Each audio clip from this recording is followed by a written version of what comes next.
You are listening to DreamWalker, Book 2 of the Touch of Magic series by Savannah Kate. This book can be listened to in series or as a standalone. Published by Griffin Inc. All rights reserved. Please subscribe to this channel so you'll know when new books come out. It also lets me know that people are listening so I can keep getting you more great audiobooks. Remember to like and comment on the videos too. This helps the channel keep bringing you more great content. Chapter 1. Yasmin froze at the sound of the gruff voice, knowing what the man wanted without even having to turn around. Fear rushed through her, adrenaline kicked in, and that was bad. Fear meant she was out of control. But how was she supposed to overcome fear when she instinctively knew, felt in her bones, that this man wanted to kill her? Likely, he'd hidden in between the cars and jumped up after she walked by, but that wasn't important. What was important was that she hadn't seen him, hadn't been on the lookout. The day was going far too well, she should have been more alert. Inside her head, his thoughts cut through her own like cars careening down a busy street.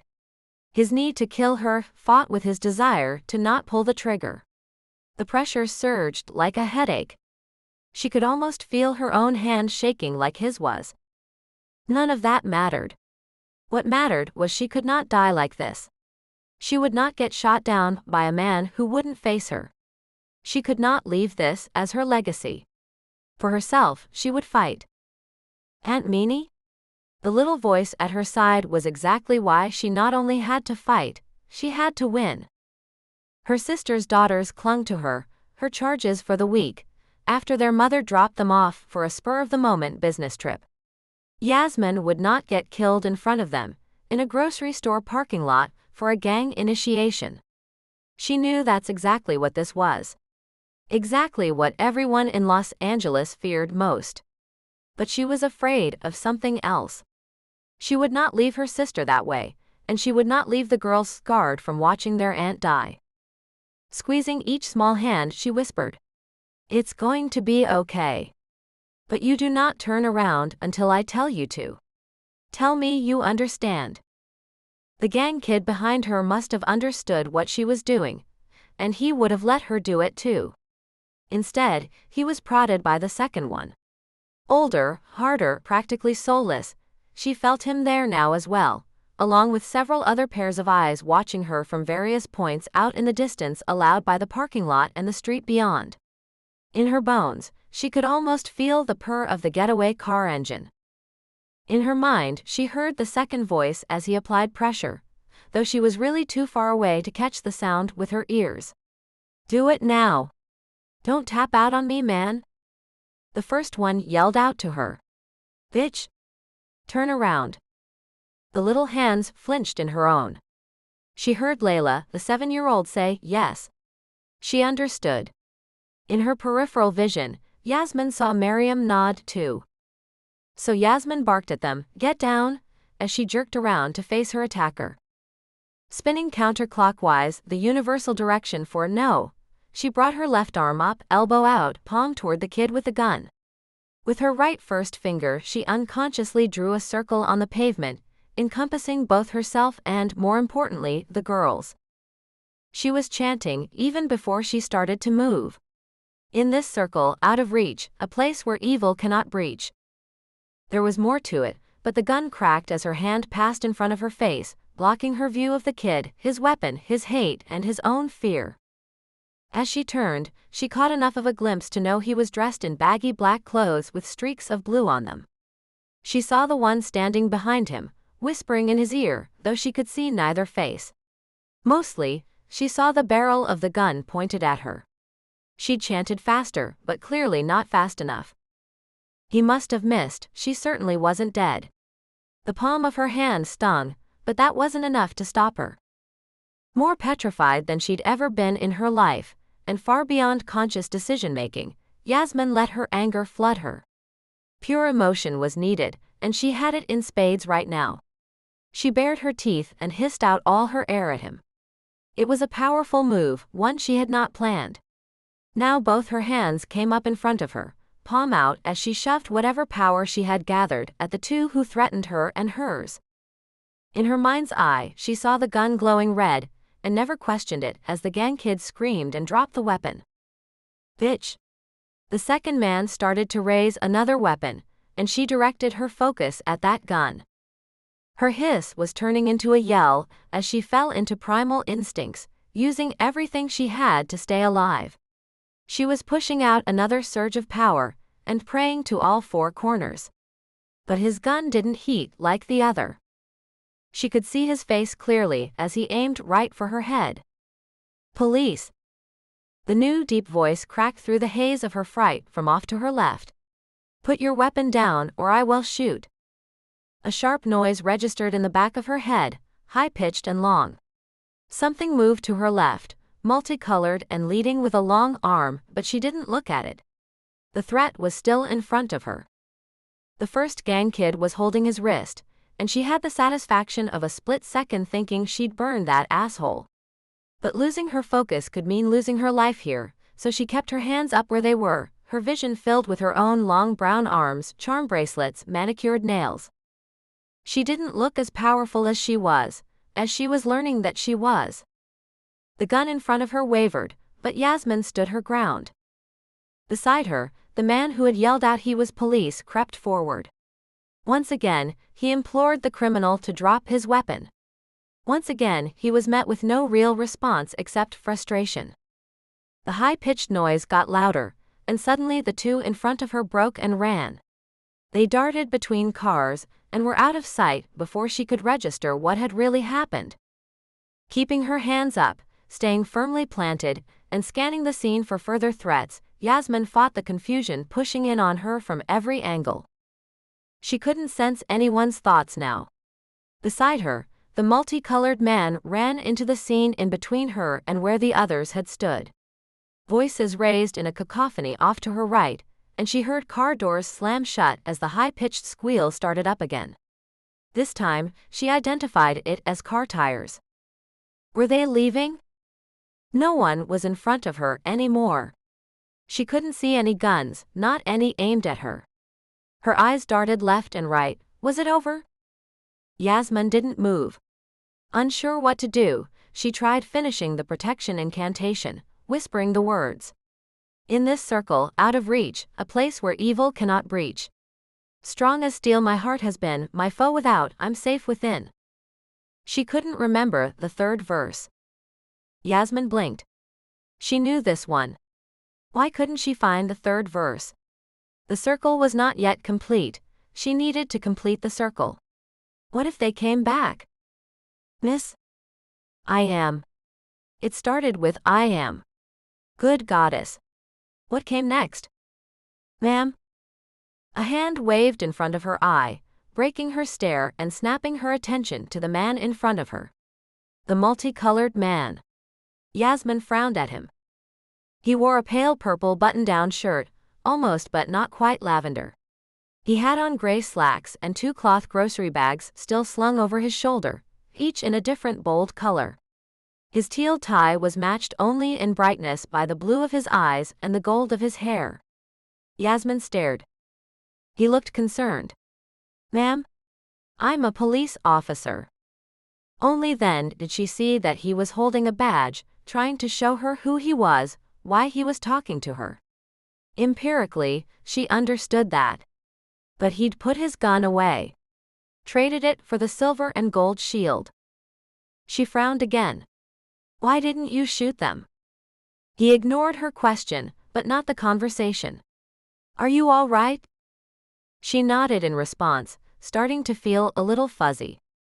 He pointed behind her. How about your little girls? I don't have any children. As soon as the words left her mouth, she gasped as though the sudden intake of breath would pull them back in. Layla. Miriam. Dropping to her knees on the harsh pavement, she gathered the small girls into her arms. Oh, babies. They had only begun to move, staying where she had put them, doing as they were told until she released them. Now they clung to her like monkeys, like the frightened kids they were. Her voice tumbled out of her mouth, platitudes repeating in a chant of their own. It's okay now, it's okay now. She rubbed one hand over each of their heads. their dark hair smooth and silky beneath her fingers. It was only then that she felt the sting in her left palm. Only then that she realized what she'd done. She was glad she was facing away from Officer Multicolor. She'd used the craft out in the open. Oh shit. What had she done? Her brain paused. What had her other options been? That street thug had jumped out at her and her nieces, with the sole purpose of achieving his first kill tonight. She'd heard his thoughts as clearly as if he'd spoken them to her. Honestly, she didn't care one shred that he was conflicted about it. He'd held a gun on her, and frightened her and the girls. He'd even fired at her. She didn't have the words. "Ma'am?" A hand fell to her shoulder, but quickly lifted when she jumped at the touch. "Can you tell me if you're okay? If your girls are physically all right?" The tone was soothing. Just a little low, just a little gravelly. As though he possessed some talent in the craft himself, she found herself wanting to do exactly as he said. She grabbed one of the girl's hands in each of hers and held on tight. Then she stood up and faced him. She looked him in the eyes and nodded. "Yes, we are physically okay. Just shaken up." Layla piped up. "He made us drop our ice cream." Looking down past her older niece, Yasmin saw the crumpled bag. The puddle of orange juice, the brown of chocolate starting to pool in the LA heat. She pushed her lips together to keep the small laughs in her from becoming hysterical. A mental list started to form in her head. She needed to tell Tristan. She needed to get more ice cream. Needed to find a new grocery store in another neighborhood. Turning back to Officer Multicolor, Yasmin found him looking her up and down, probably checking to see if the fired bullet made contact and if she was still really upright or just held together by shock. He must have declared her okay, because he started to reach into his pocket and only then seemed to realize he still had his grocery bags slung over his shoulder. Setting them on the pavement, he looked her in the eye. "I'm Detective Luke Salzone with the LAPD. I'm going to call this in and get more officers here if you're all right." He seemed to be waiting for her, so she smiled. "Oh, I'm okay." She was looking into the darkening blue of his eyes as the sparkles started crowding the edges of her vision. Her stomach pitched right before everything went black. He caught her just as she fell. Thank goodness he'd set down his grocery bags. Luke smiled at the irony. When he'd seen her in the store, he'd wondered what it would take to make her swoon for him. Not in his wildest imagination had he envisioned this. Not her and her two adorable little girls getting shot at in his neighborhood grocery parking lot. He knelt, one arm around her torso, one cradling her head as he tried to balance her. She sure wasn't putting any effort in. She'd blinked out cold. In an attempt to get her head down on the same level as her heart, he set her on the pavement, her hands listlessly rolling beside her. For a moment, he was thinking he'd just lay her down. It wasn't all that clean, but she was passed out and people could be washed. Then again, if he ever wanted any chance with her, laying her on the blacktop of a grocery store in Los Angeles was a surefire way to guarantee that nothing ever happened. He probably didn't stand a chance anyway, as he was now associated with what was most likely the worst memory of her life. Luke certainly hoped she hadn't been through worse. He looked up at the little girls watching him. As they eyed him sideways, he remembered to smile. "Honey, can you hand me," he looked frantically around, "that blue bag? Empty the groceries out so I can use it for a pillow." They did as he asked, albeit warily. The older girl held it out to him, trying to complete the task assigned, but also clearly trying not to make any physical contact with him. Taking the bag, he looked up from where he was frowning at the woman in his arms and smiled again. "Thank you." He tucked the makeshift pillow under her head and tapped at the side of her face. She didn't come around, and he didn't want to tap harder, so he just stood watch over her and scanned the parking lot. He wanted to pay attention to her and see if he could get those whiskey-colored eyes to open. See if she would smile. He'd seen her light up in the store while she and the girls were picking out pizza fixings and ice cream. But right now, there was too much to do. For whatever reason, the Del Sur boys had picked her to be their initiate's kill. It hadn't gone well, and his experience with Del Sur was that they were tenacious. If you screwed with them, you got back tenfold whatever you gave. There was every possibility they were circling the neighborhood, ready to finish the hit. Squealing wheels only meant they were gone right now. They could come back just as fast as they'd left. Without taking his eyes from the street, he spoke to the girls. "Can you kneel down by your mommy? See if you can get her to wake up." They obeyed but still looked scared. Shit, of course they were scared. There was nothing he could do about it right now. He had to call this in. Then again, chances were someone already had. There had been gunshots, and while that wasn't horribly uncommon in LA, it wasn't common here at the Ralph's grocery parking lot in Hollywood. He scanned the area again, listened for wheels, shots, and didn't hear much. Traffic was going by on Melrose as though nothing had happened. No one came forward to help. Maybe because, while it felt like an hour, it had really only been a minute. Anyone who had seen anything was likely still cowering. The sad fact was, anyone who recognized the gang colors wouldn't say anything at all. So he didn't hold out hope for eyewitnesses. Finally kneeling down next to the girls, he pulled his badge from where he'd automatically clipped it at his waist. He took a chance and showed it to them. "Hey, I showed your mom, I'm a police officer. I'll take care of you guys. Make sure the bad guys don't come back around."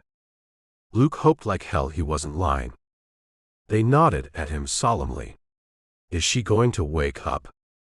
A welcome relief, the question showed that they trusted him. It could have gone either way. He'd been in neighborhoods here where the police were the enemy, and the locals would just as likely shoot as show their faces. Yes, she fainted, that's all. She's okay, and she'll wake up in just a minute. Once again, Luke prayed he wasn't lying. He touched the side of her face. "Ma'am, can you hear me?"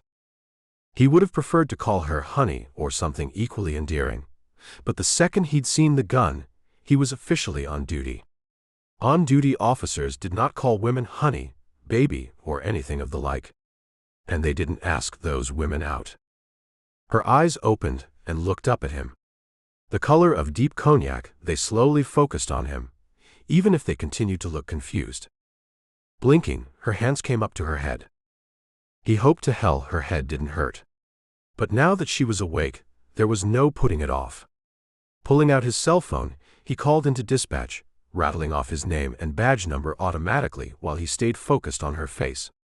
As he watched, he told dispatch about the gunfire, the ID on the victim, as he now had to refer to her, and on the perpetrators. He referenced the evidence he'd seen that the perpetrators might be members of the Del Sur gang, even though he didn't think they might be. Luke was damn certain. Her hand reached up and touched the grocery bag he'd wadded up as a pillow. Trying to sit up and pull the bag out from behind her hair, she seemed just as disconcerted that he tried to keep her from doing exactly that. "Stay down." He was still on the open phone line, but Stacy in dispatch wasn't at all confused by him holding two conversations at the same time. He spoke to her again, giving the address of the parking lot and his location in it. Speaking to the woman again, he asked, "Are you in any pain? Your girls are right here." The two girls brought nearly identical dark-haired heads into her field of vision. He watched as her chest rose and fell with a sigh of relief. But there wasn't really time to watch their relief. It all went down fast, and it could again. Out of information to relay, he disconnected with dispatch, knowing all the appropriate responders were on the way. Not that there was much left here to work with. Luke held a hand out to her. "Can you sit up? I can carry you if we need, but I'd like to move us to another spot." He didn't have to say the words, he didn't want to. Alarm instantly flared in her eyes, and she started to scramble. She didn't have to do that. She wasn't all together yet. He just didn't want to be waiting in the place the gang boys would look first if they did come back. He wasn't going to let her be a sitting duck. Along with the girls, he took her around the corner of the store and out of line of sight of the parking lot. Though he kept a hand on her, he kept an eye on the surrounding area, always watchful. It was another full 3 minutes until the first patrol showed up. They hadn't been far away, but with traffic eking along with its usual 5 p.m. drudgery, their timing had been slow enough. Luke stepped out, gun and badge in the air for a moment, until the two uniforms got closer and they could all recognize each other. There was a mild interchange of signals, and the officers parked the patrol car in the lane as there were no open spots close by. Once that was settled, he went back around the corner, checking on his charges. The woman still sat against the wall where he'd left her. Only now, the littler of the girls was curled into her arms. The older one stood solemnly, clutching the woman's hand. With the other she reached out and grabbed Luke's in a fierce death grip. Startled, he looked down. Her dark eyes let him know she wasn't letting go, and she was now counting on him. No pressure. Well, if that was what the kid needed, he wouldn't let go either. He looked her mom in the face, both assessing her state and deciding to start a conversation. "I'm Detective Luke Salzone with the LAPD. I remember." Well, that was probably a good start. He reminded himself to smile. "What's your name?" "Yasmin Ali." He rolled the sound around in his brain for a moment, like he always did, to help him remember names. But he wasn't going to forget hers. And the girls. Layla and Mariam Saeed. He memorized their names too. The uniforms came around the corner just then. They would take official statements. Although what the girls might contribute, he didn't know. When the shooting started, Yasmin had put them on the ground, facing away, really quick. So they'd likely seen nothing of the scene. Just as fast as that, the other two officers were talking to her, asking questions and jotting the info down on the ubiquitous little notebooks cops always carried. Since she was in good hands and safe, Luke decided to do a preliminary check of the area. It wouldn't be his scene. Even though he was on duty, he wasn't really on duty. Also, his involvement meant he wouldn't catch this investigation. Standing there, holding the little hand still tightly clutched in his, he realized that his initial impressions were still with him, and that was more than a little disconcerting. He started to walk away, but the small grip held him anchored in place. Probably that was a good thing. Because if he went out to check the scene, he wasn't certain he wouldn't find a charred circle on the ground where she'd stood. Chapter 2. Luke was in that parking lot until well after dark. By the time he got home, he was too exhausted to think straight. That must be the problem. Or else today, he'd become a liar. For the first time he could remember in his adult life, he'd flat out lied. He hadn't been sparing anyone's feelings, and there was nothing little or white about these lies. He liked to think he was all altruistic and was protecting Yasmin Ali, but he was well aware that he was protecting himself as well.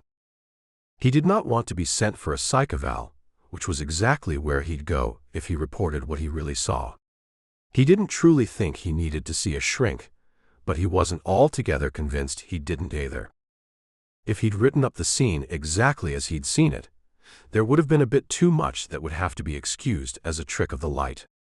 One optical illusion he could understand, but as many as he'd seen. No way. In the store, before everything bad happened, Luke had been watching her. He liked the way her eyes lit up when she smiled. He liked that she wasn't one of those moms who was exasperated with her own kids. Of course, that turned out to be because they weren't her own kids, just visiting nieces who got far more out of LA than they bargained for. As he understood it, their mom, Yasmin's sister, was already on a flight into town to fetch them back home. While he'd not outright followed Yasmin down the store aisles, he was no stalker. He'd surreptitiously checked out her left hand and liked it a little too much that her ring finger was bare. It didn't mean anything, really. But he'd thought about how to approach her, how to ask her out. It just turned out that he went out the door just a beat behind her. By then he'd seen the gang guys in the store while he shopped, but they weren't doing anything wrong, just looking seedy. He wasn't in uniform. As a detective, he hadn't been for several years, so he couldn't even give them the stink eye in spite of the fact that they reeked of a gang. Because he'd been right there, he saw the one guy bump her in the parking lot, but Luke couldn't tell if her wallet had been lifted. Later, when the uniforms picked up her purse from where she dropped it at the scene, they realized that yes, her wallet was missing. That was a bothersome fact. Not just that these guys had her things, but that it was a textbook new initiation hit for the Delsers. Take out someone with kids with them. The more kids that witnessed the hit, the more points. It turned his stomach. The kids were never the target, but the idea was to take out the adult with them. Probably gave them nightmares for the rest of their lives. Yeah, this was exactly what the Delsers did. Except the Delsers didn't miss. Luke had put it in his report that he'd noticed her in the store. He might be a newly minted liar, but he had to admit to that much. He didn't write anything stupid or swoony about her eyes or the bouncy curls with shots of blonde that made his hands itch to see if they were as soft as they looked. Nope. He did not put that part in. But he had seen the second guy bump her. And he'd seen them take 4 steps as she turned to her car, putting her back to them after accepting an apology that she hadn't looked him in the eye for. It had been her only mistake. Well, that and not zipping her purse shut. But those small errors were hardly worthy of what she'd gotten. The thing was, when the thug pulled out the gun and yelled to her, she'd spun around to face them. That took serious guts. The innate kind, because that was a moment when a person didn't think, they just acted.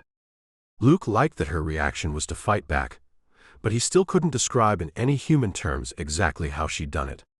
Or if she'd even done anything at all. As she'd spun, one arm had pointed low, and he thought he'd seen small blue flames spark and burn on the ground around her. Luke blinked, thinking that black tar parking lots didn't burn. The odd vision and his odder thought pattern slowed his reaction, even though he was already reaching for his gun. When she threw her hands forward, he'd swear he saw the air compress in front of her. Except he didn't swear it. He simply left that part out of the report, and he left out the chanting. Her lips had been moving in a rhythmic fashion. She didn't yell, "Get back," or "Stay away." She didn't call them names or curse them, or maybe she had been cursing them. Literally. The gun left at the scene had nylon melted onto the butt. It was a metal gun. In Luke's memory, the second guy pulled a Glock, which had a plastic grip. The first kid had run off holding his hand as though it were injured. None of it made sense, unless the gun had gotten too hot and burned him. Burning easily explained the melted nylon, probably a glove, the way the kid gripped his wrist, then dropped the gun. But what explanation was there for the gun getting so hot? There was none. That was the problem. So Luke hadn't voiced his suspicions. The report contained only the facts as he'd seen them. He saw that a-hole drop the gun and grab his wrist. That was all Luke wrote. Well, he didn't write a-hole, but it was understood. Before the gun had gotten hot, the bastard shot at her. The idiot didn't hold the gun right.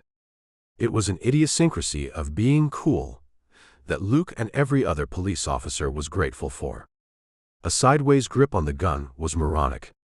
It nearly guaranteed bad aim. Thought this idiot held it that way, he'd managed to take enough time and line the sight up. In slow motion, Luke watched as the gang kid's face showed that he was making the decision. Luke watched as the kid pulled the trigger. Convinced she was going to die in front of him, in front of the girls, he felt time crash to a stop.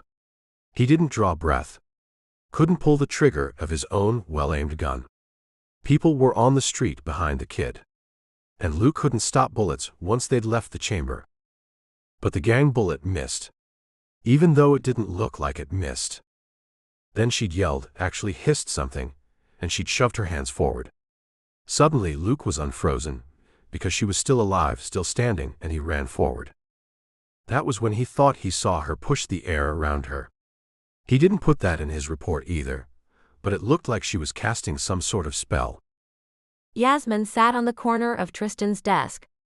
She would have stood in his office, faced him like a big girl, but she was about to crumple. She still had a good case of the shakes. Her sister, Shori, had shown up to collect the girls at just after 11 pages M.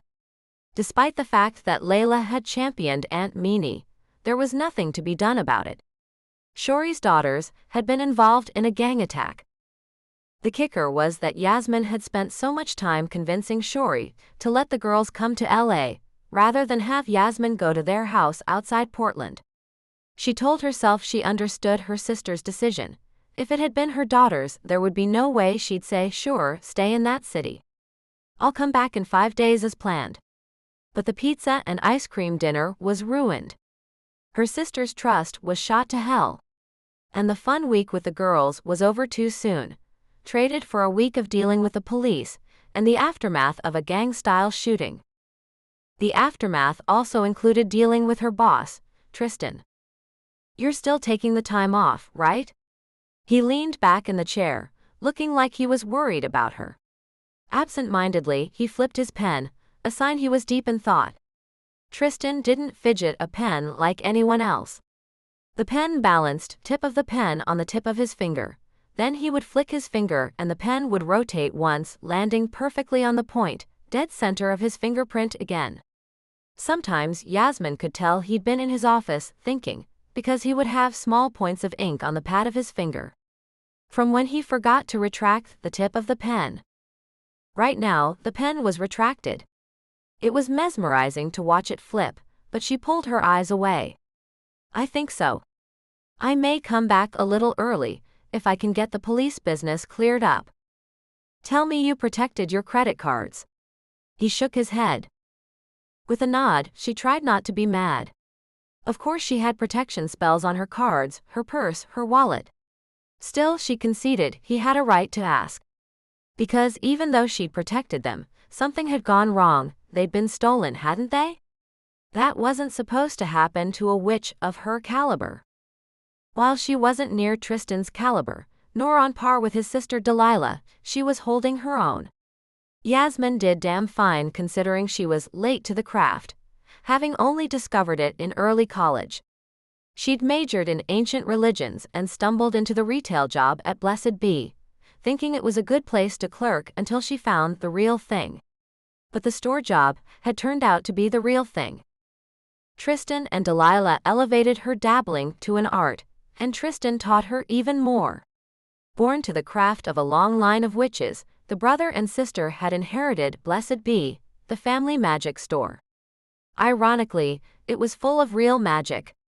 Yasmin first grew her own skills, then started a beginner's class, created an online presence for them, and eventually helped Tristan market all over the world. She now had a regular salary that was sufficient for LA, a place to grow, and a boss she loved. The problem was, she literally loved him. He was nice enough to her in return, but he needed to open up and really see her. She was perfect for him, and she knew it even if he didn't. His expression was kind, understanding, friendly. Too friendly. "You should go home, you look exhausted." "Gosh, thanks." But he was right. She shrugged. "I haven't slept yet." "Do you need anything to help you sleep?" He caught the pen this time, his gaze focusing on her. Yasmin decided it was sweet, rather than condescending. "Nope. I've got it covered." Sure she did. Of course, he worried. She'd been shot at. Her protection spells should have made that nearly impossible. Clearly, they hadn't held up. She'd taken the week off to be with her nieces. Delilah was all set to substitute for Yasmin's beginner class later that night. Though Yasmin wanted to do it, she was in no shape to be in charge of a bunch of starter witches, finding just enough power to throw things out of whack. While her protection spell hadn't worked, the rest of it seemed to be holding up. She left Blessed Bee and climbed into her car, parked in a magically empty spot right in front of the store, and headed home for a much-needed nap. With a wave of her hand, traffic moved. Some cars just shifted forward a bit, some moved a little sideways, but with her instruction and a nudge from the universe, they now moved in concert. A space opened, letting her onto the packed freeway. Cars let her into the lanes she wanted, then let her over to exit at the right place. With some forethought and a preset spell, the lights were in her favor. And thank the goddess, because she was about to fall asleep on her steering wheel, which would be really bad since she was driving without her license. Pulling into her driveway, she glanced up at her place, never happier to be home. The small brick red stucco house was comforting. Barely 1,000 square feet on a barely 3,000 square foot lot, it was just the right size for her. The North Hollywood neighborhood, bohemian enough for her sensibilities and cheap enough for her salary. Unlocking the 3 bolts, she stepped inside, breathed a sigh of relief and closed the door behind her before turning on the lights. Her back to the door, she waved her right hand around the room, from corner to corner, the lights coming up to full brightness. On second thought, she brought her hand down and dimmed the lights. It was only mid-morning, but she needed her bed. The coffee table still held a half-played game of parcheesi. Through the doorway into the kitchen, she could see a small plastic cup sitting by the sink. Reminders that the girls had been here. And that Shori had come and whisked them home. Shori had arrived from LAX with a rental car and was gone, driving the girls north, all packed up and heading home before 1 a.m. Yasmin sighed. She'd clean up later. Right now, her bed was calling. Before she hit the hallway though, she stopped. Turning, she lifted her arms and snapped her fingers. 4 candles, set into sconces on the walls, burst into controlled flames. Calling the 4 corners, the candles were colored red, blue, green, and yellow, corresponding to the elements. Protection spells were tantamount now, because her last ones had clearly failed. The bolts on the front door slid home. As she listened, Yasmin heard the satisfying click as the back door bolt checked itself. She was going to bed. She didn't need a sleep aid, magical or otherwise. She was about to fall over. As she passed the bookshelves she'd installed in the hallway, she caught sight of the candles and herbs she'd parked there. She shouldn't have done it. That spell had been a mistake. In fact, it might have just disturbed things enough to have made all this happen. Which was why she hadn't admitted to Tristan that she'd done it. Well, that was one reason. She walked down the hall and fell into her bed. The precinct building was brick on the outside, and pretty much white all the way through the inside. Luke thought the work was damning enough. The place ought to have some color, some cheer of its own to fight the negativity that pushed through the doorway every day. The one time he'd mentioned just the idea of adding color in passing to his chief, the woman had looked at him with a blank face. Just when he thought she wasn't going to respond at all, she said, "Don't you think you bring enough color in here all on your own?" He'd nodded and walked away, discretion being the better part of valor and all that. Maybe that was why he wore bright things, instead of the drab tones the other officers seemed to prefer. Maybe because if he was going to get shot on the job, he wanted to be a good target. He would prefer to get completely taken out over getting maimed or such. Maybe the place didn't need more color. It wasn't like anyone came in to share their good news. Almost no one ever brought them a fruit basket to thank the cops for helping them get sober, or not letting their kid shoot his brains out with the family gun. Even a "Hey, guess what? I got promoted at work." Nope, there was one girl who'd been taken hostage as a 15-year-old, and Officer Ramon had talked the kidnapper into surrendering and letting her walk free. She came by the precinct once a month to thank them, and see if maybe Ramon had left his wife yet. So even the positive visits were often a bit creepy. Still, Luke liked his job. Or he had, until yesterday. If he'd been a private citizen yesterday, he would have shot both those a-holes right where they stood. People would have applauded him. As an officer, he had to be aware of the people on the street behind them, the fact that at first they hadn't fired. Then when one of them did, he almost immediately dropped the gun, and thus dropped Luke's valid reason to drop him. Yeah, he'd liked his job, until he became part of the worst moment of Yasmin's life. She'd smiled at him, directly at him, once as they were both filling their carts at the store. It hadn't been the "oh, there you are" kind of soul recognition he would have been thrilled at, but it did reach her eyes. As he passed through the maze of workstations, he stopped at Valverde's desk to check up. Luckily, he didn't have to try to act casual. He'd pulled his weapon, he was involved. "Any news on the alley case?" Valverde shrugged. She was tough, competent, smart, and thus she knew there wasn't likely to be much they could do with this one. The Del Sur guys crossed district lines with the shooting. In itself, that wouldn't stop any investigation or prosecution. but they hadn't actually shot anyone. There were no injuries to prosecute. The gun is a SIG 9mm. The serial number traces back to another shooting 5 years ago. She sighed. It's bad enough these guys do this shit, but it really burns that they get weapons we used to have in our possession. That's on us.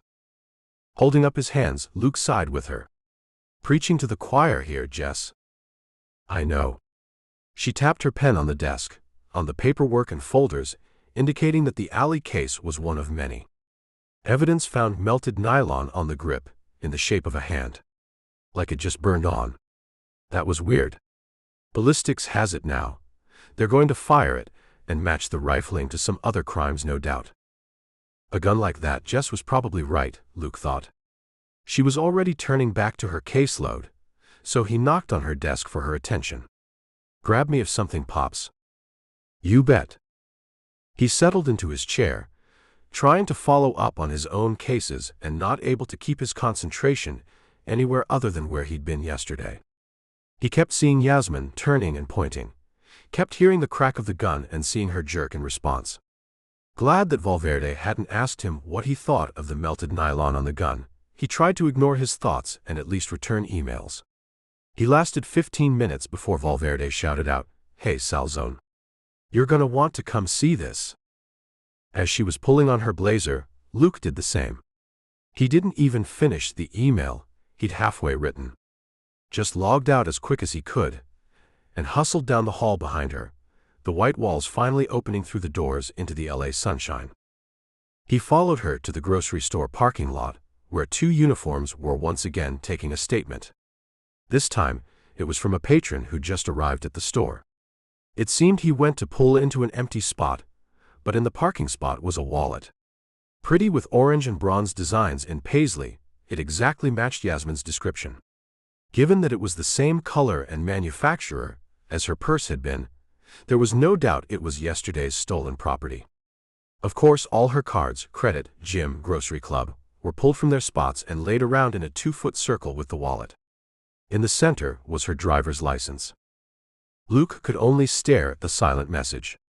Jessica didn't say anything, just squeezed her eyes shut, then joined the uniformed officers in snapping off photos on her PD-issued camera. Luke didn't speak either. But he thought it.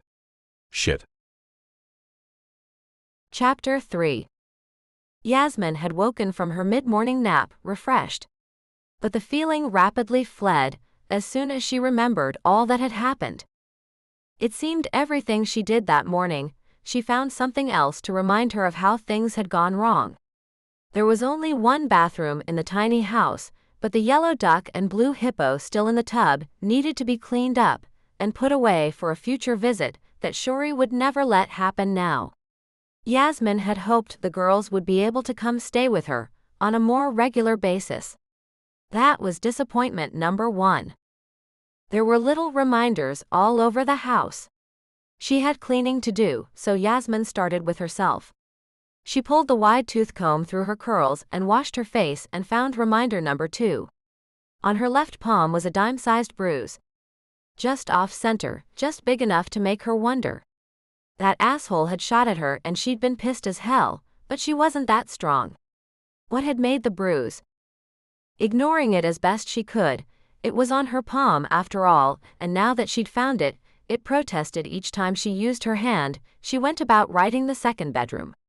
The girls had slept here on inflatable mattresses, which she plugged into the little motor on reverse, and folded them as they sucked dry.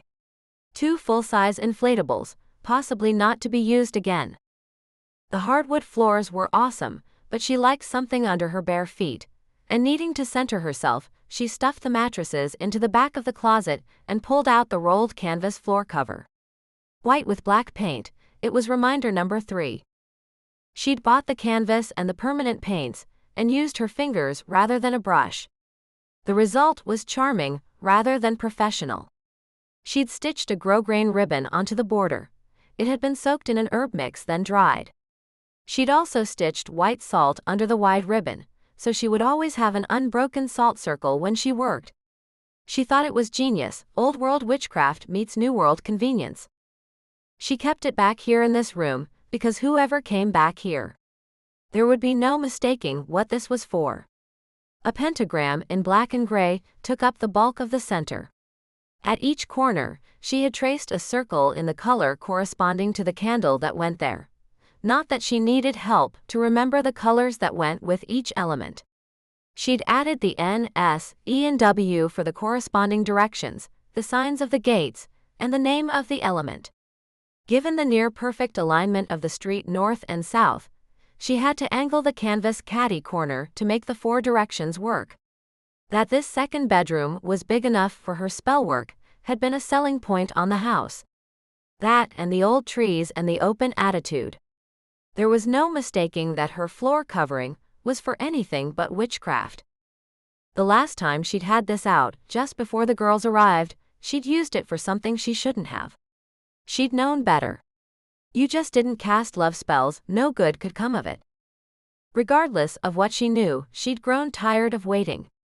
She had the means and the skills. So Yasmin had simply cast the spell the night before she rolled the canvas up. Putting a picture of her and Tristan together in the center of the pentagram, she'd pulled out Paris nightshade, juniper, and mandrake. She posted the candles, stood in the center, and called the 4 corners. She'd cast for her love to see her, truly see her. Then she'd calmly put everything away. Sure, Tristan was worried about her, but he hadn't asked her out yet. And here she was, getting interviewed repeatedly by the police about a shooting her standard protection spells should have kept her from ever being near in the first place. It was time to set the balance back.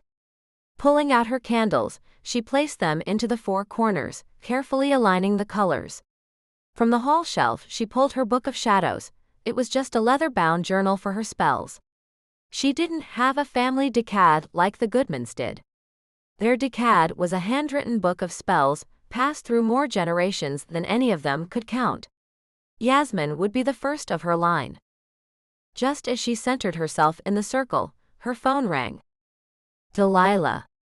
The name skittered through her head. Delilah could do that to her. It was Tristan's sister's way of saying, "Hey, it's me. Pick up." It had been disconcerting at first. Now it was just the new normal. "Hey, Delilah. You know there is this thing called caller ID. So you sound pretty good then." The other woman laughed. "I'm glad. We were all worried about you." But was Tristan? Yasmin reined in the thought. Delilah could pick that stuff right out of the air. "I'm holding up fine. I was shot at but not shot." She looked at the bruise on her palm again, unsure. "I want to say that's good, but even that's really not. Do you have any idea why your protections failed?" Wasn't that the million-dollar question? Yasmin thought. "No idea." Must be preordained then?" Delilah hemmed again, as though she were going to add more, then a baby cry sounded in the background. "Oh, I have to go. But I wanted to check on you." "I appreciate it." Just like that, the call was over, leaving Yasmin something to think about. It was possible that the shooting was a necessary event, that her protections hadn't really failed her at all. It was also just as possible that she'd screwed up the universe with her love spell. She'd said, "and it harm none," as though the saying of the words in the spell would make it so. Love spells were always a bad idea. It had screwed up her juju. And Tristan still hadn't looked her in the eyes with anything other than friendly, brotherly concern. The knock on her front door was the last thing she needed. Standing up from the middle of her pretty pentagram and her musings at how she'd screwed up her own universe, she went to send away whoever was at her door. Yasmin was just considering not answering it when the pounding started in earnest. With a sigh, she changed her thoughts and went to answer it. She pulled the door open and was about to say hello to Officer Multicolor when she realized his mouth was open. Today his shirt was salmon and his tie a cool yellow. His eyes, however, were not the same teal as yesterday. Right now they were whatever shade of blue a person would call pissed off. Luke hadn't intended to yell at her when she opened the door. But he did it anyway. This is Los Angeles. Did you learn nothing yesterday? The way her head jerked back, as though he had slapped her physically instead of verbally, should have been expected. Even knowing he didn't want to upset her, his mouth kept going. You don't know who's on the other side of the door. You shouldn't just open it like that. I didn't even hear any bolts. I have bolts. She was calm. More so than she should be, with an LAPD detective on her doorstep yelling at her. You didn't lock them. I'm a police officer. I listen for those things. Though he really wanted it to, his mouth would not shut up. His hands clenched, and only by sheer force of will did he get his brain to override his tongue. He took 3 deep breaths, far too obviously if he judged by the look on her face, and then spoke again. May I come in? She didn't answer. Just stood there looking at him. He looked back. Yasmin Alley wasn't going to be the one for him. Judging from her little nieces, their names, and her sister's married name, Yasmin came from a relatively traditional Middle Eastern background. Her family would not let their daughter get involved with an Italian immigrant police officer. But the softly clinging t-shirts she wore, the jeans, the painted toenails, the shots of silver at her neck, and the blonde in her hair teased him. Taunted that maybe she wasn't so traditional herself. Then again, maybe he could just not be an asshole simply for the sake of not being one. Please. Staying silent, she stepped back and waved her arm in mock welcome, allowing him into a pretty living room in vivid sky blues and bronzes and yellows.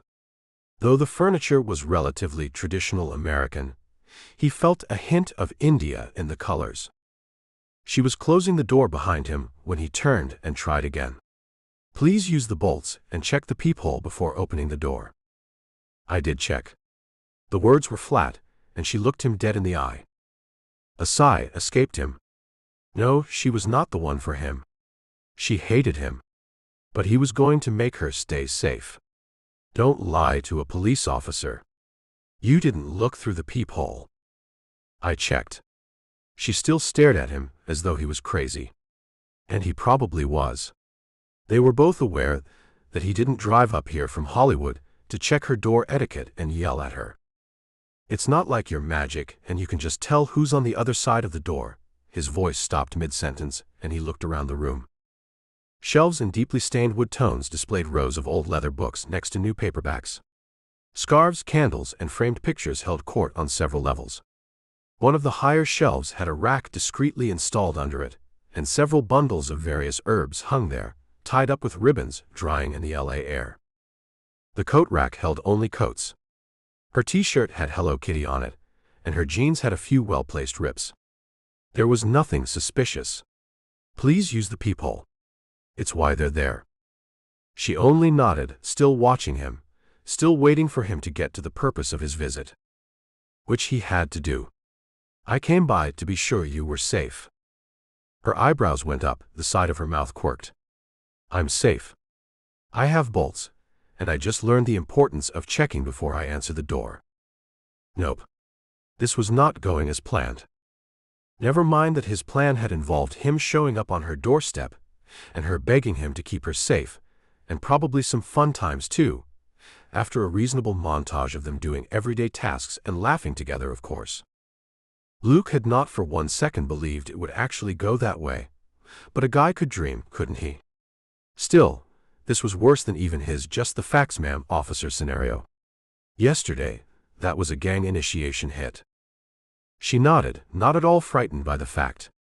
He'd wanted to tread lightly on that one, thinking she might fall apart. Her words made it pretty clear he guessed wrong. I figured as much. That's what it looked like. Any particular gang I have to worry about? His mouth opened, but Luke's voice didn't quite work. Hit me with it. I can take it. She was still upright. Besides, he'd come here ready to help out. So he said it. The Delsers. The worst of the worst. Up from mid-city. They're trying to take out both jungle gangs. He didn't like saying it. He'd worked in Vice, in Guns and Gangs, and he was with Crimes Against Persons now while waiting for a spot to open up with the narcotics team. It all overlapped a little too much. He knew how awful the stone jungles were. And he knew that if the Delsers were knocking them out, then it was bad. Really bad. Yasmin Ali didn't seem to get it. Well, neither I nor any of my family members or friends have ever had any gang involvement. So it can't be personal. I didn't actually get shot. I'll be fine, I'm just shaken up. Shaken up. This was her shaken up. He couldn't let her be this lax. Has anyone come to the door besides me? No. She shrugged. Not today. Well, my sister came last night and took her girls back home. He nodded as he scanned the room. Probably a good idea. She looked like she wanted to protest, but she didn't. Can I check out the house? Her eyebrows went up. My house is just fine. I'm in North Hollywood now. The gangs we have here are middle-aged women in peasant blouses trying to impress people into hot yoga, or hipsters trying to force you to buy better tech or whole-grain breads. Sighing, he tried again. I'd just like to be sure that it's secure. He knew better than most that if someone wanted to get to you, they could. There was no such thing as a truly safe house, but the feeling of safety was so important, he didn't want to take that from her. He hoped to make her feel more safe by declaring the windows and the locks solid. He hoped to tell himself she was safe by seeing that she was in fact secure. Luke started down the hallway, but her hand out to ward him off stopped him. Why didn't she want him to check things out? He was looking at her face, at the frown there, but only for a moment. Hey. What's this? Before he realized he'd manhandled her, he had her fingers cradled in his hand and was outlining the quarter-sized bruise on her palm. The center was dark purple, and around that was lighter, bluer coloring. She tried to yank the hand back from him, but he held firm. When she spoke, she was almost startled. It's bigger. Gentling his touch, he traced the edge again, trying not to think what he was thinking. That means it's relatively new, within the last 24 hours. He looked up into her startled eyes. It's from last night, isn't it? Yeah, I guess. You don't remember? Luke didn't know why he asked that. People often didn't remember certain details of traumatic situations. Her answer made that all the more plausible when she said, I only noticed it this morning. Does it hurt? Grinning, she nodded. Like a bitch. As gently as before, he turned her hand over and pressed on the back. How about that? Nope. That's good. I'm no doctor, but a sharp pain would indicate a break. This time she did pull her hand back, closing her fingers over the bruise on her palm. I'm positive it's not broken. Nice wasn't going to get him anywhere. In fact, he was pretty certain there was nothing he could do to get anywhere with her. Please let me check out your house. When she started to protest, he pulled out his cell phone and showed her the picture. You're going to get a call from Detective Jessica Valverde as soon as they finish processing the scene. But we found this in the parking spot your car was in. Yasmin stared at the phone, her pretty whiskey eyes finally shocked and disturbed by the whole situation. That looks ominous. All he could do was nod. It is. The driver's license is in the middle, indicating that it's most important. Since you were a good citizen, and your license matches your current address, they can find you here. The Delsers do not take kindly to people who mess up their plans, and that's exactly what you did. By not dying. Luke nodded. It sucked, but it was true. Precisely. Please let me check the house. She was too busy shaking her head to say no again, so he started down the hallway and was looking indoors. He checked the small bathroom window. It was secure, even though most people didn't pay enough attention to it. His hand was on the knob to one of the back rooms when she suddenly burst out, No. Don't go in there. Luke fought the laugh he felt. I've seen women's bedrooms before. No. It's my office and it's a mess. She held her hands out, imploring him not to go in.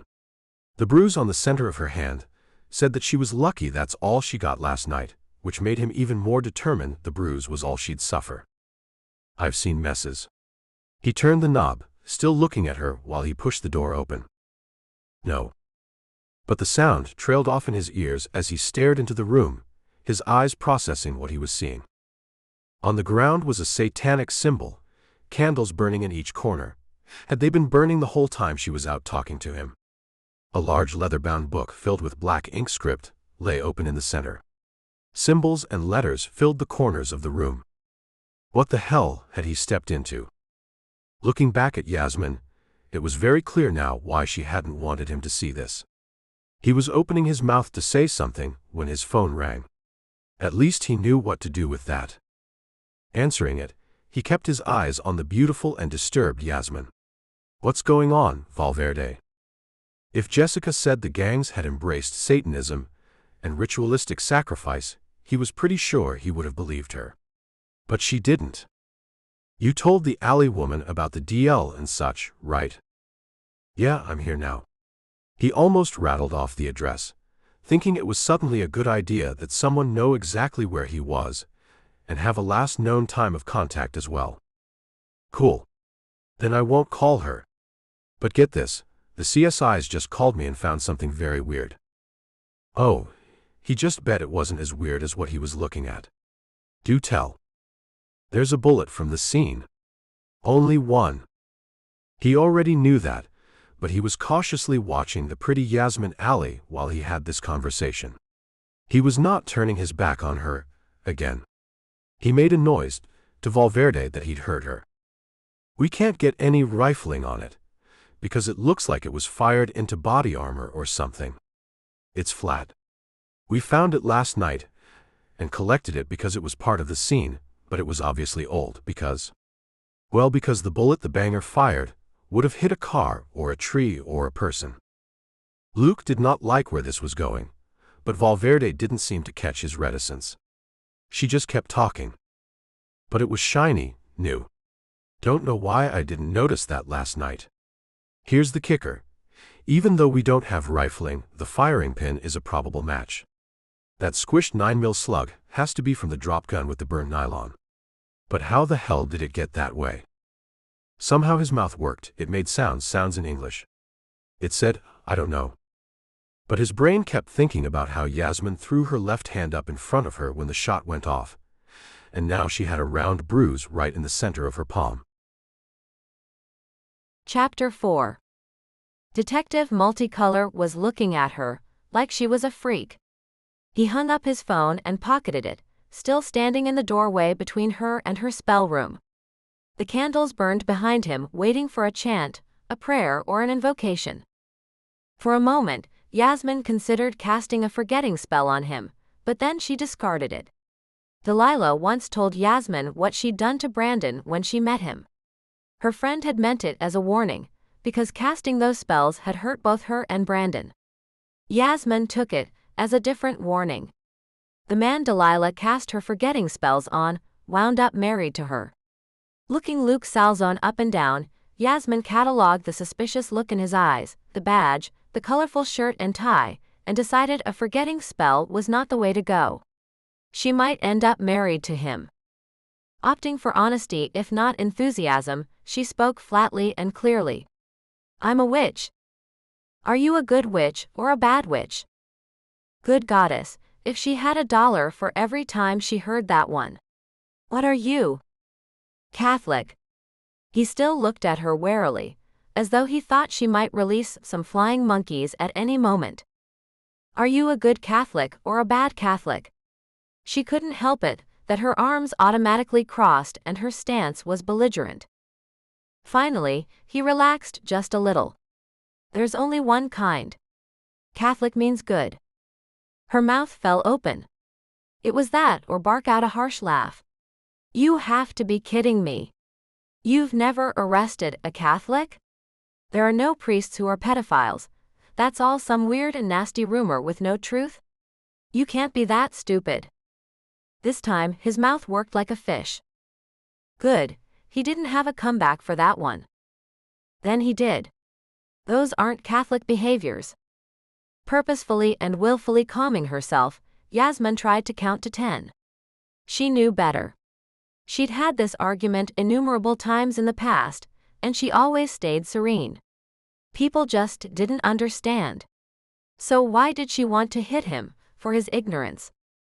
Because she did. That's why. Wicca, the religion of witchcraft, is in and of itself good. The basic tenet is, harm none. By your definition, there's no such thing as a bad Catholic, because when you do something bad, that's not Catholic. The same is true of Wicca. Selfish behaviors, harmful ones, aren't Wiccan. There.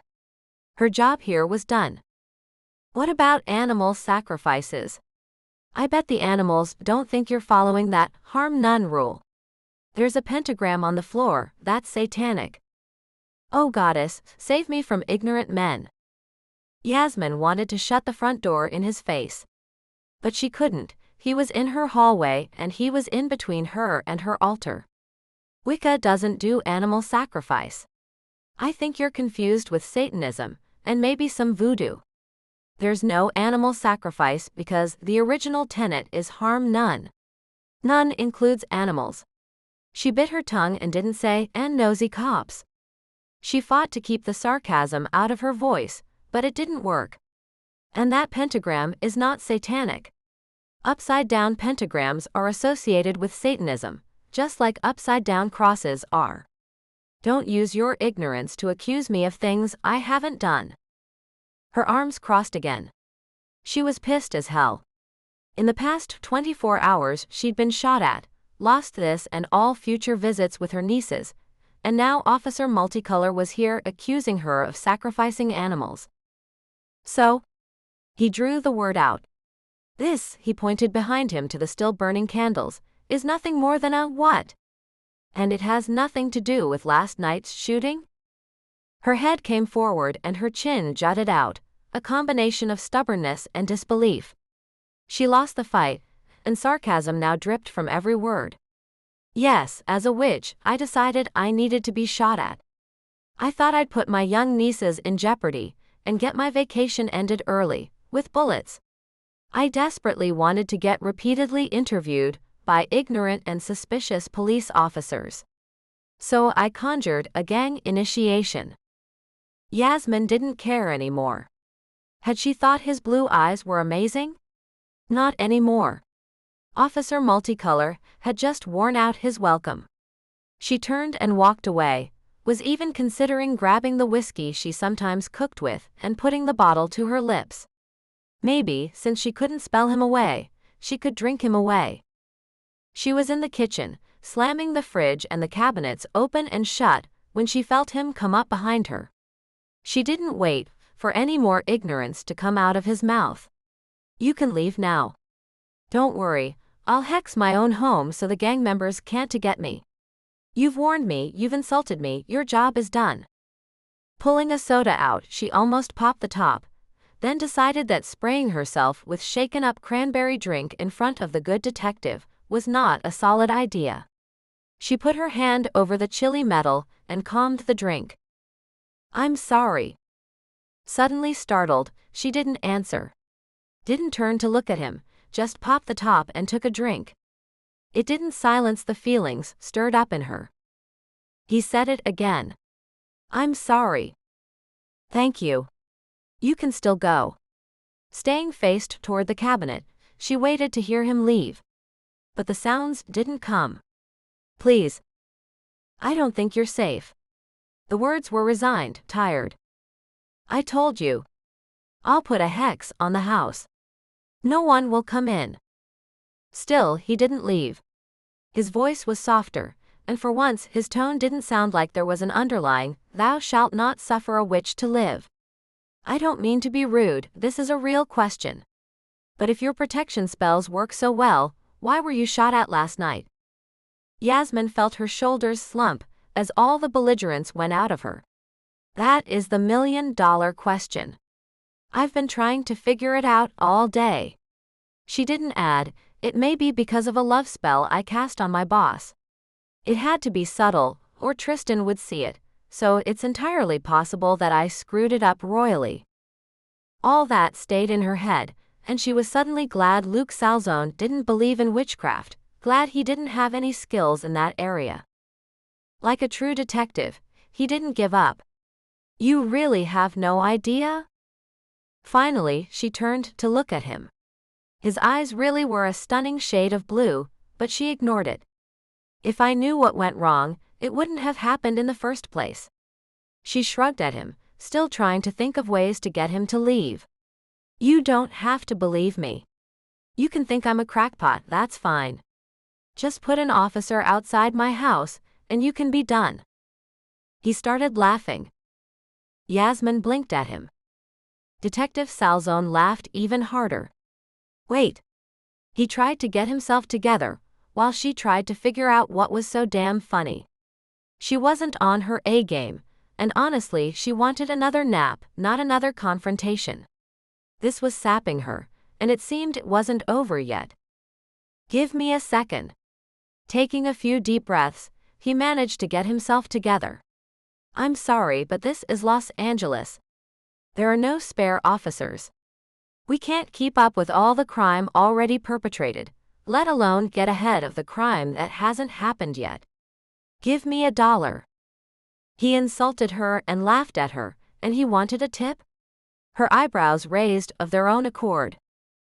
Hire me. Personal protection. I can't just follow you around. That would be illegal and give me no jurisdiction. You have to hire me and pay me. Give me $1.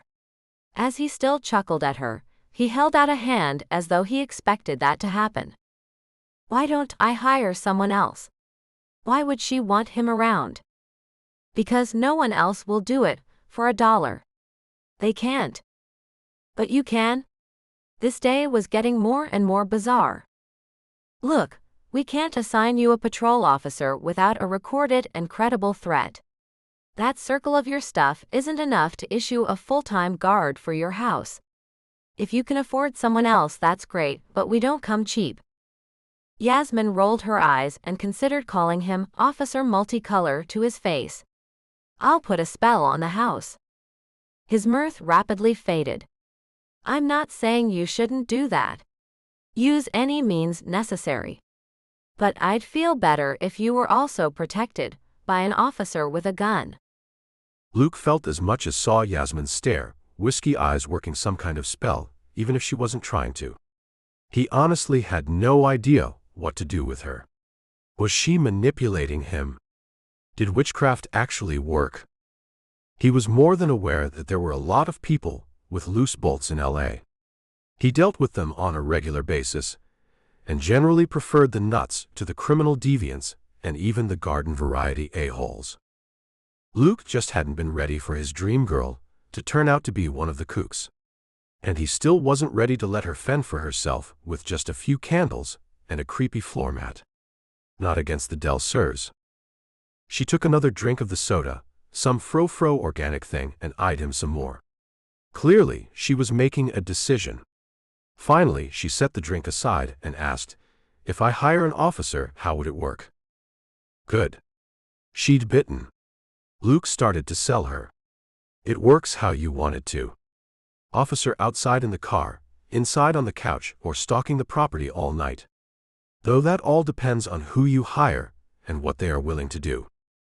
There was a beat while she thought about it. What does my dollar get me? Me? Inside the house, probably on the couch, he wasn't interested in her spare room with the candles and supposedly non-satanic pentagram. I'm still on shift regularly. So I'll have to sleep, but my being here will be a huge deterrent. Why not outside, in the car? She really was trying to get rid of him. Because I have to sleep. And I can't see all four sides of the house from the street, or even the driveway. Besides, if someone broke in, who would let me in the door? And about how much would I pay for another officer? That hurt. Knife right to the heart. But he had to remind himself that the point was keeping a citizen safe. He quoted her the average rates for a non-retired, off-duty LAPD officer, and watched her choke on her soda. Once she got it together, she started eyeing him again. So why are you so cheap? He was only cheap for her, probably not a good thing. But he was doing it anyway. He didn't tell her any of that. Because I was there. Because I was the officer who drew my gun at the scene. And with all the people on the street behind them, I couldn't just shoot the a-holes, pardon my language. He shouldn't have said that. She might be a cook or a witch, but she didn't strike him as that flashy kind of LA party girl with a foul mouth. Oh, I think a-holes is the right term. It might even be a little tame. Her features pinched. She was pissed. Good. Then we'll agree on that. He nodded. I'm in for $1 because I worked guns and gangs for a year, and I know what the Del Surs will do. I'm in because all any of us can put in the report is the colors they wore and what they actually did. I'm the only one besides you who really saw them. I know those guys were Del Sur. I know their intent was to kill you in front of your nieces. I don't want them to finish the job. He was trying not to think about the crazy that went with the beautiful. He was trying not to ramble. He figured he'd given her enough to ponder, and paused to let her think for a minute. When she walked away, he had no idea what she was going to do, and he was genuinely surprised when she came back and handed him $1. Luke held his hands up. I can't take it yet. I have to call in. It has to be official, and I have to get it cleared. Her head tilted. So you offered me something you're not sure you can deliver? Whoa. Not like that. There's no way they'll say no. That was the Del Surs who took aim at you. He thought that was better than saying he was growing more certain she'd actually been shot. But it needs to be official and cleared in case I have to draw my weapon. So first I get it approved, then you pay me. All clean and legal, that's how we get these guys. She seemed to nod at that and patiently waited, drinking soda while he made several calls. He had to call his own captain, get the assignment. Then he had to check in with the North Hollywood precinct and let them know he was working in their district and exactly what his capacity was. It took a good 20 minutes, and by the time he was done, she'd wandered off. This time he looked around, checking out the shelves more closely. The scarves, candles, and herbs could be witchy, he supposed. She didn't seem scary, but he didn't know what to make of it yet. Yasmin? As soon as it left his mouth, he thought better of it and figured he should have asked for Ms. Allie. Back here. She was in the creepy room. When he came into the doorway, he saw her rolling out something plastic and waited a moment before he realized it wasn't anything supernatural, just an inflatable mattress and plug-in blower. It wasn't any too quiet, and she raised her voice to be heard. You can sleep in here. This is a full size. It should be better than the couch. The look on his face must have made an impression. Don't worry, I cleared all the witchcraft tea stuff out first. He debated. The couch looked perfectly comfy for sitting, but it wasn't anywhere near long enough for a guy like him to sleep on. The full-size mattress didn't look like it would fit his height either, but at least it had to be better than the couch. If she had any real powers, was he any less susceptible on the couch than he was in here?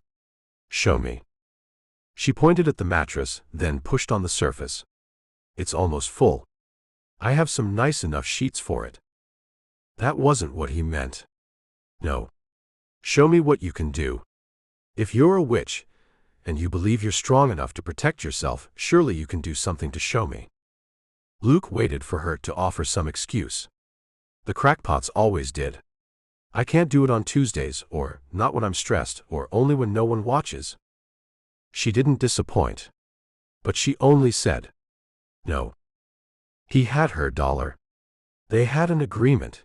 He was going to even write it up tomorrow. So he pushed. Why? She looked away, and he waited her out. Because people have asked me that in the past, and when I did something, they left. They got scared or mad or something. One guy threatened me. He came into the shop for something, and asked to see what a real witch could do. Then, when I showed him, he nearly attacked me. My boss had to come in and throw him out. You did this at work? He felt his eyebrows rise. Yes. LA was apparently full enough of the weirdos that they even worked together. Her answer surprised him even more. I work at a magic shop. I teach introductory witchcraft and spellwork. Well, grab a crayon and color him surprised. There's a class? Then another thought struck him. Can I take it? I'd rather you didn't. I tried to limit it to the serious. No gawkers allowed. She frowned at him a bit, as if he'd just pushed a little too far. He probably had, judging by her next words. Can I come to your church and play with the things on the altar? Oh no, she didn't. You can't compare this to Catholicism. It's an age-old organized religion. Uh-oh. Those had clearly been the wrong words. And he was about to get a beat down. He could see it coming. Calmly turning off the obnoxious little motor, she stood and looked down her nose at him, a feat she easily managed even though he was a good 7 or 8 inches taller than her. So I can't compare my religion to yours? Mine's not as valuable? Not as sacred? Her arms crossed again, and he deeply regretted his words. Her words kept coming. Your religion is valuable because it's old. Mine's older. At least 10,000 years older. Your religion is based on mine. She kept going, but he'd heard it before, that major holidays were stolen or at least borrowed from the pagan religions. She mocked his Christmas tree and his Easter eggs, and finally he held his hands up and surrendered. Her jaw clenched and those whiskey eyes flared. Have you studied religion? I have. I have a degree in it. I'll bet you that I know your religion and your Bible better than you do. Luke didn't doubt her. But he didn't like what she was saying either. But you don't believe. Her eyes blinked. There was a sheen of wetness that he instantly regretted putting there. He shouldn't have started this. Her lips pressed, forfeiting their usual lushness in favor of anger. I do believe. I just don't believe it exactly the same way you do. He nodded. That he could accept. He couldn't really deal with what she believed, but she'd convinced him that she did believe it. Her voice was soft but quiet. You know what? This is a bad idea.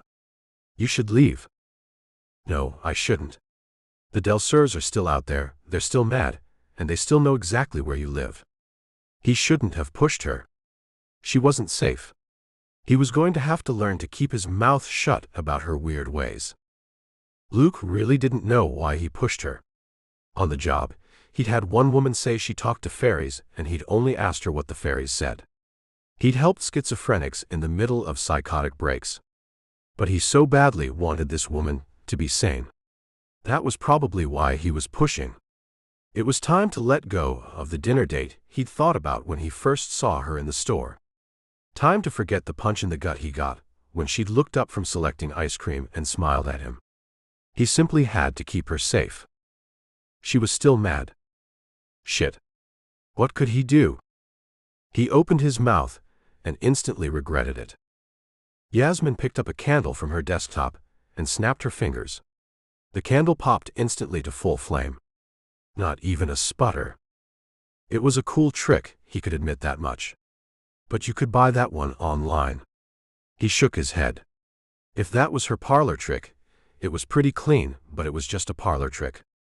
Still mad, she lined up a row of the 4 candles that had been on the floor. You tell me. Green. It came to life too. Turn it off. She snapped again, and it went out. Luke sighed. She was now trying to run him off. But he wasn't going to be scared. He couldn't run. Because if he did, the Delsers would show up on her doorstep or through a window. And lighting a candle wasn't going to scare them away. Leave. Her voice was low, but the vehemence was surprising. But she put her hands up, palm out toward him, the way he'd seen her do in the parking lot. She pushed out at him, a sound coming out of her throat that somewhat resembled a growl. Though he was far beyond the physical reach of her hands, he felt them. Luke felt her touch him, shove him, and he stumbled backward. Holy shit! She did it again. He stumbled a few steps back. She did it again, until he felt the wall at his back. He'd been shoved harder in his life. Many times. But he'd never been shoved like that when the person hadn't even touched him. Even angrier at him than she'd been before, she lifted her 2 hands and started chanting something just under her breath. The air around her shimmered. Or else he was losing it. It was probably the second one, because he did not believe what he was seeing. Taking advantage of his shock, Yasmin Ali turned feral eyes on him and said, "I can take care of myself." Suddenly, he remembered why he was here. Why he was even contemplating sleeping on that inflatable mattress in this weird room for this crazy woman. He pulled his gun and aimed it at the floor in front of her. The shimmer stopped. Yasmin gasped, her hands flying up and her feet moving backward. She choked out, "What are you doing?" Luke put the gun back immediately, snapping the holster down with his right hand, his left up in a wait-a-minute gesture. "I was making a point. The safety was on. You were in no danger, but are you prepared for that? Because that's what the Del Surs are bringing." Her eyes closed. Yasmin's shoulders slumped and she shook her head defeated. Pushing past him, she went into the hallway and shuffled around in the closet. He almost didn't catch the pile of sheets and the blanket she just tossed at him. Then she turned and stalked off. He heard her bedroom door slam a moment later, and he wondered if she'd pushed it with her hand, or if it had just slammed behind her on its own. Chapter 5. Luke hadn't slept well. The mattress was fine, but he had nothing to sleep in, no toothbrush and no change of clothes. He also had some pretty crazy thoughts ricocheting around his brain. He'd never seen what she'd done before. He'd seen magic shows, some pretty good ones, but no one had said it wasn't a trick. And he'd never seen anyone take orders from a bystander. She'd lit and snuffed every candle like he asked. She couldn't have known the order he would choose. Luke considered a remote control of some kind, but she didn't have one. Her hands were empty. He thought about a second person, but who would set that up in their own home and have it ready at all times? He'd barged in on her, showed up unannounced. And if that hadn't convinced him, she at least had the ability to control some small flames. The hands shoving at him had done the trick. He'd never seen a magician touch a person without actually laying hands on them. He'd felt it, felt her hands on his shoulders though she was several feet away. Even if she just worked some kind of mojo on him, so he merely believed she performed these tricks, that was still her working magic on him, wasn't it? It went against everything he knew. Everything he was taught. Everything he believed. Luke was grateful she rolled up the carpet with the pentagram on it, and that she stashed the candles out in the hall. The whole idea of sleeping with it nearby creeped him out. When he did fall asleep, he dreamed disturbing images of rituals with him as the sacrifice. Witches in dark robes with pointy hoods surrounded him, and plunged wicked-looking daggers into his heart, or cut it out entirely while he was staked out on the ground. Thus, he hadn't gotten a wink of good sleep. It was a damn lot to deal with, for $1. He laid there, on the air mattress. The sheets didn't fully fit, as it was about 2 feet high. He figured the height was so you weren't sleeping on the floor, but it was hell on the sheets. The corner of the bottom sheet kept popping up, but he was tired of fixing it. It didn't matter anyway, since he had to choose having his feet on the mattress or his head on the pillow. He was slightly diagonal, and there was still a gap by his feet. Men were routinely over 6 feet tall these days. Why hadn't mattresses kept up? He was only 6'1", and not all that bulky. Luke didn't envy the guys who were bigger than him. Of course they were probably in their own beds, not worried about witches and gangs. When he heard Yasmin around the house, he decided it was time to get up and figure out what to do with the day. Pulling on his pants and his button-down shirt, he tried to ignore the fuzzy taste in his mouth and the fact that he was putting on old clothes. For once, he didn't even bother with the tie. When he opened the door, she stood at the end of the hallway as though she knew he was coming out.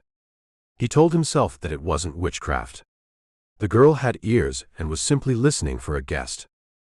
"Good morning, Officer Salzone." Her tone was shy of pleasant, but he took it. "Luke. Please." "Good morning, Luke." Her voice didn't change tone, but she pointed into the bathroom. "There's a toothbrush and toothpaste out for you. What's in there is the guest set, so help yourself." She turned away, not seeing his grateful smile and wondering if she could read his thoughts. He told himself she was simply thoughtful, and he couldn't attribute every move to the paranormal. In the bathroom, he found a washcloth and hand towel, along with 2 fluffy soft dark blue bath sheet-sized body towels laid out for him. Tall man towels. He was grateful. It felt wonderful to be clean, but worse to step back into yesterday's clothes. Still, he came down the hallway, not sure what he'd find, not certain he was ready to apologize or listen to her apologies. It didn't happen. She was sitting at the table, playing with her phone or a tablet or something, but she popped right up. "If you want breakfast, I have 2 kinds of cereal, or I can make fried eggs with bacon and toast." It was more than he'd been expecting, but then her eyes darted to the right, looking suspicious.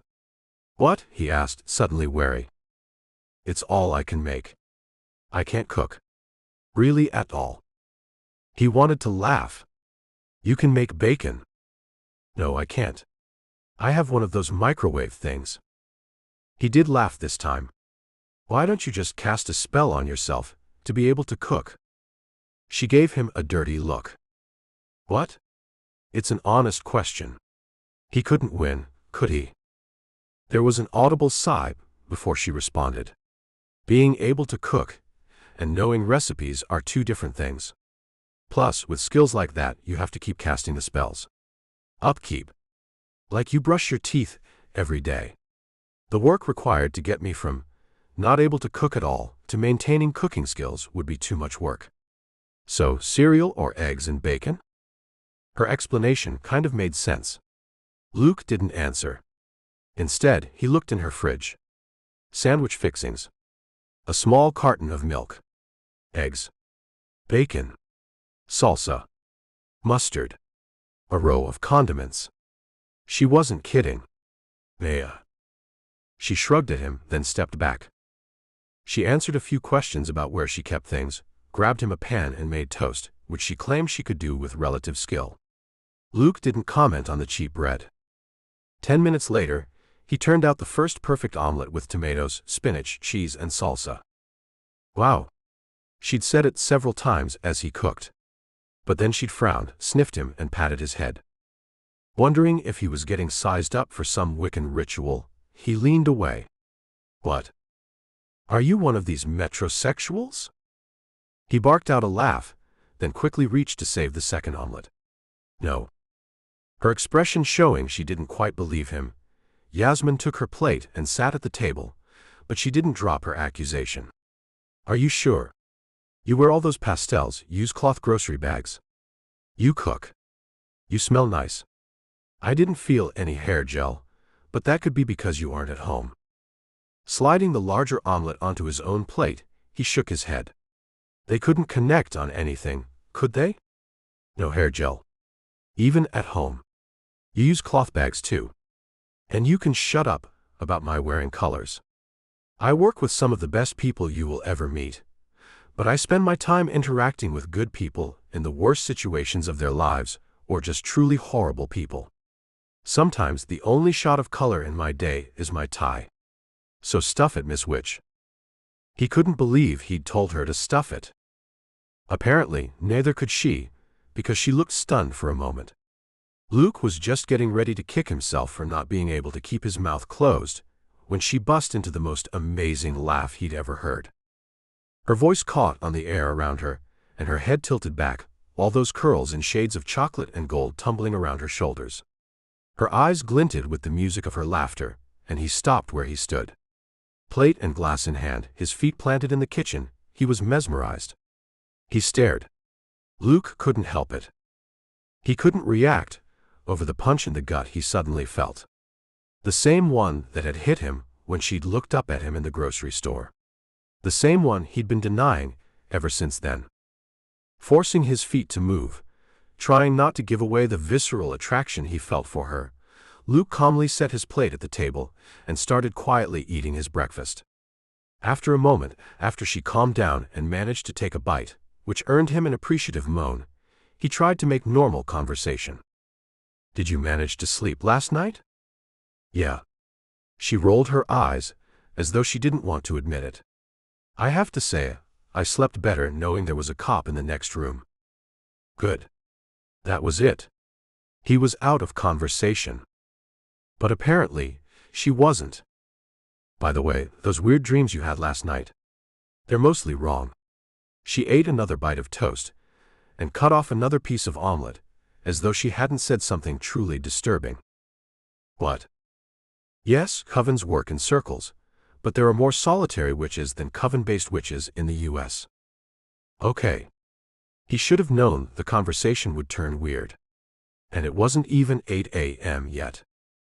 Tilting her head, she looked at him more closely. Well, you had it wrong. If the witches were dressed, it would be in street clothes or all white or nothing at all. Not the dark robes and pointy hoods you dreamed about. He was just digesting his own thought. How did she know that, when she laid another one on him? And we sure wouldn't sacrifice a person. That was just ridiculous. Some witch chanting in tongues and plunging a dagger into your heart. Not gonna happen. We don't cut hearts out.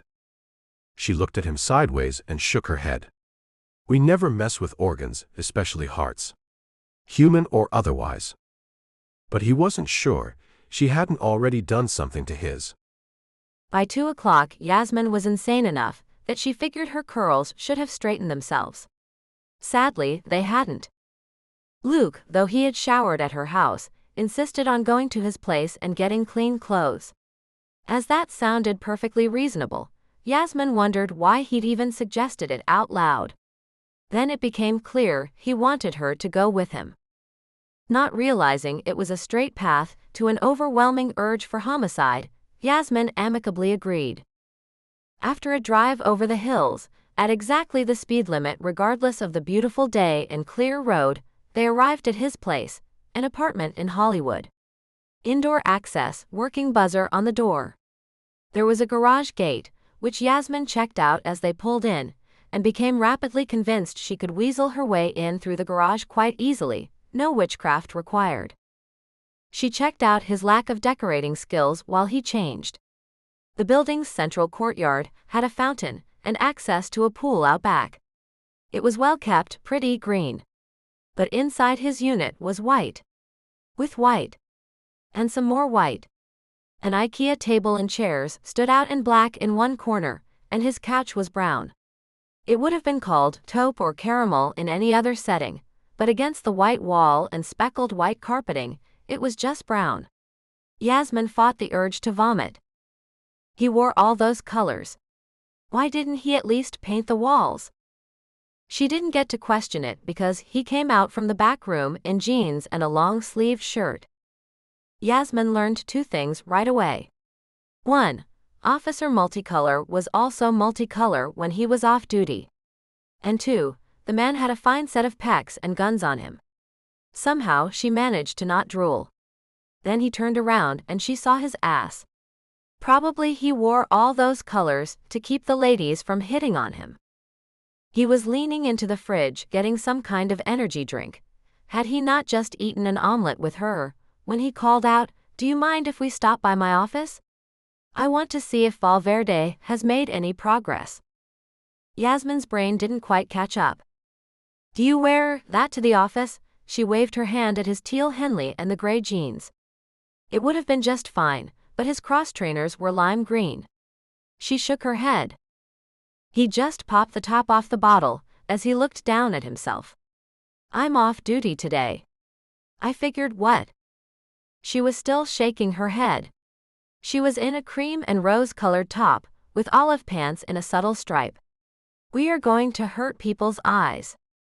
Luke Salzone took a hit of his bottled drink, then he took offense. "I look fine." "You do look fine." She withheld alternate definitions of fine. "And so do I. But we clash like nobody's business." She pointed at her own Middle-earth tones, then at his brights. He shrugged and offered her a bottle of what he was having. Pretty sure that she saw blades of grass as part of the logo picture, she refused.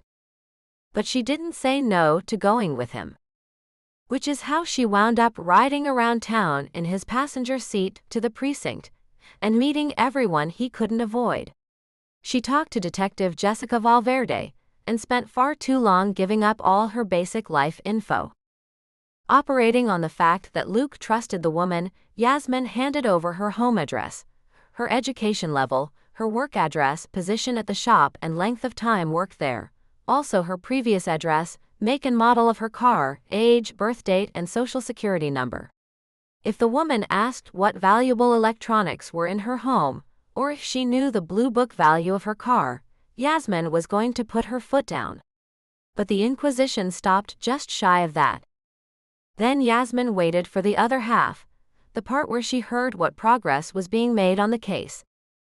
There was none. No one had seen the men's faces.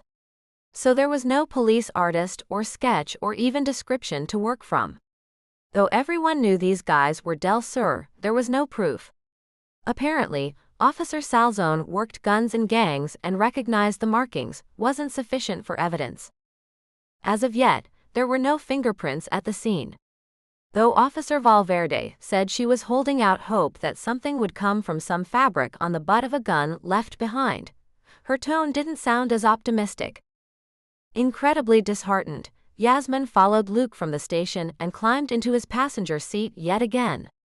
"Why aren't you upset?" "I am." He started the engine, and thankfully the air conditioning came out cold right away. "You don't seem upset." She looked at him as he pulled out of the parking lot. He was checking for traffic, and she was ready to hit something. "I can't show it. I'm an officer. We can't afford to emotionally invest in everything. But yeah, I am upset." He sighed. "Right now, unless that gun yields something, there's no case. Not until they come after you. And I hope they don't." "So they just get away with it?" She couldn't believe it. Did he really care? Because he seemed far too calm. Then again, it wasn't him they were going to come after. Maybe they wouldn't come after her either. Luke sighed. "American law is a fine mix of punishments, restrictions, and liberties. We have to have proof first and last. We can't just arrest people for being bad, they have to have broken a specific law. Isn't shooting at a person in a grocery store parking lot against some specific law?" He almost smiled as he pulled into traffic. "Yes, it is. But who do we arrest? None of us can accurately identify one person as either the shooter or his friend." Yasmin sat back into the seat. He was right. She could cast a spell to find the person, but she still couldn't get him into jail. Wreaking her own personal justice was tempting, but went against her religion. So she rolled down the window because the LA weather was so nice today, and she watched the buildings and people go by, and the palm trees standing tall in the still air. Her breath caught as Luke turned the car into the parking lot at the grocery store where she'd been shot at. Unused to the feeling of panic, Yasmin reacted poorly. She stiffened in her seat and ground out the words, "What are we doing here? We both lost our groceries the other night. And I know you didn't replace them, because there's nothing in your fridge." He hadn't looked at her, as he'd been searching for a parking spot. But when he hit the brake and looked over at her, he finally caught on. "Oh shit. I'm sorry." She didn't know if he was apologizing for swearing or for bringing her here, but he seemed to get the idea. Using his soothing voice, he talked the whole time. "We're leaving. I'm watching the area, no one is here. You're safe. You're with me." His jaw was clenched. Yasmin could see that, and she focused on his face while she tried to forcibly even out her breathing, but she just couldn't seem to do it. Every drop of her blood had chilled suddenly, and just being here made her afraid. Even though she knew it was irrational, no one was here, just like Luke said, that didn't stop her from being deathly frightened. Unfortunately, with a heavy flow of cars in and out of the lot, it took a few minutes to get far enough away that she could start to regulate her heartbeat again. Luke was pulling into an open parking space on the side of the road before she could really get it together. His hands were warm on her bare arms, and he turned her to look at him, his eyes darting back and forth to check her reaction. "I'm so sorry. I didn't think." With a deep gulp of air, she finally pulled herself together. It's okay. I'm okay now. I didn't expect that. She was starting to turn away, embarrassed at what had to have been her first ever panic attack, when his hands came up on either side of her face. Crushing some of her curls to her head, he held her there, just looking at her, teal eyes searching for a moment before he nodded and let her go. Okay, your color is coming back. You'll be okay. He sat back into his seat and looked out the front window, finally done scrutinizing her. That was completely my fault. I don't get those reactions anymore, and I didn't think. Managing a few short nods, Yasmin finally found her voice. I'm okay now. But she didn't say anything else. Do you still want to get groceries? Or should I take you home? Get you a stiff drink? On me, because that was stupid to take you back there. A small laugh burbled out of her. A drink sounds good, but groceries would be better. I just don't know where to go. There has to be something closer to your house. Prices are higher there. That's why I shop here. Then she tilted her head. You know, today I find I don't care. And she gave him directions. He followed her up and down some of the aisles, then made her spend time in sections she never lingered in. She was pasta and frozen meals, he was apparently gourmet cheeses and fresh breads. It turned out, there was a machine in the bakery that you could roll whole loaf bread into, and it would slice it to whatever thickness you wanted. The man bought fresh herbs while she stared at him, and eventually she added an apple to her own cart, just so she didn't seem so plebeian. They unloaded her groceries at her place, then headed into Hollywood again to unload his, which Yasmin thought was simply ridiculous that she had to tag along. She wanted to call her friend Jen and see if she was available for dinner, but she realized she had to ask Luke first. Then he said sure, and that he would be coming along. Oh no. Yasmin stood in his white living room, her hands out. You're not coming to dinner with my friend and me. She'd already had him watch her put her groceries away. You remember who's after you? He glared from where he was arranging his herbs, in one of his very neat refrigerator doors. They aren't going to follow me to a crowded restaurant. They have my address, not my schedule. They can't have hacked my cell or be reading my texts. What about when I go back to work? You can't follow me there. Looking defeated, he rubbed the back of his neck and conceded. You're right. I doubt they've hacked your phone. You're probably fine. But what if you aren't? Well, she couldn't live like his puppy, tagging around after him, could she? I'll be fine. His mouth, normally jovial, thinned. You got shot. And they came back and left a warning that they know where you live. So I'll call you on my way home, and you can meet me there. Or I'll give you a key, and you can let yourself in when you want. Fine. Give me the key. He held his hand out, as though she had a spare on her person. No, this was going to require yet another trek across town. And you don't go anywhere alone. She huffed out an exasperated sigh. She couldn't help it. And I wasn't shot. I was shot at. His own sigh was as long-suffering as hers was sharp. I'm not so sure about that. Chapter 6. Luke was sitting at his desk the next day, back on duty but not accomplishing much. Because he wasn't a uniformed officer, he wasn't put on desk duty for having drawn his weapon. But he had become part of the case, which meant his own caseload had to be lightened. It wasn't something he wanted, but he had to admit that being involved in Yasmin's shooting was taking time out of his regular workday. He was worried about her. He told her to stay out of the house all day.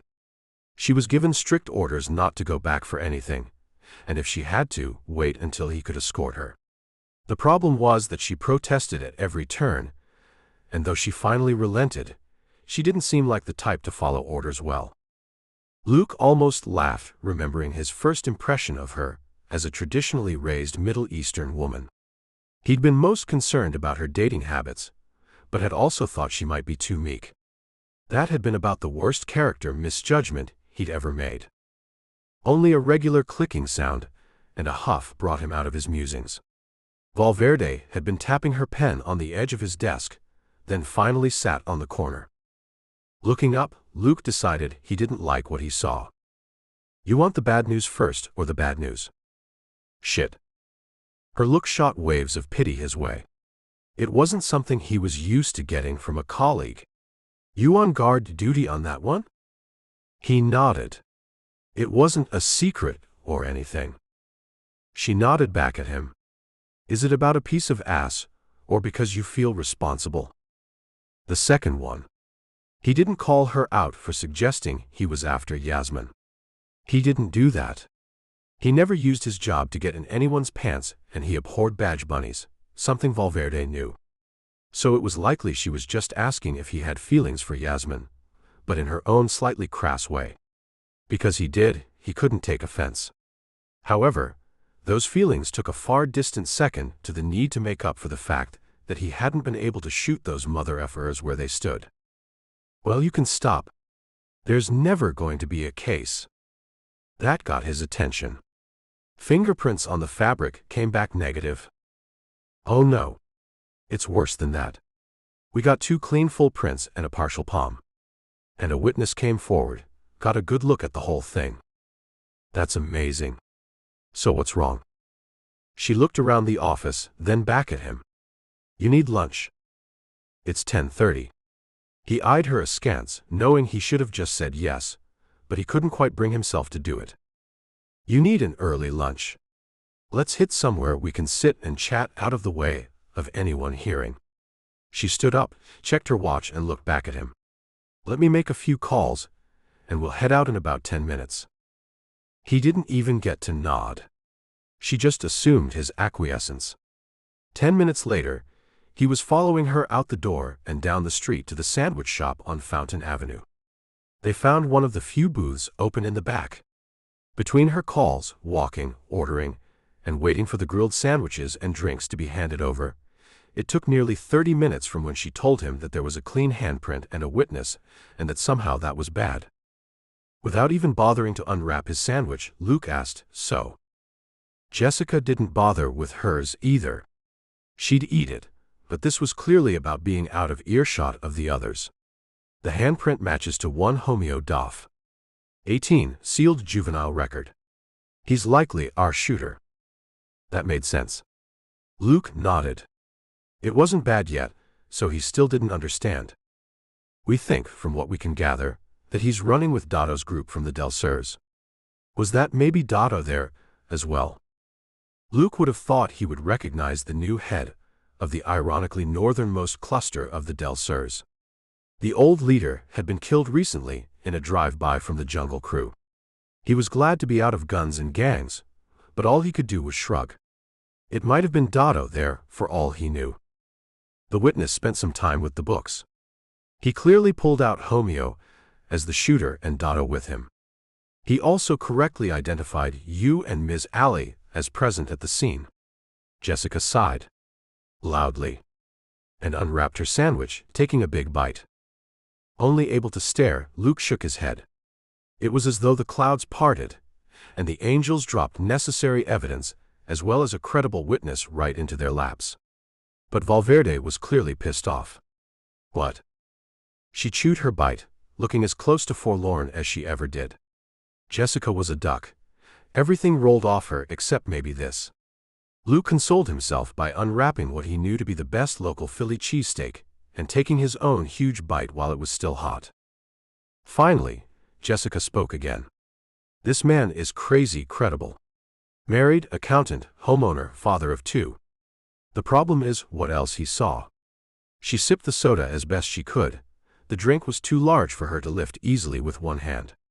He didn't come forward right away because he was shaken up, not only by the fact that someone was shot at right in front of him, but because he saw blue flames appearing on the ground around the victim, as though she traced them there. His words, not mine. "Oh." Luke gave his own deep sigh. No one would believe that. All that credibility, right down the drain. But Jessica gave a crazy grin. "Oh, it gets better. According to Mr. Awesome Witness, Ms. Alley was chanting when she drew flames on the ground. Then he says the shooter didn't miss, that Ms. Alley actually caught the bullet with her hand, and then she was emphasizing her words with her fist banging softly on the tabletop. Then she held her hand out and beamed a red laser at the shooter, making his gun turn hot and making him swear and drop it. Then she pushed the air around her. Is that all? He wasn't even enjoying the sandwich anymore. Aside from the laser beam, he'd seen all of that himself. He just hadn't put it in the report. How could he? Oh no. It gets better. Jessica looked physically pained now.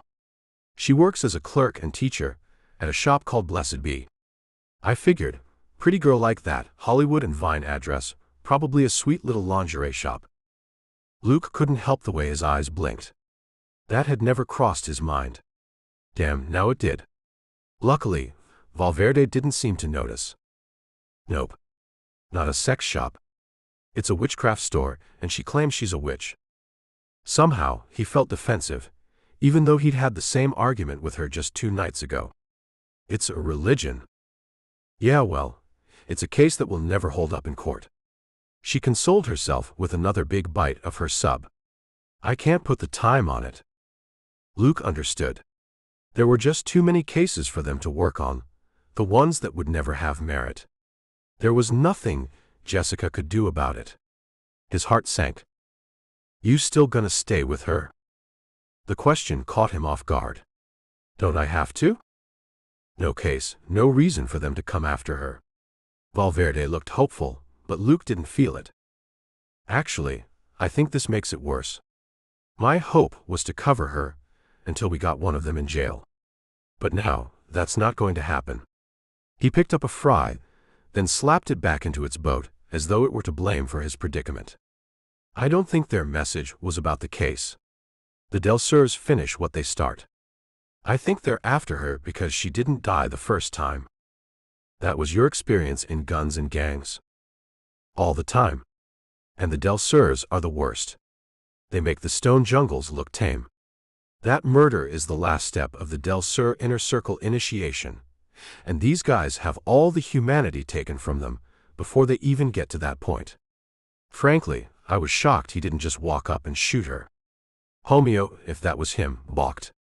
He gave her a moment. Then when he did shoot her, she caught the bullet. Jessica's mouth quirked as though trying to hold something in. You believe the witness? Luke didn't know what to make of that. He was having a hard time reconciling what he'd seen, both at the crime scene and in her house. I didn't believe a damn thing. I don't believe in that crap. But I have evidence, and I have to tell you to watch your back while you're working with her. This time she looked serious. What evidence? His lunch was getting cold, but he'd figured that was going to be the case even when he walked over here. Well, there's the gun with the burned nylon handprint on it. So it got hot while Homeo Doff's hand was in contact with it. Then there's the mild discoloration in the tar on the parking lot where she was standing. It's in a perfect circle around where she was standing, and is indicative of high heat. One of the crime scene techs found it even before Mr. Excellent Witness said she lit a blue fire circle. And there's the squash bullet, which happens to just match that nasty bruise on her palm. She looked him in the eyes. I can't put it together anyway, other than the way the witness says it happened. So I have to go back to him and tell him I don't think he's bona fide crazy, but that everyone else will. Good Lord. Luke's shoulders sagged. There wasn't a good answer here. Maybe if he was lucky, Homeo and his gang would find someone else and leave Yasmin alone. Then Luke could move out and know she was safe, or at least as safe as a woman living alone in LA could be. But how would he know when that day came? And he had moral problems with wishing the Del Surs would finish the job somewhere else. It would mean another person would die. He couldn't want that. Valverde was looking at him, scrutinizing. What do you think? Do you believe she's a witch? Wasn't that the million-dollar question? Absolutely. It's a religion. She says she's a practicing witch. That's like asking if you believe I'm a Catholic. A small nod acknowledged the answer he gave, and Luke could tell she wasn't going to let it drop. Do you think she did those things at the scene? He thought for a moment. I didn't see any red laser beam making the gun hot. Could he tell her the rest? He'd specifically avoided this, because he knew people would think he was completely off his freaking rocker. But he admitted to part of it. I saw the circle of fire, it was pale blue. Pale blue. That's exactly what this dude said. Valverde sat back, thinking. Absorbing the news. What about the bullet? Did you see her catch it? I didn't. But I saw the bruise the next day, and it was clearly fresh. Interesting. She mulled it over. I just don't think there's a case here. Not until the Del Surs come back to finish what they started. Yasmin was ready to demand her dollar back.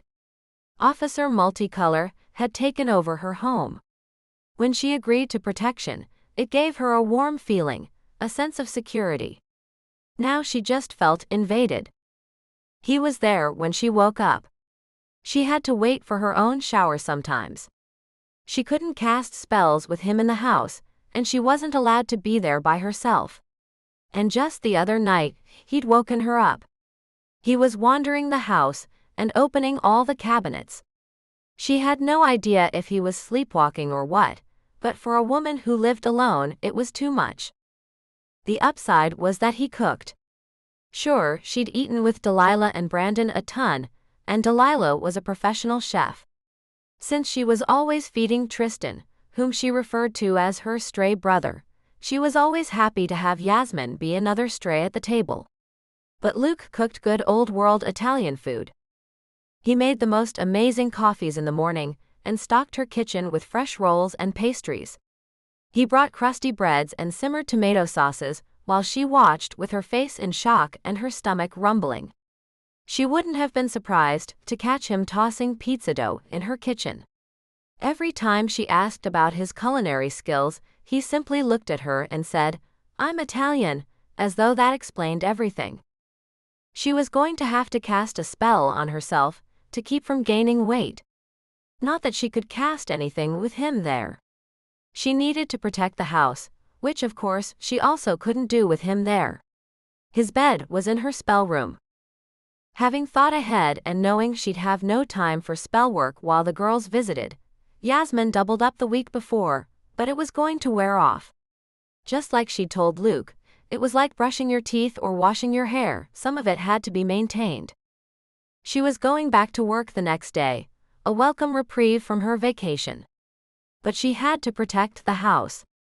She had to get some things in place. The whole reason he was here was because it was likely she was already a target for murder. The thought alone made her shudder. When they sat down for dinner, she decided to make conversation and bring it around to the fact that she was going to have to cast tonight. Yasmin started easy. "This soup is amazing." "Thank you." He'd already said he learned all of it from his mother. "Your mother must be a fantastic cook." "She is." He smiled. Trying to keep the conversation flowing, Yasmin stuck to the safe topic of food. "You'd like my friend Delilah, she's a professional chef. And she's amazing." He nodded. "Is she a witch too?" "Okay." Conversation not so safe. "Yes. She's my boss's sister, and half owner of Blessed Be." "Is she as good as you?" That startled her.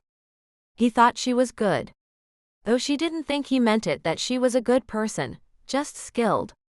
Then Yasmin laughed. "I'm a junior witch. Delilah and Tristan were born to it. She makes me look like a rank amateur." That stopped him cold. Uh-oh. She really should have thought it through before she said that. He was wary enough of her small skill set.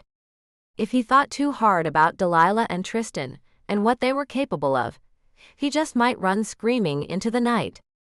When the silence became awkward, he filled it with a change of topic. "Listen, if I'm still here next Sunday, our family has a big dinner. I can skip it if I have to, or you can find someone else to spend a few hours with?" "Sure. That wouldn't be a problem." He'd worry about her and not go if she didn't have somewhere to be. She'd have to figure something out. Maybe Jen and Lissa could come over. Her interrupted her thoughts. Or you could come with me. I have 8 siblings, a handful of nieces and nephews, and even a new great-niece. My mother would be glad to have the extra. Her mouth was open. The invitation was a surprise. She knew she frightened him just a bit. But 8 siblings? His grin was infectious. I know you have just the one sister. She nodded. Typical nuclear Middle Eastern American family. My parents want to help choose my husband, my career, and my breeding schedule.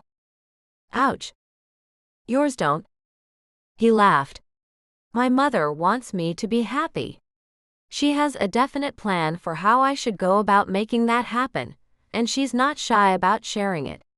But if I push back hard enough, she figures I either know what I'm talking about or I'm too stubborn to change, so she accepts it.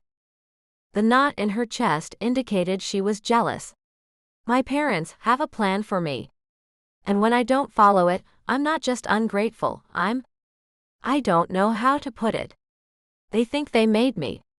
They picked my schools, paid for private education, took me to mosque. They molded me, and to them I have no right to break that mold. They would never say it, because it wouldn't be right, but they act like they own me. The thought that I can get away with all these ideas of my own is simply insulting to them. But you're good with your sister, right? His food was rapidly disappearing, and she couldn't figure out why he didn't weigh 3,000 pounds. Yes. She feels the same way I do, but she hasn't taken any heat for it. Her natural choices are more in alignment with my parents' beliefs. So, ironically, they're much freer with her.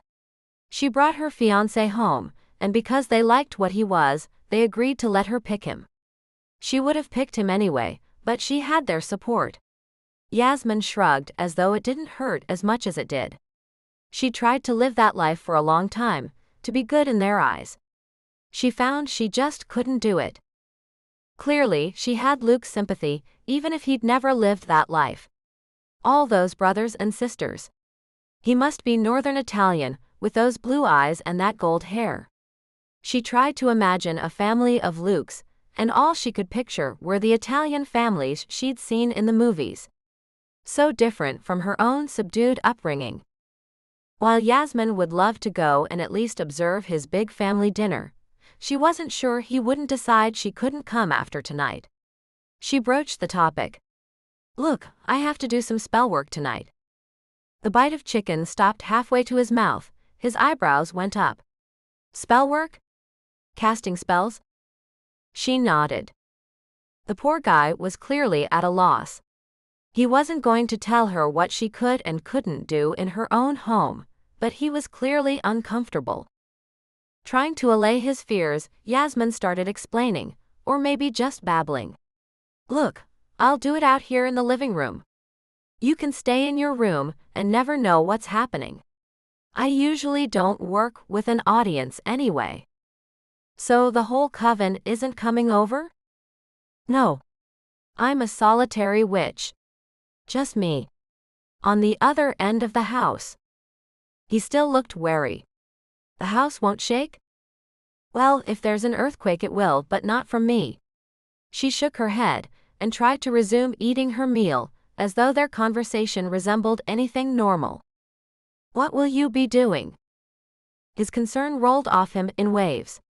Though if that was from his proximity to the spells or what, she couldn't tell. Yasmin also thought he was asking for details, lighting candles, chanting, burning herbs. But she avoided that.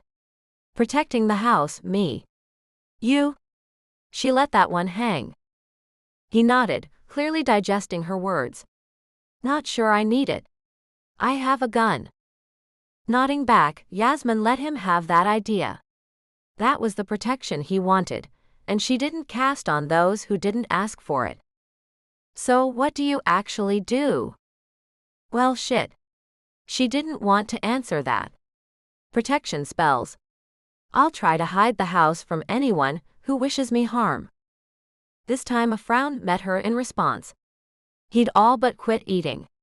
They have your address. How could you possibly hide that? Could you make them all lose the information? She nodded. I think so, but that's a very specific thing to do. It takes a lot of energy and is more likely to fail or go awry. Yasmin thought back on that love spell she'd cast before all this started. It may have gone wrong, may have brought all this to her doorstep. She decided to stick to more broad spells, even if that love spell hadn't been all that specific itself. When she looked up, he was sitting back in his chair, his arms crossed. The look on his face was troubled. Already pretty sure she didn't want the answer, Yasmin asked anyway. What? He stopped himself, clearly biting off his own words. Then he gulped in air and went for it. I just don't believe it works. She nodded at him. She'd been doing that a lot. It was a good answer that didn't involve yelling or being hurt. She could scream at him that he was an idiot not to believe after all he'd seen in the last handful of days. But she didn't yell. He had a right to believe what he did. It took a moment to be able to answer calmly, but she managed. That's okay. You don't have to believe in it to make it real. Lots of people were convinced the earth was flat for a long time, but that didn't make it any less round. Sure, but that was ignorance.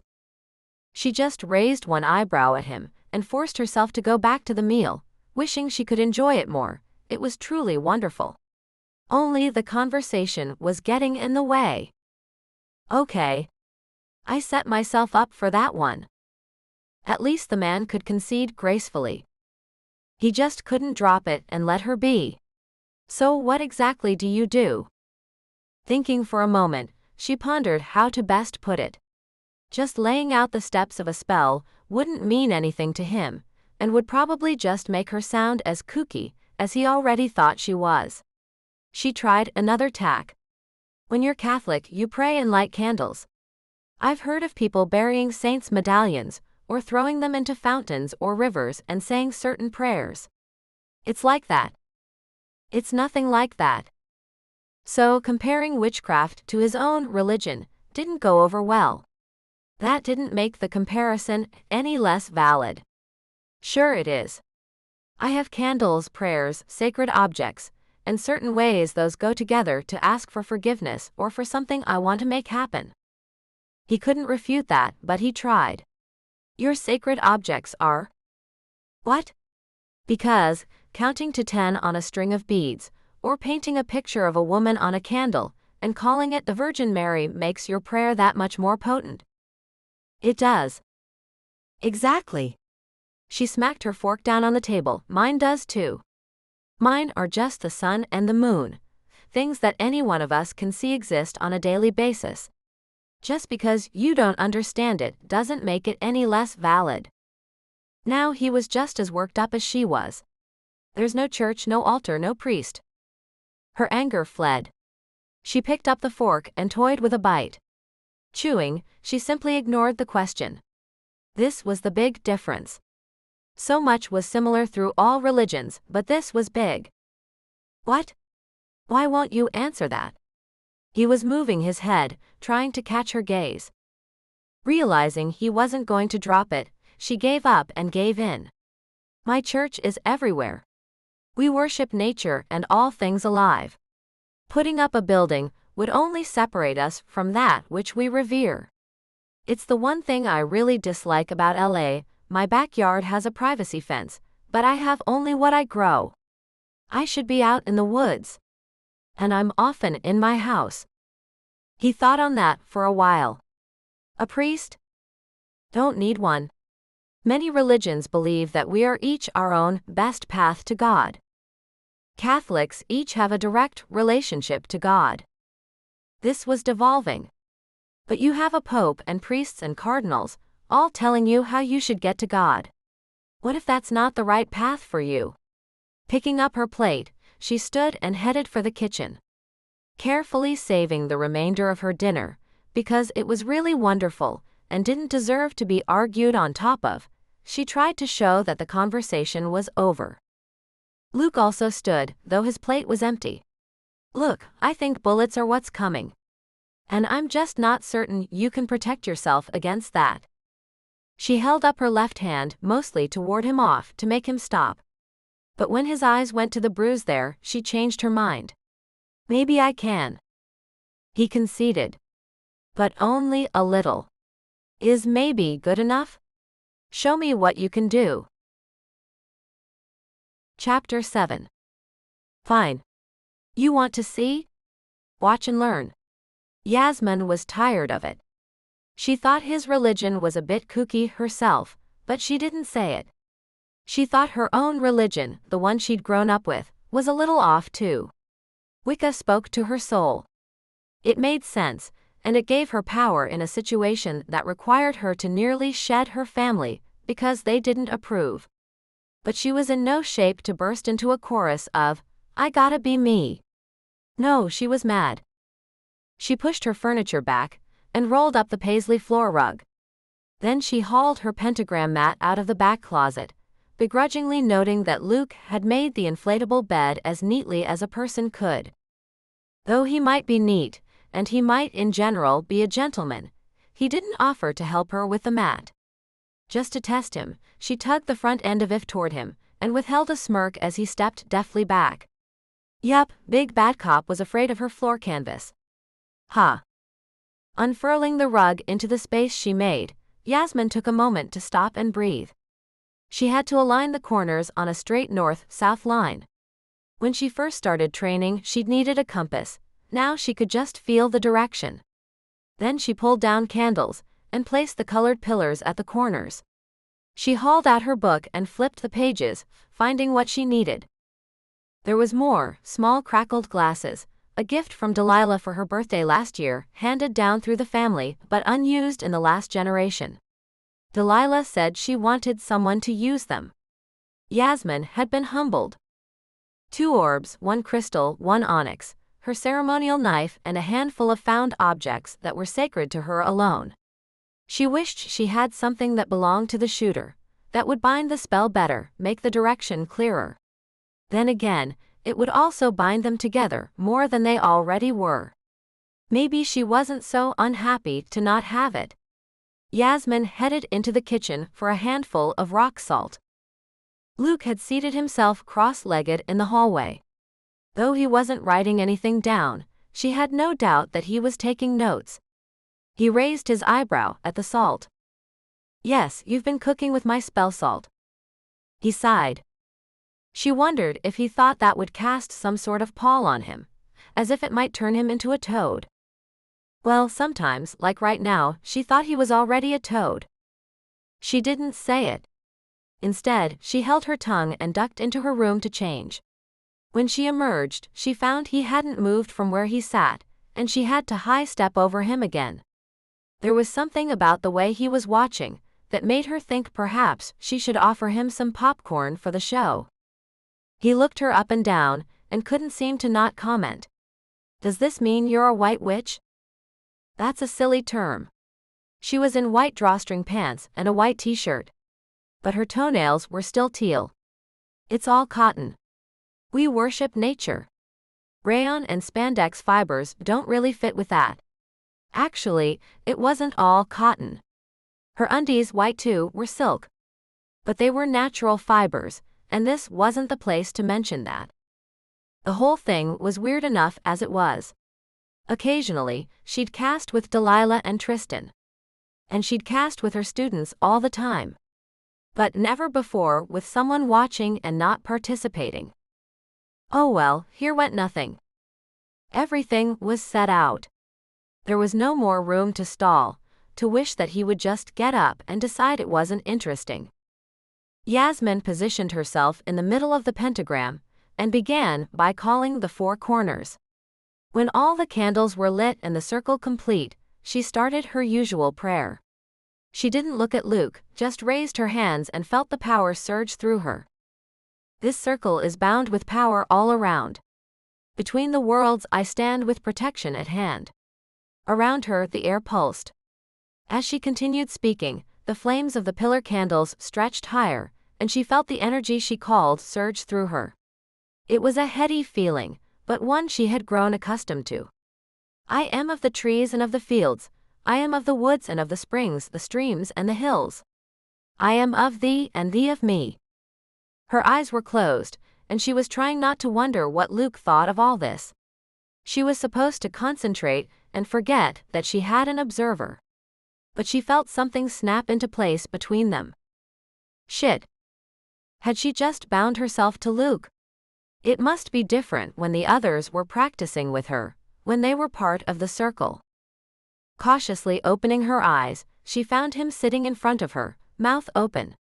Yasmin could almost see it, and she could definitely feel it. The air almost shimmered in a bridge between them, crossing the boundary of the circle. Well, that was an error. She had not intended to bind them together. What she chose to do was ignore it. She raised her hands up, closed her eyes, and started again. This time, she began the protection spell. I need protection for my home, grass and floor and roof and bone. Wrap us in the heavenly mire, protect us earth, wind, water, fire. The candles flared and flickered. Though she didn't open her eyes, Yasmin could feel them burning hotter, the flames turning blue. Elements here wise and strong, surround us fully wide and long. Love is the will, and love is the bond. So mote it be. As she opened her eyes, a small circle of blue flame appeared on her floor, flaring for just a moment and dying. Luke still stared, gawked really, and she felt like she was on display. Which she was. But she settled her hands loosely at her sides and turned clockwise 3 times, raising her hands as she went. When she hit the end of her turns, Yasmin tipped her head back, mouth open to the sky, and spoke again. Stone of earth, stone of shade, into thee this spell be made. That no eye may notice this place, the address gone, the light post haste. Another home shall they see, any conjured other than me. As I will, so mote it be. Again, the energy in the room pulsed around her. This time when she opened her eyes, she looked at Luke on purpose. I'm going to protect myself. Can I protect you too? Very rapidly, he shook his head. It was a tiny, tight movement, as he was clearly disturbed and didn't understand what he was seeing. Though she wished she could do it, it went against her faith to work against another person's wishes. He wasn't her child, she couldn't just protect him. Well, he was protected in the house. So Yasmin worked a spell on herself. Having protected the house, it was as important that she was as safe as she could be when she wasn't in it. When she finished, she was exhausted, and sat down in the middle of her pentagram, head in hands. She was so powerful when she was casting, but so drained afterward. Though she couldn't lift her head to look, she saw Luke's feet as he rushed to grab her. Hands shooting out to stall him, she pushed him back before he crossed the line. Don't break my circle. I'm not done. He stumbled as though he had bounced off something, but when he reached out and didn't encounter anything but air, he frowned. Only a nod let her know that he understood. From her seated position, Yasmin tipped her head back again, and released the 4 corners, ending the circle and leaving her protections in place. Then, more drained than she had ever been, she laid back and let the blackness take her. Leaping up, Luke didn't make the decision, but he heard the words in his head. Screw the circle. He hoped she was finished, but that wasn't his primary concern. Ignoring the fact that he'd felt compelled to watch her, and even linked to her during the ceremony, his only objective now was to take care of her. Part impartial law officer and part frightened friend, he knelt over her and checked first for a pulse, then that she was breathing. Both seemed to be in fine working order. His next concern was to get her conscious, then lucid. Those were proving to be a bit of a problem. He grabbed her shoulders and gave her just a little shake. But nothing happened. He tapped at her cheek, but again she didn't respond. Starting to get very worried, Luke looked around for something that would have caused this. Really, she had just raised her arms and spun around a few times, not even enough to get dizzy. Then she'd carefully sat down, less than carefully laid back, and now she was unrousable. His brain scrambled for something to hold on to. Maybe she was like this each time she cast a spell. She had passed out in the parking lot after the shooting. If that was the case, then he could just wait a second and she'd be fine. The other option was that something had gone horribly wrong. Maybe she miscast something, if that was even a possibility. Could she have actually hurt herself? It just didn't seem she'd done anything that could cause a real injury. Just as he was mulling those possibilities over, her eyes began to blink, the deep color pulling his focus to the exclusion of all else. Her gaze flitted one way then another, as though she couldn't process what she was seeing. Then, finally, it landed on him. She mumbled something that sounded like multicolor, but that didn't make sense. Yasmin? Officer Salzone. Her voice was a bit thready, but her enunciation clear if her choice of words wasn't. He did what he was trained to do, and stated to her what had happened, to see if it brought her back to her surroundings. Yasmin, you cast a spell, then you passed out. Ah, crap. This time she pushed at the hand he still cupped her face with. She pushed against the floor, hauling herself upright, but he drew the line when she tried to get right to her feet. Just sit for a moment. Now, this happens sometimes. You get a really big surge of energy, and when the spell is done, I guess the difference is a bit hard to handle, and you pass out for just a moment. She waved away his concern. This has happened before. He was trying to look into her eyes, make sure she was clear and that she wasn't trying to get away with something. For a moment, he wondered if maybe she had a disease that caused this and she was trying to cover something up. But she looked him in the eye, held his gaze while she answered. Well, I've read about it, and I saw Delilah do it once. She sent this huge surge out and then closed the circle, calm as could be, then passed right out. And I've had it happen once before. In the parking lot, after the shooting. Her intake of breath was audible. Okay, twice before. This was big. He clarified, because he could understand why the spell that stopped a bullet would be a big deal. In fact, even before he'd understood any of it, not that he understood it now, he hadn't been surprised she'd passed out then. It was reasonable that anyone crashing off that adrenaline cliff would just lose their marbles for a minute. But this time she looked away, as though she was about to lie. And Luke knew liars. He spent his days talking to them and sorting them from the truth-tellers. Tell me. She looked at him again, truthful this time. You don't want me to say it. Yes, I do. No, you don't. She practically glared at him. Maybe she thought he should be afraid of that cold stare. He was pretty certain he should be. He didn't know how she did what she did, but he could see it. He was still convinced it was a lot of smoke and mirrors, but he still thought she was capable of some serious injury. Only he really wasn't afraid of her at all. His teeth were clenched together, but he spoke through it. Tell me. It was normal spell work, but you connected in somehow, and that made it bigger. She tipped her head, raised her eyebrows, and flattened her mouth as though to say, Are you happy now? No, he wasn't. He'd thought that was some weird feeling he conjured up himself from watching her. It was quite the show. As a rational thinker, Luke knew you couldn't see the wind. But he'd swear on a Bible that he saw the air move around her when she worked. And it wasn't just in the candle flames. During most of it, the flames went one direction and the air another. The feeling that he'd somehow linked into the spell was something his mind created. At least that's what he told himself. Yasmin was right. He didn't want to hear that it was something real or even something she saw too.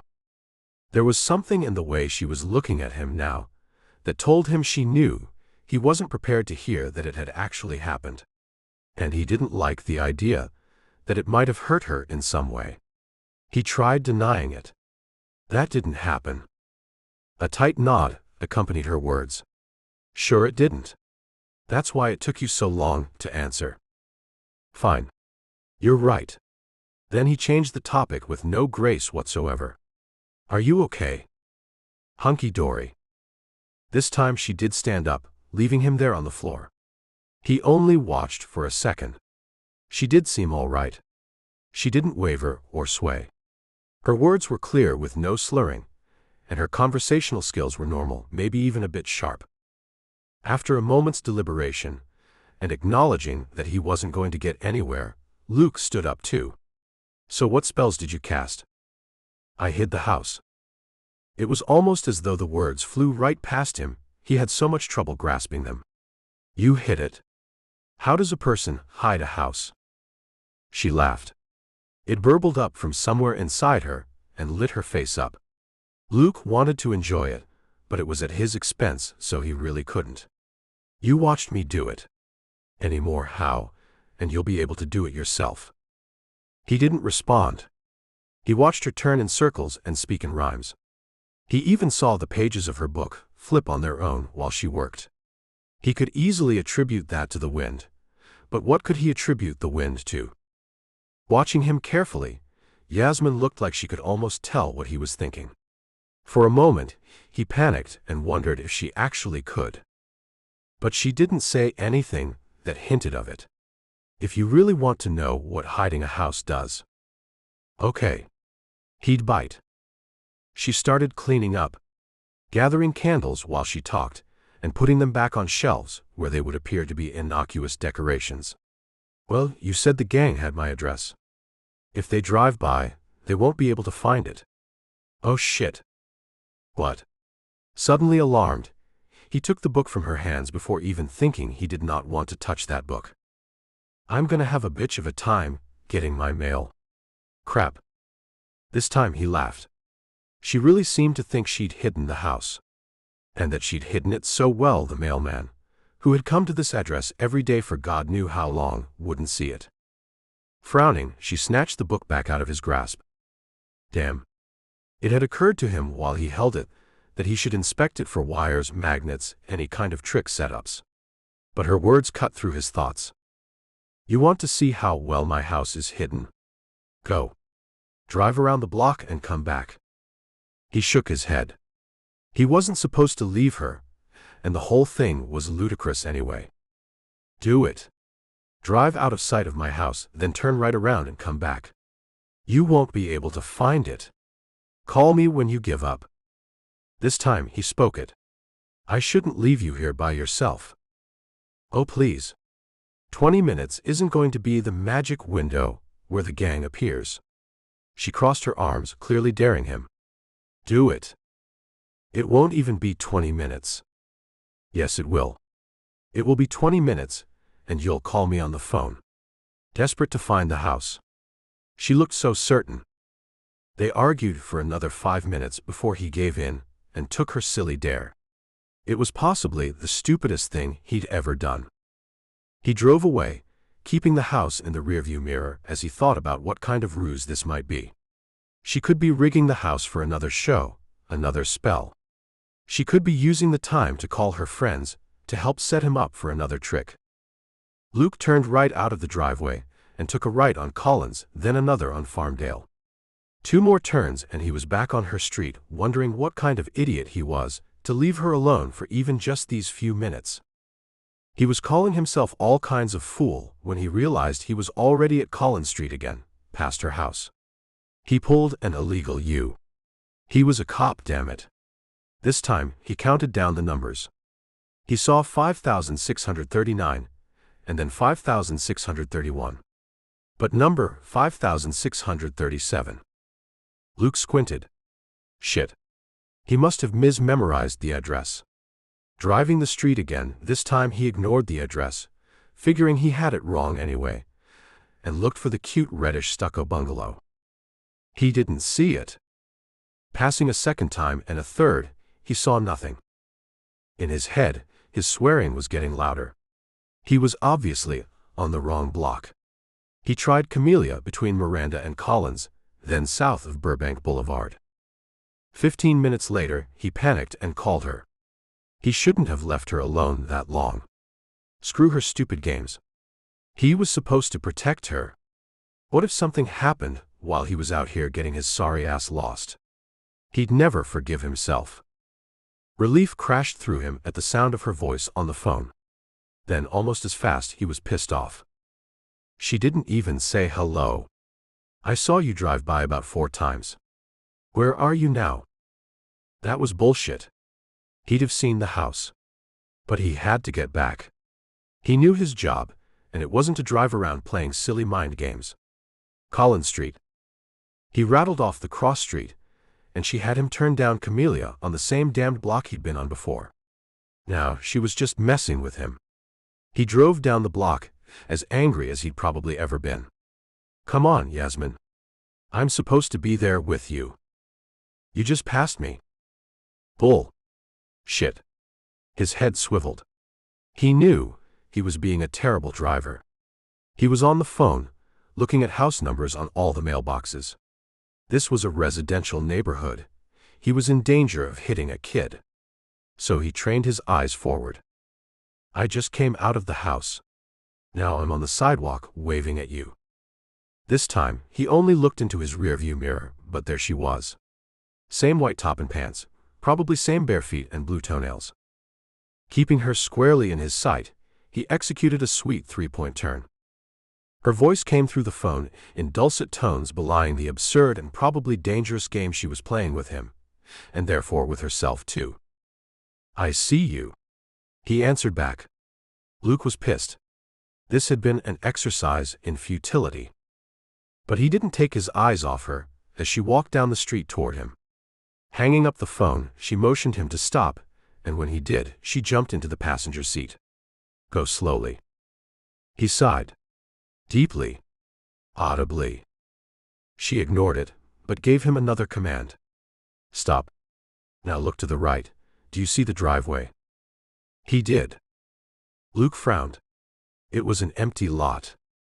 What was she? She interrupted his thoughts. Don't look for the house. Just look at the driveway. Turn into it. He wanted to tell her to go to hell, but she probably didn't believe in it. He wanted to tell her to stuff it, but that was unprofessional. And he was trying so hard to be a professional here, even though it was so difficult on so many levels. Luke kept his mouth shut and turned into the driveway. He was looking at how it kept getting longer when he saw the garage at the end. In reddish stucco. Holy shit. Yasmin grinned. Impish and full of satisfaction, she shrugged. Look around. He was at her house. Sitting in her driveway. Holy shit. I drove right by here. I know. She almost managed to keep the smug out of her tone. Almost. I watched you drive by a handful of times. I told you. I hid the house. How the hell did you do that? I thought I was lost. He couldn't breathe. Couldn't process. Luke had a rational mind. He understood that a person could perform a trick to make the pages of a book turn.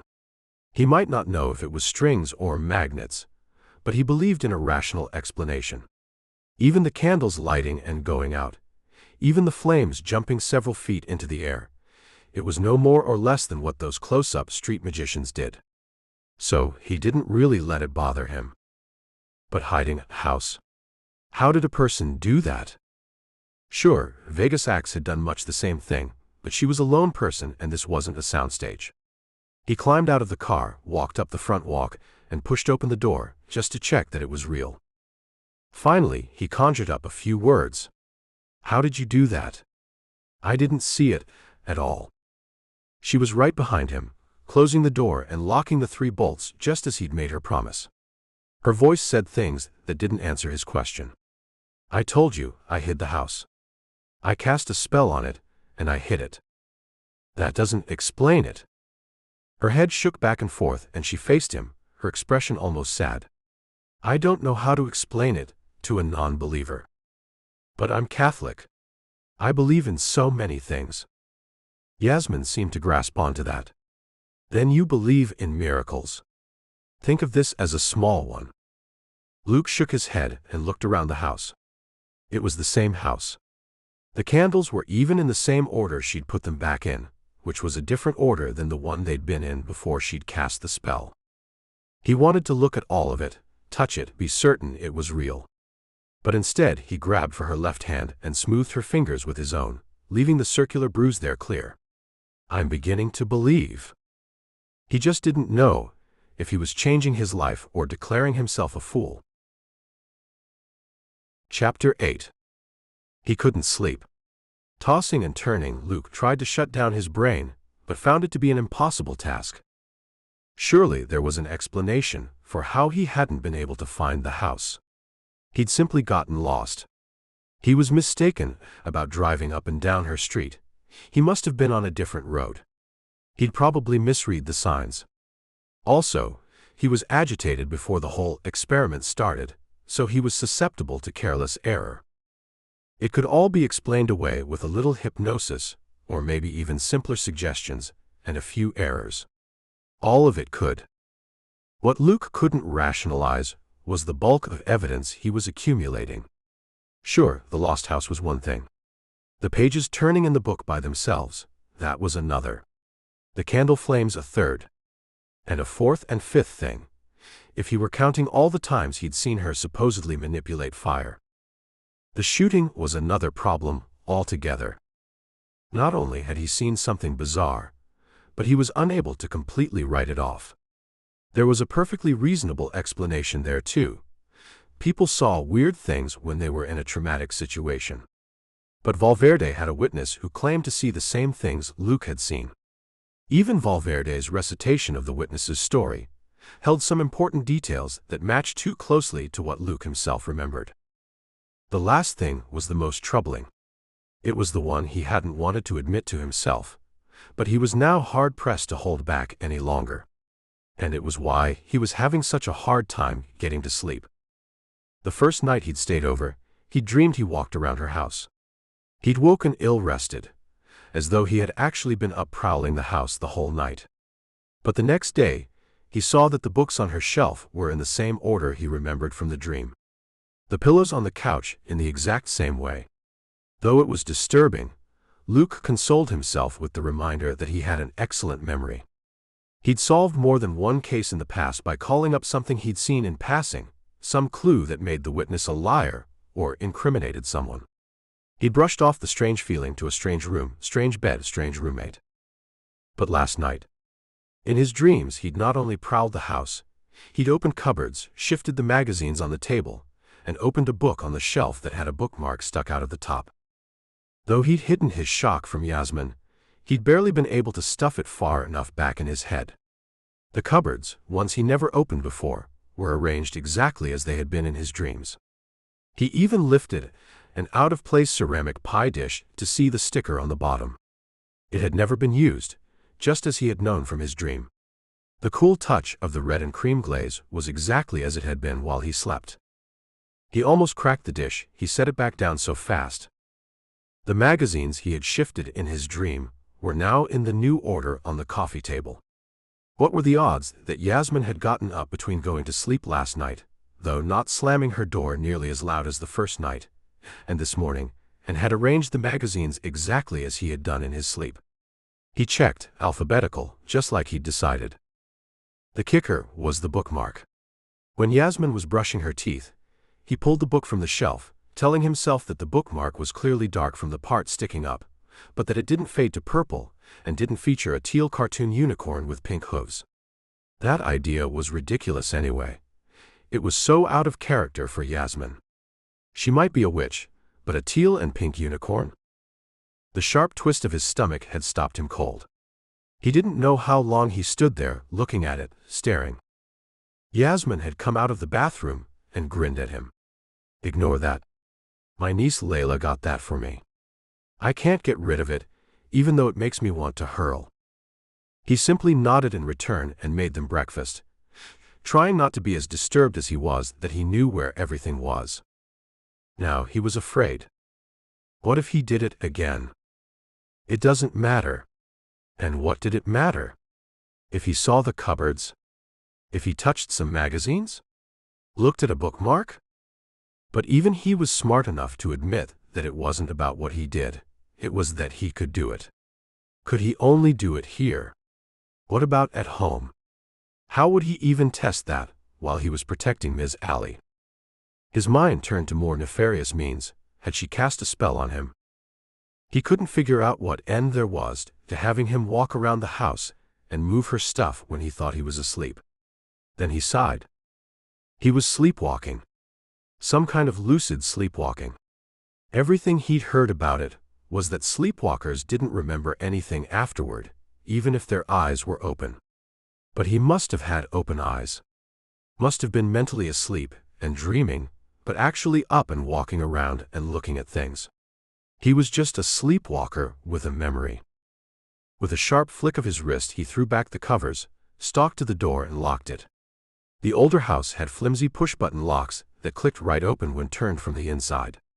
It wouldn't stop a sleepwalking baby. Looking around, he found a doorstop, not an uncommon find in old homes, and he shoved it under from his side. He had laid back down, feeling better but not completely secure, when he popped back up. In his bag he found a pencil, and he added a small mark to the paint, exactly at the left edge of the doorstop. That way, he would know if he moved it in the middle of the night. Even as he made the mark, he felt the tension drain from his shoulders. He might sleepwalk, but he would have proof. He didn't really care if he moved some magazines. She was only paying him $1 anyway. And he didn't want to be here. Luke wanted to be in his own home. He wanted there to never be a shooting. And he still wanted to ask Yasmin Ali out on a date. Eventually, he'd get back to his own place and sleep in his own bed. But the rest was not going to come to pass. She was a witness, a victim, and he was an officer. He almost added, and a gentleman in his head, but refrained. Exhausted, and finally convinced he could sleep safely in the mysterious disappearing house, he dropped into sleep like a rock into a pond. The blackness of sleep had come around him like a fog, and it peeled back just as cleanly. When he looked at the clock, it read 2 a.m., but the numbers were fuzzy, the time unclear, and he knew then that he was dreaming. In the haze of his sleep, his wants became clear, no longer obscured by logic and reason. He wanted Yasmin. His body wanted her. His heart tugged in her direction, repeatedly. Her smile lured him in, her laugh captured him, and the few times she showed fear shackled him to her as surely as chains. Though his brain was confused by what she showed him, and often afraid of what she might just be capable of, he was enamored with her easy conversation on all other topics. She didn't hold back, told him what she thought, even when she thought he was wrong. And she did it without being mean. Though there was no logical way to overcome his desire for her, the desire itself seemed very logical. And in his sleep-fogged brain, it was clear that if he was dreaming, there were no consequences. So he reached for the doorknob and pulled the door open. His bare feet padded across the hallway. The runner carpet appeared less vibrant in his dream than the deep blues and greens it had in reality. Luke only briefly made note of this as he looked around, realizing that everything seemed to be in black and white. The shadows of the hallway drew long lines that reached out to him from their epicenter at the small nightlight plugged right into a stray outlet. Her doorknob was different than his, shiny faux crystal. It seemed appropriate as the entry to her bedroom. He turned the knob and pushed the door open to see her lying there, hair tumbled around her, deep sleep easing the dark shadows that had grown under her eyes in the past days. On the high, antique bed, she was in vibrant full color against creamy yellow sheets. Her chest rose and fell in accordance to her heavy breathing, and he realized she was exhausted. Leading with his heart, and unable to not follow it, he stepped into the room, his feet sinking into the plush carpet. It was looped, soft cotton that made him want to wiggle his bare toes into it and become a tactile creature. Her whole room was tactile. The coverlet was cottony soft, begging his fingers to stroke it. She slept in some camisole top that hugged her as surely as he wanted to. Even her skin beckoned him. Unable to resist, Luke reached out and ran his finger down the soft inside of her arm. He breathed in the sigh she released at his touch. Luke found himself sitting at his desk, once again frustrated with the state of things on many levels. Jessica was inches from declaring the alley shooting unsolvable and closing the case. She told him what he already knew. They could always reopen it if new evidence came to light. But given that the victim was a self-proclaimed witch, who said she cast a protection spell while she was being shot at, and both witnesses saw a circle of blue fire, there was little chance of the case surviving a trial even with more solid evidence. Just like him, she had a desk full of other cases and priority had to be assigned where she could accomplish the most good. One of his many problems was that closing the case didn't stop the problem. His bosses had already allowed for his private security detail, and that wouldn't change. If Ms. Alley was willing to pay him, he had permission to protect her. But without an open case, there would be no active investigation into the Del Surs and what they were planning. If there was an ongoing plot to finish the job on Ms. Alley, no one would be looking for it. He could certainly look, on his own time. But his own time was dedicated to keeping Yasmin from getting murdered, so some gangbanger could become a full-fledged member of one of the dirtiest clans in L.A. He wanted to have someone tailing her around the clock. He knew she had a clerk and teaching job at Blessed Be. But he'd seen her house, and he had a hard time imagining how that job would pay for a house in Los Angeles, let alone full-time trained security personnel. He hoped she was independently wealthy, and she could afford someone other than him. The way her jaw had dropped when he quoted standard pricing to him said she wasn't. Not at all. One of his other problems was his sanity. He was dreaming about her now. Often. In his dreams she hadn't roused at his touch, and he'd walked away. Gone back to his room, and lay back down on the air mattress. Fallen back into his standard vague and odd dream state. Luke woke this morning in a rush of sense memory. The feel of the plush carpet, the sight of Yasmin reposed like some modern-day sleeping beauty on the high bed, the feel of the downy comforter brushing against his bare chest as he'd stood there looking at her. Before he could figure out what he was doing, he'd rushed to the door of his own room and was on his knees, then sitting on his ass breathing heavily. When he checked, the pencil mark was right at the edge of the door stopper. He hadn't moved it, hadn't left the room last night. Even though he could swear he'd seen her, stood over her, touched her, and heard her murmur in her sleep, he had not. He'd been solidly under, dreaming here in his own uncomfortable air mattress bed. The breath he'd been holding fled his body, and he checked the mark one last time before pulling the door stop from where he'd wedged it. Knowing it was only a dream was a comfort, but it didn't leave him better rested now at work. It didn't leave him less concerned about Yasmin out during the day, with no one watching her. The Del Surs definitively had her home address, so Luke wasn't leaving her unguarded at the house. But he couldn't watch her all the time. So she was on her own outside the home. His comfort was that she was relatively hard to find on the web. There was plenty of information about her. About her degree, her senior project, which he flagged to read later, and a little about her family.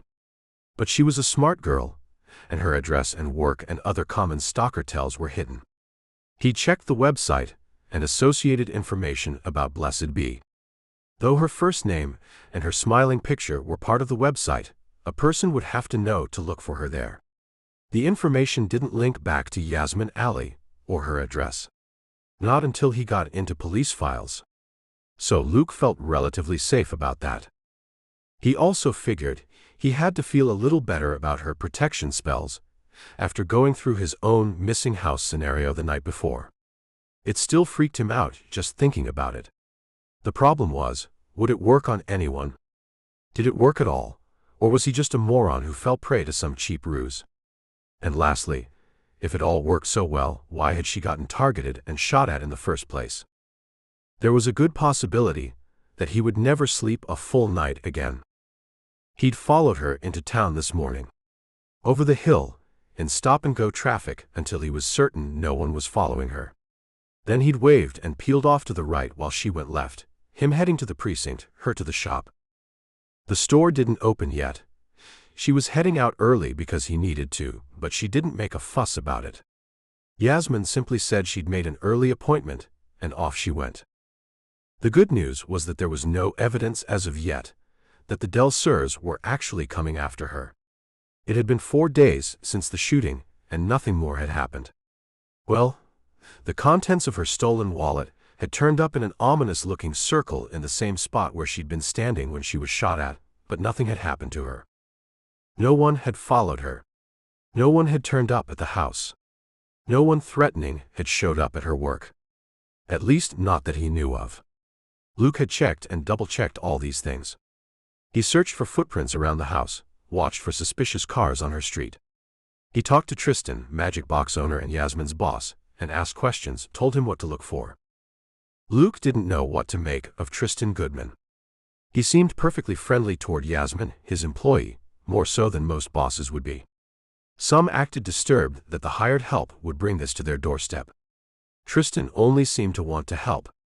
But by the same token, he was highly dismissive of Luke and the help offered.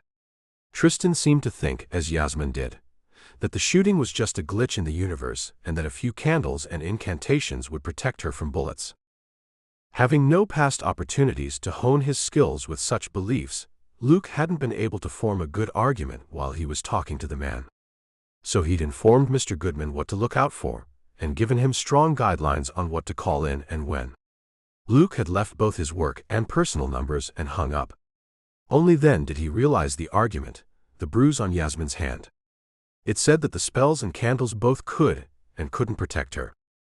Trying to keep his focus on the job at hand was a much more difficult task than usual. He was grateful for the phone call he received an hour later. Yasmin's voice let him know that she was safely at the shop, she was not alone, and her tone let him know she was more than a little annoyed at having to check in on a regular schedule. Luke didn't care. After he hung up, he was finally able to get some of his regular caseload work done. Yasmin heard the door to Tristan's office open behind her. She felt his presence, even though she didn't turn to see him. She didn't have to. This morning, when she came in, he asked again about the shooting and how she was holding up. While Delilah had called and checked in on her, Tristan hadn't.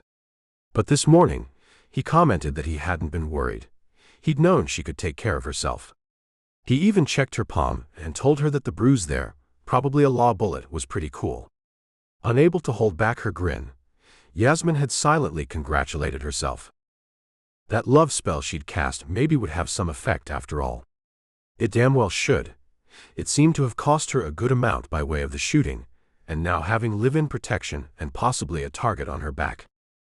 Tristan was far too skilled of a witch for Yasmin to cast anything directly at him. He'd detect the spell instantly, he'd probably just feel it. And if that didn't happen, he'd see it when he did his standard cleansing ritual every few days. He'd probably do one even sooner, if he felt out of sorts or thought he was acting oddly. So she'd cast that general universe bring my love to me spell just before the girls had arrived. Though it had screwed up everything, she really did blame it for getting her protection mojo out of whack. It had worked. Yasmin had felt the power as she'd closed that circle. She almost jerked with the cosmic click of the energy she'd raised, reaching out and grabbing what she sent it for. While she hadn't passed out after that one, she'd come close. Now, Tristan had a week without her to miss her and realize the feelings he'd always had. Yasmin had a week away, except for that one visit to the shop, to gear up for getting this thing together finally. She hadn't lied to Luke this morning. She did have an early appointment, but it was for her hair. Blown out straight, it hit her lower back where the tips still clung to the slightest amount of curl. The blonde streaks showed more in the milk chocolate color of her hair, and she looked less like the mixed Middle Eastern girl she was born as, and more like the LA girl she was in her heart. The fact that Tristan knew she was capable was icing on the cake. He was in his office most of the day, again trusting her ability to run the shop. Her heart rolled over as he came out now, while the shop was empty. Was he going to finally ask her out? Really flirt with her? Yasmin got the conversational ball started. So what did you do without me last week? She grinned. She was essential here, and she knew it. A return smile and a laugh tugged at her feelings. Barely scraped by. I got nothing done in the office, and you know it. She was stepping closer when the bell at the front door chimed. Customers. Already missing her conversation with Tristan, Yasmin turned to help. She could put them off, but as the owner, Tristan valued taking care of the people who came through the door as a top priority. The shop had belonged to his parents, and it was a legacy he took as seriously as the craft itself. She was partway into her standard conversation of sussing out what the customer wanted and where in the store that might be, when the door chime went off again. This time, as Tristan stepped forward to be helpful, Yasmin worked to keep the smile steady on her face. Tristan hadn't come out to talk to her. If he had done that, It would have been when there weren't customers coming in. He'd come out because he'd sensed they were about to get busy. He didn't like people to have to wait for service, even if that meant that the boss came out from his office and his numbers and dealt face-to-face with people in the store. Just as she was ringing up her first customers, 2 women who asked about starter tools, the door chimed again. Whoever it was went down the aisle, checking out the other side of the store, and Yasmin didn't worry. Whoever it was wasn't upset about not being greeted right away, and seemed more curious than in need of help. After a few more questions, she felt the women were a good fit for her beginner's class, and she signed them into the remaining spots for the next week. They left happy, and she went to help the man wandering the aisles as the door chimed again. Tristan would get that person, and the other clerk, Libby, would be here in a moment. Yasmin checked the back of her brain. They were busy just a little earlier than usual today, and Libby was just a little late, still parking. Coming up behind the man, Yasmin almost sighed. His slacks were gray with a tinge of blue to them, and his shirt was green with a gold thread shot through it so that it caught the light when it folded certain ways. She didn't even have to wait for him to turn around. She'd seen that bright blue patterned tie when he'd put it on this morning. Giving up on holding it in, she did sigh. He was here checking up on her, and she didn't need it. It was enough that he was in her house every moment she was home. "Hi, Luke. Why are you wearing a tie that has naked women on it?" "What?" He turned suddenly, the glass-gazing orb still in his grip from where he'd picked it up. Tristan had cast on it, so people could touch it but not break it. Luke held it like a baseball. "There are no naked women on my tie. It's a design. They call it abstract." She pointed to the curves in the colors, the dots that represented navels and so on. Wavy hair and blue, of course, covered more revealing bits in abstract lines and shades.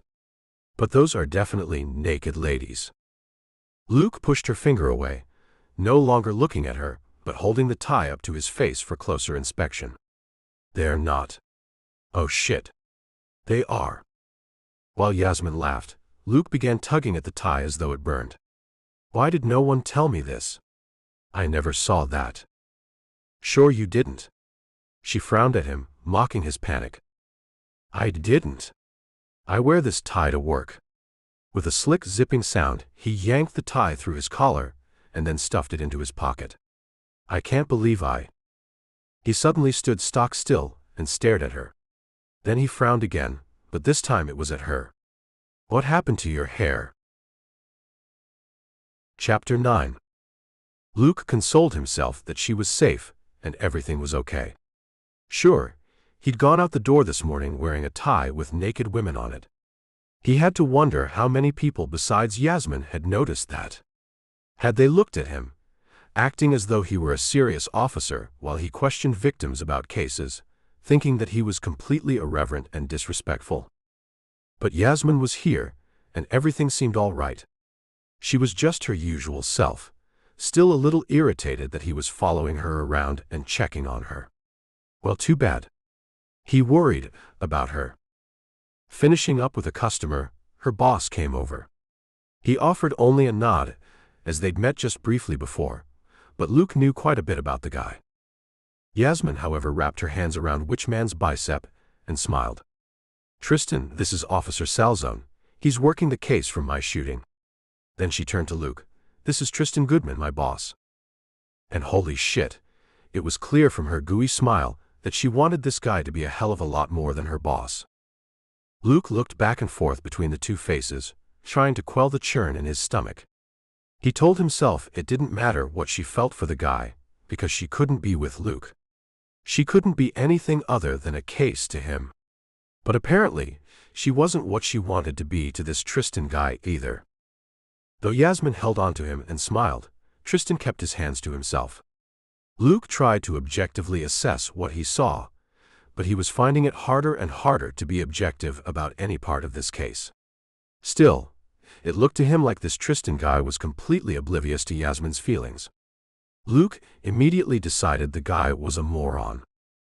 Though he should have said, "We already met," words didn't actually come out of his mouth. Stupid words came out of Tristan's. Tristan looked at Yasmin, checking her clinically. "What's wrong with her hair?" So he'd heard that, had he? And he still didn't see. Luke addressed his answer to Yasmin. It's straight. All the curls are gone. She was beaming. I know. Do you like it? Why did she have to ask him that? Why would anyone like that? There were straight-haired girls everywhere, but where else could a man find curls like hers? For days he'd been fighting the deep urge to bury his fingers in her hair just to feel it, and dipshit here didn't even notice. Luke refused to think of Tristan as anything other than a rank idiot, now that he knew Yasmin had a thing for him, and this fool didn't even notice. Or maybe he did, and he was just a jerk too. Yasmin was looking at him, waiting. So Luke answered, No, I don't like it. She blinked. Oops. Tristan patted her hand where it rested on his arm. It looks fine. But he didn't even look at her, just kept his eyes on Luke as though he were the fool here. Given the way Yasmin was now looking at him, and honestly assessing his own feelings for her, Luke was becoming inclined to agree. Maybe he and Tristan should be friends. Clearly they were both running low in the brains department where it came to Yasmin. Her equilibrium restored by Tristan's less than a compliment, Yasmin finally let go and narrowed her scope to Luke alone. He would have been glad for the attention, but for the words. Why are you here? Apparently, he had not lost the capacity to shrug at her. I was worried about you. I just wanted to be sure everything is okay. Clearly it is. That should also have been clear from the text messages I have been sending you, exactly on the schedule you demanded. She crossed her arms and her straight hair slid over her shoulder.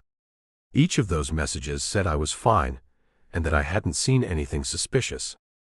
He just needed to see her. She still didn't seem to have a real context for what she was up against. Yasmin seemed more upset by the restrictions he was desperately trying to place on her than by what the Del Surs would do if they got to her. Can you come down to the station when you get off work today? You going to babysit me there? Can I just wander around away from the house? Maybe get some dinner until you get there? She didn't uncross her arms, but her hip jutted out as she got more impatient with him. She obviously wanted to get back to flirting with the guy who didn't even notice anything about her except that she was there. Not babysitting. Something about the case. At least she loosened up a bit. Fine. I assume I can drive myself? Of course. He wanted to say no, but he couldn't be there all the time. And there was no evidence whatsoever that any of the gang members had followed her here, and they sure wouldn't come to the precinct. Then he had another thought. Where are you parked? The attitude popped back into place, and he almost understood it. He'd invaded her space, first her house and now her last bastion of independence. I'm right out back. There are reserved spots for us. She must have seen that he wanted to check it out, because she made a counter-move before he could even say anything. I'm perfectly fine there. Tristan will walk me out. Luke supposed it was better than not, so he forced out an agreement. Good.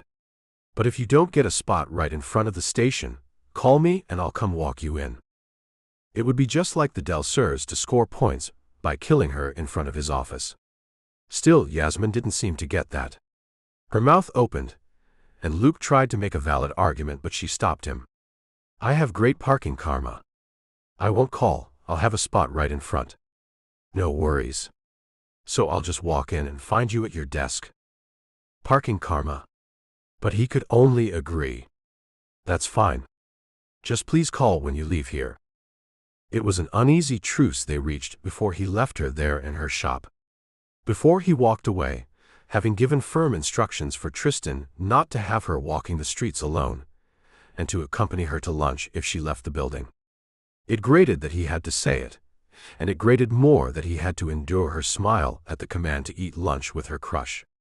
Tristan had readily agreed to watch out for his girl, and Luke rescinded his thought that they should be friends. He pretty much hated Tristan Goodman. So it was that he returned to his desk that afternoon in a bad mood. He should be doing knock-and-talks on several of his open cases, but they were going to have to wait until tomorrow.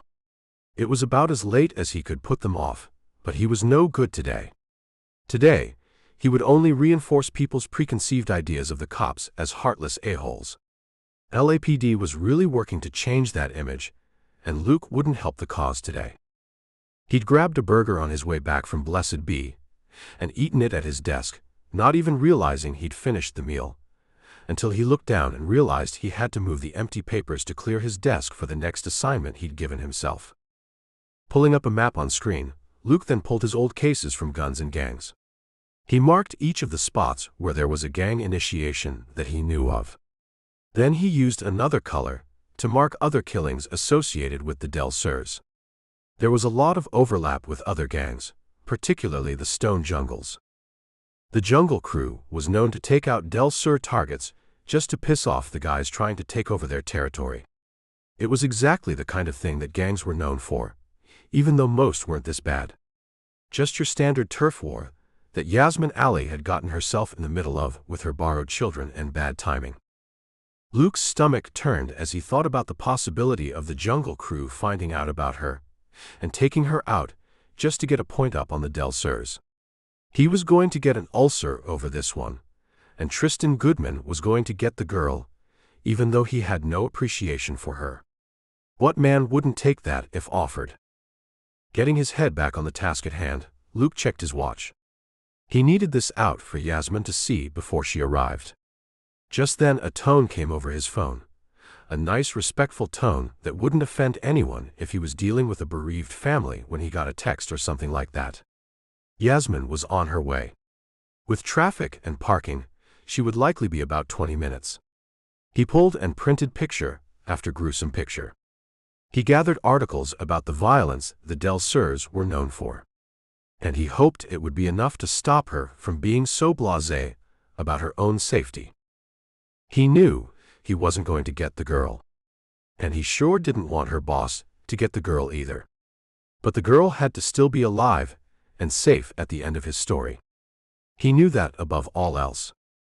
Yasmin pulled up in front of the Los Angeles Hollywood police station just after 6:30. She'd left Blessed Be at just after 6, finishing up her day and trading out with Angela on the evening shift. Traffic had been a bitch, but that was expected. Since she wasn't all that anxious to get babysat at the police station, Yasmin just literally rolled with it.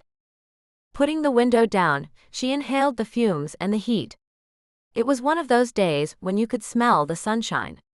The palm trees were evenly spaced along the street, and she recalled Delilah once saying it looked to her like someone had planted party toothpicks all down the line.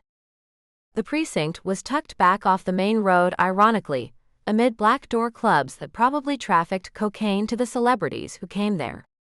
It wasn't too far from the Viper Room, where River Phoenix had died years ago.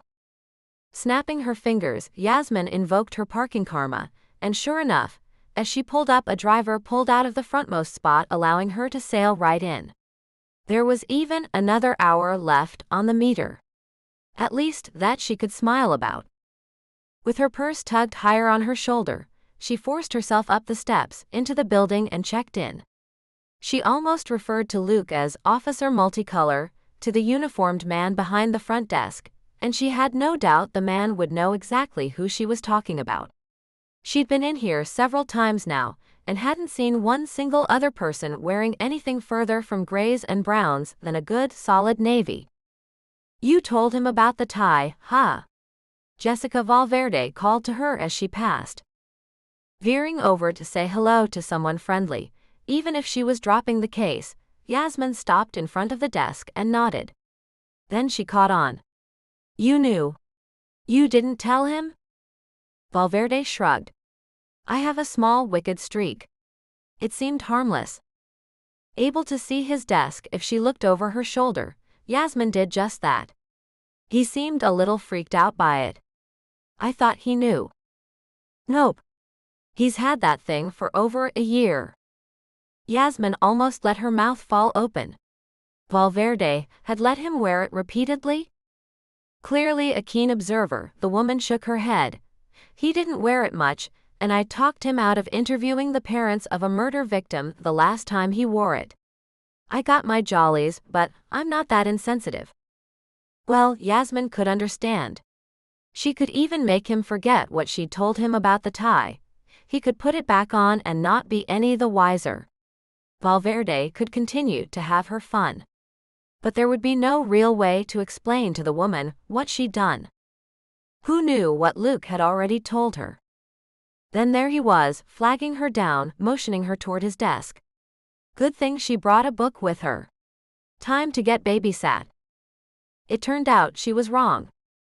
Luke Salzone had no intention of babysitting her. He had evidence. Maps and articles he made her read. Her stomach was turning before he showed her the pictures. I'm good, Luke. I don't need to look. Though her hands were up and she was backing away from his desk, he didn't relent. Grabbing her wrist, he held her there. I think you do. I get the message. She stared him in the face. Her religion worshipped life in all its forms. Showing her pictures of murder victims wasn't anything she could take. I don't know that you do.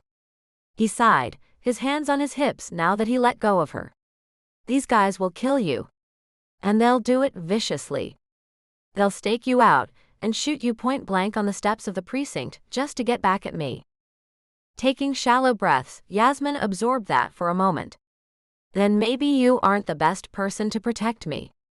I mean, if there's a possibility they'll do this to get at you. Or is it any cop? It's both. He shook his head as though there were no way out of this, then his words confirmed that.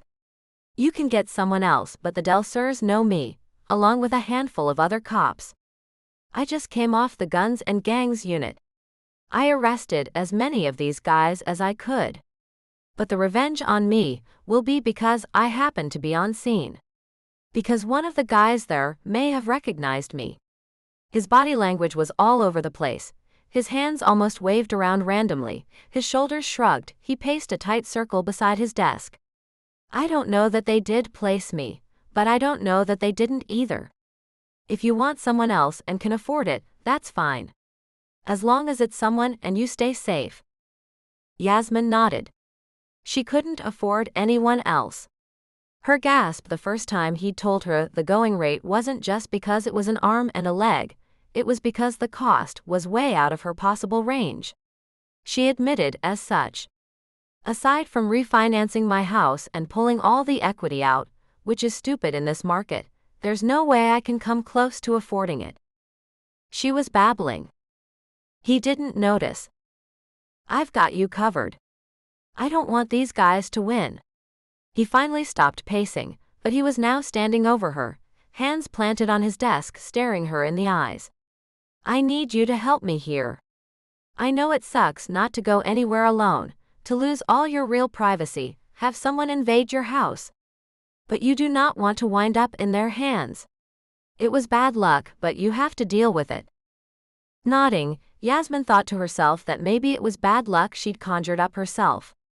And to what gain? She had lunch with Tristan and he was fun, polite, all the things she loved about him. But he didn't seem all that interested in her. She had felt her love spell work. It would bring her true love to her, but Tristan hadn't changed at all. She'd asked him if he wanted to go out for lunch. He said thank you. If anything, he held back, as though he knew she had feelings for him and didn't want to encourage her. Telling herself it all sucked, she looked up at Luke, still towering over her, but she couldn't speak. His voice was soft, calming. Are you ready to go? She nodded and he pulled back, standing now, gathering his papers. He pulled back psychically too, she could feel. That sharp gaze was no longer on her, no longer testing her to see if she'd comply with her own safety. He'd won. She was on board, including following him down the hall. Though he hadn't shoved those pictures in her face, she'd seen them more than clearly enough. She worshipped all life, but she was having a hard time extending that to the life forms that called themselves the Del Surs. She was not willing to simply become part of their life cycle. If Luke was going to stick to her like glue for however long this took, then she could at least be friendly. He was, after all, working for the single dollar required to make the whole thing a legal police matter. "What do you want for dinner?" It earned her a smile. "Nothing fast. I eat crap for lunch almost every day. If you're up for pasta, I can cook." Her agreement came almost too fast. Subjecting him to her cooking was punishment on top of her bad attitude. "I'll buy the ingredients, you just tell me what." For a moment he looked like he was going to refuse, but then he simply said, "Thank you." Then he tipped his head to the side. "I'll go to the store with you. I'll even push the cart." They didn't discuss that they weren't going to the store near the precinct. And Yasmin didn't mention that her heart rate had sped up at just the thought of going to that place by herself, even though she would be surrounded by other shoppers. The grocery store had never been her friend, but she was now bordering on panic attacks at the thought. Luke followed her out of the station and admired her parking spot before following some elaborate maneuvering to get him into his car without once letting her out of sight. Last night she would have balked. Now, after seeing the pictures and thinking about the shooting again, she felt better about it. He followed her over the canyon, not letting another car get between them even once. It was as alone as she was going to get until she curled into her bed tonight. Though she didn't sob, she couldn't help the tears that silently tracked down her face. She'd done everything she could. She'd cast a major spell she shouldn't have. A vicious gang was hoping to murder her to finish something as insipid as an initiation. She'd lost all her freedom. And for what? Tristan didn't feel that way about her at all. Not the way she felt about him. In the rest of her life, the love spell had changed everything. But where Tristan was concerned, it had changed exactly nothing. Sleep had come easier this time. Luke felt it rocking him into darkness as he lay down on the air mattress. It pulled at him, and he welcomed it easily. The only thing that gave him pause, the only reason he didn't voluntarily instantly succumb, was that he wanted to know why it was better tonight. He wanted to do it again, tomorrow.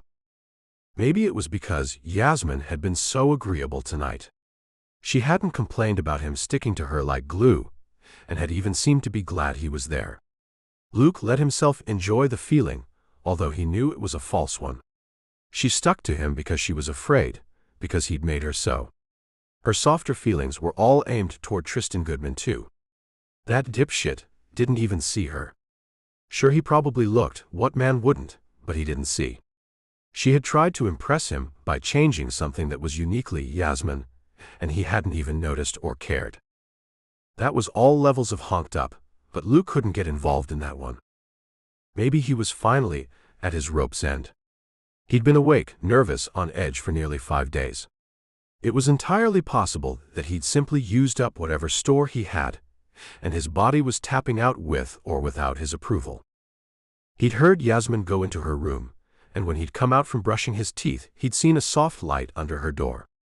He assumed she was reading or something. Since both rooms were at the back of the house, she was as safe as she could be right now. Luke was confident that, no matter how tired he was, he would come right awake the moment anything happened. Usually before. He had a good sense about these things, as though he could hear someone sneaking around the house. Then again, maybe it was the pasta. Maybe he just needed to carbo load and fall into a food coma each night. Perhaps pasta was the answer he needed to fight his anxiety. He sure didn't want to take any medications. His anxiety would be a good thing if something went wrong. He started making plans for the next night. He would have pasta again with crusty bread. Yasmin had enjoyed it, and Luke wondered how many nights he could feed it to her before she complained. He was hoping to count on her compliance to his program for a few more days before she got antsy again. But he couldn't duplicate his sheer exhaustion tomorrow. At least he really hoped he couldn't. Finally giving up and giving in, Luke calculated how many days he needed to keep her on lockdown before they could call off the dogs and assume that the Delsers weren't coming after her when he fell asleep. For a while he rolled aimlessly through his dreams, one person morphing into another, one idea trailing to a second, then a third, until all vestiges of the original thought were long gone. Then, in a moment of clarity, he recognized where he was. As he realized this, he felt as though all the energy around him coalesced into his form, as though he had suddenly become real. The feeling was so odd it could only be a dream, so he paused for a moment to feel the cool weight of the crystalline doorknob in his grasp, then pushed Yasmin's door open. Once again she was asleep, spread out on soft sheets, cream-colored in the low light. Her hair wound its way around the pillows, long and straight, the shots of caramel more obvious without the curls he loved. For a moment, he just looked at her, sooty eyelashes resting on her cheeks, her arms out as though to embrace the world, her chest rising and falling beneath a camisole that was too thin to stop his imagination. Even in his dreams, his body reacted to her, and knowing he was asleep, he made a decision he would never have made in the daylight. Grabbing the corner of the covers, he pulled it back and slid in beside her. Truly his dream girl, she fluttered her eyes and looked back at him, heat warring with surprise. She slid away from him, stuttering his heartbeat for a moment, but then he saw that it was just to make room for him in the bed with her. When she rolled toward him, pressing her nearly bare body against his length. It wasn't real, so he didn't bother with finesse, with worry, with charm. He tugged at her cotton top with no concern for their survival, as he exposed her to his gaze, then quickly to his mouth. The sounds she made fueled him, and in a moment he felt her fingers in his hair, holding him against her. He didn't ask permission, but figured she would tell him no if she wanted. Luke prayed it was a good dream, and she would only say yes. She said no such thing. His dream Yasmin didn't say yes or no or any words that he recognized, but she gave him sighs and breathy gasps, telling him what words could not. Her hands roamed his chest and back. Her head tipped back, and her eyes fell shut as she reveled in his touch and he reveled in the feel of her against his fingertips. He found her eyes wide and staring deep into his own. For a moment he had to stop, his labored breathing reflected in her own. Then, almost of their own accord, their mouths fused and he began moving again, as did she. Later, when he was beside her, and she was falling asleep against him, Luke wondered if it would ever be that way in his waking life. Then for a moment, he questioned how he could fall asleep inside a dream. Chapter 10. Yasmin woke to sunlight and an empty bed. Blinking hard, she thought to herself, of course it was just her in the bed. She lived alone and she slept alone. But her muscles told her that her dream had been vivid, and for a moment she was grateful no one had stood over her while she slept. She must have squirmed and probably moaned a bit. It was almost embarrassing, and she worried for a bit that she would have to face Luke this morning. But he would have no idea that she dreamed about him, or what she dreamed about him. As long as she could keep her face from turning beet red when she looked at him, she would be fine. And she had a little while to lie here and think, since she'd woken up well before her alarm. There was no reason for Luke Salzone to suspect she'd had such a hot and bothersome dream about him. When he'd come by the store at lunch, he was much faster at picking up on her feelings for Tristan than even Tristan. Since he knew how she felt about her boss, he'd have no reason to suspect she was going full erotica on him in her dreams. With that thought, her recent days came crashing back around her. Amid the rubble, she found some hard truths. Had Tristan been shot at, had he been under police guard, she would have been all over him. Worried. Afraid. Helping. That was the big thing. Tristan had said he trusted her, which was wonderful and heartwarming, but it wasn't helpful. It also kept Tristan from having to step up and do anything. He left that to the LAPD and to Officer Salzone. It was becoming clear that Tristan either didn't notice her feelings at all, or else he did, and was keeping a cool distance while still trying to be a friendly boss.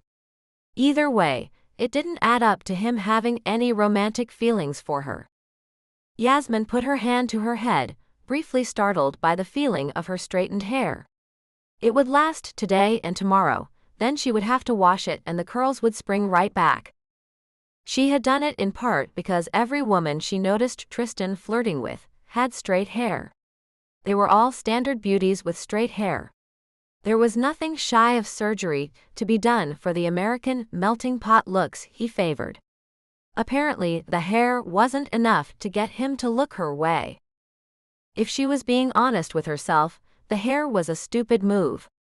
If getting shot at and being considered the murder target of an LA gang didn't make the man step up, then a change in hairstyle wouldn't do the trick either. The dream from last night came back to her, and Yasmin pushed the details away lest she break out in a sweat or have to catch her breath at just the memory. Perhaps that dream about Luke had been a nudge from the back of her brain pointing out that it hadn't been Tristan who noticed what she'd done, but Luke. In fact, he'd looked at her like she was stupid, as though he wondered why any woman wouldn't want those amazing curls. The ones she hated with an almost daily passion. Words from her college roommate, Eileen, came back as Yasmin decided to get out of bed and found that she was even more twisted in the covers than she'd first realized. Eileen had told her that it didn't matter what body type you had or what your physical issues were, there was a man out there who thought that thing was the best ever. Yasmin had to admit Eileen had certainly never wanted for male attention and had reveled in the size of her backside. Yasmin's own curls and dark skin were something Eileen simply snorted at. Some man would love it, she said. The right man. As her feet hit the carpet, her brain hit the off switch. That man was not Tristan Goodman. If he came back proclaiming his love for her, she might consider his suit, but it was time to let go. Her dream guy needed a new face, and for a moment Luke's two blue eyes and surfer gold hair swam through her thoughts, but she pushed the idea away. Latching onto Luke Salzone would be the same mistake latching onto Tristan had been. Her memory fought back. Her heart rate stuttered as she remembered Dream Luke, softly tracing her dark eyebrows and down the bridge of her nose. He'd run his hand along the inside of her arm, as though he'd never felt anything like it, and she'd wondered if he was looking at the differences in their skin color like she was. But those thoughts were as damaging as the ones she'd had about Tristan. They all belonged to men she'd made up. Just because she'd attached the ideas to the face and body of a real man didn't mean the man in her head existed. Surely her version of Tristan never had. While she'd been waiting for him to notice her, he'd noticed and probably slept with half the pretty women who came into the store. All the arguments she'd given herself in the past for his behavior, he didn't want to ruin their friendship, he didn't date employees, he didn't date his own kind, fell away like crumbling dust. Though any was reasonably valid, if he actually really wanted her, he would have found a way around it. Just like she would have. She had a personal policy about not dating at work, but her feelings for Tristan had led her around it. His had not. And any build-up of Luke Salzone as a Tristan replacement would be just as stupid. So what if Dream Luke could play her like a piano? Enough of this. She should get up and get dressed. Luke had to go into the station at his regular time, even if she wasn't due for work until 3. He wanted her out of the house, and though she didn't like it, she did like staying alive. Luke had easily won her compliance yesterday, with those pictures and the map of the Del Sur's activity. They had run hits north of here before. West of here. Though their territory, as Luke had defined it, was south of Hollywood, there was no reason to think they wouldn't come over the hill to get her. She was well within their strike zone. To her right, her alarm went off and she slapped at it, shaking away the last of her deep musings. She had errands to run today. A lot of them. She was standing in front of her 1940s-sized closet, picking out clothing, when she realized that the buttons on her sleep cami were open. The top gaped, nearly allowing her to see right down her own shirt, and for a flash of a moment she could see Luke kissing her there, sucking, licking. Her whole body flashed hot at the thought, and as she grabbed at the closet door to steady herself, glad that this happened now and not while Luke was standing in front of her wondering what the hell was wrong with her. Before she could gather her far-flung memories back together from that searing image, a knock came at her door. She used her free hand to tug together the loose placket of her top and turned to where she faced the door. There was nothing she could do about the string bikini underwear she slept in, and she stood there like a startled deer, watching the door handle, waiting for it to turn. But it didn't. His voice came through the heavy wood, clear as day. "I'm making English muffins with eggs. Do you want one?" "Sure." She nearly shouted it, despite the fact that she didn't think she could eat anything. His voice had triggered another flash through her system, even though he hadn't said anything in her dream. Fighting against her own reaction, Yasmin dialed up a tone that she thought was correct for being offered breakfast, and tried to implement it. "I'm getting dressed. I'll be out in a minute." He mumbled some kind of acquiescence, and she heard him walk away from her down the hall. It took another minute before she could calm her thoughts enough to get to her day. She checked out the window and found she was looking at another sunny LA day. For a few moments, she contemplated whether she wanted to wear that relatively short skirt to show Luke her legs. Then she decided that she was giving far too much credit to a dream, and pulled on the skirt over clean underwear. She added a simple white top with raglan sleeves in blue, then hit the restroom to wash up and add sunscreen, a necklace, and her usual small amount of makeup. There was comfort in the ritual of her morning. As she tied on espadrilles, she thought, screw Tristan Goodman. If he didn't notice her, he didn't. His loss. And she would open her eyes and find someone who did appreciate her, rather than pining for someone who still didn't see her after all the time they'd spent in each other's company. She was coming down the hall, slipping in dangling earrings to match the necklace, when she realized that Luke was standing at the small dining table waiting for her. Was he that much of a gentleman? Was he waiting for her to be seated? She hadn't noticed him doing that before, and she spoke up. "Don't wait for me. I was going to pour myself some of that amazing coffee that I smell." She smiled at him and hoped it wasn't overly reminiscent of last night. Just a friendly thank you for making me breakfast grin. Then she tried not to think too hard about context on that one either. "It's on the table already, and you look really nice."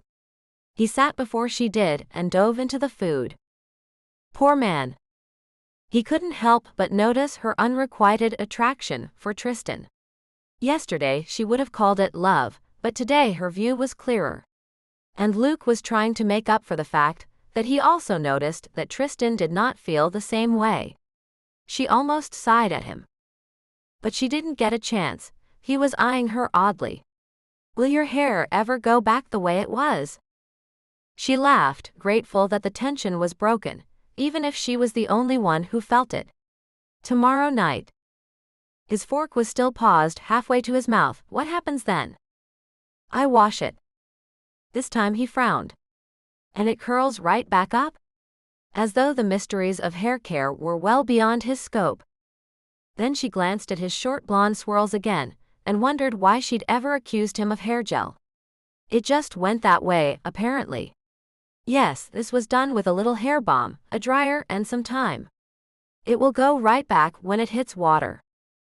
Good. The word popped out, followed by a sheepish look as he realized he'd just insulted the hair she'd paid good money for. Yasmin laughed at him again. Despite the fact that she spent her morning trying not to burst into flames at the memory of her hot sex dream from the night before, and despite the fact that she had let go of a fantasy man she'd held onto far too long, Yasmin had a good morning. She'd learned when she first arrived in California to enjoy the sunshine. Though her parents had quit calling on a daily or even weekly schedule to tell her how silly it was to move here, she still felt as though she should enjoy each day for the weather, if nothing else. That turned out to be what got her through the first 9 months here. Luckily, her parents had stopped their routine calls before she had learned that winter in LA didn't just mean calling your out-of-state relations and mocking them for their cold climes. In LA, the holiday season was beautiful, and in January the rains came. They lasted days on end, and not only doused everything, but created floods in some of the valley streets 2 to 4 feet deep at times. The currents could bring to mind Man vs. River movies, and kept Yasmin inside when she could avoid the weather. The rains were necessary to get any water at all into the city for the rest of the year. So Yasmin enjoyed it just a little more. Shori had called the night before to check up on her, and for some reason Yasmin had lied. She wasn't one much for holding back from her sister, but she'd done it this time. This time she said she was fine. That the shooting had blown over, and of course she had a few nightmares, but mostly things were okay. Luke had looked at her like she was out of her freaking mind. Clearly things were not okay. And she hadn't once mentioned live-in security. But he was smart enough not to butt in while she was talking. That would not have gone well. She'd had to explain that her mother would have showed up and shooed Luke out of the house. It was bad enough that Yasmin lived by herself. Her parents considered themselves fully born into the new age, that they came around to the thought that it was acceptable for Yasmin to live in a house with other single women. But live by herself? It was shameful. It reflected badly that she didn't have friends or wasn't able to keep a roommate. Who would want her? Her continued unmarried state only bore out their dire predictions. That Luke was staying here? Well, her mother might have had a heart attack. Yasmin's police protection would have been shoved out the door and his soul prayed for. Then she wouldn't have been able to cast any protection spells because her mother wouldn't let her go anywhere alone, including work. In fact, her mother wouldn't let her work. They would have been praying to Allah for the souls of the gang members and for Yasmin's safety. Yasmin had no doubt that her mother would take a bullet for her. But that wasn't at all what she wanted. And having her mother here would only make things worse. So she told them all she was fine. Which meant lying to Shori because Shori was such a bad liar that even just telling her sister would mean that her mother would turn up, prayer mat and a spare rolled and ready, armed with a bedrock belief that Allah would save her daughter. Luke nodded and responded that there was a lot of that in his mother too. Though apparently his had grown to accept his decisions, and his belief that bullets stopped gang members may be a little better than prayer. Yasmin was grateful for his acceptance, and even ended up defending her mother. I believe in prayer. But I don't want her ways forced on me. I know she believes that I'm a lost soul in need of pressure to rejoin the herd, but I'm not. There was something in the way he looked at her, the way he absorbed what she said, that made her think he understood on some fundamental level. It was a good start to a good day. Now she soaked up the sunshine, safe behind her SPF, and picked up her dry cleaning, visited the library for an audiobook, hoping she might get the chance to go running one day again. At each stop, she let people move in line in front of her. She was in no hurry, just filling up her morning. She could go to the shop and get ready for her class, but there would be plenty of time for that even after lunch. Given the big breakfast Luke had made her, she wasn't anywhere near hungry yet. Traffic was as non-existent as it could be in LA, and she had 3 hours to kill. She hit Target for supplies, and before she knew it, she was sitting outside the Humane Society building, wondering if she was actually going to do this. When she considered it, Yasmin had to admit that, though she could still back out and no one would be the wiser, she just spent too much money on a litter box, a collar, food, treats, and too much paraphernalia. The decision was really already made. She walked out an hour and a half later with her wallet lighter and her arms full of 2 small black kittens mewing at her and squirming.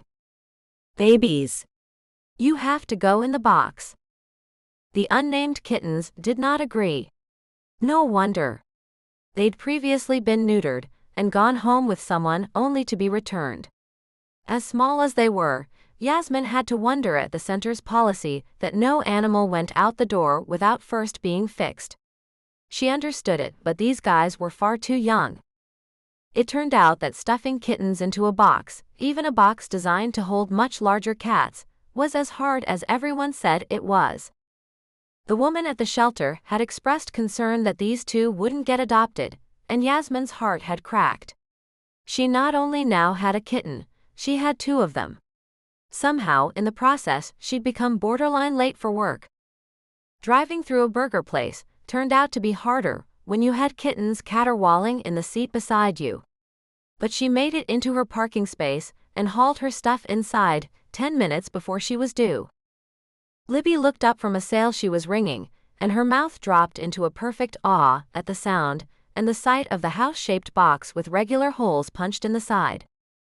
Grinning, Yasmin set down both the bag with her lunch and the box, and waited for the customers to leave before she released her new little sidekicks. But the customers waited for her, and Yasmin opened the box to much oohing and eyeing over her new pets.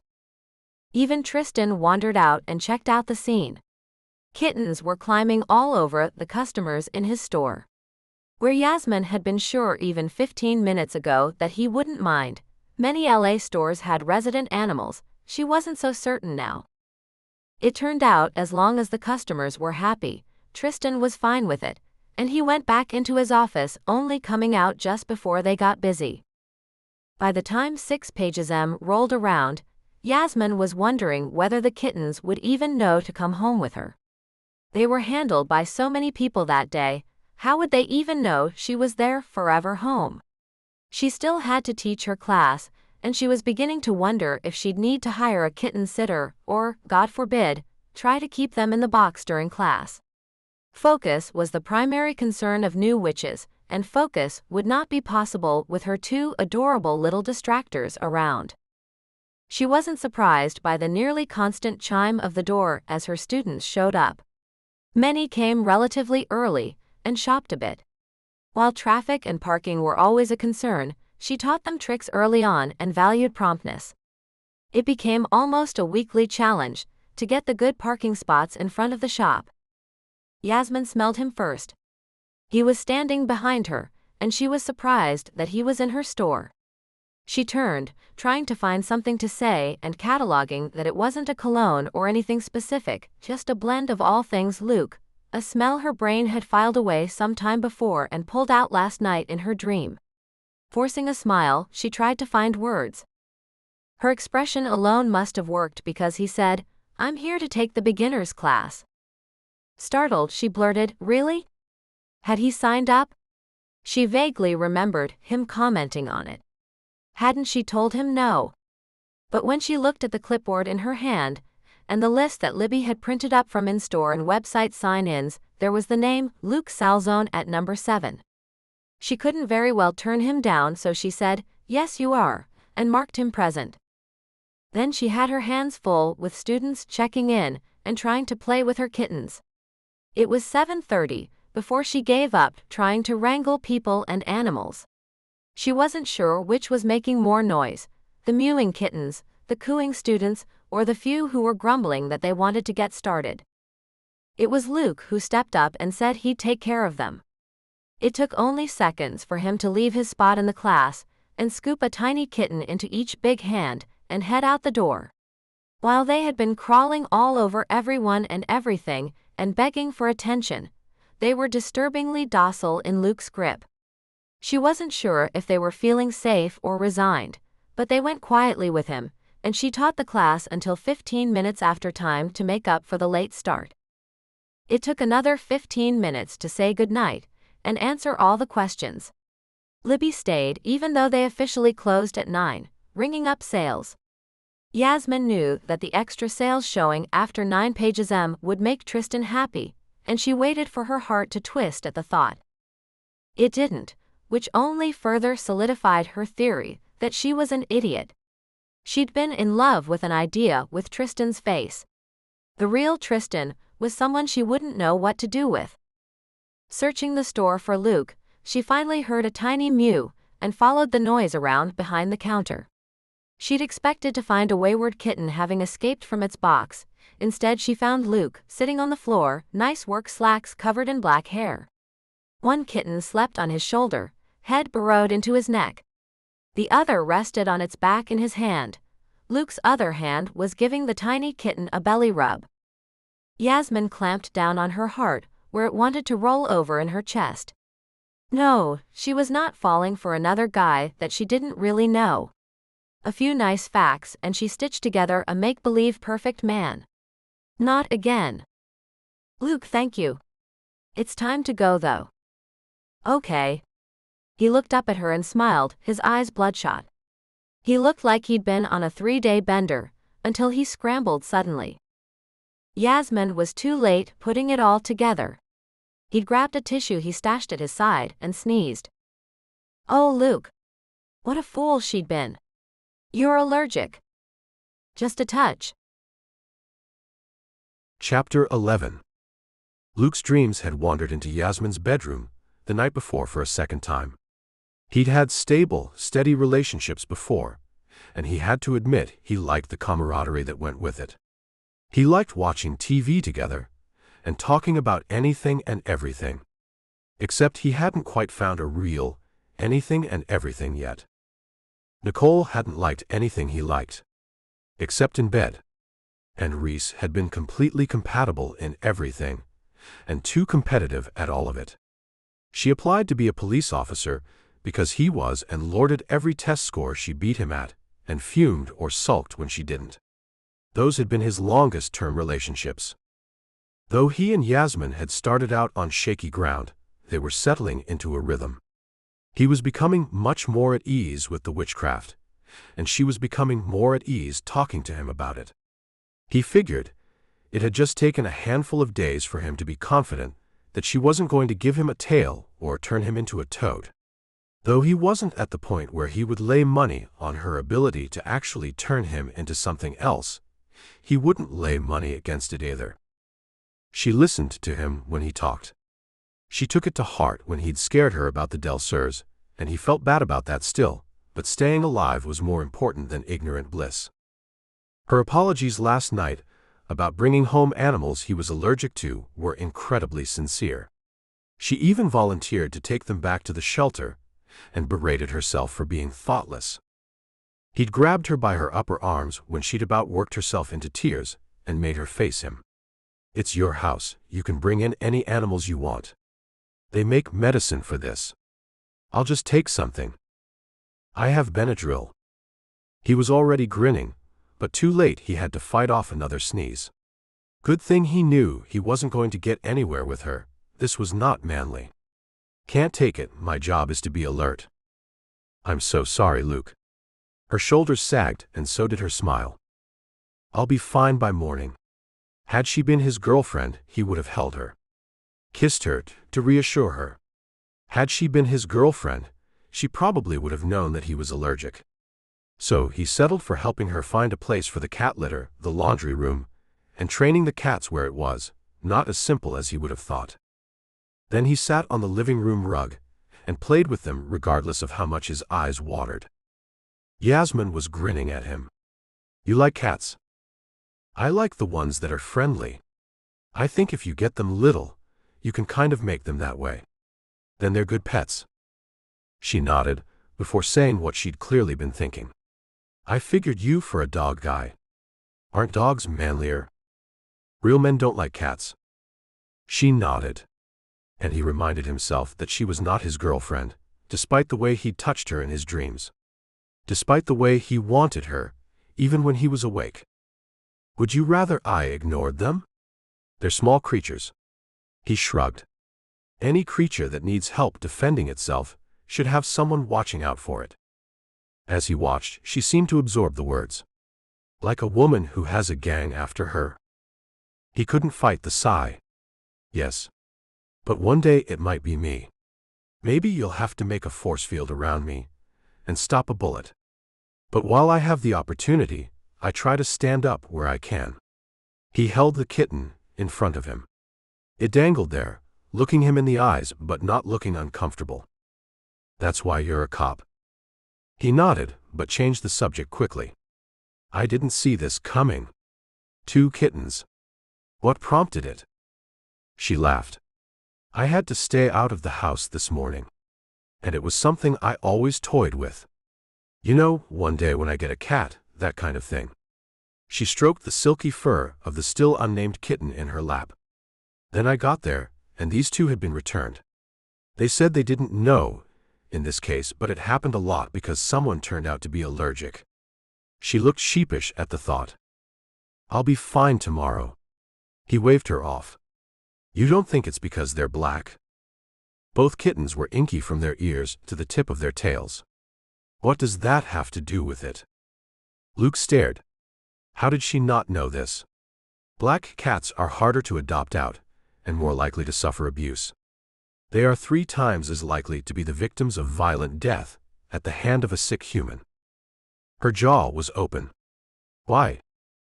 His was almost open too. He spoke slowly. Because of their known associations with witches. You're really embracing the stereotype here, Yasmin. As he watched, she realized what she'd done, and he couldn't help throwing his head back and laughing. Then he couldn't help the sneezing fit that overtook him. By the time he got himself together, she was laughing too, and feeling bad for him. He'd taken some medication the second he walked in the door, but it wasn't helping yet. It didn't make things better that he was holding and petting the little fuzzy kittens, then rubbing his face every time he sneezed. It was a self-perpetuating cycle. Until Yasmin grabbed both the kittens and put them in her room with the little bed she'd bought. The cat bed held both of them with room to spare. She found him in the bathroom washing his hands and face and his hands again. As he dried himself off, and she apologized yet again for not asking if he was allergic, he thought again that if she was his girlfriend he'd kiss her now. He would tell her he'd always be allergic to cats, but he'd acclimate to these too and that it would be all right. So when actually she told him he had to take his shirt off, his thoughts were somewhere else. For a second or two, he really thought she was starting something. Though his brain told him it was a bad idea, he wasn't able to say no. He started with the top button, working slowly while he tried to figure out what was going on, when he hit yet another hiccup with her next words. Pants too. In fact, you should just get out of everything. He turned away because her words were turning him on. But the next time she spoke, it was like cold water. I'll grab you something else to put on, and you can just hand all this out to me. I'll delint it and get it to the dry cleaners for you. Ah, cat hair. She was taking care of him. That was all. He reminded himself again that last night had been only a dream, regardless of how clear the memory was. The doorstop had been exactly at the same pencil mark where he'd wedged it again, a block of wood as his protection against witchcraft. Silly though it was, it offered peace of mind. Yasmin showed up in the doorway once more, this time having changed into tiny sweatpants shorts and a loose top. I'm trying not to get any cat hair in your room, so I changed before I went in. She laid out his pair of drawstring pajama pants across the sink, then closed the door, telling him to just leave his clothing where it fell. It was an elaborate dance that didn't leave him with any rights he didn't have before. It did leave him shirtless walking past her down the hallway, but her smile was kind, not hot, and the kittens were wailing behind her bedroom door. In the past, the women he slept with liked his physique, but he was never overly self-confident. Some women liked really buff, ripped guys, and he was never going to have the time to achieve that. He was in good shape, but not arrogant. Who knew what Yasmin thought was most attractive in a man? He was never going to be that guy that bragged how he was God's gift all the time. Besides, he was here in a professional capacity. He reminded himself that again and again. Ignoring what he wanted to do, he put a shirt on. It was harder to ignore the kittens. She was behind him in the bathroom doorway, carefully rolling one of those tape thingies over his clothing and picking up enough black kitten fur to make him want to sneeze just looking at it. She caught him staring at her bedroom door, listening to the plaintive wails coming from behind it. They have to calm down and rest. The lady at the shelter told me they'd likely cry, and they could do it early, or they could do it while I was trying to get to sleep. He only nodded. It wasn't the only reason he was looking at her bedroom door. Pick something on TV, and I'll be out in a minute. It sounded so domestic that while he waited, he imagined it was more than it was. Then he played into it. I've got that dinner at my mom's this Sunday night. You should come. You've been forced out of your house enough while I'm out. And my mom's a great cook. She won't mind a random person just showing up. You're not random, you're my guest, and trust me, no one will notice an extra mouth. There are so many of us. Her face scrunched up for a minute and the thought she was going to refuse. Instead she asked, "You're all Catholic, right? How big are they on that whole, 'thou shalt not suffer a witch to live' thing?" He laughed. "It has never come up before. But my mother hasn't got a mean bone in her body. It's up to you what you tell her, but worst case scenario, she'll fear for your eternal soul and light a candle for you every day. Then she'll ask me if I've converted. All this will be very dramatic. But that's about it. I generally don't bring it up if people don't ask, but if they do, I answer honestly." She looked at him, clearly wondering if this would fly in his big Italian family. "I got your back. If it gets to be too much, we'll leave." He spent the rest of the evening beside her on the sofa, eating leftovers from the dinner he'd cooked 2 nights before. At one point, she stood up and bounced on her feet, until he got her to confess that she hadn't gone running in over a week. "Yasmin, we'll go tomorrow morning. You want to run, we run. It wouldn't hurt him any either. You don't have to." Back and forth they went, until they worked it out and wore themselves out. And sometime in the middle of his dreams, he turned the knob and let himself into her bedroom again. This time, he made a leisurely stroll of her body with his hands before using his mouth. This morning, he'd woken the same way he had the day before. His alarm went off, and he swore he was in her bed next to her. The sun was on his right as he opened his eyes. But as he blinked, he was in the room she'd assigned him. To his right was not a Yasmin reposed in the sunlight that filtered around the blinds, but a computer desk, a notepad, and a wall. The sunlight on him came from his left. From the window his bed was nearly under, in order to allow any kind of foot traffic in here. Lifting the covers, he checked to see that he was still wearing his pajama bottoms. Yes, he was. Brushing aside the dream, he pulled on a t-shirt and running shorts. As the coffee brewed, he went back for his running shoes and met Yasmin in the hallway. Dressed much the same way he was, she smiled. That sleek hair was pulled up in a ponytail that reached a good ways down her back, but the ends were starting to curl up. Luke catalogued the pink top, tiny and clingy though it was, peeping from under her loose tank. She had on leggings in bright blue that hit her just below the knees and cross trainers in orange. He grinned at her, his own colors in white and navy blue, even his shoes were a sedate silver. "What do you think you are? Me?" It took a moment for the colors to register. "Now is when I want to be seen." She puttered for a few minutes more, setting out food for the kittens, putting them in the litter box in the laundry room again. She showed them the scratching posts she brought home for them, then told them to be good. Then she thought better of that, waved her hand at them, and snapped. Both kittens plopped their butts on the ground and watched silently as the 2 of them went out the door. Figuring she must have cast some kind of obedience spell, he looked once more at the now docile kittens and followed Yasmin. He was her security detail after all. She had headphones in, which was generally a no-no for a woman running alone in L.A., but she wasn't alone today, was she? No, she had Luke Salzone, officer of the law, running just a handful of steps behind her to keep her safe. Problem was, he kept looking at her ass.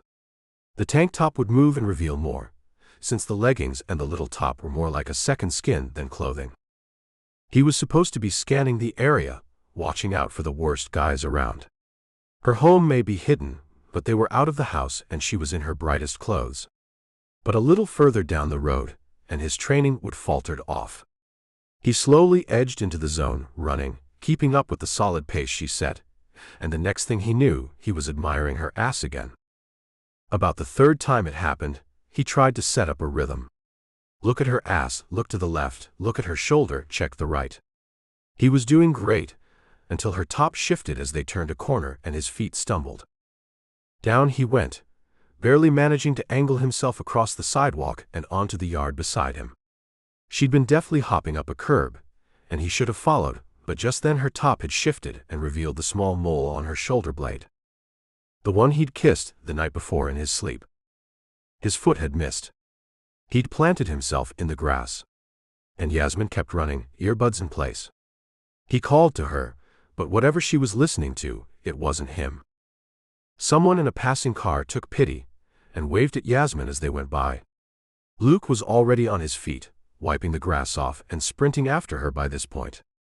He couldn't let her get too far ahead. He couldn't fail at the one thing he had to do. The whole point of his being here was to keep her safe. Ultimately, the day was gorgeous, and he had to admit that nothing had happened. She was looking at him, realizing he'd fallen behind, even if she didn't understand that he'd literally fallen, and she plucked out her earbuds. "You should run beside me.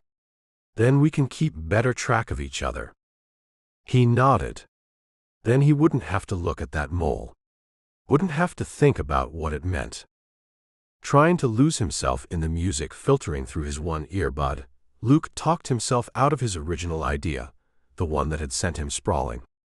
Clearly, he'd seen the mole sometime, and his conscious brain hadn't registered it. But his subconscious did, and his subconscious dragged those little details back out so that when he remembered his dreams, they were alive in full color clarity. Little moles and all. Last night, he'd sworn there were kittens sleeping on his legs. But that was a detail he'd known even in the daylight, that the kittens were in there. She was grinning at him as they turned the last corner, and he recognized her street even though he still couldn't see her house. Unable to reconcile if that was because of the trees or the spell, he simply followed her lead, walking the last section. Still looking to spot her house, he was unprepared for her to pluck his remaining earbud from where he'd tucked it in his sleeve and start listening. Her laugh was infectious. 80s power ballads. "It motivates me. To run away from it?" She started singing along to the Scorpions song that was currently coming through his little sound system. He wanted to make fun of her, but she was rocking out, albeit mockingly, and she looked adorable. Luke remembered to look around this time, but the street remained clear. While she opened her mouth wide and sang to what he considered to be a classic, he decided. Monday. If Monday came, and nothing had come down the pipeline from the Del Surs, he'd cut her free. And pray that he was right.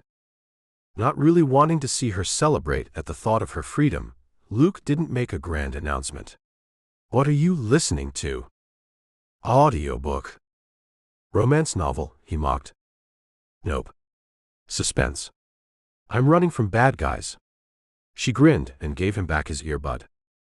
Yanking the second one, he bit his tongue and didn't tell her that he was afraid it was more than just her audiobook.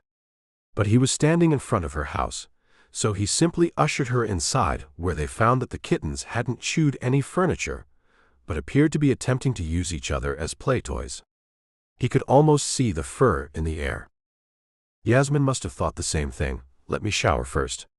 I'll be lightning fast, then we can get out of here with as little cat hair on you as possible." He checked the whole house, then ate oatmeal while he listened to the water run.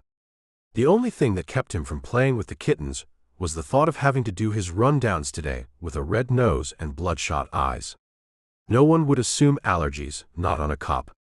Everyone always guessed pot and cocaine. It was not the image the LAPD wanted to project.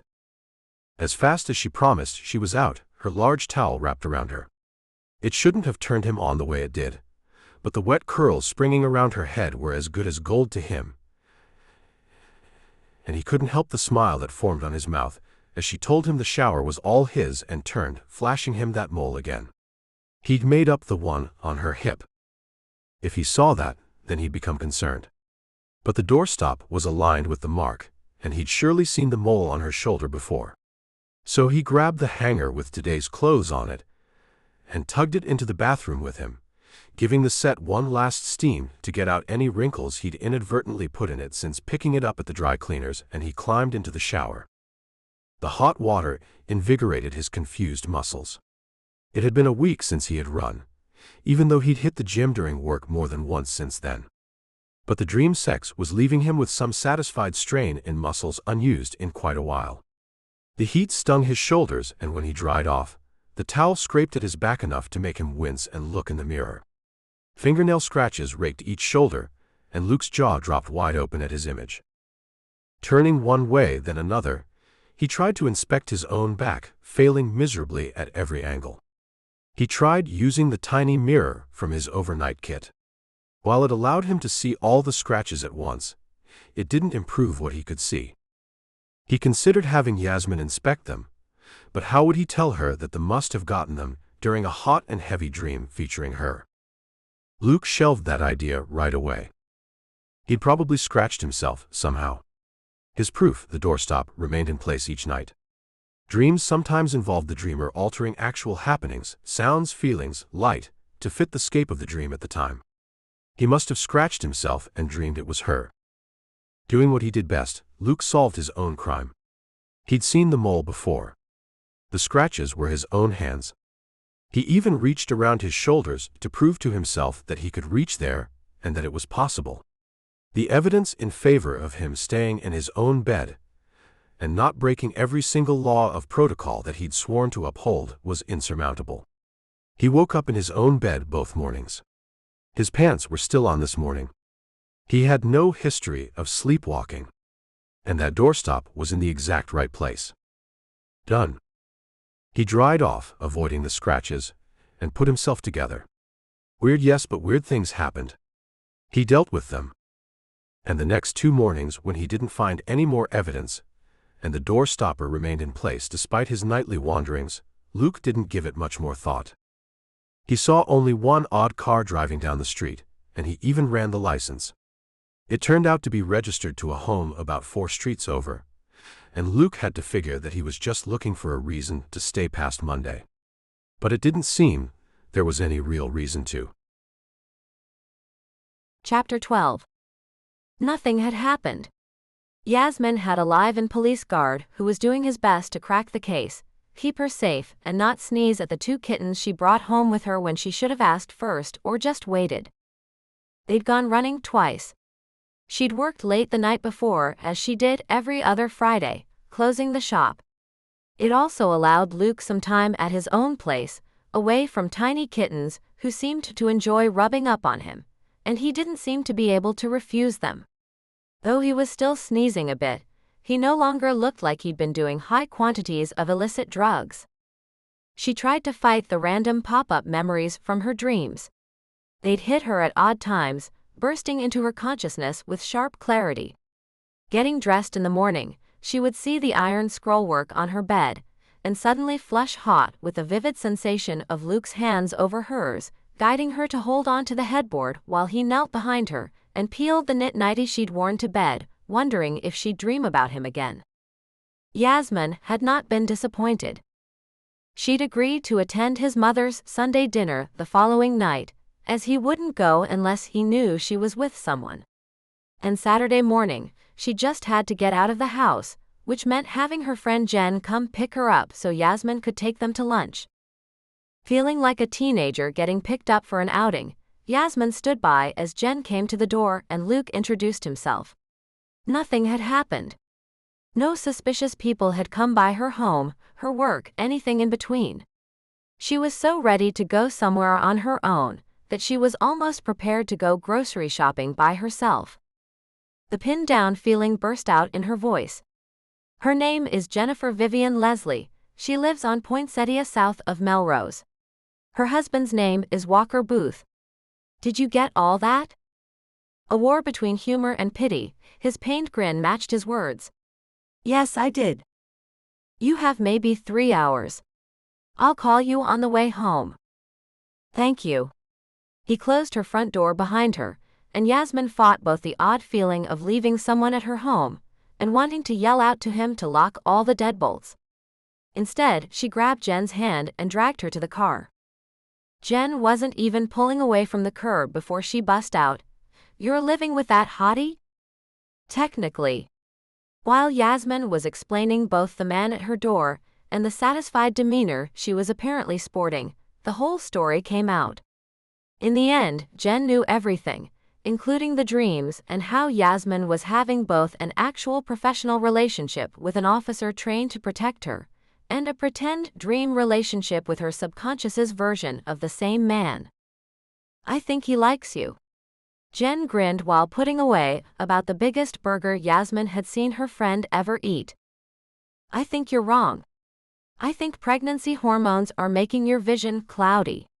Yasmin had tapped out of her own meal a handful of bites ago, but she was more than happy to have as much time as possible out of the house and away from her memories. There is nothing untoward going on between us. Except in your dreams. Isn't that the way of things? In my dreams. Yasmin sighed, then tried to fight the blush she felt flaming across her cheeks, as she was rushed by a sudden memory from her dream the night before. You like him. Jen taunted around bites. This is much better than the thing you had for Tristan.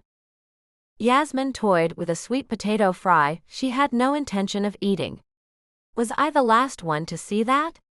I think even Officer Multicolor figured it out before I did. Stop. Jen held up her hand and blinked. Oh God, do you call him that to his face? I love it. No. Not on purpose. Chagrined, Yasmin was forced to admit, well, I haven't yet. I have to quit thinking it, or I'll slip. Okay. Number 2, figuring out this Tristan thing, was that recent? Yeah. Just a handful of days. A week.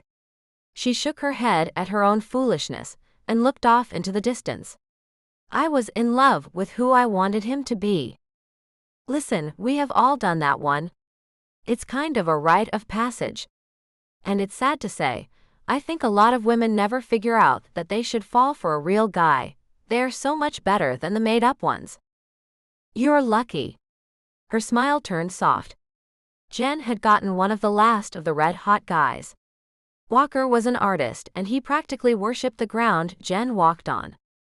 Which normally would have bothered Yasmin, but it was clearly mutual. Jen never shut up about Walker. She nodded, agreeing how lucky she was and making Yasmin even more jealous. You will be. You'll get lucky too. Which just made her face flame more. Wow. Those must be some good dreams. Jen lifted her hand to fan Yasmin's face, which Yasmin tried vainly to bat away. Sure they are. But it's just another made-up guy. He's not any more real than my version of Tristan was. It was impressive how quickly she'd left even the idea of Tristan in the dust once she'd realized the man she wanted didn't want her because he didn't even exist. But it was equally disturbing how her subconscious had immediately turned around and picked another guy to do the exact same thing with. At least she was aware this time. Eventually, Jen had to get back to Walker, as they had plans, and Yasmin had to call Luke and tell him she was on her way home. She almost closed the call with, "Yes, Dad." But just thinking about saying it gave her a squirmy feeling of wrongness. They passed the remainder of the weekend in quiet acquiescence. Luke petted the kittens too much. Yasmin agreed to whatever schedule he set for when she could be out of the house or in it and with whom. She was close to tearing her hair out by Sunday night. So close that going to Luke's family dinner actually sounded like it would be a welcome relief. The kittens were crying at being left alone again, so Yasmin cast another calming spell on them, and wondered what kind of mother she would make. Then she resigned herself to not getting to find out anytime soon, because who could she possibly date while she had a police detail? As they pulled up to the house in Calabasas, Yasmin thought two things. First, they would have to have a talk about setting her free. Nothing had happened. Second, how did he know he was at the right house? It looked like every other home in the neighborhood, right up to the spindly tree smack in the middle of the front patch of grass. It was still wearing its gross leaf. I'm guessing you didn't grow up here? He laughed. No one did. Not in my family. My folks bought it after I moved out. I grew up closer to town. Went to Granada Hills High School. She nodded. Everyone knew the area. It was one of the better schools in LA. She realized there were a handful of cars of varying ages and styles parked around this one house, and the lights were on. So she trailed him up the front steps, wondering just what she'd gotten herself into. When he pulled the front door open, Yasmin realized no one would have heard a knock anyway. She also discovered several things simultaneously. There were a billion of them. They were all different ages and sizes. They wore all different clothes, but none of them was quiet. While the house was constrained on the outside by homeowner association rules, the inside desperately wanted to break free in bursts of color and sound, and some of the best food smells she'd ever inhaled. As much as it seemed none of them had paid attention to the new arrivals, it took less than 2 seconds before her thoughts were interrupted by voices turning their direction. Luciano. I was afraid you wouldn't make it this week. The woman must have been his mother, given the worry and the deep hug he was willing to give her. He towered over her as she turned amazing amber-colored eyes onto Yasmin. Though the woman's hair was long, that was the only thing that Yasmin could put her finger on.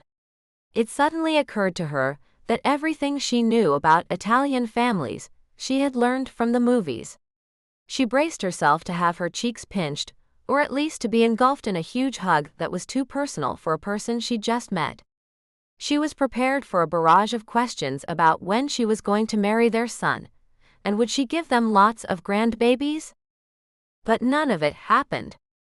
The woman had her long hair in a ponytail, and she wore old jeans and a t-shirt that read, "Bite Me." As she scanned the room, she saw that this was where Luke got his love of color. None of them was drab at all. Even the house was in vivid relief, something Yasmin could relate to. Though the combinations and shades weren't ones she would have chosen, they were beautiful and welcoming. You must be Yasmin. The woman held out her hand. I'm Luke's mother. Yasmin nodded and shook the woman's hand, but wasn't able to say anything before the woman said, Welcome to our home. We're really glad you could make it. And it sounded like she meant it. As though this woman was excited to meet her son's latest police assignment. As though she was genuinely happy to feed a total stranger. Yasmin had no meter to gauge any of this by. Her family was sedate.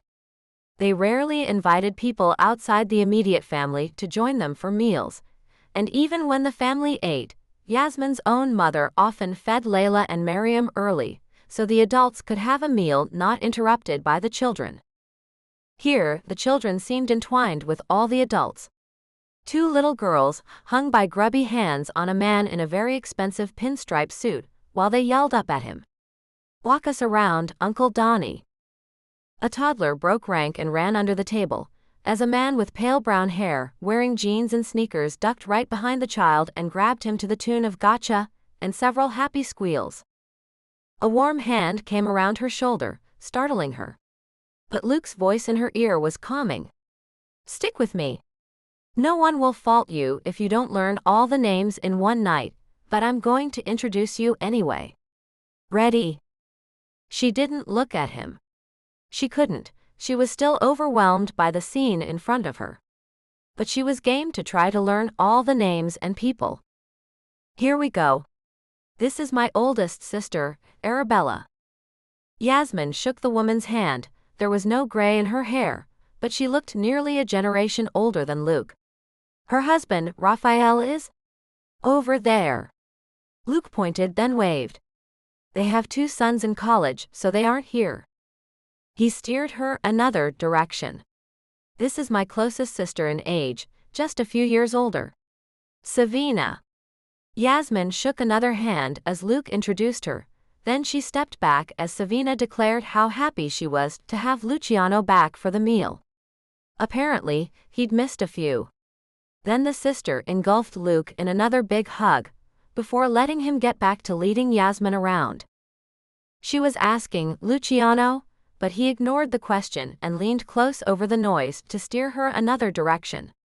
Those are her girls, the twins, Casey and Riley, hanging off my only brother. The brother looked up, dark eyes, thick dark hair and a wicked grin. He easily held one grubby hand in each of his, and didn't seem concerned that small dirty sneakers were killing the high shine on wingtips that had to cost more than her house payment. The ease with which the man inhabited his own skin, the casual interaction with 2 small girls, who obviously thought the sun rose and set on him, the eye contact that looked into her rather than at her. None of that could be faked. She would bet good money that Luke's brother was a hit with women everywhere. This is my brother, Adonis. Seriously? Did he just introduce this Adonis as Adonis? Luke said it with a little bit of an accent. But he had to be kidding, right? Don, please.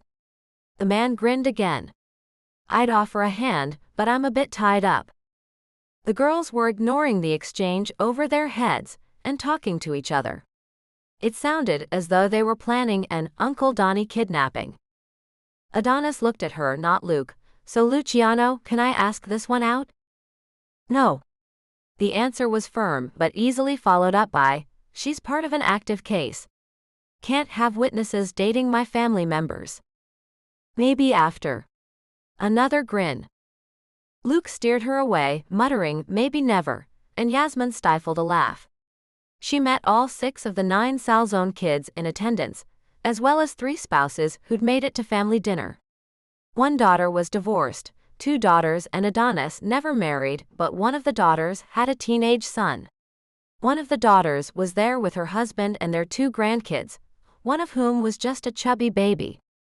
Luke had easily picked him up, kissed him, made him giggle, and then the good uncle was roped into diaper duty. Holding the kid at arm's length, he looked at Yasmin over his shoulder and offered her the chance to come with or hang with the family. It took a moment, but she followed. She wanted to see Officer Multicolor change a diaper. She herself had never done it until Shori had come over with a baby Layla, but it didn't seem a person could escape any gathering of this family without getting involved with the children. Here she was, not even a family member, and she was now involved. The baby was as dark-haired and dark-eyed as the rest of them. A few of the husbands, Luke's brothers-in-law, were not cut from that rich Italian mold, but something was starting to peck at the back of her brain. It was the family portrait in the hallway that stopped her dead. There they were, his mother and father with 9 kids around them. The oldest was maybe 20, and Luke looked to be about 5. He also looked to be an alien from another planet. Every one of them had eyes in varying shades of dark brown. They had olive skin and thick, shiny dark hair. And there was little Luke, clearly the youngest, blonde hair and vivid blue eyes, staring up at the camera with a gap-toothed grin from the middle of the crowd. His voice broke through her thoughts. I'll explain, but come in here so I don't have to shout. Oh! She threw her hands up as though that would shield the smell, and she was on the verge of automatically whipping up a fragrance to cover it when she remembered that she didn't cast in other people's houses. Not unless they'd asked her to. Sorry, toddlers are the worst though. She was making a face she couldn't fight. This isn't the worst? He shook his head and seemed relatively at ease with the chemical warfare coming from the grinning baby. So at ease that he just started talking, while she wondered if she was losing brain cells or catching a dread disease. She didn't remember Layla or Miriam being this foul, but then again, when they were little, she'd never been in a situation to have them to herself. Only an hour here or there while Shori went out. Only if Shori had changed them first before she left. His words finally punctured through the realization that, though her family considered themselves close, they had nothing on the Salzones. I'm clearly adopted. So, you're not genetically Italian? Just raised that way. Those were stupid words, and she considered again casting a spell, one to make him forget she'd said something so idiotic. He didn't take offense or even blink. I'm genetically Italian, too. Her raised eyebrows and disbelieving stare only earned her a chuckle. Done powdering and diapering the baby, he started cleaning up and explaining. My birth mother is Northern Italian. Blonde-haired and blue-eyed. Only the Southern Italians look like them. He motioned with his head toward the crowd downstairs. She was a teenager, and she died just a few months after I was born. But she gave me to Mom and Pop. She knew them, knew they were right for me. And she was right about that. So, was it an Italian thing here in LA? She was still trying to wrap her head around it. No, in Italy. I was born there. We came here when I was 2. All immigrants. Luke was leading her out the door, from the little room set up for grandkids, down the stairs and back to the crowd where dinner was being laid out on the table. Luz was motioning to seats for them and taking the baby out of Luke's hands. There was no high chair that Yasmin could see when she was in her own seat, between Luke and Adonis, and it soon became clear that Luz was going to hold the baby for the meal. Conversation flowed easily, occasionally in Italian, but never in a rude way. Yasmin was both brought into the fold and easily allowed to tap out when she chose. Sometimes she just watched. The whole family, there were easily more than 25 of them at this table, worked over and around each other with the ease of years of practice. After dinner, she was talking to one of the sisters when she realized Luke wasn't around. Suddenly feeling anchorless, she tried to hide it, but one of the guys came up to her as the conversation with whichever sister wound down. "Luke's in the kitchen with his mother." "That obvious?" She tilted her head, hoping she hadn't looked flat out panicked at being left alone here. "I like to think not. Because I know it's how I looked the first, probably, 5 or 6 times I came here." He took a sip from the Chianti he held. It had been passed more times than she could count during dinner. At least that matched her movie-based perception of Italian families. He reintroduced himself. "Randall, engaged to Giada. It's a lot to take in. But don't worry, a handful of Sundays and you'll fit right in. They're wonderful people. Nothing like my family." Holding back, Yasmin didn't correct his handful of Sundays comment. She didn't think she'd even be back the following Sunday. But she did ask about his family. "Your family is smaller than this?" His grin was sharp and sincere. "I'm an only child. I'm the younger sister. And this makes my family look positively emotionless. I mean, they aren't. But we are much more restrained. We're definitely quieter. My family is Massachusetts blue blood. We don't have emotions. We don't raise our voices." He lowered his head, as though he was sharing a secret. "Having emotions is positively crass." He placed splayed fingers over his heart and affected a bored expression. Then he broke and grinned again. "Giada taught me to fight like I mean it, and invest in the people around me. I'm less than an inch from being disowned by my own family, but I've never been happier. I hope you'll come to our wedding." She didn't know what to say. But she tried. "I'd love to. But I don't think I'll be Luke's assignment much longer." Randall's smile never faltered. "You're invited. Luke or no Luke." But then, as though he heard they were talking about him, Luke showed up. "Hey Randall. How many more weeks is it?" "Less than a month." And the smile widened just a bit. Yasmin couldn't pick Giada out of this crowd, but the woman was lucky. As Randall headed off to talk to someone else, Luke looked at her and asked, "Are you ready to go home?" Chapter 13. It was 9 pages m when Luke looked over into the passenger seat of his car. Yasmin had her head tipped against the window and was nearly asleep. He knew his family could be a bit much for anyone. For someone coming from Yasmin's background? Well, he wasn't surprised it had worn her out. Had it been only him that evening, he would have stayed much later. He often even slept over if he drank any of the wine or even if it just got late. The drive took a while.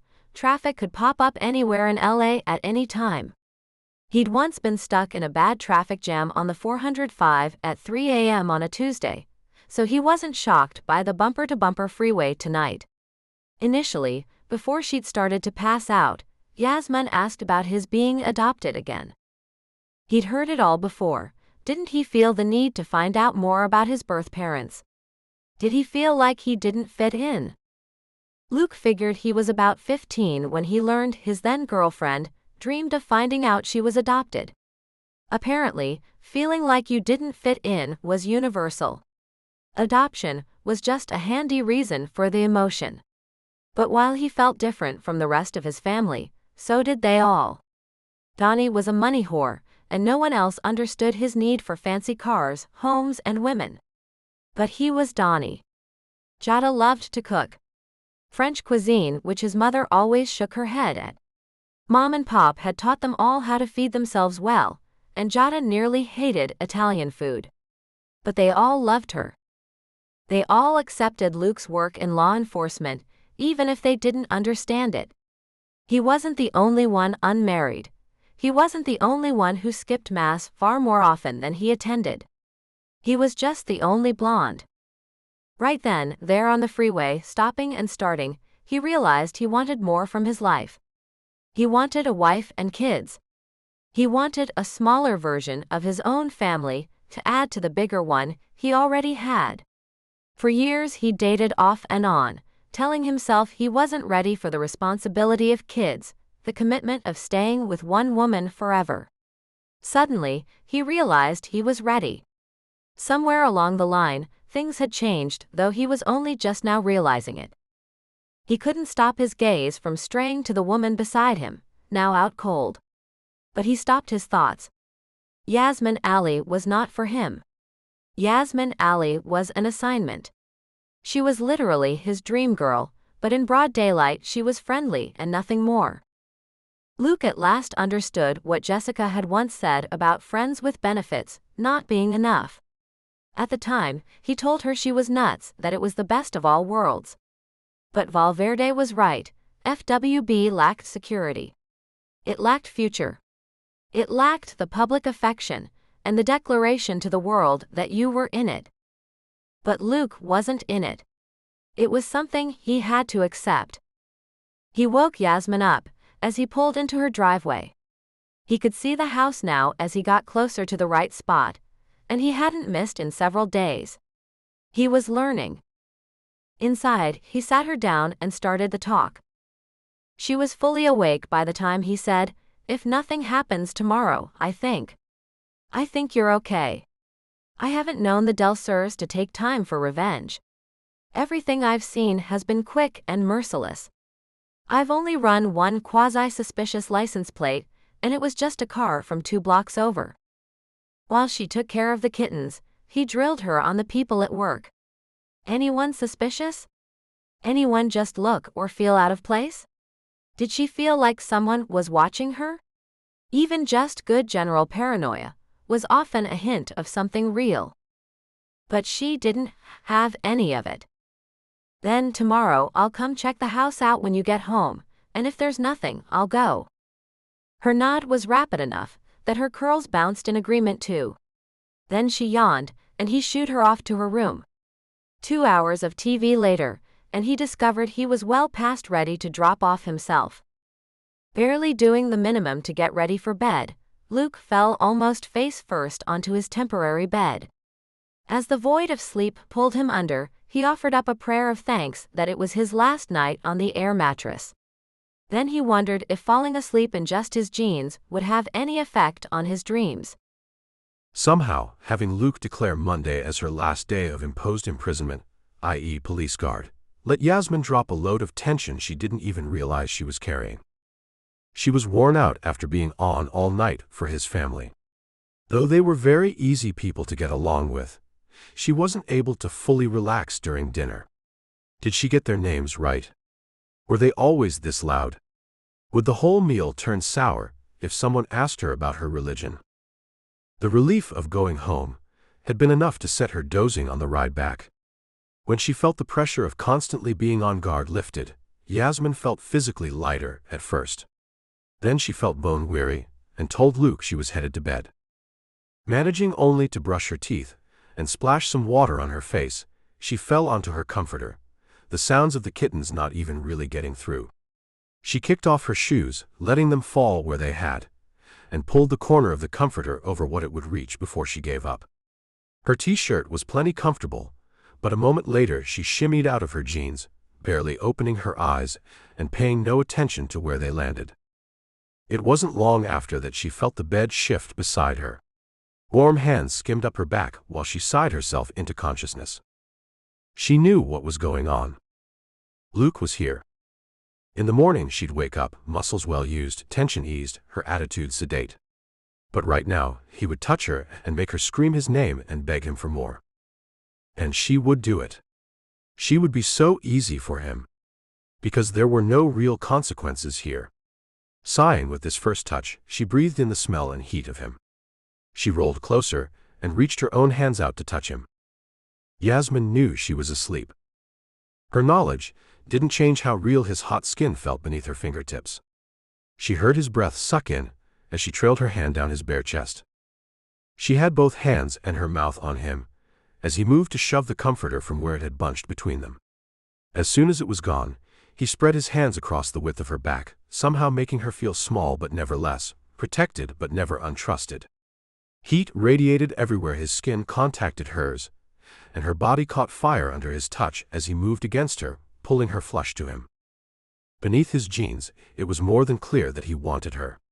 Using his superior size, he moved her one way then another, granting himself access to first her neck, then her mouth. She didn't protest. Why would she? When had a man last wanted her like this? When had she last been handled with such a combination of need and skill? It was a heady mix, and they spoke no words. They didn't need them. She experienced a pang of need. For the half-second he wasn't touching her, her skin was begging for his return. His shoulders were firm where her hands curled there to hold him in place, but she happily tilted her head back, allowing him room to kiss and lick her. First he played his lips and tongue under her jaw, then traced a path down her neck, all the while holding her to him. She couldn't help the noise she emitted, and he apparently couldn't help grinning up at her. Then he did it again. Luke looked her in the eyes for just a second. In that moment, she agreed to whatever he wanted. She didn't know how much time had passed when he seemed to realize she was getting cold. Half asleep, she felt him rearrange the covers from where they had been bunched beneath them before she fell into the void of her sleep and his hold. Only much later did she feel him get up. Somewhere in the distance she heard an alarm, probably his. His fingers laced through her curls as he leaned down to give her a last lingering kiss. His touch filled the volumes his silence could have left. As he pulled away, she realized he already had his jeans pulled back on, and in the dark he stumbled out of her room. The only word he spoke the whole time was a curse, as he kicked one of her abandoned shoes against the wall and fumbled for the door. Yasmin awoke. Frowning, she looked around for her clothing. She distinctly remembered going to sleep in her shirt, bra, and undies. She also distinctly remembered Luke peeling each piece from her and tossing it away. Sure enough, she found the 3 pieces in different places around the far corners of the room. They certainly looked as though they had been tossed against the wall and slid down to where they each now rested. It made perfect sense that she had shed and tossed each item in her sleep. A hot and heavy dream like that could certainly be matched by her own restless actions. But it was the shoe, now against the wall near her door and far from its companion, that gave her real pause. She would have had to at least slide mostly off the bed and kick it herself to get it over there. Or maybe she'd just sent it flying when she first took it off, and it was simply coincidental that her dream Luke kicked it there. Thinking again, she realized that it was even more probable that her subconscious, knowing the shoe hadn't originally fallen where she thought it had corrected the idea while she was asleep by having dream Luke kick it into the spot where it had actually first gone. All were possibilities. All easily allowed for her strange dream, and allowed Yasmin to get on with her day. She played with the kittens, fed them, walked them over to the litter box. They probably didn't need that, but she didn't want to take chances. She first encountered Luke at the breakfast table, eating some toasted bread with cheese baked on it, and drinking his 5-alarm coffee. He motioned that he'd made her some, but kept tapping away on his phone. The blush she'd so easily felt the first few mornings she'd faced him after so vivid a dream didn't come today. She was over it. It was a dream, her dream, and she didn't have to be embarrassed when that would just give it away. For a minute, she wondered if she would continue to have the dreams about him after he moved out tonight. Then she bit into the bread and realized she'd miss having someone cook for her, and she told him so. Grinning, he looked up at her. "Tell you what, since you don't have to go into work until later, why don't we run an experiment? I'll go first and you stay here. You no longer have to stay away from your own home when I'm not here." That was easy. She'd been wondering how she would fill the morning, if she could take the kittens somewhere, and if she'd have to then take them on to work with her because she wasn't allowed in her own home by herself. He took another bite, then swallowed and said, "I assume nothing will go wrong, and I'll come back and check everything tonight, and if all is well, I'll cut you loose." She took a breath. "What do I owe you?" She figured that initial dollar wouldn't cover everything he'd spent. He'd fed her sometimes, ferried her around, all sorts of things. Nothing. How can that be? But she was grateful. Her job didn't pay a ton. It was fine, but she wasn't in the position to just hire herself police security. He shrugged before he added, "I'm trying to get these guys. The gangs are really hard to take down, and from what happened, they're not only not decreasing violence, they're moving into new territory. Are you wishing they had come after me?"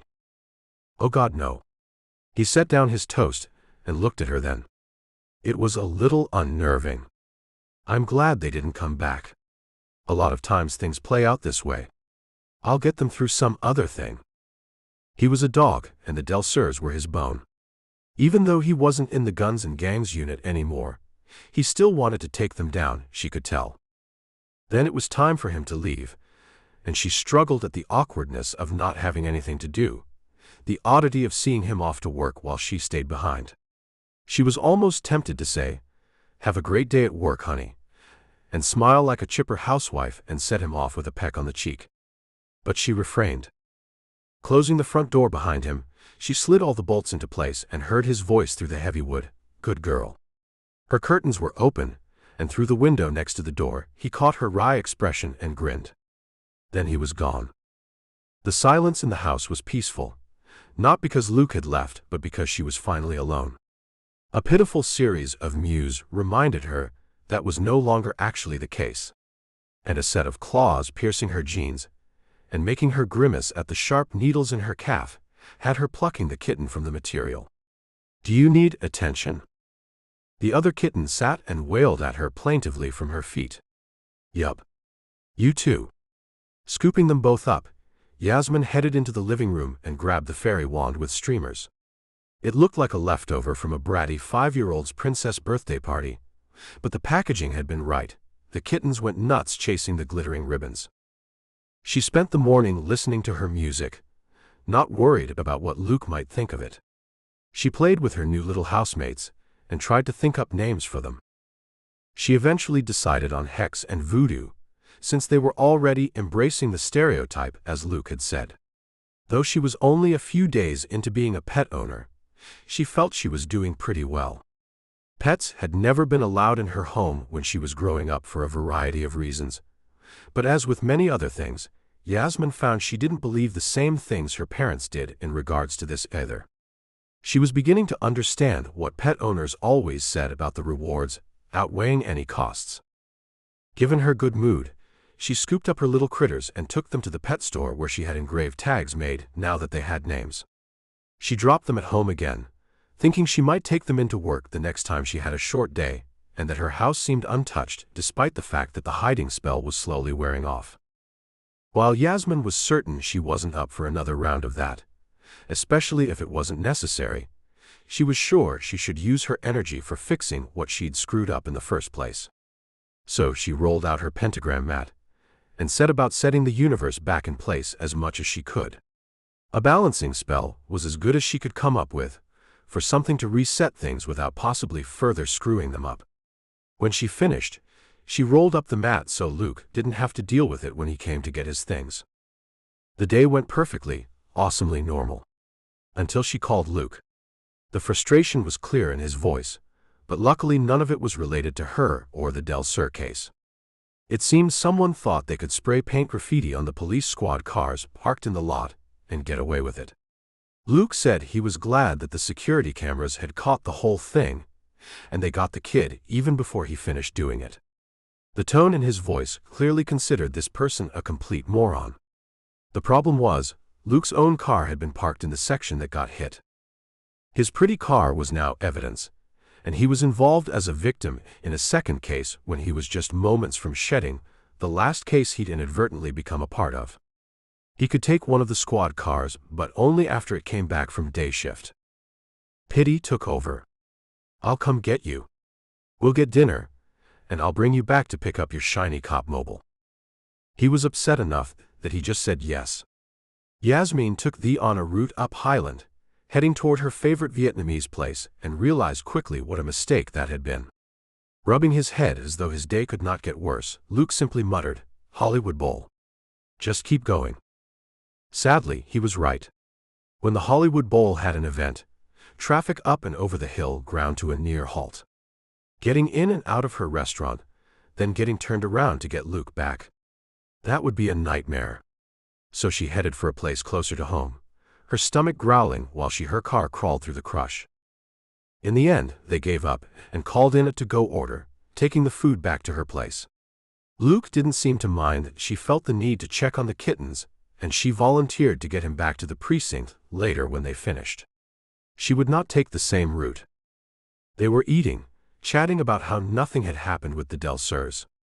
How Hex and Voodoo seemed to have already figured out to beg for table scraps. How Luke had to remember the bottle of shampoo, and his favorite razor that he'd left in the shower. He was looking at her oddly, as though he was considering saying something when suddenly his expression changed. Angry now, his face contorted, he lunged at her. Before she even had time to be afraid of him, Yasmin was on her back, her head cracking against the hardwood floor, Luke crushing her into the ground. She caught sight of two tiny black streaks as Hex and Voodoo dashed under the couch, suddenly afraid. He must have smacked at the floor. She heard the wood crack again. Her brain thought it was loud, but she was more concerned with pushing him off her. Luke didn't allow it. Pinning her, he rolled sideways and twisted one way then another. Her heart was beating rapidly, and she found she wasn't scared of him, but she was suddenly very afraid. Odd noises came from the entryway, as she realized Luke was looking into the living room, still pinning her down, but twisted to look over his own shoulder. Her windows shattered suddenly, the kittens now howling from their spot under the couch. And Yasmin realized Luke had a gun that he'd pulled from somewhere on his body, and he was aiming it out the empty window casing. Chapter 14. He was so angry, he was shaking with it. There was nothing Luke could do from his position on the floor, but stay on top of Yasmin and keep her from getting hit. He couldn't return fire for a number of reasons, the biggest of which was that he couldn't see jack shit. His only consolation was the high-pitched squeal of tires on road. They were either all leaving, or they were leaving someone behind. If the Del Surs did that, Luke would have him. The sun had set before he and Yasmin made it to the house, and he'd been stupid, thinking everything was okay, letting her leave the curtains open after dark. The living room was lit up like a stage, the houses here close enough together, and set near enough to the sidewalk, that anyone walking by could see exactly what was going on in her living room. Churning with no direction, but needing something to do, his brain started putting pieces together. She'd walked into the living area several times, though the table was not directly in sight of a window. Where she was sitting was, his seat wasn't. He hadn't even paid attention. Unsure if he was the target or she was, Luke chewed on that thought even as he scanned the area. He didn't hear anything outside, but he wasn't quite ready to get up and check either. It would mean leaving Yasmin here, inside of a now-missing window, or moving her.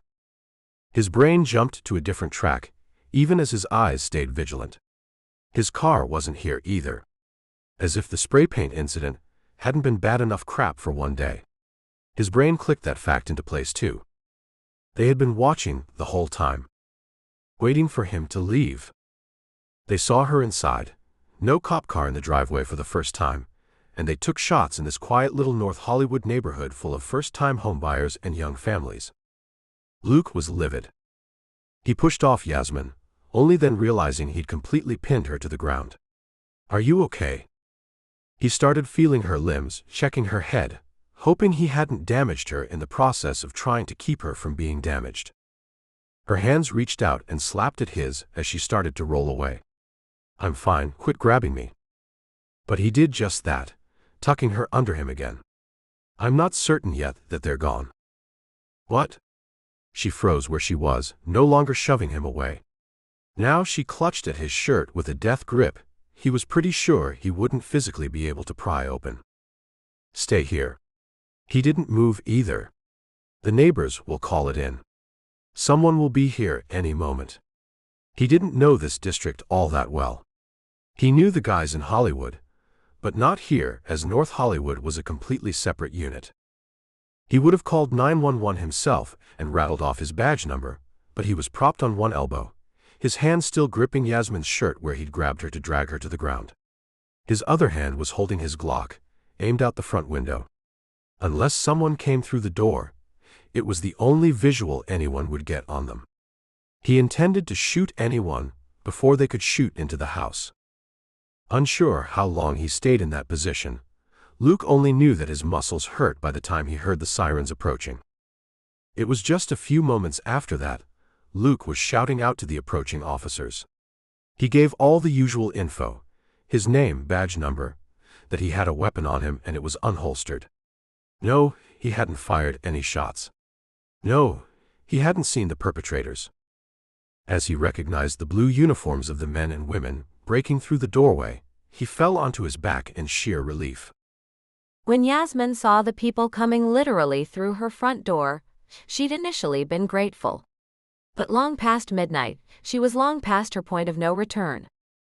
While they were at the station, she and Luke each separately gave their statements. But she was pretty sure hers didn't amount to much. Luke rushed her, threw her on the floor, probably saving her life, and she heard some noises. It was pretty much over before she even realized Luke wasn't attacking her, but doing his job. She talked to 3 different officers, called her homeowner's insurance, and tried to walk her cats. Kittens, it would seem, were not keen on leashes. Had it not been the middle of the night after being shot at in her own home, Hex and Voodoo would have made her laugh. Hex planted his butt, and Voodoo tried to escape the leash by backing up, then laying down as though it were pressing on him. While she could drag them along the smooth linoleum flooring, she could not get them to walk. They would pee in the box if she didn't get them somewhere fast. Eventually Luke took pity on her and her kitties, talking the force into letting him take Yasmin back into the house to get what they needed. Luke finally got them out, but it still took time. They were accompanied by another officer, and Yasmin wasn't allowed to touch much of anything. Her home had become a crime scene. The windows were getting boarded up by someone the insurance company had sent. It looked hideous and felt worse. There was yellow tape around the fencing, marking off the whole yard. Some of the neighbors were still driving by at slow speeds, gawking.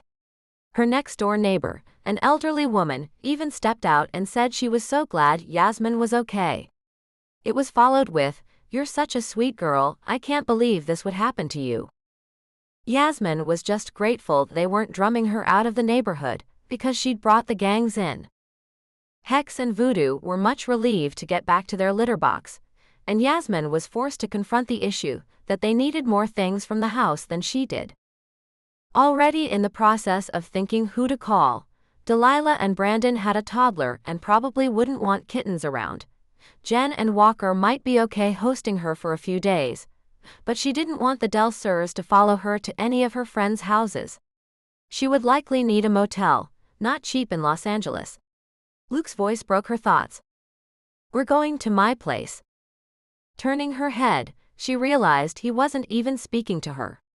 He was talking to the officer who'd driven them over and would take them to their next stop. Her car was now part of the crime scene too, complete with bullet holes. "Luke, we can't go to your place. You'll get cat hair on everything. I'll take allergy medicine." His expression was stone, as though that solved everything. She sighed. "I can't do that to you." "You aren't." There was no inflection, no change in volume, but she sensed he was getting angry about it. "I'm volunteering. I'm your guard, you just got shot at, we're going somewhere safer. How about I get us a hotel?" He shut that down immediately, and Yasmin found herself bringing her kittens and all their paraphernalia to Luke's apartment. When he bolted the apartment door behind them, the air leaving his lungs was audible. His shoulders changed level, dropping at least some of the tension he'd been carrying. Too exhausted to be tense, Yasmin instead felt guilty. There was no way to win here. She offered to set up a spare bed in his office, but he said the futon was ready to go. Both of them bone-weary, she trailed along to the back of the unit, kitten box weighing her down physically, the mewing weighing her mentally. Luke stopped in the hallway and took the box from her. Let them out. Then he proceeded to do just that. She was ready to tell him to wash his hands before he touched his face, but then realized she'd sound like a pesky mother and shut her mouth at the last moment. He was a grown-up. If he wanted to suffer from touching the kittens, that was his choice. Apparently, that was exactly the choice he'd made. He stroked each of their little heads and talked softly to them, telling them he knew they were freaked out but they'd like his place. Then he set them down and turned them into free-range allergens. He then tried to install Yasmin and the kittens in his bedroom, insisting that he remake the bed. Though she fought tooth and nail for it, and considered just casting a spell on him to make him agree, Yasmin won the right to the futon. Luke, I'm not going to sleep well wherever I am. You should at least be in your own bed. Plus, you don't want kittens all over your bedroom. It's bad enough they're in your home. She didn't change her clothes, the second night in a row of just falling into bed. In 10 minutes, she was out cold. 10 minutes after that, she was screaming herself awake. As tired as he was, he still didn't sleep deeply. His body and brain both seemed to know when he was on, and with Yasmin there he wasn't off yet. He thought he'd have a hard time falling asleep. Luke was pissed at himself for not thinking about his car. The Delsers, even though he hadn't seen a single one of them, must have been watching. Because the first evening she was in the house without his car there, they opened fire on her. While it answered his question of whether she was the real target or he was, it wasn't the answer he wanted. Despite his cell-deep irritation with his own miss, and his fundamental anger at the Delsers for shooting at Yasmin yet again, he fell asleep pretty quickly. So when he heard the screams, he bolted. His brain ran scenarios rapidly, but his hand reached automatically for the gun he was now sleeping beside. Luke had it in hand, and was across the hall even as his brain tried to decide how they'd gotten in. The motion sensor in his living room had been set when he and Yasmin came back this way, so no one had come through the front door. Plus, he'd long ago installed 2 unexpected bolts, and the windows were all fitted with security tags. That meant no one had scaled the walls and come in through her window. Unless they'd also disabled the security system, which. He had her door open, and was scanning the room before his thoughts could play out. There's no one here.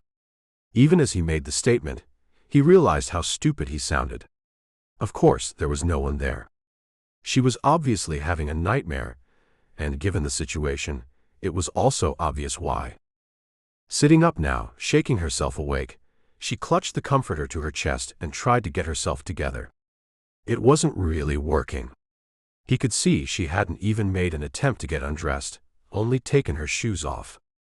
Luke had barely managed to strip down to his t-shirt and throw on some flannel pants, but still he was way ahead of her. Are you going to be able to get back to sleep? Sure.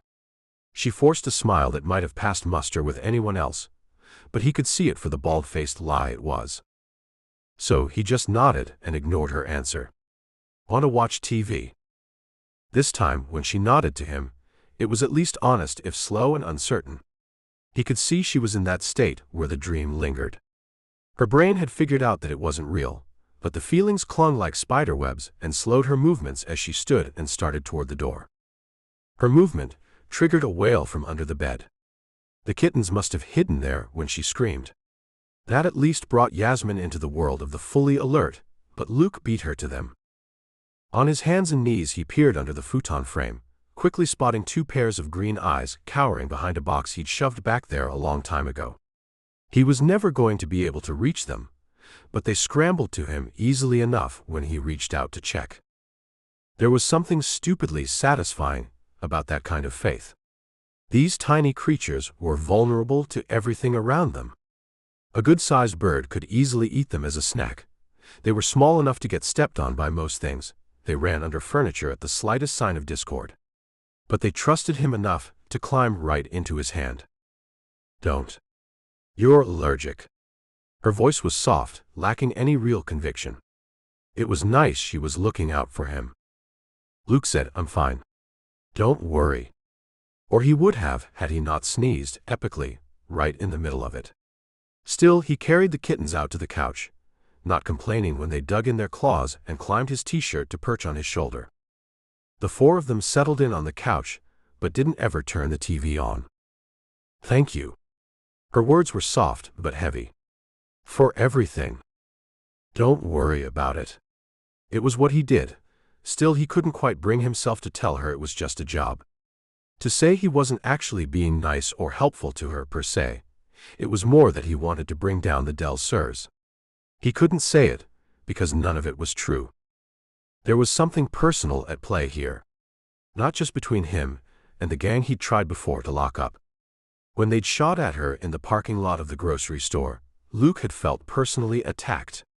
He still couldn't completely sort out if that was because he'd already developed this deep crush on her, or if it was because they were shooting up his neighborhood, or if something had happened in that very moment, and everything that happened to her happened to him too. He felt that way.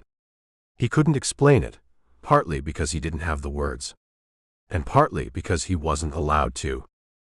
If he told her what he felt, he would cross that blue line, the one that kept cops professionally but not personally involved in cases. Also, if he gave voice to those inappropriate thoughts, he would jeopardize the case. If the Del Surs walked free, they would be out there waiting to finish the job, to take out Yasmin as soon as they had the opportunity. That thought completed the personal professional loop he was riding. If they got to her, he personally would never be able to live with the loss. Even though she was lost to him the moment he drew his gun and his badge in the parking lot of the grocery store. If she were truly lost, he'd be finished. Luke simply didn't want to examine that, so when she started asking questions, he just answered them. Have you been shot at before? He nodded. But not like this. I've been close to gunfights twice, but in both cases no one was shooting at me. That was when he was working guns in gangs. I've been shot at once by a suspect, but he was running away from us, me and my partner, and I was too mad to be afraid he'd actually hit me. Wow. Luke shrugged. People are notoriously bad shots. Even officers and range marksmen. Once you're in it, you go all sorts of stupid. Bullets don't go where they're intended. And that's what's really dangerous. He heard her breathe in. I'm not sure if that makes me feel better or not. Does it get easier? You sound relatively calm about it. Some of them were almost 4 years ago. I was terrified after the fact, realizing what could have happened. But it fades. Holding on to what professionalism he could while they sat on his couch at 3 a.m. in their pajamas, he refrained from mentioning that he was still terrified about the 2 times she'd been shot at. He'd only just ceased to shake when thinking about that gun aimed at her at the grocery store. It was worse that they'd shot up her house. Yasmin seemed to think the same thing. Her expression turned from curious to sad. I'm going to have to file all kinds of things with my homeowner's insurance. I love that house. I wonder how fast the windows will get fixed, and I can get back in. She wasn't looking at him, her fingers fiddling with the fringe of the throw his mother had placed on his couch as a housewarming gift several years ago. It was good she wasn't looking at him. The windows aren't the issue. Your house is a crime scene. You can't go back. She looked at him now, the disappointment breaking his heart. He understood. Her world was bad enough, she'd been shot at, she needed the comfort of her own home, and he'd just told her she couldn't have it. You can't go back until it's safe anyway, regardless of when the techs are done with it. Where do I go? She looked lost. She was lost. Here. Yasmin started to protest, but he just waved a hand at her. She seemed to understand what he meant. The world had gone to hell, what did it matter if she stayed here? She'd be safe, and that was what was most important. He tried changing the subject. Tell me about your house. How did you find it? She frowned at him until he said, "I'd been thinking about buying a house, getting my own four walls. But it was my first time buying." Oh. And that was all it took. Clearly, she loved talking about it. "My friend Delilah helped me. She's bought and sold a couple times out here. And I got a good real estate agent, and—" "What?" Smiling now that she was distracted, he leaned in. "What's the secret?" "I cast a spell for the right house to go on the market for the right price." "You can do that?" Grinning, she nodded. "Can I ask? Is that how you can afford the house? Is that okay to ask?" She laughed at him outright. "You're asking? That means you and Detective Valverde haven't pulled all my bank accounts and checked every deposit to see if I'm not some real target for the gang or something." Luke had to concede that one. "Valverde probably has. And while I have a professional courtesy inside track on your case, I'm not really privy to all the intel. I'll be on the stand as a witness and a player in this one, not as the arresting officer." Thinking for a moment, Yasmin went back to absent-mindedly running her fingers through the fringe on the blanket. "So I cast the spell, and the agent found me the house. I'd already met with a loan agent and gotten my shit together. Paid off what old debt I could, and gathered up a down payment." He nodded. "Cops don't make much money. I'm doing better since I made detective, but honestly, there were years I couldn't save anything after just paying rent and bills. I have some money banked now, and while it would be plenty to put down on a house somewhere else, I'm not sure about here. Even the postage stamps in the poor neighborhoods are into 6 figures easy." Yasmin nodded. "Mine is." Then she looked at him a little oddly, leaned in like she was examining him. Then, seeming to make a decision, she sat back. "I won some money in the lotto. That's how I made the down payment." "That's lucky. Can I ask how much?" She rattled off a high 5-digit figure. "It was the only way I could afford a payment. I work in a shop on Highland Avenue. It may be witchcraft, but it's still retail." She paused and again looked at him oddly. "Maybe I could pay you back that way." Only able to frown and shake his head, he couldn't untangle what she meant. "I can win some lotto money, instead of just paying you a single dollar. Which, by the way, is not enough." She shrugged this time as though she were unsure. "I mean, if you'd be willing to take it." "I can't." Even as she looked away, her eyes rolled at the statement. "It's not stealing. I'd make sure it was okay with the universe first. It's not blood money or anything. No, it's not that." He touched her arm, getting her attention back. "I can't take money from you. It would jeopardize the case. Later then, after this is done. It could lead to an appeal, if there were large quantities of money changing hands." He had to admit, having the amount she talked about infused into his bank account had a strong appeal. He understood why people stole.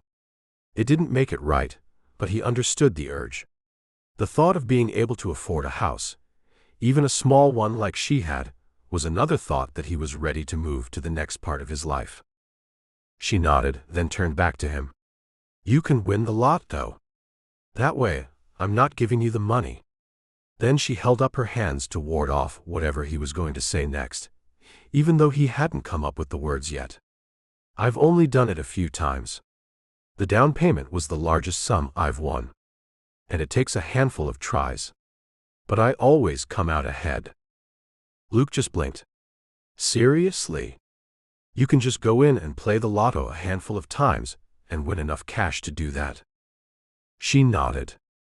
"Why do you work? Why don't you win the whole thing?" Lord, if he could always come out ahead on the lotto. He'd once read that the lotto was a tax on people who were bad at math. And he'd always believed it. "I can't. I'm not allowed. I mean, you wouldn't understand. When you get into real Wicca, you always work under the tenet, harm none. Sometimes there's this universal pushback when you try to do something. I usually get a deep, bad feeling if I try it on the big lotto. Like I'm messing with the real winner's mojo. So I play scratchers. and I like my job. She shrugged. So she couldn't win the big thing, but she could win 5 figures. It didn't make a lot of sense.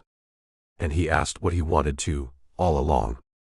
If you can win the lotto almost at will, and you can create a world of your own making, why couldn't you keep from becoming a random target in a gang war? Chapter 15. It was all pretty embarrassing.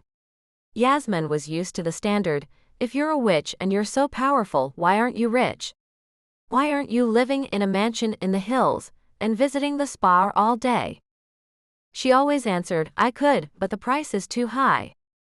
The energetic work alone, to maintain that, would be astronomical.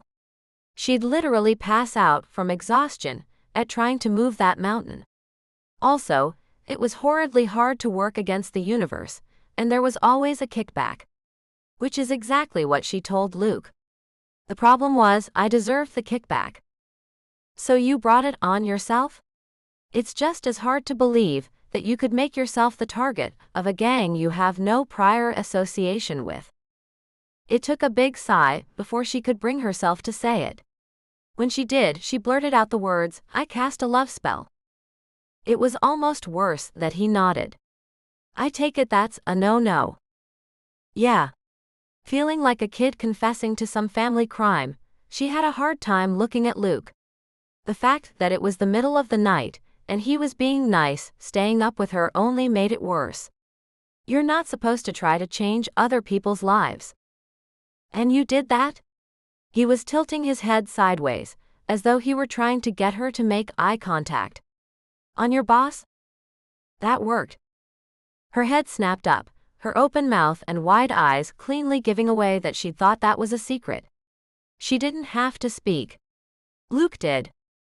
That's what I thought. This time, he looked away for a moment. Did it work? Yes and no. She picked at the fringe on his throw blanket for something to do. Yasmin was hoping he wouldn't ask anything more, but of course he did. You have to tell me what that means. Well, it took her a moment to get going, but once she started, the words just seemed to fall out of her. Cleansing in the telling, they tumbled of their own accord. I couldn't just cast one on him, both because it's not good Wicca, but also because Tristan is a much stronger witch than I am. He totally would have seen any spell I cast directly on him, and traced it right back to me.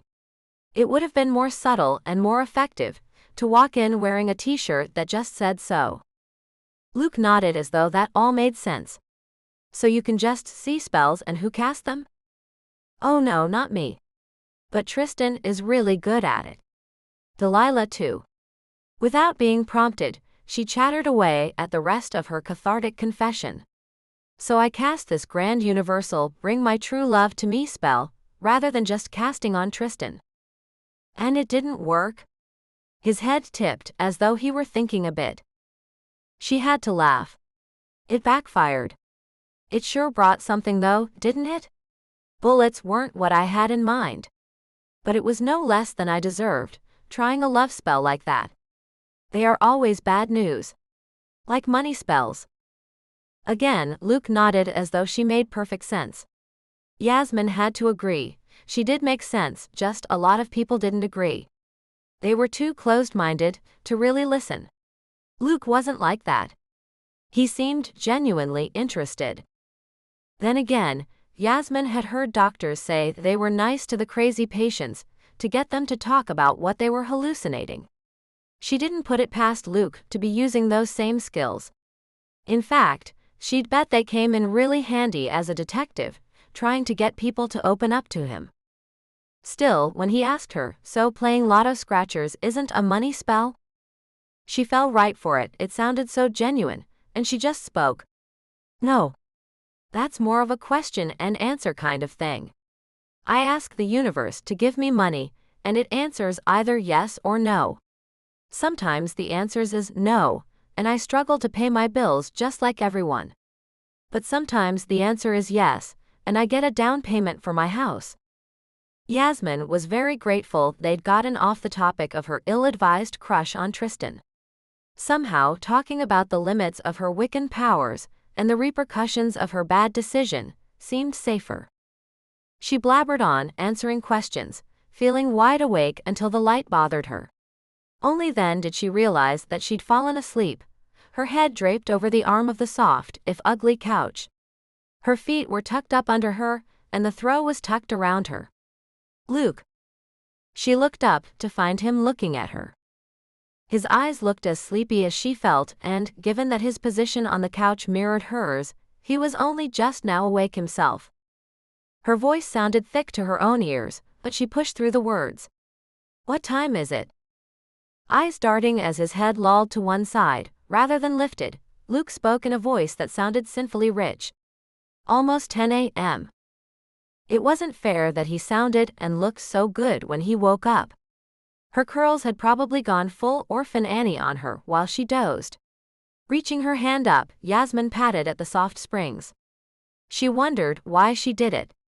She had no particular skill at determining how good her hair did or didn't look just from touching it. She sighed. Then sprang directly up from the couch. "I have to get back to the house. I have to get to work." Luke just shook his head. Stayed calm and didn't react to her outburst. "Nope.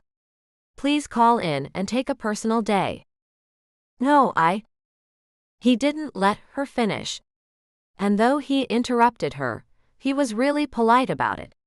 He just held his hand up to stop her, using the motion alone to make her interrupt herself. "Please.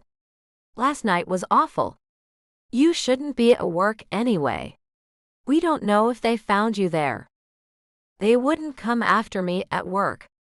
That didn't make any sense. But his nod was soft and sad. Clearly, he thought the Delsers just might. And if his silent belief didn't sway her, his next words sure did. "Are you willing to bet your life, and the lives of your coworkers, on that? Your friend Libby? Tristan?" Plopping back onto the couch, she actually felt her curls bounce. "Tristan doesn't matter." Immediately she woke up, realizing what she'd said. "I mean, he does matter, but not like that. Not anymore." Another deep sigh. "I'm over it." Luke only raised his eyebrows and managed to refrain from commenting. He still hadn't moved from where he'd clearly spent the night, draped along the opposite end of the big couch. "You should call the store and leave them a message that you're not coming in. You can tell them what happened. It may already be all over the news." That sent her into another tizzy, to race back to the office and search the futon covers for her cell phone. She'd gone to sleep with it, thinking that someone might hear about what happened and text her or call. Then, when she'd gotten up and followed Luke out to the living room, she forgot all about it. Her blurry eyes were clearing as she looked at the screen. There were a handful of texts and 2 missed calls. All from Delilah and Libby. Not Tristan. Both Delilah and Libby admitted to not knowing what was going on. Messages from Delilah at least stated that Tristan had called her with concerns, just as she had been struck with sudden worry about her friend. Over the course of the texts, the tone changed from "call me back to let me know you are okay" to "I know you're okay" to "I see you're sleeping with a hunky police officer, but it's not quite that. What's going on?" Libby apparently hadn't gotten the final message from the universe that, though things were bad, Yasmin was actually fine. Physically. So Libby was her first call. It took about 10 minutes to explain what had happened, and that she was safe. Luke peeked in and made a motion at his throat, indicating that she shouldn't say where exactly she was. Thus Libby only learned that she was safe, and she was about to call Tristan and tell him she wouldn't be in today. Almost able to hear the gears in Libby's brain, Yasmin wasn't surprised at the final question. "Fine. But if you're really okay, you'll give me the code word." "Of course." Marshmallow. At last her friend and coworker was satisfied, and let her off the phone. Blessed Be was next. Tristan was already in the office, and picked up before the first ring even finished. "Yasmin, what happened?" She explained getting shot at, being detained at the police station, and finally being at a safe house, She figured that was as good a name for Luke's apartment. And it was as good as she was willing to say, with Luke himself standing in the hallway, listening in to the conversations, as though he were just loitering in his own hallway for no reason. Forced to consider his reasoning, she wondered if he truly thought any of her friends or co-workers could be involved in some way. She sighed, just wrong place, wrong time.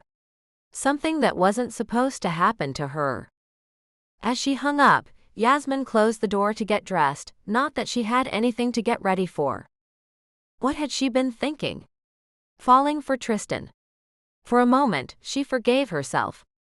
After all, he was hot, talented in the field she wished to go into, ran a successful business, and was just generally a good guy. But, well, it was a big but. He never had feelings for her. He didn't flirt with her at all, and he was a wicked flirt. The man clearly had a type, and it wasn't her. Shiny blonde hair, long legs, sweet smile, and just a little slutty. Tristan liked his girls media hot and media stupid. Somehow, Yasmin had managed to believe, for far too long, that she would be the one to break the mold. The one who would make him realize that being a man's slut wasn't what he really wanted. Instead, she'd learned that he really enjoyed being a man's slut. He liked his women hanging on his every word and on his arm. And Yasmin was not going to be that girl. She couldn't and she wouldn't. Getting dressed in jeans and a t-shirt, she fumbled her way through finding her things, taking care of the kittens, and finally calling her friend Jen just to keep her up to date. Jen had absolutely zero Wiccan skills, so she hadn't gotten any concerning feeling updates as bullets had ripped through Yasmin's front window. At last she stopped and sat on the couch, dressed and stroking Hex, who had finally eaten and calmed down, curling into a tiny ball of black puff in her lap. Her brain wandered to her windows, the trim she'd painted herself, the home she'd worked hard for. Sure, she'd played the lotto for the down payment, but she'd scrimped and saved to have it repainted, and she, like everyone, had months where making the payment was hard. She'd eaten her share of ramen noodles and cereal. Now it had bullet holes. Now she wasn't allowed in her own home. Now she was sitting on Luke's couch, having called in to work, and with nothing to do today but stew about how horribly awry her life had gone, and how it was completely her own fault. She knew better, and she did it anyway. Luke wandered into the living room, having gotten dressed himself. Today, he was in a fuchsia shirt that managed to cling like a girlfriend with low self-esteem. His jeans didn't respect themselves much more than the shirt, their deep blue hugging his ass and leading down to a pair of shoes that burned her eyes in bright orange and yellow. She wanted to look away, but he was mesmerizing. She wanted to ask, "How can you wear that?" But he did, and somehow he wore it well. Instead, she said, "Clearly you aren't going to work today either." "Nope. I'm off too while they investigate yet another shooting I was present for." Her breath choked in her throat at the sudden thought this could hurt him. "You won't lose your job or anything over this, will you? You were supposed to be there. You saved me." As she said it, she realized it was true. He'd figured out what was happening just moments before her. He hadn't been angry when he dove at her, he'd been scared, reacting. "I didn't say it last night, but thank you. There's no way to ever repay you." He tipped his head. "I didn't save you. Not that time." He sighed. "Their aim was so bad. They shot through the window, but I don't think any of the bullets made it to the dining room. You would have been fine without me." Yasmin didn't think so. He'd pulled out his gun the first time and talked them down. While her spell seemed to have worked, she didn't know how long it would have held. And this time? She hadn't seen, heard, or sensed it coming. She was getting ready to say so, when he suddenly pitched to the side as though he were going to fall, and simultaneously opened his mouth and squeezed his eyes shut. Her own mouth opened to ask what was wrong. She was starting to jump up off the couch to help him too, but the tiny kitten on her lap made a heavier weight than one would think. By the time she had it figured out, so did Luke. He was sucking in a breath and starting to smile. He tipped his head awkwardly to the side as a small black form made his way onto Luke's broad shoulder. "You know, bud, all you had to do was ask."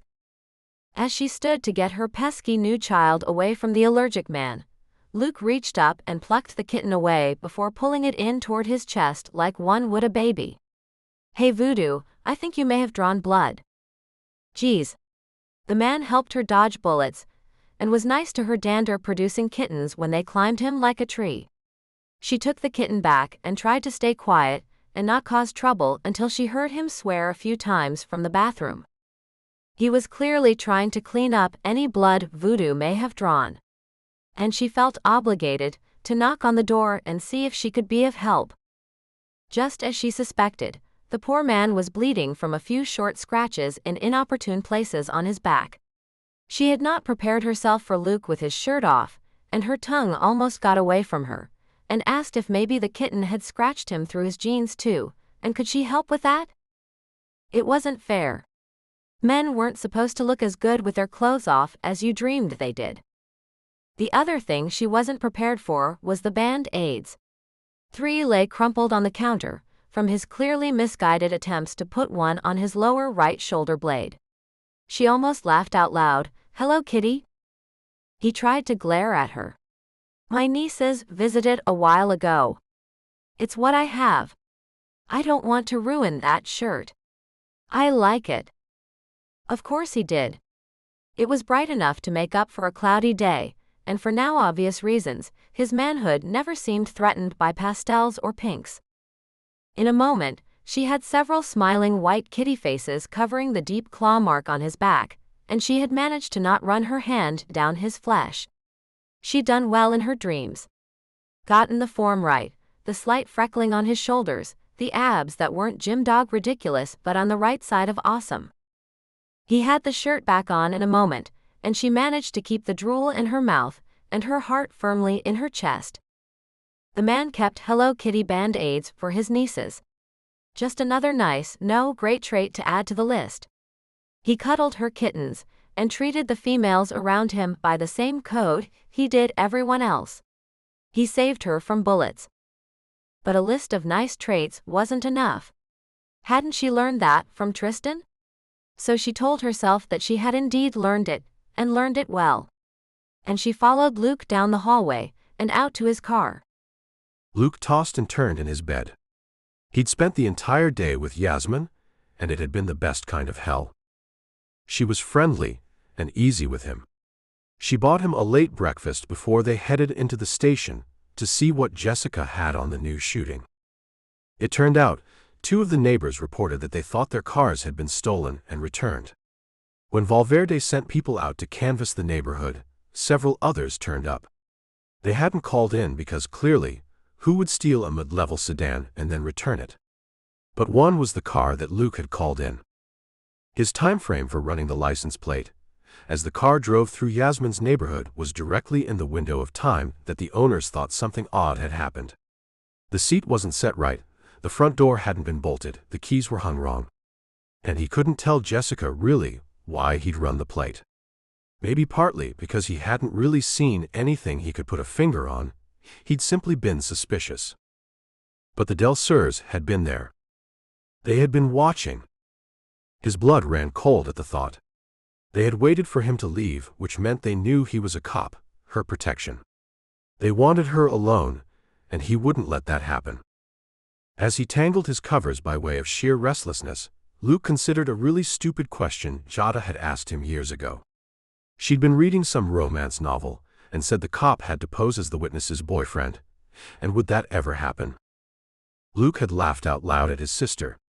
Commented that surely both characters were too hot to be believed, and when the danger had passed, they looked into each other's eyes and decided to get married. Jada had slunk away, huffing and spitting out, "Fine." But he was starting to see the appeal of the story. The problem was his prediction wasn't coming true. He developed this sudden and crazy crush on her while following her through the grocery store before he even knew her name. But when things got tangled, he reminded himself of his past. Something would turn up about her that was unappealing. Maybe he'd learned she was mean to old people. One girl he dated was sweeter than honey to him, then manipulated her friends and bitched about them behind their back to him. She'd suddenly gone from crazy hot to just ugly. He kept waiting to learn that one awful thing about Yasmin that would set him free. But it didn't come. She rescued kittens on a whim and gave them silly names. She was willing to dole out some snarky comments and didn't pull her punches, but she was kind. She read fantasy novels with dragons and clashing armies as well as sci-fi. She defended her own religion fiercely, but never pushed him to abandon his. She accepted people as they were, and while the whole spellcasting thing was wildly out there, she seemed to be relatively unselfish with it. Sometimes he watched her get a parking space, but she always prefaced her short spell with "and it harm none," as though her parking space was never more important than the greater good. He knew people who would literally kill for the power to always have a good parking spot open up for them. At dinner that night he bought, heading for a mid-level Mexican place. The server referred to Yasmin as his girlfriend when she'd stepped away from the table. He'd gotten a thumbs up behind her back from another misguided man. What would he say? Nope, she's not my girlfriend. Want to date her? I don't think she's seeing anyone. So he'd smiled politely and not said anything. It was as close as he'd come to crossing the line with her. By the time they made it home, his body was exhausted. He really was tired and he wanted to climb into bed. The adrenaline from 24 hours ago hadn't been completely made up for. Luke finally felt the pull of sleep. He reminded himself that his job was to keep her safe. That meant getting the Del Surs responsible locked up. That meant perfect protocol. But he could dream about her. He imagined what he wanted while he finally drifted off. Then, fully asleep, he wandered across the hall, quietly opening the door to his office to find her sprawled on his futon. He stood there, looking at her for a moment. She should have taken his bed. He could be in here on this thin mattress. But she'd refused on the grounds of kitten hair and his allergy. Luke was grateful in his own way. He didn't know if it would be amazing or torturous that his bed would smell like her. Hex looked up at him and meowed. It was even harder to tell the two of them apart in the dark. The sound made Yasmin stir, pulling the tiny kitten to her a little closer. She'd kicked the covers back, and as she rolled over he saw that the nightshirt was actually a button-down in some creamy shade of blue. It had rucked up her legs, leaving them bare and begging for him. And he quit fighting it. It didn't count when he was asleep, and it was the only way to have what he wanted. So he brushed her hair back out of her face and leaned down close enough to kiss along her jawline. At first she responded with little sounds much like the kitten's, but by the time he reached her ear she was whispering his name. Her sigh hit his ears and something in his chest at the same time, as he stood up and held his hand out to her. Accepting, she followed him into the living room where he proceeded to kiss her as though he could lay claim to her that way. Then he did what he'd been wanting to do since he saw her sitting on his couch during her first visit. The vision had come back with a vengeance when he'd woken up to find her curled up opposite him that morning. And he proceeded to unbutton the cotton shirt and peel her open like a present. Chapter 16. The noise broke her dream and Yasmin bounced onto the bed. It felt that way when she was suddenly yanked back into herself. Not that it had happened a lot to her. Try as she might, she hadn't been one to master astral projection of any kind. And she tried. Even managed to accomplish a few short flights. But the fact was, they'd all been random, nothing was ever able to repeat. So it was a shock to her system to get pulled back like that. She'd been in the middle of another very steamy dream, featuring none other than her own version of the man asleep across the hall. Or he had been asleep. She heard him slamming through the door to his room, the wailing noise piercing her brain and yanking her from her thoughts as surely as it had pulled her from her dream. Was it really a dream? If she was yanked back? She didn't complete the thought. As she sat upright, her nightshirt gapped just as it had been in her dream. She was grabbing it and pulling it together as her bedroom door slammed open and Luke filled the doorway, his cotton pants riding low and concerning her with their familiarity. She had not seen them before, not in reality, but she knew they were soft. Her frown formed as she ignored the mechanical beep that signaled something bad. A fire? She looked around, didn't smell smoke. He still frowned at her, ignoring the noise, barking out his words. Are you all right? Nodding, she held the shirt together with just her grip, the open buttons useless, but he didn't seem to notice. He took her at her word and turned, military sharp, and stalked into the living room. She was still doing up the last buttons as the noise stopped. Right at the same time, she stepped into the living room and saw what had happened. Her heart stopped cold as all the pieces clicked into place. Luke had no such revelation. He was simply frowning at everything. He stood by the door, where he had clearly punched in the code to turn off the alarm. For the first time, she saw that he was holding his gun along his leg. On the surface, he appeared almost calm, but she could sense he was more like a leashed storm. His voice held the same controlled tone. The motion sensor went off. Then he pointed at the couch, his eyes looking where his finger indicated, at the furniture scooted back from its original position. He still seemed as though he hadn't put it all together, but Yasmin had. Her breathing went shallow as she realized how everything fit.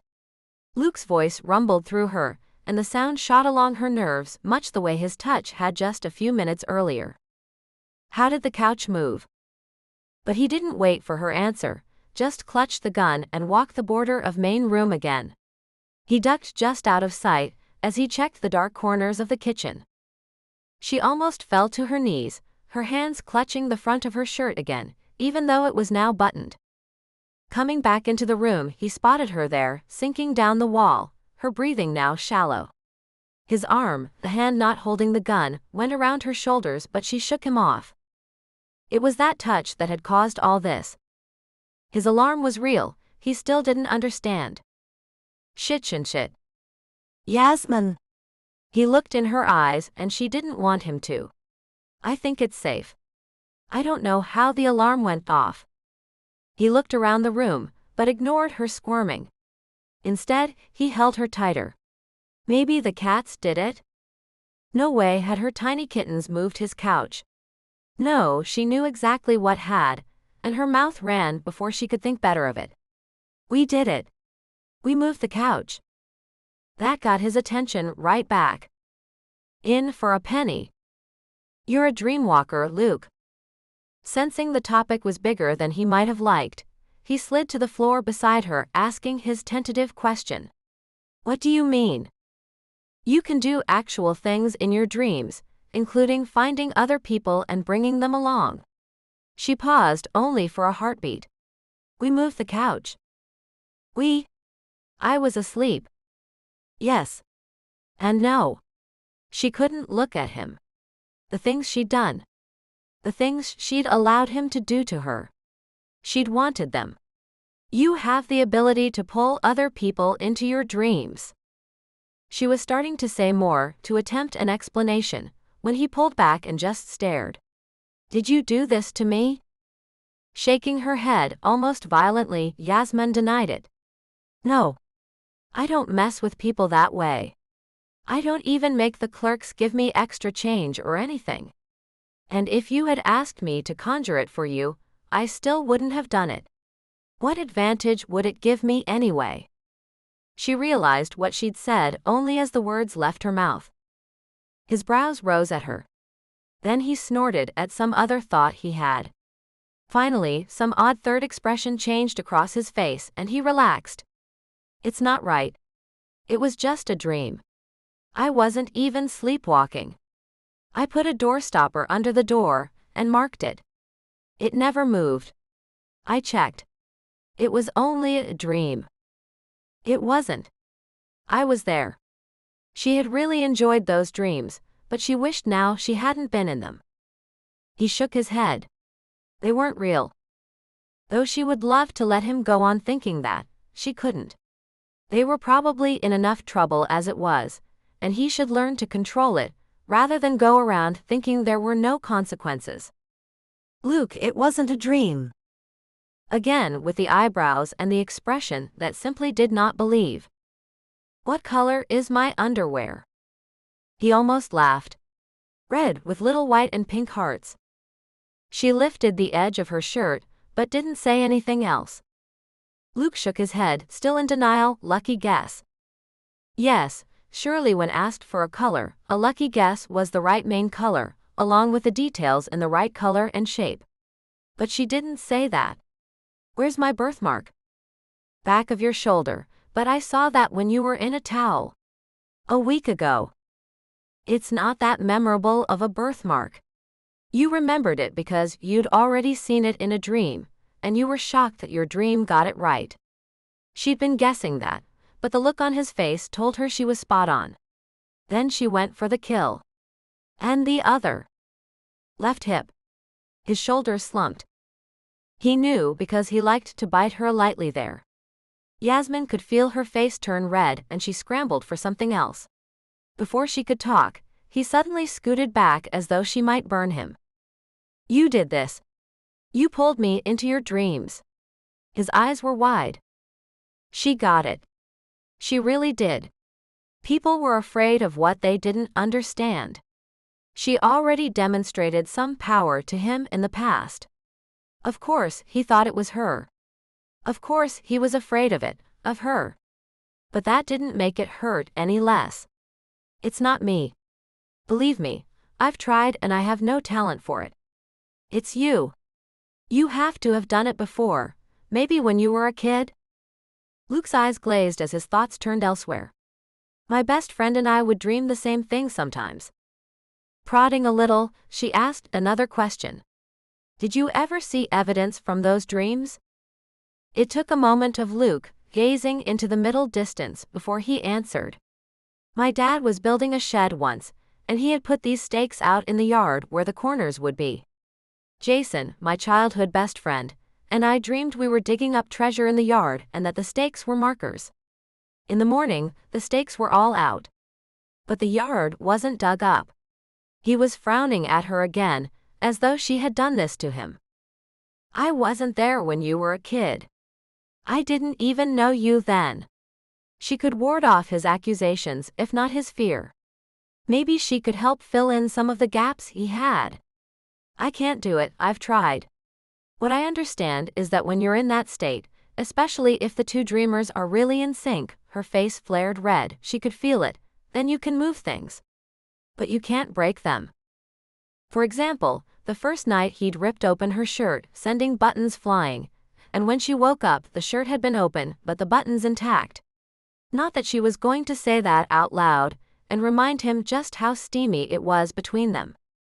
He was still keeping his distance, and from his perspective she really couldn't blame him. So we moved the couch, and that set off the motion sensor? Yasmin shrugged. Just when she'd thought her life couldn't get much worse. She answered him first, yes, I think we moved the couch. Check if there's any other way it could have happened. While he checked, she looked upward, as though the universe and all its powers were over her head. Silently she pleaded. Look, I'm sorry. So sorry. I knew casting that love spell was so wrong. But even so, I didn't alter anyone's feelings. I just wanted my love to notice me. I won't do it again. Believe me, I got the message the first time I was shot at. The second time was just mean. And this? Finding out my steamy dreams weren't even dreams? Just stop. I've learned my lesson. I've learned it very well, thank you. She had no idea if it would work. It wasn't even much of a prayer.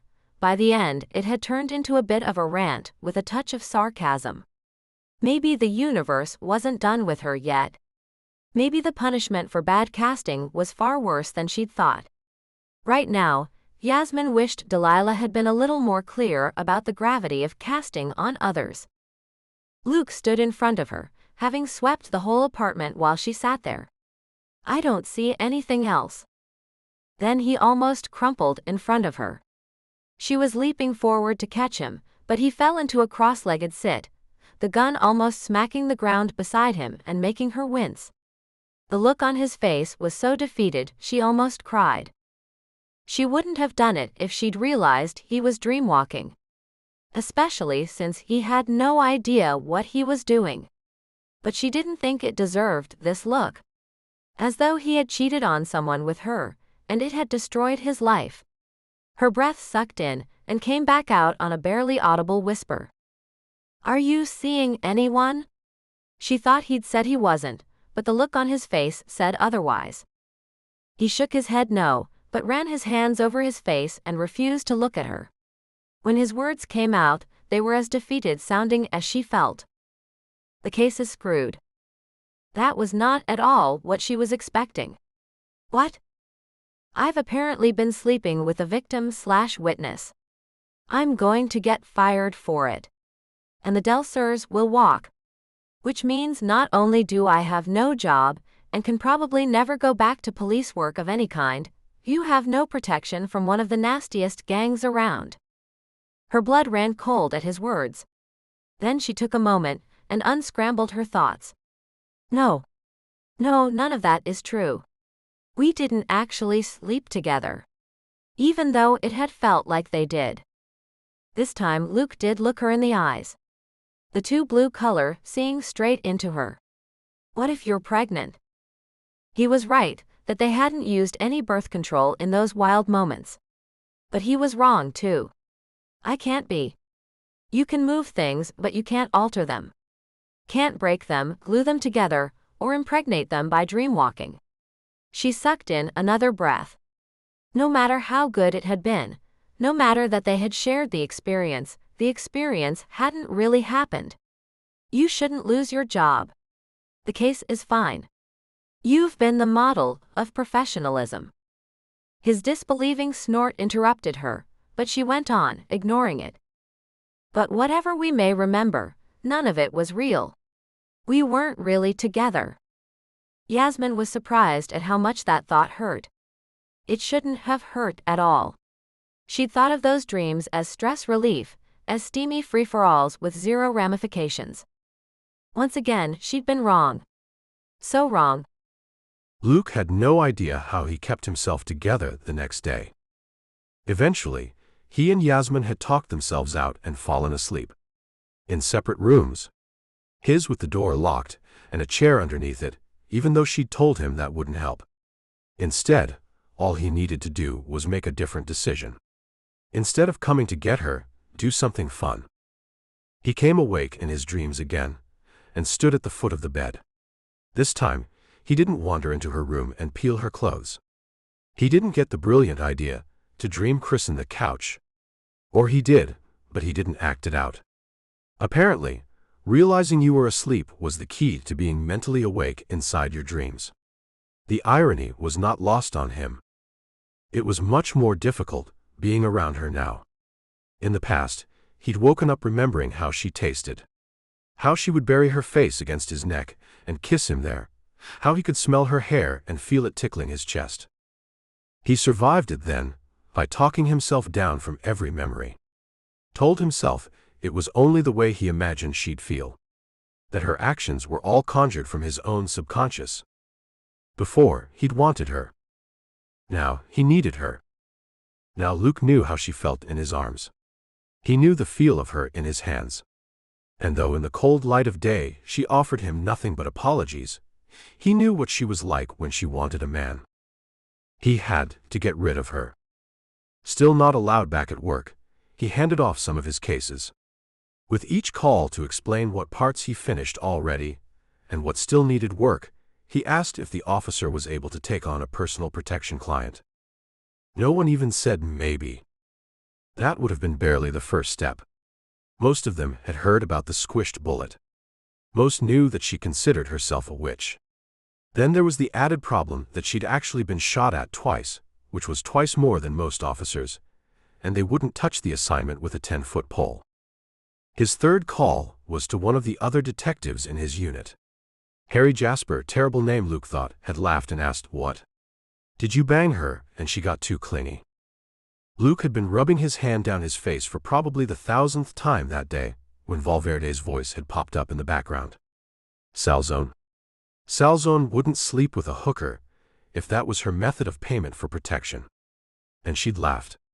Deep and hearty, like Jessica always did. Jasper had chuckled too. That's a good point. Sorry, bud, can't take that bullet for you. No one could. Luke would almost rather take an actual bullet than deal with smelling her faint perfume as she walked by. Seeing her ass in those jeans, and knowing what it looked like out of those jeans. Dealing with the bland expressions she let float his way, letting him know that whatever they had done together in the dark of the night didn't affect her the way it affected him. Nope, she was still trying to get Boss Boy to look at her. Luke was just for fun. Just in the middle of the night. Just something that she hadn't thought was real either, until they'd moved the couch. She sure hadn't come to get him. He'd stood at the foot of his bed, wandered his room. Eventually, he'd walked around the living room, thinking how the carpet felt under his feet, the sound of the neighborhood at night. He stood in front of the motion sensor and waved his arms around while the alarm stayed silent. Then he'd searched out a dusty spot behind the TV and swiped his finger. Just as Yasmin had said, it was there the next morning. Had he been sleepwalking, the alarm would have gone off. Once again, Yasmin was right. It wasn't real, the two of them being together, but it was real enough. And once again, he was wanting what he couldn't have. Chapter 17. Yasmin didn't know what to do. It was a week before her house was fixed. A week that she spent at Luke's apartment. They ate breakfast together like they always had. Occasionally, had dinner. On the surface, nothing had changed, but underneath everything had. They were like a string stretched too tight. It made perfect sense that they would feel that way. After all, they'd been shot at more than once. It was enough to make anyone tense. But they had been at ease with each other. At least while they'd been screwing like bunnies, and each thinking it was all in their own little fantasy world. Luke hadn't handed the case off to anyone. Not that he hadn't tried. Even though she'd been in the guest room at the time, she heard him on the phone trying to pawn her off on everyone he talked to. No one had bitten. She'd even considered casting a spell to have someone come forward, but she didn't want to begin to contemplate how much worse her life could become if she tried something like that again. So she kept her spells to herself, thank you very much. And she just dealt with the tight smiles he gave her, the stilted conversation, and the knight in shining armor complex. She'd be alive at the end of it. Luke would see to that. But more and more she was starting to realize that all the things she'd thought she made up about him were real. With Tristan, she'd filled in the parts she didn't know about him with whatever she wanted. She fell in love with a man who didn't exist. With Luke, she told herself that her crush was a literal dream lover. She was quite convinced that he was just as made up as her Tristan had been, only this time wearing a different man's face. Despite her beliefs, Luke had proven time and again that he wasn't just the made-up version she wanted. He avoided squirrels in the road and stopped to help people stuck on the side of the freeway. Even when he wasn't on duty. They'd stopped twice while she was with him, and he hadn't even once said he was a cop. He just helped. He was nice to his family, good to his mother and father, and all his brothers and sisters. He accepted them, even when he didn't understand them. He was gentle and kind to her kittens, despite the fact that they made him sneeze, and he only bonked them on the head when they tried to shred his couch. He got mad, furious even at the world around him, but it never translated into violence. Yasmin never worried. She was safe with him. The control alone wouldn't have done it. It was the banked fire that slayed her. She knew he'd pull the trigger if he had to. Didn't doubt he'd fight to the death with his bare hands and win, if that's what it took. But he'd never start that fight. No, what he started was just as volatile though. The way he'd handled her, she got warmer just thinking about it. The way he'd wanted her, no one had ever wanted her like that before. It wasn't about her looks, that she fit some mold or idea he had. He certainly seemed to like her looks, but it was about her. All of her. Or it wasn't. Because in the daylight, he was only embarrassed that he'd gotten his rocks off with her. Here she was, falling crazy in love with him, and he was just a professional doing his job. Just a guy with some girl he had to keep by his side, 24/7, so he was getting his jollies the only way he could. While he was asleep. So she smiled back at him, the same tight smiles he gave her. And she only went to work when he could go with her. He stayed through her class, halfway listening, but mostly browsing the store and playing with the kittens and occasionally sneezing. He even let Tristan kill the allergy for him. Not her, though she had offered. But one offer from Tristan and Luke said, "Sure, if you think you can do it." Yasmin found herself wondering how she'd ever fallen for Tristan. Sure, he was hot. Sure, he had skills she wanted and worshipped. But he'd never put himself out for her. He hadn't noticed her in any way, other than treating her as a valued coworker. He clearly didn't have any feelings for her. Her feelings for him seemed weak in the light of his only mild concern that she'd been shot at. And when he offered to help Luke, it sounded kind of arrogant. Like Luke was some disbelieving muggle, and Tristan would make it all okay for poor sneezing Luke. Yasmin was now wondering how she'd fallen for Luke. While he was a much better candidate than Tristan, certainly more worthy of her feelings, the fact that he didn't return them should have warded her off. It didn't. With Tristan, she hadn't been able to see that he simply didn't, and wouldn't ever, think of her that way. With Luke, she saw it. And she still couldn't shake the feelings. Maybe the problem was that she had memories of Luke wanting her, needing her far more than the made-up fantasies of Tristan. Those fantasies, she could see now, consisted of things Tristan would never do. Actions that were so far out of his realm of behavior, that even if he loved her, it wouldn't be like that. Luke was Luke. And it was killing her. So she kept her mouth shut about it. Didn't bring up the dream walking. Well, except one time. Luke had turned positively to stone. She'd never seen anything like it. Clearly, it was not a topic he wanted to discuss. So she dropped it like a hot rock and stuck to safer ground. Yasmin had trailed him to his parents' house for Sunday dinner again. It was both easier the second time. She knew them now, recognized faces, understood the traditions of the evening a bit, but it was also harder. This time, his mother not only got on his case for bringing a woman to dinner, but for bringing the same one back. Both Yasmin and Luke protested heavily. She was just a case to him. But his mother figured he'd never brought a client home with him before. And such a pretty one too, she'd said, so smart and clearly good people. Yasmin had beamed a bit at the praise. In her own home, the praise was not for what you were yourself, but how you represented the family line, the name, followed the path your parents had laid out for you.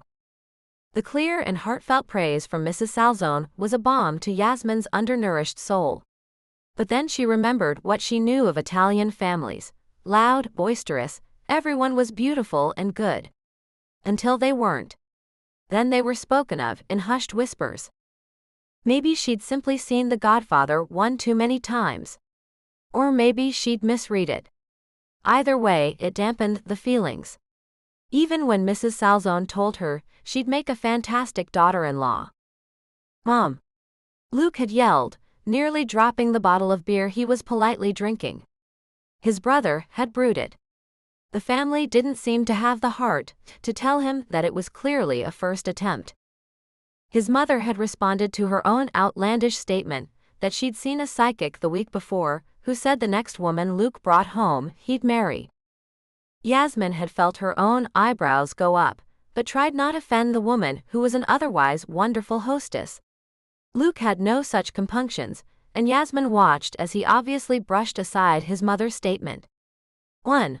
I can't believe you gave that woman your money again. And 2. I didn't bring Yasmin home with me. He even made air quotes while managing to hold on to the beer. She's an assignment, Mom. I just know what the psychic said. His mother HMPHHED at him, patted Yasmin's cheek, winked at her as though the two women knew a secret, and then served dinner. Luke had looked at her like, "Do you believe that?" And Yasmin had only shrugged. Sure, she believed that psychics existed, and some used the skill to earn money. But she didn't think that just because some unvetted woman took Mrs. Salzone's money and told her what she wanted to hear, that it was accurate. On the way back to his apartment, Luke had apologized for his mother's outlandish statements. Yasmin really hadn't minded. It was harder to deal with Luke and his cold attitude than Mrs. Salzone and her honest pushiness. Each night Yasmin curled up with the kittens, grateful she had something to snuggle with if not someone. And her dreams remained unaltered. 12 days after her house had been shot at, Yasmin got good news. Jessica Valverde had been working tirelessly to put the pieces together, and she'd finally gotten enough. Homeo and Dotto, the initiate and the leader of the Del Surs, were being brought in on charges. Fingerprints had been found on the borrowed cars and traced back to the two. Enough trace evidence had been gathered from the original shooting scene to put the two there. And bullets at Yasmin's house had been matched to a gun in another subsequent crime the Del Surs had been hauled in on. Valverde had woven enough tiny threads together to make the tapestry she needed. On the 13th day, Yasmin, Luke, and the eyewitness from the grocery store were called in to the station to identify the two men in the original shooting. The 3 positive IDs all lined up, and Homeo and Dotto were awaiting bail hearings. There would be more. Luke had briefed her about the trial. How time-consuming it would be. What her role would entail. But Yasmin was ready. She was getting her life back. It happened slower than she wanted it to. Her house was repaired. Though it smelled musty from disuse, and the energy of her life there had faded to only the traces that clung in the bones of the house, she was happy to reclaim it. Luke insisted on staying with her the first few days. He made her drive. They entered by the back door, kept the curtains closed, and stayed away from the front window. He ran every license plate of every car that drove down the street, until he recognized the makes and models that belonged to a few of her neighbors. And he made sure he recognized the neighbors driving them. Yasmin got back to her full-time schedule at work, no longer bound by Luke's schedule. He didn't have to be there, guarding her, every waking moment of every day. To her surprise, she found she was breathing easier when he wasn't there. Especially after the first night, when nothing had happened. Why should it, when the 2 men who'd shot at her were finally in jail? Luke had expressed concern that gang members would come to even the score, but then again, they might just consider her as Homeo's failed initiation attempt and leave her alone. Piece by piece, he disengaged himself from her. Always making sure she had what she needed, always making sure she was safe, but getting further and further from her life. His first step away was to leave in the morning before she did, and arrive later at night. Luke eventually let her sleep in her own home, by herself. He called to speak to her at both midnight and 7 a.m., but she was, very nearly, her own person again. She would become completely her own if she would just shake the lingering need to hear his voice, to want to talk with him over dinner, even if it was stilted and cold. Yasmin considered casting a spell on herself. Lord knew she'd cast close to 100, those first hours she'd been finally left alone. Though she cast in front of Luke before, he obviously wasn't comfortable with it. She'd done small things in the comfort of her bedroom. After the shooting, after she'd moved into his apartment, she shut it down even more, limiting herself to the basic protections for herself, him if he wanted, and for the furniture and carpets from her kittens. Pulling out her mat, lighting her candles with a deep breath and raised hands had set her free. She protected her house, herself, her car. She didn't need to do blessed be. Tristan might get offended that she didn't think his spell was strong enough. Of course it was, so she expended her energy on other things. Gearing up to cast a cast-off on herself, Yasmin gathered all the supplies from the shop. She didn't have the lavender, crushed quartz and coral for that at home. Both were for altering memories. Things that blessed be sold but only carefully and in small quantities. Tristan kept a list of names of people who bought them. And he only sold small quantities, like a pharmacy hoarding cold medicine. The combination she was buying was particularly damning, so she fessed up and told him it was for her. From the look on his face, it was highly possible he thought she was trying to get over him. She almost laughed. But it would be easier if he believed that, so she simply offered a bland smile. She'd had plenty of practice in these last weeks, and waltzed out with everything she needed to stop dreaming about one Luke Salzone. Not that he'd come to her. Not once since the motion sensor alarm went off. Not once since she explained what was happening. Had she known what the alarm signaled, the end of a relationship she hadn't known was real, and one she hadn't realized was as deep as it was, she might have paid it more attention. But gone was gone. Or it would be in a spell. She set out small cauldron, really more of a Dutch oven but cool looking, perfect for a burn in the middle of her reclaimed guest room. It seemed the ideal place to cleanse her thoughts of him, since she almost believed she could still smell him here. The ritual of it seemed more important, and less rote than the other spells she'd been casting. Those had been almost thrown to the wind, this one would be carefully sewn. She would strip not her memories, but the way she clung to them. She would take his calls and texts, stay up to speed on his news of the trial, but rid herself of the need to hear his voice. That in turn should relieve her of the daydreams, the curiosity that Mrs. Salzone's psychic was anything other than a crackpot. Hopefully, it would also lessen Delilah's concern for her. A strong witch like Delilah could smell it on a person. Apparently Yasmin's yearning for a man she couldn't have was almost like a haze that followed her around, a flag for anyone with the power to see it. Delilah had the grace not to say anything, but Yasmin long suspected Delilah was up to speed on all things related to Yasmin's ill-fated crush on the eldest Goodman. Maybe she just wasn't up on the fact that it was gone.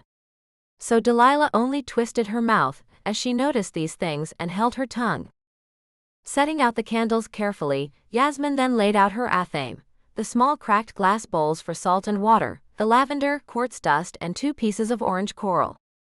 With a whoosh of her breath, the circle came to life around her. All but the 4 pillar candles at the 4 corners lighting bright, tall and near blue. Those she turned to one at a time and called the 4 corners, the rush of feeling coursing through her and lending strength to the spell to come. For a moment she stood there, truly herself again for the first time in far too long. Yasmin breathed deep the scents of candle wax and herbs. She was back in her own home, and she had some work to do. While Luke had never asked her to be anything other than what she was, she'd hidden it from him like she had everyone else. And though she'd always known she didn't fit the mold others wanted her to slide neatly into, she hadn't celebrated who and what she was either. She wasn't Delilah and Tristan, born to the craft and brought up in it. She was new, and yet she was good, powerful, strong. And before she forgot the feelings she owed Luke Salzone something. After all, the whole mess was likely her own doing. Though she had no proof, the only time her life had been this kind of a mess was after she played in magics she knew she wasn't supposed to. Pouring the water into the pot, she snapped her fingers, bringing it to a sharp simmer. She added the whole of the salt and watched as it fizzed and frothed and nearly boiled over, the thin layer of water becoming such volume from the magic. With a smoothing wave of her hand, the froth regressed and the water became glassy clear. Yasmin unhooked the charm she wore on her mother's chain and began scrying. In reality, what she was seeking was material and silly seeming. In the truth of things, she sought to pay what she owed. The weight of the charm worked as a pendulum, swinging back and forth over the surface of the water. The images changed, scenes of Los Angeles, then further out, Orange County, the Inland Empire. She wasn't surprised by the distance, these things weren't everywhere. When she had a location, she sought her clues and 2 numbers. 7 it was. And 3. Sitting back on her knees, the information stayed in her head.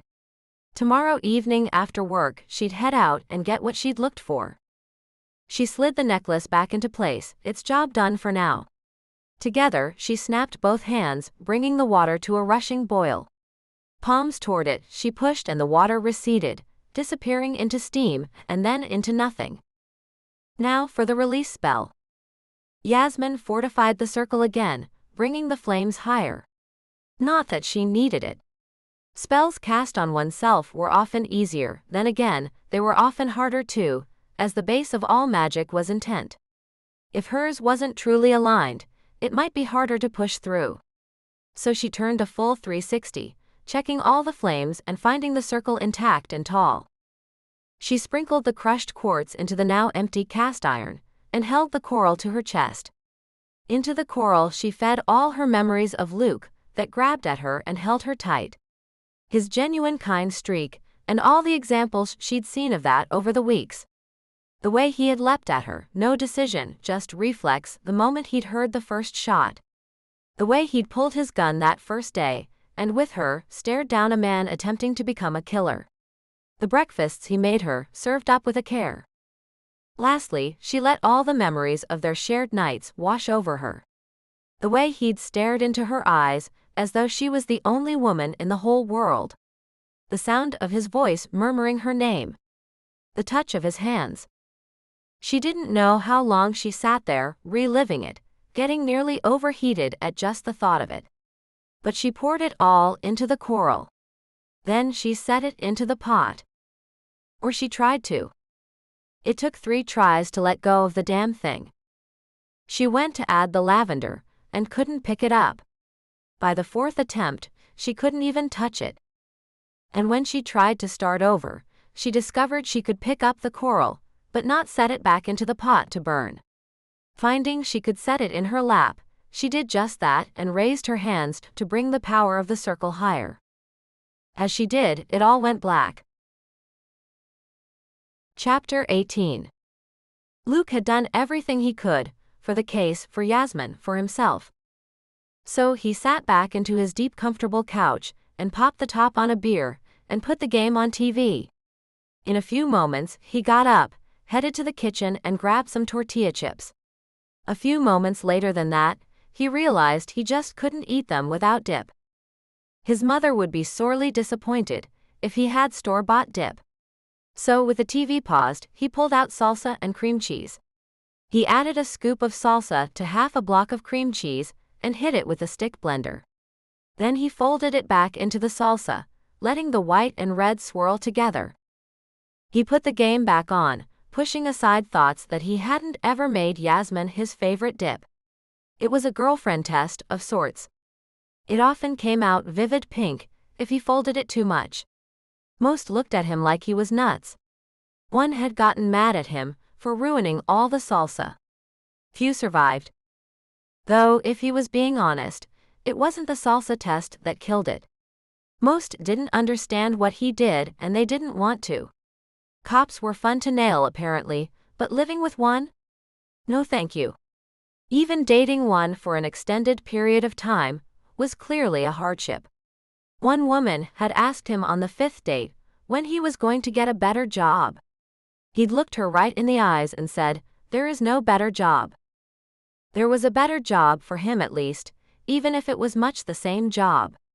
He wanted to get into the detective work, more group cases, some homicides, but a much bigger jurisdiction. It sounded right up his alley.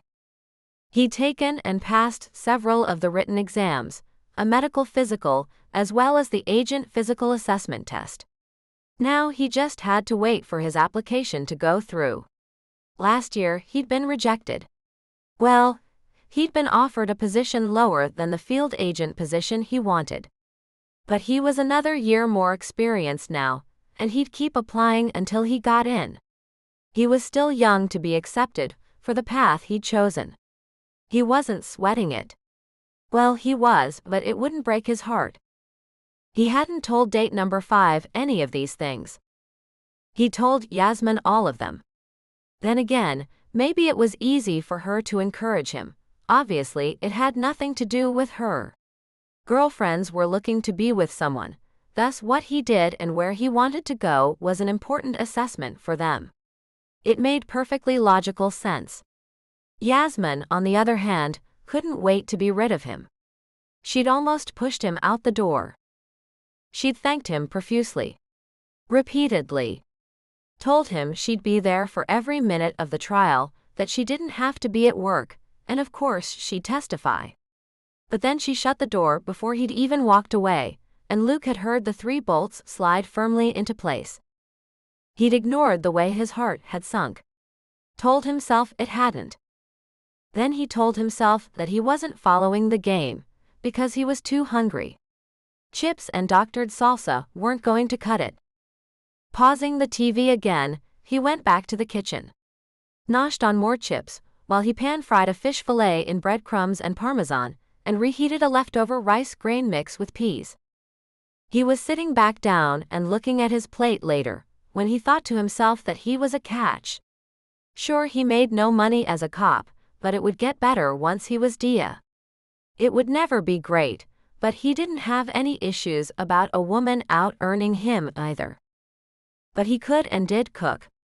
He had no compunctions about changing diapers and, unless future wife was working at a daycare, he'd have way more experience with it. He was relatively neat. In Luke's mind, he was the right mix of old-world chivalry and new-world equality. He was smart, generally kind, never abusive.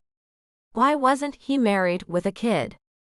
Maybe because it was only recently that the thought had come to him, that he was ready for that. Maybe because no woman had roped him in yet. Maybe that was because he had a job where he might not come home one night. But he wished people would be honest, this was LA. Everyone here had a story of being robbed at gunpoint, or being right there when someone else was. This was not small-town America, so his chances of getting shot on the job were only slightly higher than that of the average Angelino going about his daily business. None of the women he dated seemed to agree with him on that point though. He finished his dinner, happy with the tasty results, and managed to stay relatively involved in the game. But his thoughts still wandered. This morning they'd set bail for Homeo and Dotto. Both Luke and Jessica had been there. Yasmin had shown up too. He figured since it was an 8 a.m. hearing she'd made it before work. She must have come in after him, because even though he looked for her, he didn't see her until he was leaving. He didn't get to say anything, he only saw her walking away, but it hit him in the gut that even at a distance, he'd know that walk anywhere. Bail was high enough that Homeo and Dotto were returned immediately to their holding cells. Homeo's court date was set for 1 week away. Horribly fast given the system. Luke got the impression that the judge wanted him to plea out quickly and get into prison right away, or just get it done with. Another trial had canceled, and Homeo was scheduled right in. It wasn't a problem at all, the evidence was solid. Luke had his hands in it as much as he could without compromising anything. He wasn't the investigating officer, after all. Still, Valverde and the prosecutor had built a tight case. They were ready. Both Homeo and Dotto would be going away. Homeo for attempted murder. Dotto for the lesser crimes of being an accomplice, shooting Yasmin's house and grand theft auto. Still forcibly pushing thoughts of work and Yasmin from his mind, he polished off his dinner and watched the end of the game. He was just contemplating that the win should have felt a lot better than it did, when his phone rang. He didn't do ringtones, just left it on the assigned tone that came with the phone, so his heart jumped a little, and his brain tamped down the excitement that it might be Yasmin. He had to look at the phone to see. But it wasn't. It was Valverde. Frowning, Luke answered, "Jessica." Why was she calling him this late at night? He was breathing in, thinking nothing good could come at this hour, when she told him he thought right. Dotto just made bail. What? Yeah, there was a deep sigh in her voice as though she were put out. But it was more than that. The fact that she was calling him, and not waiting until the morning to tell him, spoke volumes. Jessica understood the possible severity of the situation. My friend at the jail was on tonight, and he called me to let me know. When? They just processed him. Richards handed over his belongings, closed the window and called me. The sigh had left her voice. She was now a detective relaying facts. He's possibly still walking the sidewalk waiting for his ride. He barely eked out a thank you before he hung up on her. Yasmin's number was in his speed dial, and the memory was in his muscles. His finger just hit the button, and he was waiting for the ringing to get picked up. Yasmin, Yasmin, Yasmin. He muttered it over and over, as though he could enchant her to answer the phone. He paced the floor, his feet rapid and harsh with his impatience. 6 rings in, he got a sweet answer from her recording. Or he heard the start of it and knew it was sweet. He'd listened to it before. Luke hung up immediately and tried her home line. She was a smart girl, it certainly cost extra, but having a landline was important to personal safety, especially for a woman in her own house in Los Angeles. But she didn't pick up there either. He went back to the cell phone, but before he hit the button, he pushed his feet into his sneakers and checked very briefly to be sure he was dressed. Sweatpants and bright long-sleeve shirt would have to do. He grasped his heavy keychain, the motion of pulling it off the hook in the kitchen systematic. He had the door open before he remembered his wallet. And then his badge. It wouldn't do to get pulled over for speeding, which he most likely would do the way his heart was racing, and not have his driver's license on him. LA was not a small town, not all the police officers knew each other, and he sure didn't know the whole force in Yasmin's district yet. His sneakers rang on the cement steps down to the garage. His cell signal in the back corner, his spot, pretty much sucked. He could get one, but no one could decipher anything. So he didn't even try yet. Luke pounded his fist on the steering wheel, narrowly missing the horn in his frustration, and he tried to push back thoughts of what the Del Surs might do. It was unlikely any of it had happened yet. Yasmin was probably fine. The garage door was a solid fence of metal that tilted upward. Luke gunned the engine and spun the tires as soon as it cleared the height of his car. Out on the street in the dim light and white noise of the city at night, he reached for his cell phone again. Hitting Yasmin's number, he waited and waited. 2 rings. 3 rings. He took the turn up Highland and over the canyon, toward her house, his heart pounding harder than it needed to. 4 rings. 5. Luke. Where are you? He barked it. It wasn't a question at all, but a demand. And realizing what he'd done, he switched tacks. No more politely, he barked another non-question at her. Are you okay? Yes. She was clearly confused. What's going on? Where are you? He was clearer now. Surely it was easier to understand his words, even if he couldn't speak calmly. He again asked a second question before she could answer the first. Are you at home? No. I was out shopping.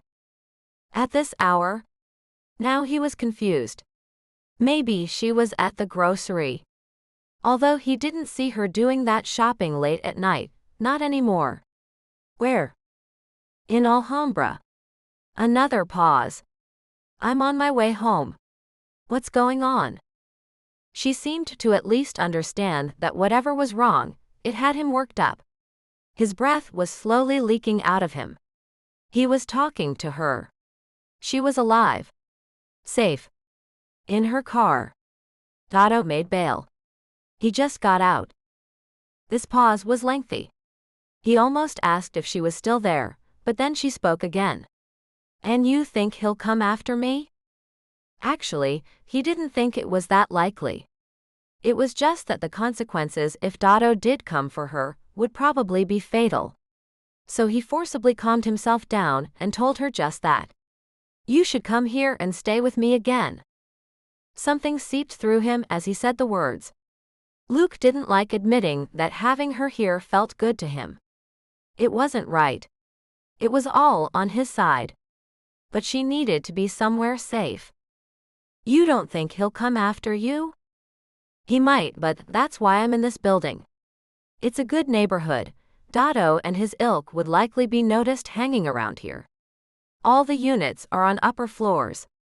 Motion sensor, all my locks. It would be hard for him to get in without us having enough time to be ready. Okay.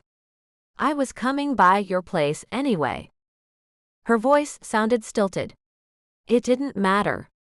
His heart stuttered. Why would she be coming by? There was no time to dwell on that question. He'd have to find out later. She interrupted his thoughts. I'll swing by my place and grab some stuff and the kittens. No, another bark. He had to stop that. Jessica wouldn't bark at her. Jessica would be calm. I'll swing by and get them. I'll get you some stuff. You shouldn't go there. He brooked no argument by posing another question before she could tell him no. Is anyone following you? Is there anyone suspicious around? No one, no. He heard the noise of her engine starting, the ding of her GPS giving her instructions. Wherever she was unfamiliar enough with it to need the inhuman voice telling her which turns to take. After asking her arrival time at his place, he gave her a nearby location, a well-lit parking lot with reasonable traffic at this time of night, told her to meet him there. Then he hung up. He couldn't let her disagree. And he hoped he didn't run into Dotto, or any of the other Del Surs at her house. Staying on the route he'd chosen to her house, Luke thought through the particulars of the case. It had seemed that Dotto and Homeo were the ones to shoot up Yasmin's house. They had been the ones to steal, and then surreptitiously return, the neighbors' cars. Killing Yasmin was Homeo's initiation fee into the Del Surs. There was sometimes a gangland version of sponsorship that went with it. Because the gangs were into illegal activities, they were often tight about who got in and who didn't. In most cases, you were either recruited young or someone had to vouch for you. If the new recruit turned on the gang or turned out to be an undercover cop, well then, the sponsor went down with him. So if Dotto was Homeo's sponsor, which made sense as Jessica had uncovered a family tie between the two, then it was logical that they were hunting down Yasmin. Dotto shouldn't kill her. If he did, that would remove Homeo's ticket into the Del Surs. He might get another one, but it wasn't smart for Dotto to remove that option in the first place. But Dotto could hurt her. Take her somewhere and hold her for when Homeo got out. Luke's blood ran cold at the thought. Gang activity was brutal. The men, if they could be called that, though they certainly didn't fit Luke's definition, were indoctrinated in that brutality from an early age. It was what they saw on the streets where they grew up and often in their own homes. There was no telling what the Del Surs could or would do to Yasmin, and they would do it without a second thought, without any remorse. It took a great effort to push those thoughts away. She was in her car. No one was following her. Dotto likely wouldn't do anything. Jessica and the DA would lock Homeo up good and tight. Maybe even Dotto too, and Yasmin could go on with her life. Luke repeated the thought like a mantra. He would keep thinking it, believing it, until he saw her in the flesh. Saw for himself she was alive and safe. Her house loomed in front of him before he even realized he arrived. If there was cloaking on it, he was immune to it now. So he grabbed his personal gun from the glove compartment, scanned the area for anything out of the ordinary, and when it checked out, pulled the spare set of keys she'd given him weeks ago. Luke let himself in through the back door, and found himself greeted instantly by two little black puffballs, who meowed and curled around his legs and generally acted starved and neglected. He almost chuckled. First he shoved the kittens into their box, before they suspected anything nefarious from him. Then he gathered their things into a cloth grocery bag, quickly mentally running through a day in the life of Hex and Voodoo, and grabbing supplies as he thought of them. Secondly, he had to think through a day in the life of Yasmin Ali, and tried to gauge what she would need. It was intimate, packing her toothbrush, hairbrush, and a variety of items from her bathroom counter. Luke thought back in an attempt to recall the things he'd seen at his house, tried to duplicate what she packed for herself the first time she came to stay. It was harder still to plunge his hands into her underwear drawer, to pull out a bra, a shirt. And he found he couldn't do it. It was a violation, just his being here. In the broad light of day, he could bring her back here, or he could get a big box and just dump all her things in it, and let her sort through what to wear. His watch told him it was time to head out. He didn't want her waiting for him in some parking lot, just in case she had been followed and didn't know it. Loaded with bags and kittens, he considered taking a second trip to the car. But he came out behind the house, which would protect him a bit, and he was now concerned with speed. Hex and Voodoo mewed their way over the hill, letting him know what they thought of his shoving them right into their carrier. Luke sneezed at them several times in response, even as he tried to use his most soothing voice to tell them and himself that they'd all see Yasmin in a few minutes and everything would be just fine. Luckily, they made it to the parking lot before she did, but not by much. That didn't matter. It only mattered that she didn't sit and wait for him. Pulling her car up to where their windows aligned, she waited until his went down, then she smiled. See? I'm safe. I'm fine. Do I need to get out of the car? His heart rate crashed back to a normal level, and he matched her smile while trying not to look crazy. Even knowing the instructions sounded curt to his own ears, he couldn't help himself. The situation was getting out of hand. Well, it was, but only in his own mind. In reality, everything was professional. Everything was on the up and up. He was her hired personal protection, cleared through 2 precincts. Just an officer picking up extra cash, that whole dollar, and working on a case he was involved in because he was a victim as well. No other reason. In sharp words, he gave her instructions to his place, and told her park first in the garage, he'd follow. Not much later, he set the kittens free in his living room, explained what he thought the likelihood was that Dotto would cause problems. She frowned at the restrictions he thought should be set back in place on her life. He offered her something to eat, which she refused. Then he offered her something to sleep in, which she didn't. So they stood there in the hallway, her clutching the large t-shirt he'd handed her. He noted it was from some charity event he'd attended several years ago, while he explained that he didn't get her any clothes. He tried to be professional about telling her that he couldn't bring himself to go through her drawers, and that he'd take her back to her place in the morning, gun in hand just in case, and help her pack some things up. Yasmin only nodded. She didn't look at him, like she knew he wanted nothing more than to bury his hands in the weight of her hair and lean her against the wall. That if she made the slightest move toward him, he'd probably throw all the professionalism right out the window and kiss her until they were both senseless with it. They'd done that before. Kissed like that. And more. He knew how she felt pressed to the length of him. Knew what it was like to hold her in place for his mouth. But he didn't do it. He couldn't. The case would be compromised, and that would put her in danger. It wasn't worth a kiss. Wasn't worth her slapping him with a whopper of a sexual harassment suit. So he offered her yet another tight smile, and she turned and closed the bedroom door behind her. Chapter 19. Luke was counting down the days. He had tried to get someone else to take over Yasmin's protection once before. And he tried now, a second time, to get her to an official safe house provided by the precinct. She'd be better protected there, have a constant guard, stay at an address that wasn't associated with either her name or his, and she'd be out of his hair. It didn't happen. Luke had learned a long time ago that the law was the law. It wasn't always right, it was just the rule.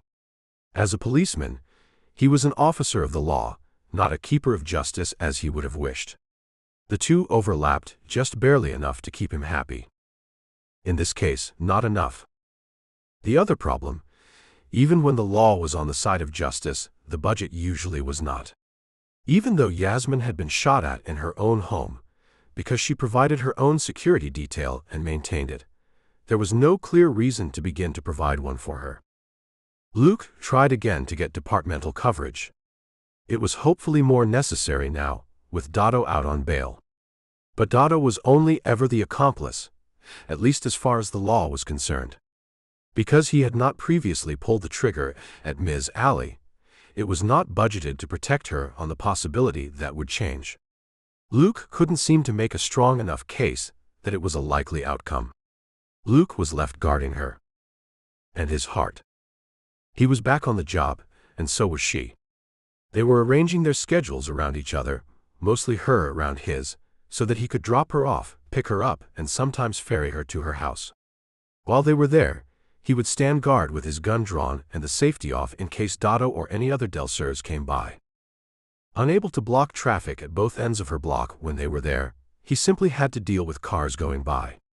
He watched each of them, no free hand to run license plates as fast as he would want, and try to keep his heart from racing. His home was no longer a bastion of silence and peace. He had a constant guest. She cleaned his place for him, which was nice, but he pretty much didn't let her cook anything. They ate breakfast and dinner together, and Luke figured it was much like a marriage that had gone sour, but no one would leave. They spoke of mundane things. They spent a lot of their time planning who would be where when and how Yasmin would never be alone.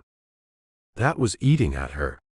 The woman needed some solitude, and the best she was getting was going into his office guest room and closing the door. He couldn't offer her anything more. Luke spent a good portion of his time fighting the urge to just say something to her, to tell her how he felt. But he was betting everything on this case. He had to lock up at least Homeo, where he had no idea how she was ever going to be safe. If the new gang member was free, then the best-case scenario that Luke could come up with was that Homeo would kill someone else, probably in front of a large group of children, to make up for missing Yasmin in the first place. And then, fully initiated, he and the rest of the Delsers would simply forget the miss in the grocery store parking lot. They would forget the ring of blue fire around her, the gun handle that burned hot enough to melt nylon and burn Homeo's hand. He was still getting medical treatment for that while he was in jail. No, they likely wouldn't forget. The only other option Luke could figure was that Yasmin could maybe conjure something so big as to make the Delsers afraid of the Hollywood shop girl. That seemed unlikely. Maybe she could simply make them forget her. But from the way she spoke of the spells, it seemed as though that would be quite a bit of work to put up and maintain. If it didn't work, she should probably leave the city. Luke didn't see her agreeing easily to that. So he left her shut behind the door in his office. Hated that she was sleeping on that awful futon. And prayed that Homeo got locked up good and tight, and then that Dotto did too. He was sitting at the table, looking over the notes for his testimony in Homeo's trial, now only 1 day away, but who knew how long it would last when Yasmin came up to him. She was wearing pajama pants and his shirt. For a moment, he wondered if that meant anything. Then Luke was forced to conclude that it most likely meant that the shirt was old, soft, and available. Nothing else. Yasmin held out an envelope to him. "I got this in Reseda the night you called. It's why I was headed here then anyway." Taking it, he looked and saw that his name had been written on the front, probably prepped before she went out, before she realized she'd be stuck here again. He frowned a bit. A thank you note. He didn't have any idea what was in it, but he opened the flap, and all made sense as a handful of lotto tickets fell out. "Yasmin, you didn't have to do this." He looked up at her, surprised to find her expression completely neutral. Besides, what were they likely worth anyway? She didn't really answer him. Maybe a habit she'd picked up from him. "Sign the backs. Now. That way they're yours and only yours." Yasmin stood, straight and silent in his t-shirt, waiting. So he picked up the pen sitting nearby, and dutifully signed the back of each scratcher. He would have expected those digital yellow lotto printouts, but instead he held 2 strands of perforated tickets, one much longer than the other, both folded accordion style, and stuffed into the envelope. Dutifully, Luke signed the back of each of the 10 tickets, then looked at her as though asking what he should do next. He never bought lotto tickets. She smiled at him. "Get a nickel or a quarter, and scratch the silver off according to the rules." Then she turned and walked away before he could ask if there was a reason not to use a dime or a penny. If maybe the cards were enchanted, and the other coins wouldn't work. Then he wondered if maybe she'd suggested that simply because the penny and dime were just too small for the work. He checked his pockets and easily came up with a quarter. It was a distraction for sure, a welcome one, he wasn't certain. The 3 smaller ones were some kind of bag of coins limited game. And there was no strategy or psychic ability to it. He was simply to scratch all 3 bag logos off to see what he had. If all 3 matched, then he won what was showing. Starting at the top card in the short string, he scratched the foil covering, releasing a combination rubber and metal smell that was entirely unfamiliar to him, and creating a mountain of what looked a lot like eraser dust. He checked partway through the first card, and saw his coin was still intact. The first gold bag told him he'd won $1 million, the second agreed, and the third said $100. Not a winner. The second was much the same, with the first bag revealing a very large prize that the later scratches revealed to be nothing but a tease. Not ever playing the lotto seemed once again like a wise decision. But he kept going. On the third card, the first removed section revealed $5,000. He was no longer scratching off the entire gold foil bag, and only starting in the middle and removing enough to show that he had, as expected, lost. The second bag revealed another $5,000, but Luke wasn't about to be fooled, despite the fact that Yasmin said she sometimes won 5 digits of money. She also said she often went and struck out. That option seemed far more likely to Luke. But the third bag revealed an identical $5,000. Frowning now, he scratched all the foil from the bottom card in the chain and read both the front and the back again. According to what he read, he could exchange the card for $5,000, check to be issued by the California State Lottery Commission in Sacramento. His heart beating a little faster, Luke started on the second chain. This one was more complex. There were 9 squares on the card, and the bearer had to scratch 3 squares off and match 2 to claim a prize. So he could hold a winning card and still screw it up. He had no psychic abilities at all, though he was beginning to think Yasmin did. Sitting back, Luke thought long and hard before he took the coin to the first card. He deeply contemplated getting Yasmin to come and tell him which squares to remove. She should have far better luck than he. But he thought she had gone to sleep, and he didn't want to wake her up. Besides, she handed him the cards and left. Obviously, she didn't expect to be here when he used them, so she must expect him to do with them as he would. If there was money here, he should be able to find it, psychic skills or not. He was definitely a not. So, he made a pattern. On the first card, at the top of the chain, he took out the top line of the 9 grid, and quickly lost. For posterity's sake, he scratched all 9 silver squares and saw that there was nothing to win on this card, even if he had been completely psychic. Well, if he had been, he wouldn't have bothered with this card in the first place, would he? The second card, he scratched every other square, and promptly added a second loss to his tally. The third, he took out every third square, making a downward line. The fourth made a diagonal. He scratched all the squares off, and saw that all the cards had been losers anyway. On the fifth card, he had to stop and flex his hand. Not only the scratching, but the tension of thinking there was money here to win, if he could just do it right, was making him grasp the tiny quarter with a strength well beyond what was necessary. He lost on the fifth card too. But it was his fault. That card had a $100 prize, had he removed the right combination of squares. Despite the loss of the C note, which the card told him he could claim at any lotto dealer, he stuck to his pattern for cards 6 and 7. 6 was also a loser, and as he scratched off his second $8,000 marker, he wondered if she had bought the string, knowing the last one was the winner. Sure enough, his third block revealed the last $8,000 square. His jaw hung open. $8,000. Along with the other ticket, he had $13,000 in his hands. For a handful of moments, he just stared. Desperately, he wanted to scratch all the squares on the last card and see what they said, but it would invalidate his win. He immediately placed each winning card in a zipper baggie. The first card was set, but the second had to be protected. He was walking down the hall to tell Yasmin when he thought for the first time about taxes. He'd probably only get to keep about half of it. Still, It was a nest egg the likes of which he would have to work months to save.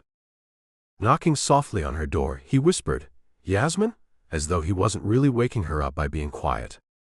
Luke was shaking his head, thinking he should have left it until morning, when he heard her voice, awake and alert. "Luke? What did you win?" $13,000. He couldn't believe the words coming out of his mouth. He was still half convinced that he'd read the cards wrong. Maybe he miscounted his zeros, or had suddenly forgotten how to do math. From the look on her face, Yasmin wasn't shocked at all. She smiled at him in the now open doorway. "I thought it was over 10. Good for you." She smiled blandly, waiting, while he couldn't think of anything to say. Then finally he blurted out, "It's your money. You bought the cards." That felt better. He sighed again. It was her money. Then he didn't have to think about it. Yasmin only laughed at him.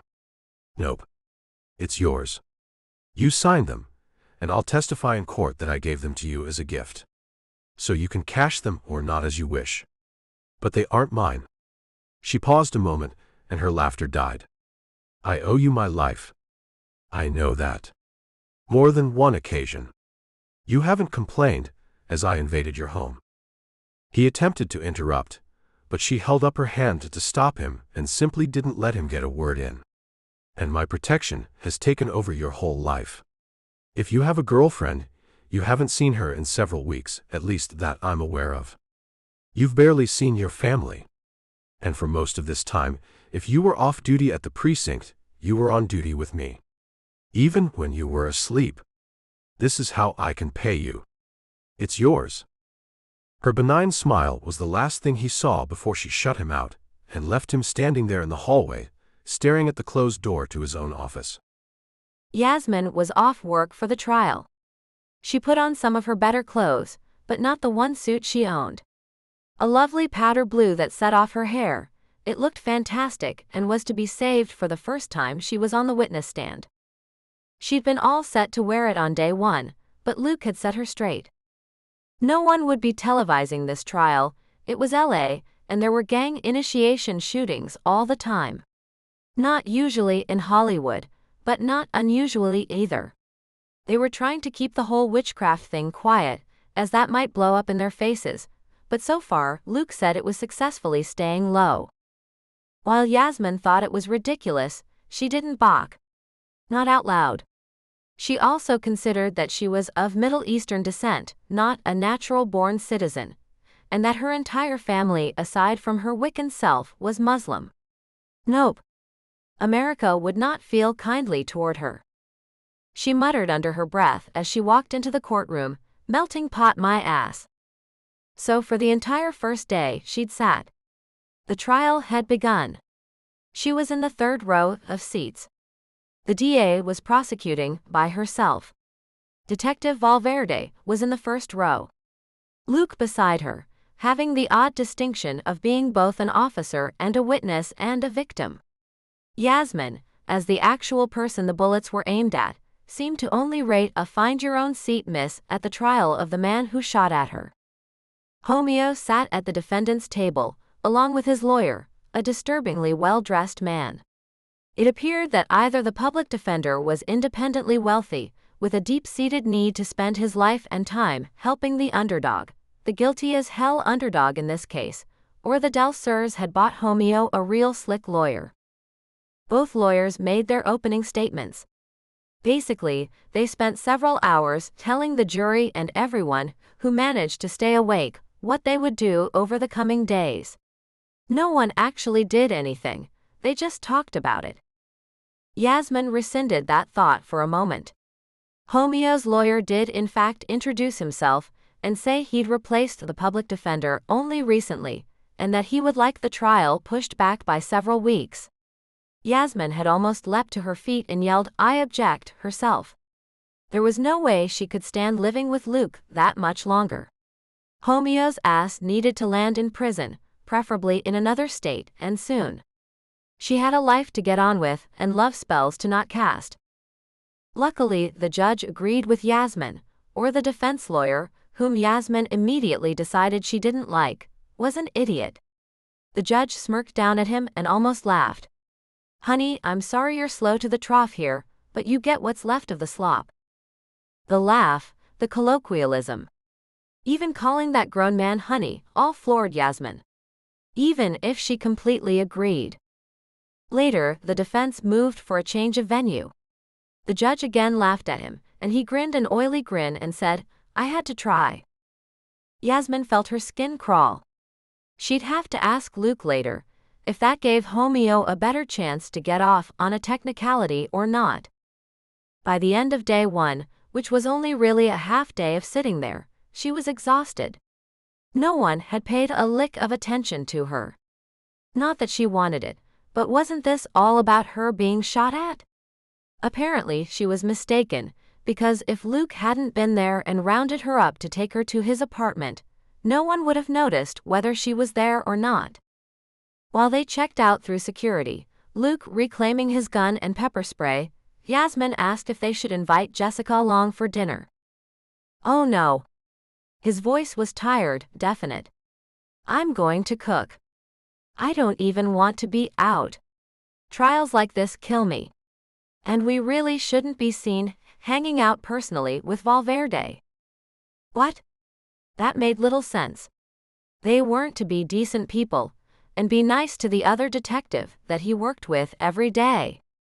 He was already closing her into the passenger side of his car when she asked just that. While he jogged around the front of the car, she wondered if opening car doors was chivalrous or just part of her paid protection. She couldn't tell. Luke picked up the conversation as he closed his own door. If it looks like we're friends, then Homeo's lawyer can claim that we are acting as friends and not as officers of the law. It's stupid really, but since you can't prove intentions. He shrugged. At first she nodded. It made an odd kind of sense, given what she was seeing of the legal system. Luke had even told her early on not to expect what was right, only what was legal. Apparently, a lot of people confused those. Yasmin thought she was one of those a lot, given that she always believed American law was designed to uphold and defend justice. Luke had almost laughed at her. Then she thought about something else. Wait, we can't eat dinner with Jessica, but I can basically live at your apartment? Different thing. You and I have a professional relationship. I protect you, you pay me. He navigated the last turn, pulling into the slim driveway and clicking the remote on his visor. She watched the gate go up, thinking how stupid the whole thing was.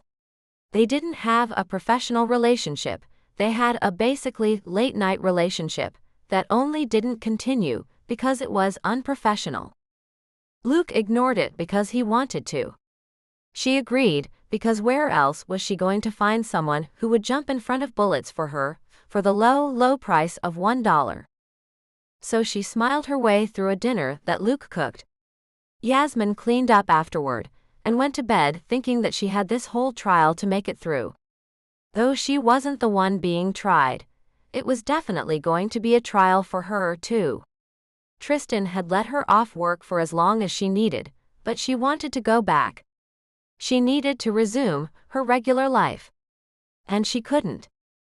She was being held back by forces beyond her control, and frustrated by a man and a circumstance that she felt she had earned but more than paid for.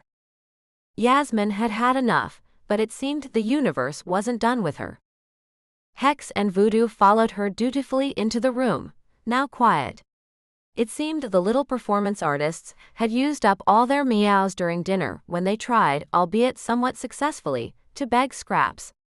It was the only thing that kept Yasmin from breaking down and crying, and thinking just how far off track things had gone. Chapter 20. Yasmin was practically homicidal herself. The trial was nothing like she expected. It was long, dull, and full of lawyers talking mostly about how they'd like to talk. Or how the other lawyer should talk. Or shouldn't talk. The defense added a psychologist to the witness list, who came in and talked for 4 hours about Homeo's traumatic childhood. Then he was cross-examined for another 2. Yasmin boiled the whole day down to poor Homeo, well actually no, he didn't have to join the gang or shoot anyone. Why was no one concerned about poor Yasmin? There was no psychologist being asked for hours on end about the trauma of getting shot at in front of your nieces as a random victim in a club initiation. There was no one commenting on how traumatic it was just to have to sit and listen to this drivel all day. To top it off, she was still lamenting the loss of her nighttime stress relief sessions with Luke. That's what she was calling them these days. They were firmly filed in the category of not real. Her feelings were labeled not returned, and the whole thing was being called hot casual sex that didn't really happen. Had it been a real booty call, she would have knocked on his door again. Instead, she was sleeping in a shirt that smelled like him. It was a poor choice. But she made it again each night. She played games on her phone during the breaks.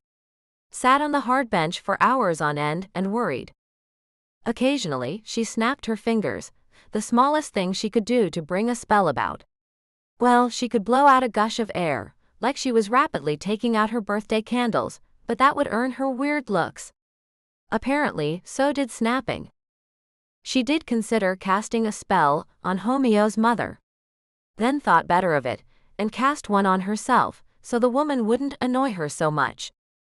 Mrs. Dudley, Homeo was apparently some concoction she thought resembled the name Romeo, planted herself in the front row and cried as often as possible, as loud as possible.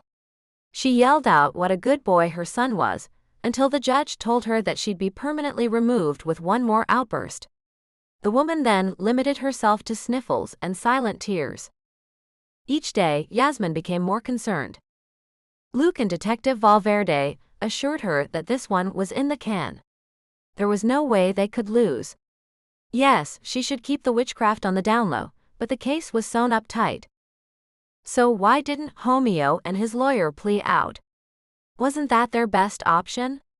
Or had she been basing all she knew on TV? In the evening, Luke would assure her everything was on track.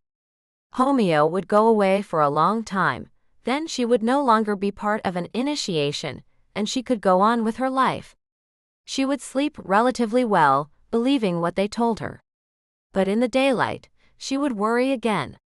Why was Homeo's lawyer acting as though he could end all of it? Acting like Homeo would walk out of here a free man? Her butt was going to be shaped like the hard wooden bench before anything even happened. Did it matter that the jury looked as bored as she did? She worked as many hours as she could on the weekend, and still ran her class in the evenings. Yasmin even closed the shop 2 nights for Tristan, and managed to get a 3/4 schedule in despite sitting in court all day. Being at Blessed Be was freeing, both from watching the back of Luke's head and listening to the trial. She was ready to start skipping. It was going to come out how it came out. But when she was good and ready to just stay home, it was suddenly her day.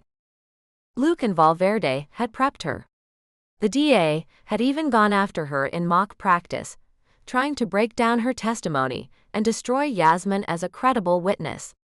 She knew to breathe, think before answering, and wear her nice suit. The morning it was her turn, she couldn't eat breakfast.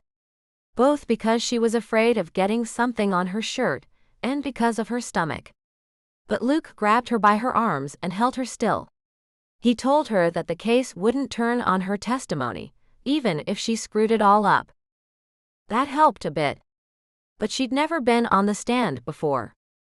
When she finally made it, it was like being on stage, something she avoided at all costs. She was okay teaching her class, but that was about the limit. The stenographer was probably the worst, someone recording her every word for all time. But the upside was that made her always stop and think about what she said. If she blurted, it would go down on the court's permanent record. She was questioned by the prosecution first. These people were on her side. And the assistant DA who handled Yasmin's testimony was a sweet guy, looked like he was pretty fresh off the law school boat, and handled her with kid gloves. There was a lunch break, during which she ate very little, despite both Valverde and Luke trying to get her to finish at least her sandwich.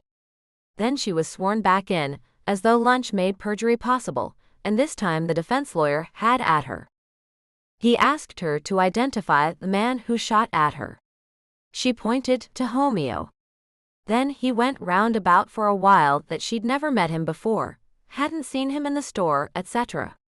That maybe she'd been shot at by someone else, and was just overlaying poor Romeo's face on the memory. Yasmin leaned forward a bit, already having learned that too far made the mic feedback, and that made everyone jump. I did not see him inside the store while I was shopping, with my very young nieces. I did see him outside the store when he got my attention, then aimed a loaded gun at me. But how did you know the gun was loaded? Are you a weapons expert? The man was even more smarmy than she'd originally thought. No, sir. Thank you. But she kept talking. However, the crack of a gun being fired at you is a fine indicator that it is in fact loaded. She sat back and stared at the lawyer. He stared back, obviously a little perturbed. Once, when she didn't respond fast enough, he asked if she needed time to compose her lies. Yasmin thought so as not to say yes or no, but replied, "I'm not lying. However, I'm not at home in this courtroom like you and your client. I don't do things that land me in court. So I'm taking my time to be sure that I don't get caught in your double-edged questions." She thought she saw Luke's jaw tick. Then she thought she shouldn't be looking to Luke. Yasmin shifted her gaze to the DA, who was silently drumming her fingers on the desk, code for "you're doing well." A single finger tapping meant no or not like that. Yasmin fought a smile. Even though she felt she had done a good job, she could barely walk as she exited the stand. It was important that she stand tall, confident, and not leave the jury with any ideas about the importance or conviction of her testimony. But her knees buckled as she sat in her spot on the bench. Luckily, court was dismissed for the day, with no time left for another witness. Luke checked on her first, then professionally led her out the door and to his car. Only when the door was closed did he look at her and ask, "Are you okay?" "I'm exhausted." And she was, more than she ever would have thought. "You look like you're about to cry." "Thank you." But he was right. They hit a drive-through for sodas and fries. Sugar and fat and starch, he said, to keep her going until he could get a reasonable meal in her. "I can't. I'm on at the shop tonight." In fact, she was due there in 2 hours. With traffic, she had barely enough time to get to his apartment, get changed, then get a slice of pizza from next door before she started. "No. You are not working tonight. Call in." His voice brooked no argument from her. But she did it anyway. "There was no way to predict which day I would be called up, so I had to pick a schedule. I'm on today. Then switch with someone for tomorrow, or just call in sick. I'll call for you if you want." No. She batted his hand away as he reached out, offering to take her phone and call in like a mom with a sick kid. Sooner was better, and she got Tristan on the line. Luckily, he was sympathetic and offered to cover for her himself. The stress of staying upright almost folded her, and she leaned her head back against the seat and almost fell asleep to the music of tires on manhole covers starting and stopping, and the occasional horn. Luke's voice nearly woke her, though it couldn't have been more than a few seconds since she set her head back. "Is it okay?" "Yeah." Her head lolled back again. "Tristan will cover the shift himself." That was very nice of him. There was something in his tone, something almost sarcastic, but Yasmin wasn't looking at him, and she just didn't have the energy to figure it out. She barely remembered climbing the steps to Luke's apartment, or changing into her pajamas. She did have a clear vision of lying down on the couch and offering to help with dinner. She didn't. Luke woke her when it was ready, and fed her a hearty, well-balanced meal with chicken and green beans and a rice dish. She was blinking at the food for a moment, trying to make sense of it all. Is something wrong? Finally she looked at him, really at him, for probably the first time that day. Yes. Did you conjure this? I don't remember you having this food in the fridge, and I just laid down. She was motioning to the couch when he burst out in laughter. It's been an hour. You were out cold. And the chicken was in the freezer until this morning. Then he dug in, the smells of the food teasing her until she couldn't hold back. After all, she'd hardly eaten today. He nodded at something. The way yesterday went, I figured out pretty early that today would be all you. I should have told you to call in to work last night. I just didn't think of it. The DA had talked to Yasmin before, hoping that her testimony would get broken up over 2 days. But yesterday had dragged on like every other day, Yasmin thought, leaving her examined and cross-examined all in one day. She nearly inhaled the food, having eaten almost nothing all day and worried away what little energy she might have stored. Yasmin didn't even wait for Luke to suggest she go to bed, but she did try to clean up after dinner. Pushing her hands away, he shooed her out of the kitchen. I've got it. You sat there all day like I did. Yeah, but it's different when you're on the stand. She nodded, having learned that lesson in spades today. But you're on tomorrow. And his testimony would likely be just as long as hers, if not longer. He was not only a witness, but a professional one. He sighed. Let me rephrase, it's different the first time you're on. I do this a lot. At big trials like this? That go on for days? She was still trying to help clean up, and he was still trying to block her. Yasmin managed to get a few dishes into the sink. Not that often, but enough that I have practice. He rinsed and slid plates, bowls and glasses into the dishwasher. I keep hoping he'll wise up and plea out, but his lawyer wants to try a run for it. Luke shook his head. I think it'll go badly for Homeo in the end. What do you mean? Well, in a plea bargain, we agree to a lesser sentence in exchange for admitted guilt.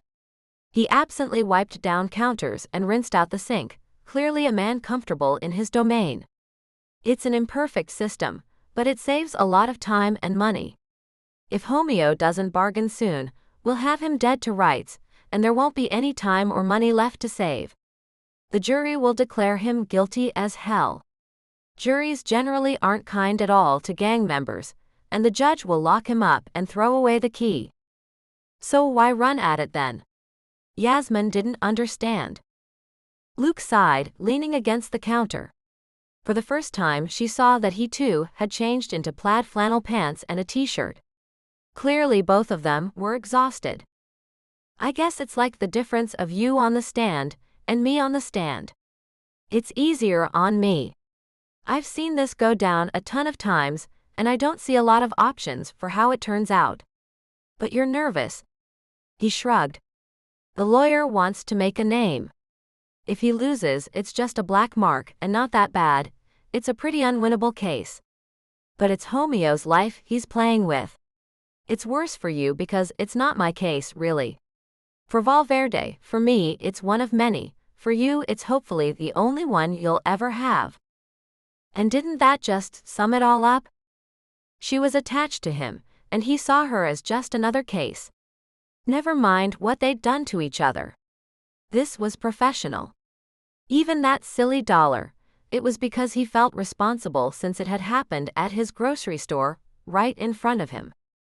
So she cast a spell on herself before going to bed. She protected herself, her poor kittens left alone these long days, her home that she hadn't seen in nearly a week. Then she crawled into bed and passed out cold. It was 2 a.m. when she woke up screaming. She didn't even know what from. The door slammed open. Luke simultaneously blocking the wide beam of light, even as he let it in. She could see the outline of the gun he held, and Yasmin looked around for the source of his need of it for a moment before she realized it was all her. Was it a dream? He didn't move from that spot in the door. He could have been almost anyone. She couldn't see his face, though she would recognize his outline anywhere. Yasmin nodded, and being the polite gentleman that he was, he asked if she was going to be okay, if she could get back to sleep all right, Then he closed the door.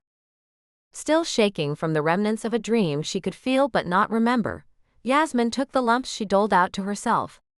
He didn't even come into the room as she screamed. Luke's day was as frustrating as one had ever been. He'd hardly slept. First because Yasmin had screamed, and he had to play the professional. Police officers didn't hold crying women. Not ones that looked like that. Besides, that's what he'd done the first time she'd needed him. Pillowed her head on a grocery bag, stared into her eyes and played knight in shining badge. Then he hadn't been able to sleep, because he felt like a tool. She'd needed someone to hold her. He wanted to. But as he sat on the stand, his day looking to be longer even than Yasmin's, he was almost glad he hadn't. The lawyer was a sleaze of the worst kind. This was the kind of person Luke was always tempted to leave at an accident or say, "Not much we can do," if his place got vandalized. Luke wouldn't do that, but he wanted to. As the morning wore on, it became more and more clear that the lawyer had played softball with Yasmin the day before. Either that or he'd simply dismissed her as a source. For some reason, he found a thread with Luke and he started picking at it. Luke was pissed. He explained again the first time he'd seen Yasmin, right before Homeo's failed attempt at murder one. "I saw her in the produce section of the grocery store. She had 2 little girls with her. I thought they were her daughters. It turned out they were her nieces." It was the vegetables that got to the lawyer. Luke saw that as the sign of an undeveloped soul. Why was a bachelor in the produce department? Unless you were following the beautiful Ms. Alley. Luke blinked and kept his expression as bland as possible. "I was buying vegetables. I'm quite at home in my kitchen." Then he said something he regretted. "Would you like some tips on a proper diet? You look like you don't get enough vegetables."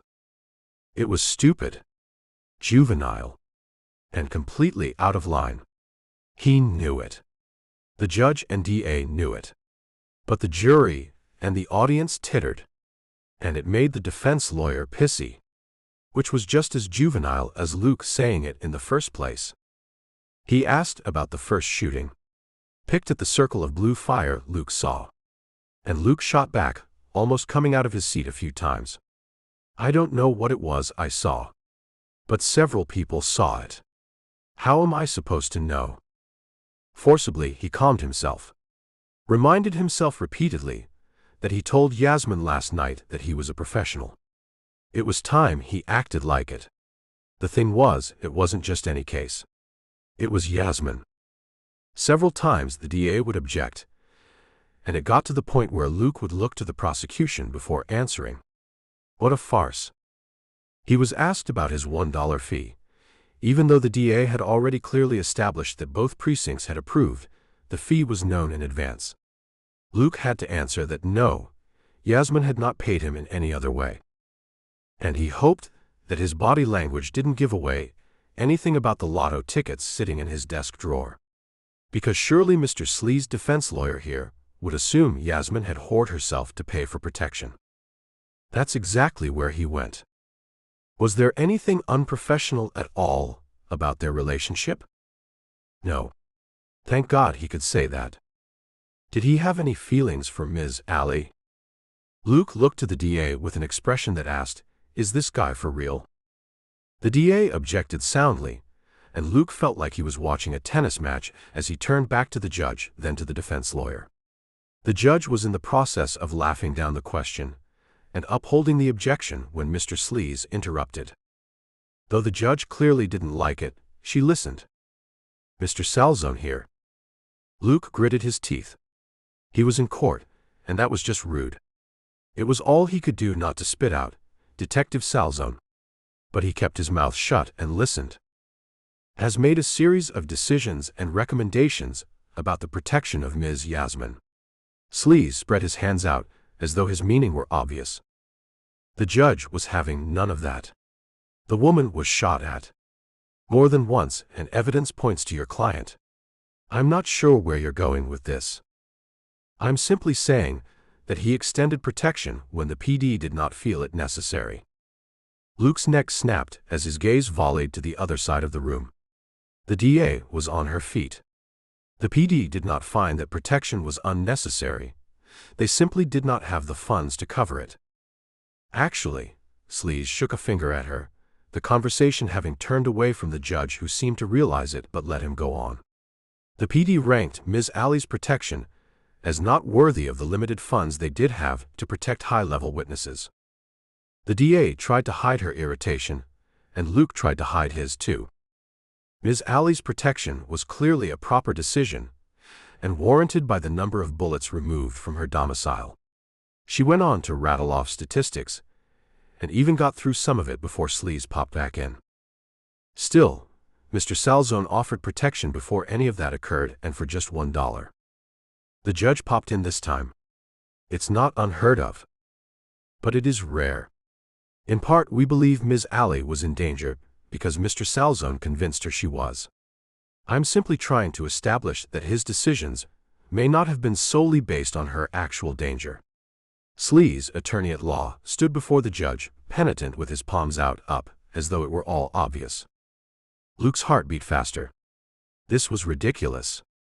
Yasmin had been shot at repeatedly. Protection was clearly necessary, and it was his job to determine so at the outset. He'd done exactly that, and he'd been right. He was ready to say so. But the next question floored him. Mr. Salzone, are you in love with Ms. Yasmin Alley? Chapter 21. Frantic, Luke looked to the DA. But she only stared back at him blankly. He looked next to the judge, trying to look calm but clearly failing terribly. It was his obvious panic that seemed to make the judge frown at him. The DA had already objected and been overruled. And she had gone over everything with a fine-tooth comb. She'd asked Luke and Yasmin every question in the book, prepping them for this trial that wasn't supposed to happen. Homeo should have pled out. Luke shouldn't be asked this. He'd done everything right. Damn it, he hadn't touched her, hadn't held her last night when she screamed out, so that he could come in here today and say, no, nothing unprofessional ever occurred. Instead, he wasn't asked about his actions. He was asked about his feelings. In his head, a barrage of swear words careened back and forth. Turning to the judge, he asked, "Can he ask that?" and tried to look nonchalant. He wasn't fooling anyone. The judge told him to answer the question. So he sat forward, faced the courtroom, even though he looked into the middle space at no one in particular. At the time of the decision to offer protection for $1, no, I was not in love with her. The swear words in his head almost blocked the sound of the defense attorney asking a follow-up question. It was, of course, accompanied by a satisfied smile. But you had feelings for her. You were interested in her. That's why you noticed her in the grocery store. Luke adjusted his tie, a nervous tic he couldn't seem to counter. I thought she was married with 2 school-aged children. You didn't answer the question. No, he hadn't. Taking a deep breath, Luke tried again. Yes, I found her attractive. I think Ms. Alley's attractiveness is more a matter of fact than of my personal opinion, though. Sleaze walked back and forth across the open space bracketed by the judge, the witness stand, and the counsel's desks. This time, he stopped in front of the jury. He spoke toward them, though his question was clearly for Luke. The 15 people in the box, 12 jurors and 3 alternates, leaned forward. The case had just gotten good. Luke tried to ignore the fascinated expressions on their faces. Mr. Salzone. Luke snapped. It's Detective Salzone. Though he didn't yell it, the words were sharp enough to make his point. Unfortunately, they also made the defense attorney's point, that Luke was on edge. This topic was a touchy one. That he'd hit a nerve. The DA was sitting so motionless, it was clear that she was trying not to put her head in her hands. She was actively searching for a spot to object, he knew it. But she didn't find it. Sleaze started over, saccharine dripping from every word, his tone as disbelieving as it could possibly be.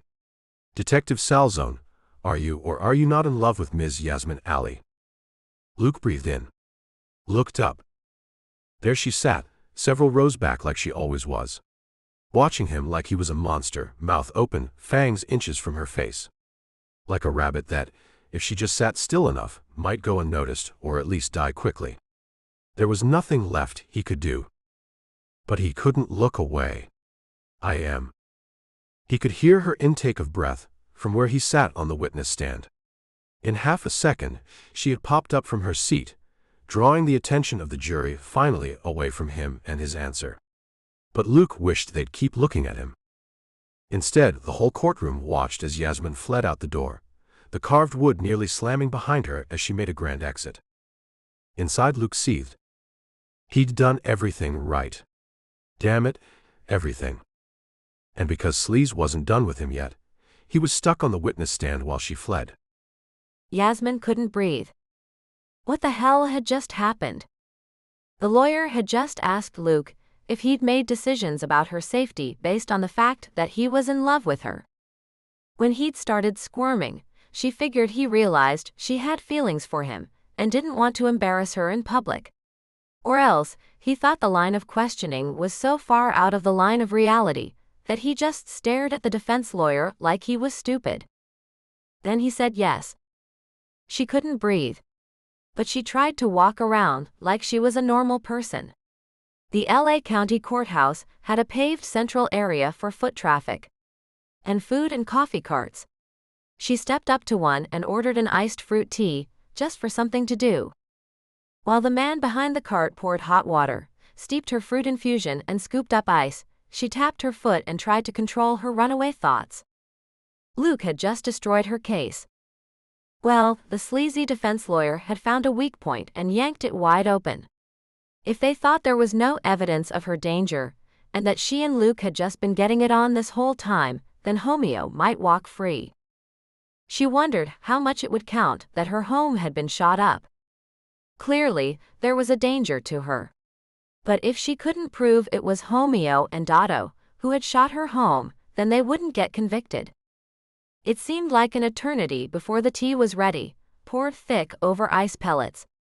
She worried it in her grasp rather than drinking it. Surely the case would be saved by the other witness? The man at the grocery the first day, who would say he'd seen Homeo and Dotto. He had successfully picked Homeo out of a lineup. Dotto, too. She repeated to herself that the case was safe. In a short time, she had wandered the entire perimeter of the foot area. Any further, and she'd have to cross a street. As silly as it sounded, she wasn't up for it. She was still under Luke's protection, his legal, paid for with $1 and some lotto tickets protection. He wouldn't want her crossing the street. So she sat on one of the cement retaining walls that held back raised areas of grass, trees, and the occasional flower and doubled as seating space. And she let herself wonder at what Luke had said. He was in love with her. It was crazy. And had to be a lie. Didn't it? Maybe it made sense in a way. Given the way he'd acted, as though she was nothing more than a project, a task to complete. It made some kind of logical sense that he had acted that way because she was his charge, and he had feelings for her that he couldn't show. But it still blew her mind. It boggled the brain that she hadn't sensed any of it. She'd been pining away for him, telling herself that he wanted nothing to do with her, that he was just a nice guy when it was all there. Finally, she took a sip of the cold tea and shed her sweater.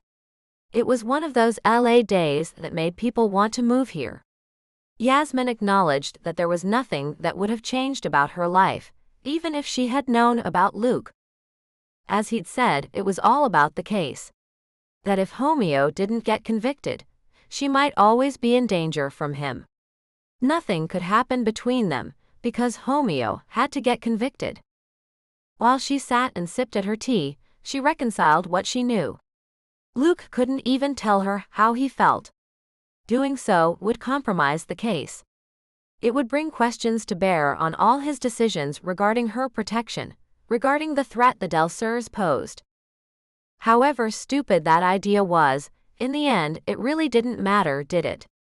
Luke had done a stellar job of keeping his thoughts and feelings to himself. Well, while awake, he had. He'd been so professional that Yasmin, living with him, had no idea he had any feelings for her at all. But the lawyer had picked up on something and put Luke on the stand to say so. She hoped it helped that Luke had acted nothing but professional. She hoped that it really mattered that Luke had been right. The Delsers had shot up her home with her in it. A shudder involuntarily ran through her at the thought that Luke had saved her that night. Had he not thrown her to the ground, bullets might have taken her right out. But now the case was the case. They had to finish it. So Yasmin figured she couldn't say anything now. The more she thought about it, the more she wanted to throw herself into his arms and tell him she loved him too. Or maybe she'd ask first if he was serious. He had to be, didn't he? He couldn't lie on the stand. Her happy heart suffered a bit of a dive. Luke sure hadn't sounded too pleased regarding his feelings for her. If he was in love with her, but didn't want to be, or if he found those sentiments to be a burden, then it wasn't something she wanted a part of. She would have to ask him. Have to see what he said when the case was over. When it was just the two of them left standing. See if he meant it. See if he wanted it. If he really wanted her. Then she would decide if she should throw herself into his arms, or slink off to cry for a month or two. A strange noise alerted her that her tea was empty, and she looked down at the cup, a bit startled. With a sigh, she looked up at the doors that led into the maze of corridors that housed all kinds of services for the public. She hadn't seen Luke or Jessica come out, but she hadn't been looking. Either of them should have seen her sitting here if they had come through those doors, though she wasn't sure that had been her intention. The DA might not recognize her right off the bat, but Yasmin figured they were still in session. Another deep breath, another attempt to get the last of her tea from around the ice, and she gave up. Standing, Yasmin headed to the trash can, then figured it was close to lunchtime and she was getting hungry. She tossed the cup into a recycling bin and started off. Her thoughts remained on Luke as she headed across the open space. She wanted him to want her. Not to be put out by his feelings like it had sounded from the witness stand. He had looked pained in the telling of it, but Yasmin was trying not to judge. She couldn't say how she would have reacted had she been the one on the stand. The sunshine felt wonderful on her shoulders and, maybe just a little, began to make up for the turmoil that was her life. She wouldn't even contemplate what things would be like if Homeo walked free. Just as she thought that, she thought something else. She was outside, not paying attention. So lost in thought, she'd wandered away from any protection the building itself might offer. She was away from her champion, from the man paid to keep an eye on her. No one could have come after her without being held in contempt of court. She'd known it, and she'd left anyway. Stopping cold, there in the middle of the sunny day, in the middle of the concrete park, Yasmin turned and looked over her shoulder. It would not be unheard of for Homeo's gang friends to be here for his trial, would it? She had no idea how that worked. But no one was there. She wasn't being followed. And if someone was lurking, they were doing a good job. Luke and Valverde weren't there either, so she thought for a moment. Standing there like she was interfering with the flow of traffic. As the day passed into afternoon, more and more people were amassing in the front area for lunch breaks. But still, Luke and Jessica didn't appear. She couldn't stand here forever waiting. So she turned back toward the street and had a clear shot of the car pulling to a stop. Even before the door opened, she was slapped backward by the menace coming from the passenger. He slammed open his door and ran toward her. Yasmin barely registered the squeal of tires as the car drove away. Her attention was held by the black gun aimed right at her. She breathed twice before her brain or her instincts started to work. Yasmin wasn't sure which it was, but she didn't care. She drew the circle on the ground around her with her right finger, chanting her protection spell as she went. It was Dotto with the gun this time. He was yelling at her, though she couldn't really distinguish the words much more than bitch, and you won't do this. He seemed to think she was getting away with something. And in her heightened, fully adrenaline-fueled state, she contemplated that, wondering where the hell he got off thinking that getting out alive was the equivalent of getting away with something. There was a bit of distance between the street and where she stood. She'd had the whole quad area to cover, but it seemed Dotto had recognized her from the passenger seat as the car had pulled up. And he closed the distance quickly, even though she was carefully cataloging every moment. She tried to make the gun hot but got no response. Maybe it was plastic. She tried to push the air away from her, but that didn't do anything until something was coming at her. He hadn't fired yet. Maybe he wouldn't. Screams sounded around her, though they seemed to be in the distance. The noises of voices, the blur of other people receded in her mind and, she thought, in reality, they were leaving her standing in the middle of the open space, facing down the gunman. Then again, she was the only one Dotto was after. If she ran, she'd just pull his fire toward others. If he shot anyone, it should only be her. He was maybe 20 yards away now, having closed the distance quickly. His hand, the gun, were still toward her, and his face came into clear view, though she'd seen all along the rage that clouded his expression. Yasmin held her palms out toward him, telling herself that he hadn't fired yet, when she heard the crack of the bullet. Her head spun, looking first left then right. Around her, a cacophony of screams responded to the call of the gun, and she was forced to look at herself to see if she'd been hit. She didn't feel anything, but she knew that shock would keep her from being aware. She was just cataloging the lack of blood on her, when she heard another crack as Dotto tried again. The air ripped beside her face, but again she didn't feel anything. For a split second, she thought that maybe she had died, and simply didn't know it yet. That she hung suspended in that moment between when the bullet yanked the soul and the body crumpled. But she didn't fall, and behind her a sharper, deeper scream answered back. Dotto hadn't hit her. But he had hit someone. Furious that she hadn't stopped him, Yasmin screamed herself, only hers was a war cry full of power. Aimed at Dotto. She chanted low and heavy words. Demon go, return to flame, back to hell from whence you came. Over and over she repeated the spell to cast out a demon. Dotto kept coming. But he was having to work for it. Where he'd come rushing from the car, gun aimed, he was now fighting through the thick air she conjured, having to push for every inch he gained. Yasmin held him back. Despite that partial success, the gun cracked a third time, sparking more sharp screams and drawing her attention. For a moment he sprung forward, and Yasmin redoubled her efforts. She didn't even check to see if he'd hit her this time, she only yelled, her chants having risen in volume until no one within earshot could have any doubts about what she was doing. Drop your weapon. At first she startled, thinking the call was to her. But Dotto looked to his side, so she did too. A guard, an officer probably, had pulled his gun and was stalking up toward Dotto. Slowly, he was swinging right, and it only took Yasmin a split second to see that he was lining up to pull the trigger in the place least likely to take out a bystander. Drop your weapon. This is the LAPD, we will shoot to kill. This came from another side. Another officer, gun drawn. Yasmin barely registered that it was a different uniform, before a blur of color came between her and Dotto. She smelled him before she recognized the size and shape of him. Luke. Suddenly between her and the man trying to kill her. Unlike the other officers, he didn't speak to Dotto. He breathed heavily through the words, "Are you okay?" Yes. She too was breathing heavily, glad they had Dotto surrounded.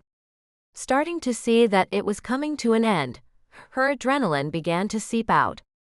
Her breathing was changing to deep gulps of whatever soap Luke used, a comforting and deeply familiar smell. Her eyes were drifting closed as she accepted that others were handling things, when she heard Dotto's voice one more time. Bitch. There was a crack of a gun, followed by a series of sounds, signaling a volley of return fire. Somewhere in the distance more screams rent the air, vying for space amid the sharp retorts of the guns. She watched over Luke's shoulder, as Dado's body jerked and flailed with a barrage of bullets entering his system. He was finally falling to the ground, when Yasmin registered the sudden searing pain in her right leg. Chapter 22. Luke woke up alone. The unfamiliar room coalescing around him in the darkness, the strange noises breaking through his consciousness and forming memories. Still, the right memories didn't come. Luke was miserable. And it wasn't a state he was comfortable with. Normally, he was pretty happy. He was content. He liked food, good company, and enjoyed the satisfaction of a job well done. He liked helping people. He had a disturbingly soft spot for well-behaved children and small fuzzy creatures. He understood and was used to frustration, anger, and even sadness. He worked through each in his own way. But this he didn't deal with well. Finally, he gave up and hit the call button, summoning a nurse in to give him pain medication. It wasn't the pain that bothered him so much. It was the frustration at the fact that he couldn't do anything about it. The night nurse came in and asked a few questions, but didn't immediately give him the bump he needed. Instead, the man in blue scrubs checked every possible vital sign as though he were a student testing into the profession, rather than a real nurse. Then he said he'd be back, and left Luke to stew in his own thoughts while he waited. Bullet to the right leg. That bastard Dado had shot him in the leg. When his leg collapsed, Luke had apparently gone down firing. He'd hit Dado twice according to the trajectory of bullets pulled from the man's corpse. He'd also apparently hit his head on the concrete. Luke remembered none of this. He was told by several different people that he'd run from the courthouse as though his ass was on fire as soon as he was released from testimony.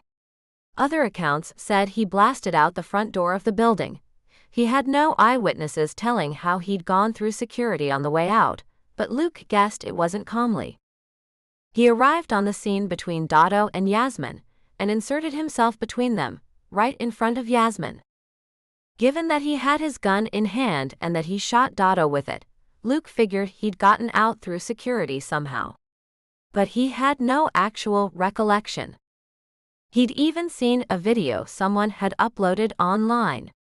He could see himself running, yelling for Yasmin to get out of the way. She didn't even react. He had stood right in front of her, just as he was told he did. And Dado had kept coming. The video didn't capture the circle of blue fire, the pulse of air. But he knew they were there because, even given the distance from which the video was shot, he could see her hands moving, see her lips chanting. He watched the video over and over, hoping to recall some of it. But none of it came back. Being conked on the head would easily remove recent memories. All the doctors told him this. And they all told him that he may or may not ever remember. At the end of the video was Dado doing his final dance. Luke had seen it on film in training. A man jerked and pulled oddly as a body absorbed gunfire, but he'd never seen it in person. Well, given his memory loss, he still hadn't.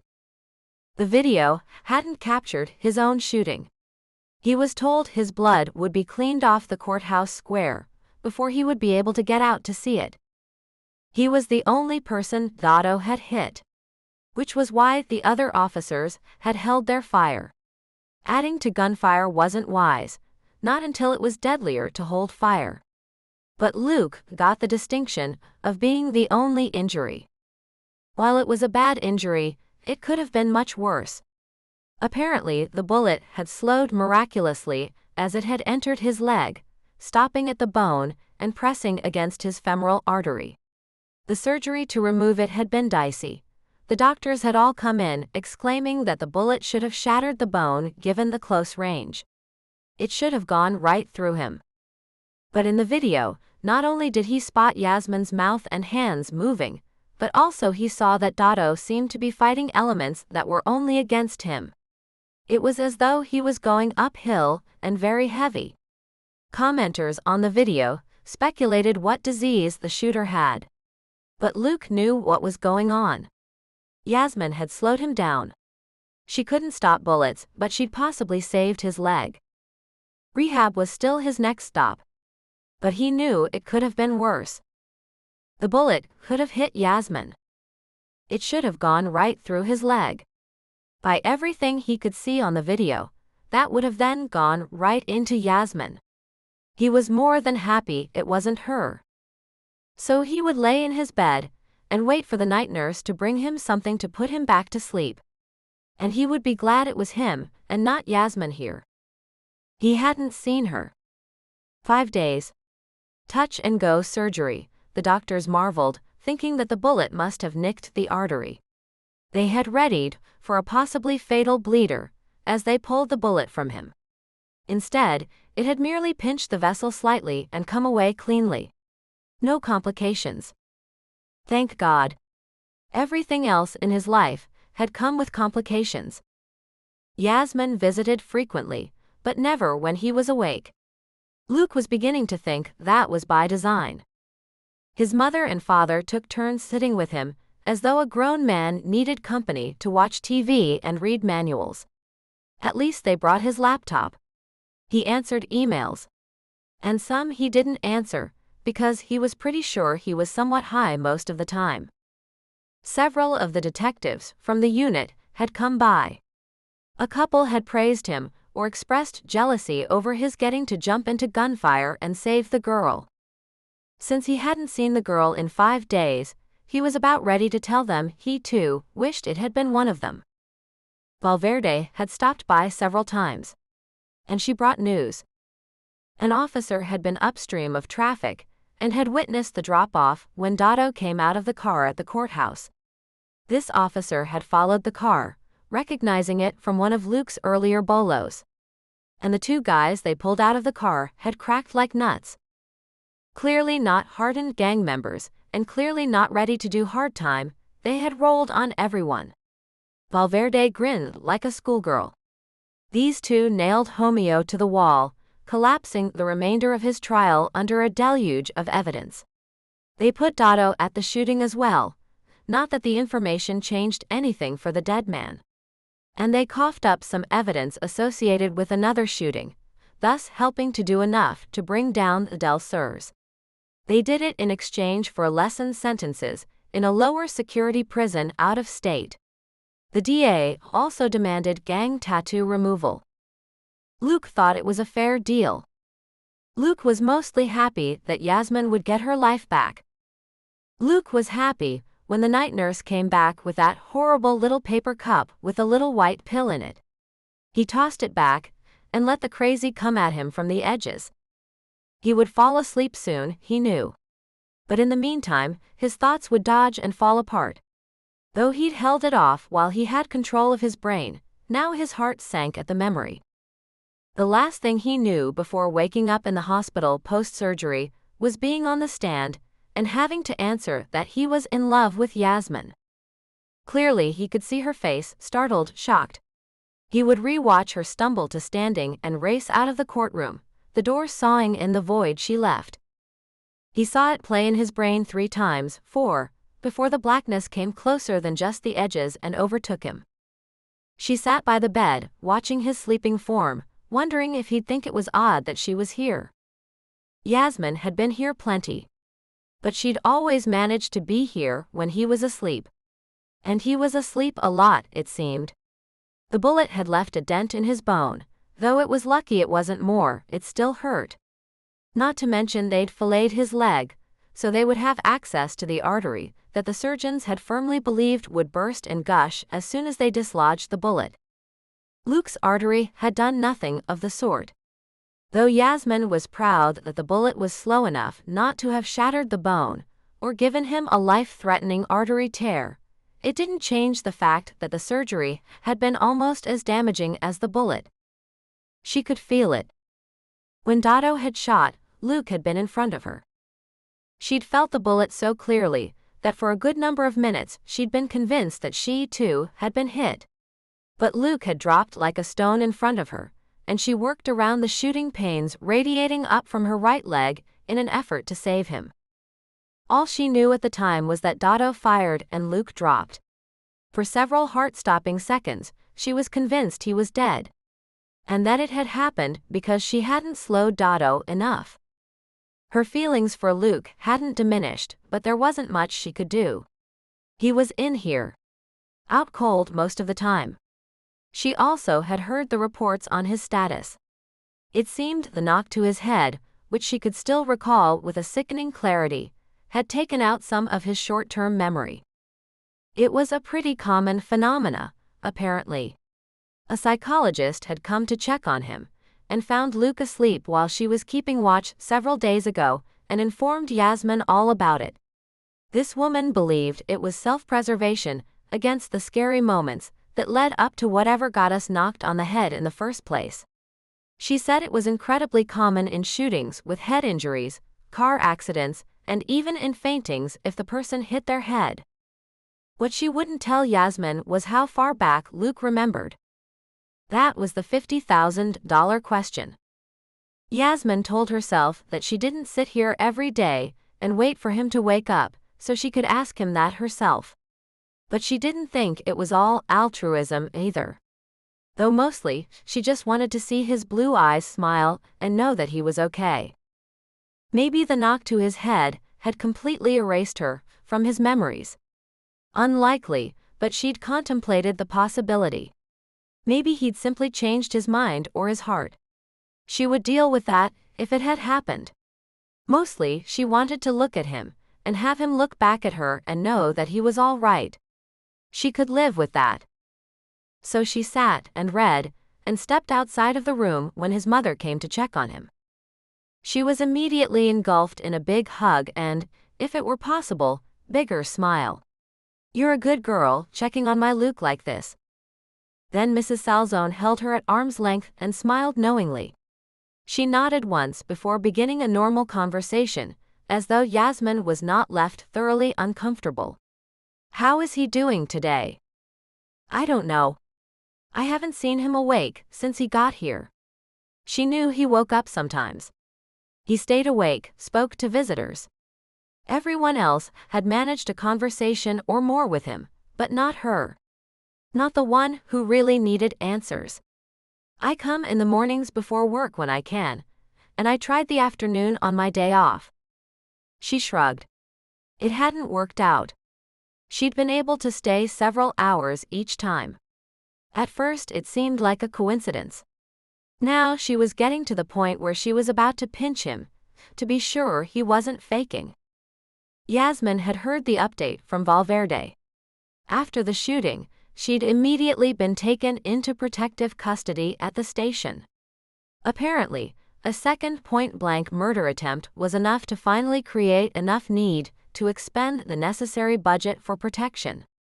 Yasmin wasn't mad about that. Luke had explained it all, the budget problems, the issue that they hadn't been able to explain who might be after her, or even if there was a credible threat. Not until her home had been targeted, and by then she had protection firmly in place. The city couldn't afford to provide it while she had a viable option. Luke explained that she could throw him off, and the city would pick up the tab, but her restrictions would be severe, and he wouldn't be able to say where they would take her or what might constitute her safe house life. She'd been okay with it. She was even quite sure she'd made the right decision after Valverde had taken her in. Being kept in an interrogation room for several hours with only her phone for company, and Valverde checking in on her when possible. She ate chips and soda from the vending machine when an officer became free to escort her. Luke had been right about all of that, and she'd like to tell him so. Eventually she'd been cut loose, after Valverde told her about the other gang members who'd turned. They were in jail now on their way to a plea bargain, and time in another state. Homeo was in jail now, and the trial was essentially over. Sure, Homeo and his lawyer could continue with the proceedings, but the case stood less than a 0 chance of Homeo being exonerated. The two members had all kinds of information on activities the Delsers had been involved in. So continuing the trial would only cost Homeo his chance to plea bargain. Yasmin was free. Finally. But she didn't feel like it. She felt like she was wooden. Getting up in the morning and going to the hospital. Checking on Luke. Some days, she sat around and waited for him to wake up. Some days, she saw that he was out and didn't have the heart to just wait. Hex and voodoo seemed none the worse for wear, though Valverde had to let Yasmin into the place at 2 a.m., after Luke came out of surgery, after the gang members had turned, after everything was done. Yasmin had found what little energy she had left and packed up her kittens, their things, her things, and even cleaned a little so Luke would see she'd left the place better than she'd found it. Then she'd woken Valverde, where the woman had fallen asleep on the ugly couch, and had her drive Yasmin over the hill into the valley. The roads were never as clear as at 4 a.m., though they could clog even then. There was no predicting traffic in L.A. Other places in the country, the weather changed and affected daily lives. Out here it was the freeways. The weather itself rarely offered anything other than a few degrees of temperature difference. So she slept quietly in her own bed, kittens usually piled on top of her. She woke up to them mewing in the morning, as she now left her bedroom door ajar, thinking that would save her from their morning cries of hunger. No, it just changed them from, "Let us out, we're hungry," to, "We went out and ate all our food and now we need more." She taught her class, happy to have that back on schedule. Though she identified 2 promising students, she didn't have the joy for it she wanted. It would come back, just like the life would come back into her house. Bullets hadn't stopped anything, they just slowed it down, it seemed. They had sure slowed Luke. She knew he slept a good number of hours each day. Between the meds and the lack of things for such a go-getter to do, she wasn't surprised. But statistics suggested she should have caught him awake at some point. Instead, here she was, standing outside his door with his mother hugging her and giving her that look that said she knew more. Yasmin wanted to press her for details, but she didn't. Whatever she heard, she needed to hear it from Luke. So she told his mother that she had to go, and left the woman sitting at his bedside, just as she had done for the past 30 minutes. Only he would wake up for his mother, Yasmin was certain.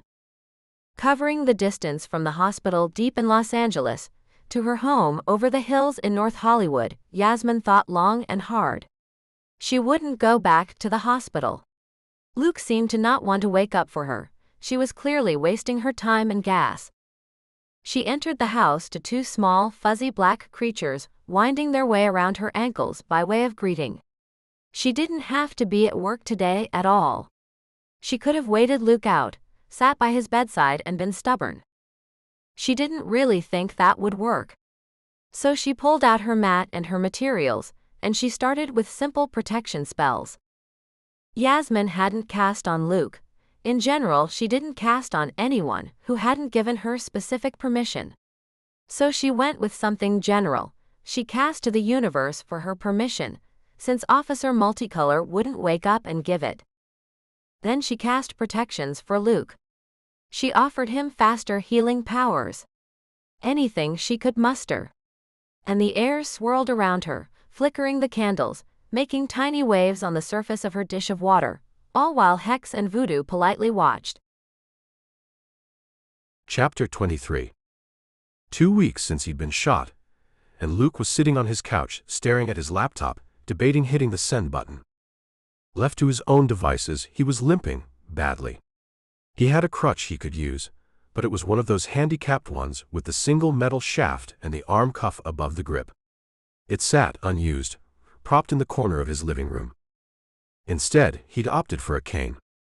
The staff had suggested one of the silver, 4-footed kinds for stability. Luke had taken it, and had his brother drive him first to an eclectic store where he purchased something wooden and left the silver old folks' home monstrosity as a gift for someone who needed it. He did not. Still on medical leave, Luke was about to go positively insane. That bullet had changed everything. One minute, he was overcrowded, spending every waking moment either at work with his usual full load of cases and court appearances, and every home minute on duty with Yasmin. At home, he was torn between keeping his hands off her and keeping her safe. He managed that. But just for numbers, when he added in driving her around on top of his normal commute, it was a wonder he had any time to sleep. Then a bullet to the leg, and suddenly he's on medical leave. Stuck in a hospital bed, unable to do anything. Yasmin was now safe, which was good, but Luke was left at home by himself. Unable to drive, and unable to work, and about 3 inches from getting declared clinically insane. His siblings were taking turns taking pity on him. He'd never been so grateful to be from a large family. Jada had offered to come over and cook for him, but he'd begged her to take him back to her place. At her apartment, he'd hobbled up 2 flights of stairs, then breathed heavily for about an hour. Not from the exertion, but from the waves of pain he refused medication for. He'd spent enough time loopy, thank you. In case it wasn't bad enough that he'd confessed his love for his client in front of God and all, and on a stack of Bibles, he spent nearly a week so doped up who knew what he'd told people. The only good news was that no one would believe him. Jada had stuffed him with French cuisine before returning him home to sleep it off. He woke up hours later, in the dead of night, petrified he was going to turn into one of those lumpy men he saw if he kept letting people take him out to eat while he couldn't really exercise. He did about 50 baby push-ups from his knees before even that got to his thigh. The doctor told him he was healing miraculously fast. But to Luke it was still far too long. He got Donnie to take him to the health club where he did every sitting exercise he could find, and became afraid his ass would form into the shape of a seat. One day, so bored he could cry, Luke hobbled to the bus stop, the cool cane not nearly enough help, and took the bus down to the precinct. His chief informed him that his job was waiting no matter how long his healing process took. When the chief quoted what he'd found on the average time, Luke felt the blood drain through the soles of his feet. He almost literally swayed. If he was out of work that long, he'd go numb. Learn to knit penguin sweaters, mastermind a criminal organization, and wind up on the other side. He was suddenly grateful the doctor had told him he was healing quickly. That day, Valverde had taken pity on him and driven him back home. She managed to do it without acting like she was taking pity on him. Luke was grateful. In all that time, he hadn't seen Yasmin. Not once. In full combat with his overall sense of boredom and ennui was the decision he had to make. He'd read the email in the hospital, and had been smart enough not to respond while he was stoned on pain meds. Hell, Luke hadn't even been sure he was reading it correctly. But he'd read it 3 times. The DIA had offered him the spot. They had invited him to Quantico to train as a special agent. It was a dream come true for a man who'd worked hard to get there. To pass all the written tests, to build his resume toward that one goal, to have been rejected in the past, which did sting a bit even if it was the norm. The kicker had been that the man who applied was not the man who got the letter of acceptance. The man sitting at his desk now was nursing a bullet wound in his leg and couldn't pass a physical for elementary school, let alone the DIA. He'd nearly cried when he'd written the return letter to that first acceptance. Luke had been forced to say that he would love to accept, but had taken a bullet to the leg, was recuperating. Blah blah blah. That was it. He was sure they would tell him to retest on the physical test next year, if he was up to it, and then he could reapply. Instead, they had shocked him by asking for his medical records and expected recovery time. They needed agents with his background. So he'd sent the material and waited. Just this morning, he'd gotten a reply. And holy shit, he was on the way. So 3 days ago, he'd stumbled to the bus station and ridden to Sacramento. There he'd had one goal: go to the lottery commission and cash his tickets. Instead, he had a check that would be coming in 6 to 8 weeks. Every time he thought about it, he sighed. Not that it mattered. While on medical leave, he was still drawing full pay, so he was fine where he was, except for the mind-numbing boredom. Today, he wasn't bored though. Luke hit send on his acceptance letter. A moment later, he had to remind himself to breathe. They believed he'd be well enough to enter the second class coming up. His new recruiting officer even said they had hoped Detective Salzone would be attending the training starting in 3 weeks. But clearly that wouldn't work given his injury. So in 9 weeks, he would be cleared to sit in class and work toward the physical goals. He would have to make the certification requirements by the end, but it was an 18-week training program. He would have plenty of time to recover and get up to speed. Staring at the screen didn't do him any good, and he didn't have much else to do. So he got dressed. He used his cool cane to hobble very uncoolly to the bus stop. It was slow going, and he saw the bus pass him about a block before he got there. Since there was no way he was going to run and catch up to it, he simply resigned himself to waiting. He could have gotten Savina or Arabella to drive him, but they both lived out of town. Savvy had young kids, Bella had a job, and Luke had all the time in the world to wait for the bus. While he waited, he contemplated his life. Knew he was doing the right thing, but knew his mother would cry. Still, Donnie and Jada had gone away for years for school.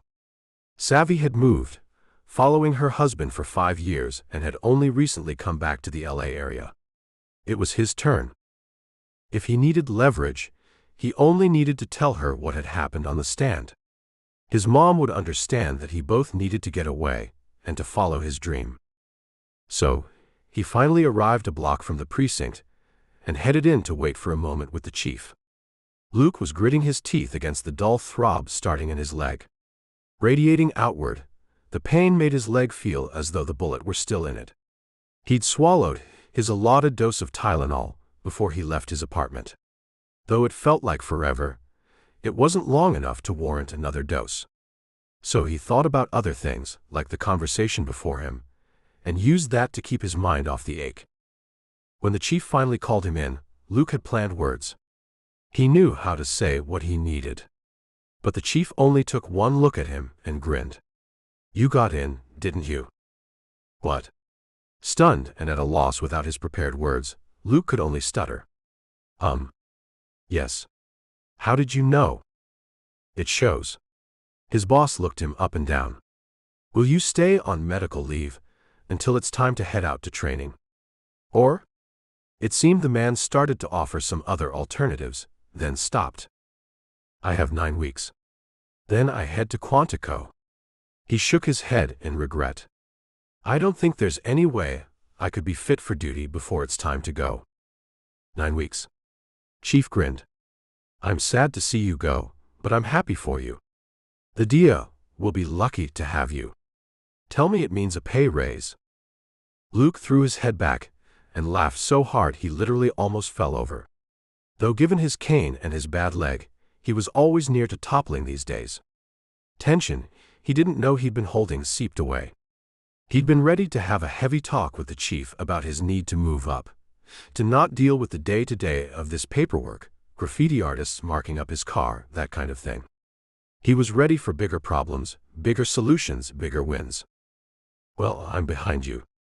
Except for one thing." The chief looked him square in the eyes, and Luke felt the weight of the man's stare. "You have to tell Valverde. Now. Before she hears it from anyone else." That was the right of it. With a salute, Luke thanked the man who had been his boss since he'd emerged green and ready from the academy, and went off in search of the woman who'd been friend, partner, and longtime sounding board. Jessica did not bear the chief's dignified happiness. She squealed like a schoolgirl, so happy for him. She was a little younger than Luke, and almost ready for her own move up. Valverde just hadn't decided which direction of up she wanted yet. "You'll have to tell me what it's like. I may follow you in a few years. Or go FBI." Luke could see her doing it. She had the right demeanor and the brains. And he tried to give back the hug she threw at him, once again without toppling over. He left the station, happier than he'd entered. Though he had mentioned the DIA and asked for recommendations, he hadn't realized the others had paid attention as much as they had. They had been ready for this day, maybe more ready than he was. Still, he had one more job. Another bus took him over to Highland, and he hobbled the slope as best he could. He was slow, and foot traffic went around him. Luckily, foot traffic in LA existed only between one store and the next. Angelenos were notorious for driving any distance over 2 blocks. So he didn't have anyone too seriously held up by his snail-like pace. When he finally stood in front of the door, he was toasty warm from the walk. Not quite uncomfortable, but ready for the artificial cool of the indoors. Realizing he should have checked first, Luke pushed open the door to Blessed Be, hoping Yasmin was on shift. There she was, helping a customer choose dried herbs from a variety of bins. Here's a binding tape. You'll want this. It's a little safer for beginners. She didn't see him, or she didn't acknowledge him, he wasn't sure. So he hung back and watched as she rang up her customer. Just after the girl left, Yasmin looked up and caught his gaze dead on. She'd known he was there all along. He could feel it. "Hi, Luke. What brings you by?" Do you have a minute?" She nodded and pointed at his leg. "You're healing fast, right?" "Yeah, how did you?" "Oh God, he was an idiot." "Thank you."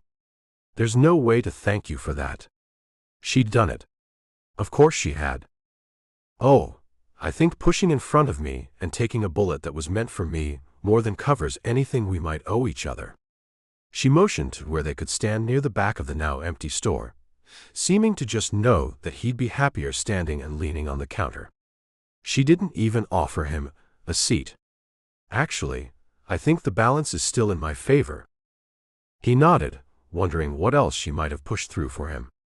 But he had a job here, so he sucked up his fear and started. "I came to tell you that I'm sorry." "About what?" She began toying with a stack of inventory papers on the counter, those amazing curls fighting to cover her face. He didn't know if he should push them out of the way so he could see her, or if it would be easier to let her hide. "About what I said at the trial. I don't remember running outside." Seems the knock to the head took out all that memory. At this point, the doctor said it was a crapshoot whether I'd ever get that memory back. He was babbling. He was off track. Luke steered it back. "I do remember what they asked me on the stand, and I do remember what I said." She nodded. But he still didn't see her face. "I'm sorry." He sighed. He didn't know what to say, how to make it right. It seemed almost like stalking someone, that by falling in love with her and keeping her close, and not saying anything, he'd somehow infringed on her personal space. "I didn't know how to say anything to you, and anything that happened would have compromised the case. So I never said a word. And the case got compromised anyway." She looked at him. Whiskey eyes, smooth skin, no expression. "And you're sorry?" "Yes. I just wanted you to know." But she didn't say anything else, so he filled in the gaps. "I heard you came to visit me several times at the hospital. I'm sorry I wasn't awake." "Me too." But the conversation dropped off to nothing, and he said a hasty goodbye, even if he couldn't make a hasty retreat. Yasmin watched him leave. Clearly, miraculously fast healing wasn't fast enough for a guy used to being on the move. While he admitted to what he'd said in court, he also apologized for it. Not really what she wanted to hear. A second apology for not being awake every single time she stopped by didn't help. There hadn't been a single word about wishing he could have visited with her. Luke didn't ask her out. If their professional relationship had held him back before, there was no telling what was holding him back now. She wasn't his client and hadn't been for 2 weeks. There was no reason to believe she would have need of protection services in the future, as the Del Surs in the area were all but gone, and she didn't go around pissing off people with guns on any regular basis. But Luke couldn't get away fast enough. Which was a damn shame. She was hopelessly in love with him. And she'd never really kissed him. Sure, she'd done far more while dreamwalking, and it had felt real, had even to a certain extent actually happened. But it only embarrassed him. Clearly, she'd brought him to her with a spell. It was Tristan her net had caught after all. However, catching her true love, bringing him to her just to be able to watch him walk away. That was a cruel universe. Her leg throbbed. Right where the bullet had hit him. It was no shock to her that she felt it. As Dotto shot Luke, Yasmin felt the bullet and even believed she was the one who was shot. Each time she came into any proximity with him, she felt the pain in his leg. She almost believed it was psychological, just a sympathy pain, but she'd felt it before she'd even realized what had happened. And today she knew he was off his pain meds and just gritting his teeth because so was she. Wishing to tell him to take something, that she would drive him home, Yasmin had instead kept her mouth shut. Luke seemed to want little if anything to do with her. His entire visit seemed only to be about getting his need to apologize off his chest. So she let him do that. The rest of the day went by with a mild layer of depression over it. Yasmin hadn't realized she held out hope that Luke was just recovering. Maybe he didn't want her to see him with a cane or something. And she'd created an elaborate fantasy where he walked in tall and proud and claimed her. Or asked her out. At least said in some way that he'd meant what he said on the stand. Instead, she got this stilted apology and truncated conversation. She saw his back as he walked away with no plans to ever see her again. The woman he claimed to be in love with, just 2 weeks ago. This sucked. First Tristan, now Luke. She closed up shop, still happy that she didn't have to worry about more than the usual after dark in Los Angeles kind of trouble. She and Libby went to their cars, keeping only the usual eye out for each other, making certain that cars started and each other were safe inside before leaving. Her home was another matter. Yasmin entered to the kittens rushing her. They didn't try to go outside, but that may be because she had enchanted the doorways to look unenticing to kittens. Hex and Voodoo wanted only to wind around her ankles while she poured their food, then did only slightly more work to prepare her own meal. Hers was a full step above kibble, but nowhere near what Luke cooked for her. Yasmin sighed. She needed cooking lessons. Delilah would do it. Her friend would take pity on her. Yasmin considered casting on herself in an attempt to remove her feelings for Luke. She'd screwed it up again. Shouldn't she start over from scratch? But neither Delilah nor Tristan would approve. As much as that sucked, it was the hallmark for making those decisions. The Goodmans were raised in the craft, steeped in the old ways and trained to make the right decision, to work through what shouldn't be cast against and to understand that there were repercussions for using spells and magics the wrong way. Didn't Yasmin already know that? Hadn't she learned that herself? So she sucked it up and spent her evening pining away for a guy she couldn't have, just like any other girl would. She ate ice cream. She watched bad TV. And she tucked herself into bed at a reasonable hour, reading herself to sleep. She was shocked when the bed dipped beside her. Eyes fluttering open, she found Luke smiling down at her. His hand reached out, brushing her hair away from her face as he leaned in to kiss her. It had been so long since he touched her. She was certain he didn't want to. But here he was. She kissed him back, wildly, fiercely, until she took a deep breath. Pushing his shoulders back, she looked into those two blue eyes and said, "No." Chapter 24. Her heart beat fast enough that she thought it might jump out of her chest. Yasmin hadn't even gotten dressed. While she'd decided at least 50 times on the way over to turn around and go back home, she hadn't. She came straight here and now stood with her hand up, but hadn't yet knocked on the door. She said no. But she wanted yes. He was awake, maybe walking around. She could feel the pain in her right leg. Nothing too bad, it was definitely getting better. Still, she could feel it radiating up to her hip, down to her knee. It happened whenever she got close. Maybe he was as close as the other side of the door. Thinking maybe he was already looking out the peephole at her standing there, undecided, hand up but not knocking, Yasmin took a breath and rapped on the door. He hadn't been looking through.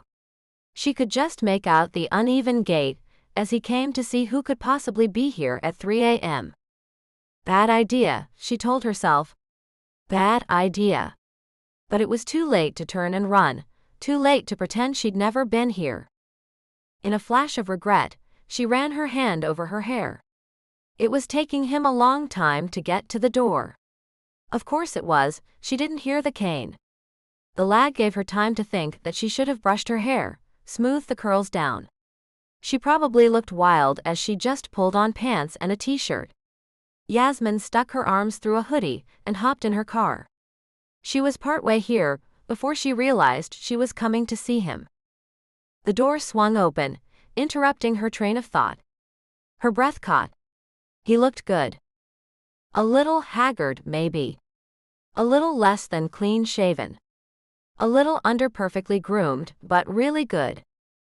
His pants hung low on his hips, obviously an old comfortable pair of running pants, which made sense given the leg injury.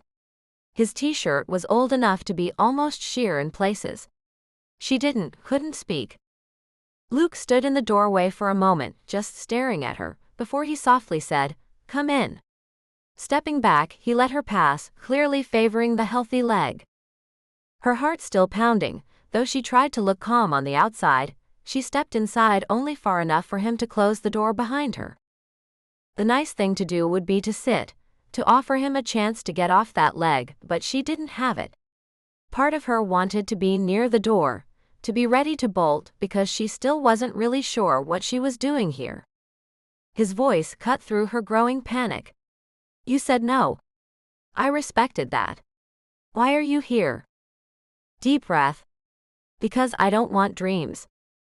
Luke didn't look her in the eye, and she didn't look at him either. This time, he continued the conversation going nowhere. "I don't even know what that means." He should. He should know what it meant. And the floodgates opened. She looked at him, through him, into him. "It means that I understood you didn't know what you were doing originally. Neither did I.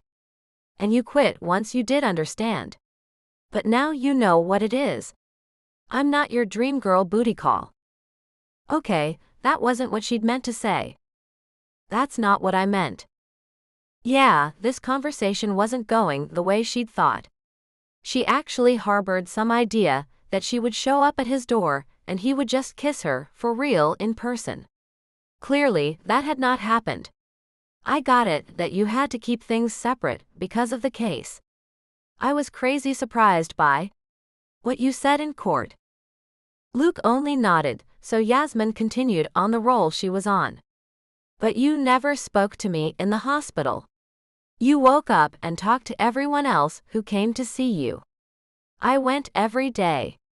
Then you were out, and you never said anything except that you were sorry. Sorry you said it. Sorry you felt that way." "What?"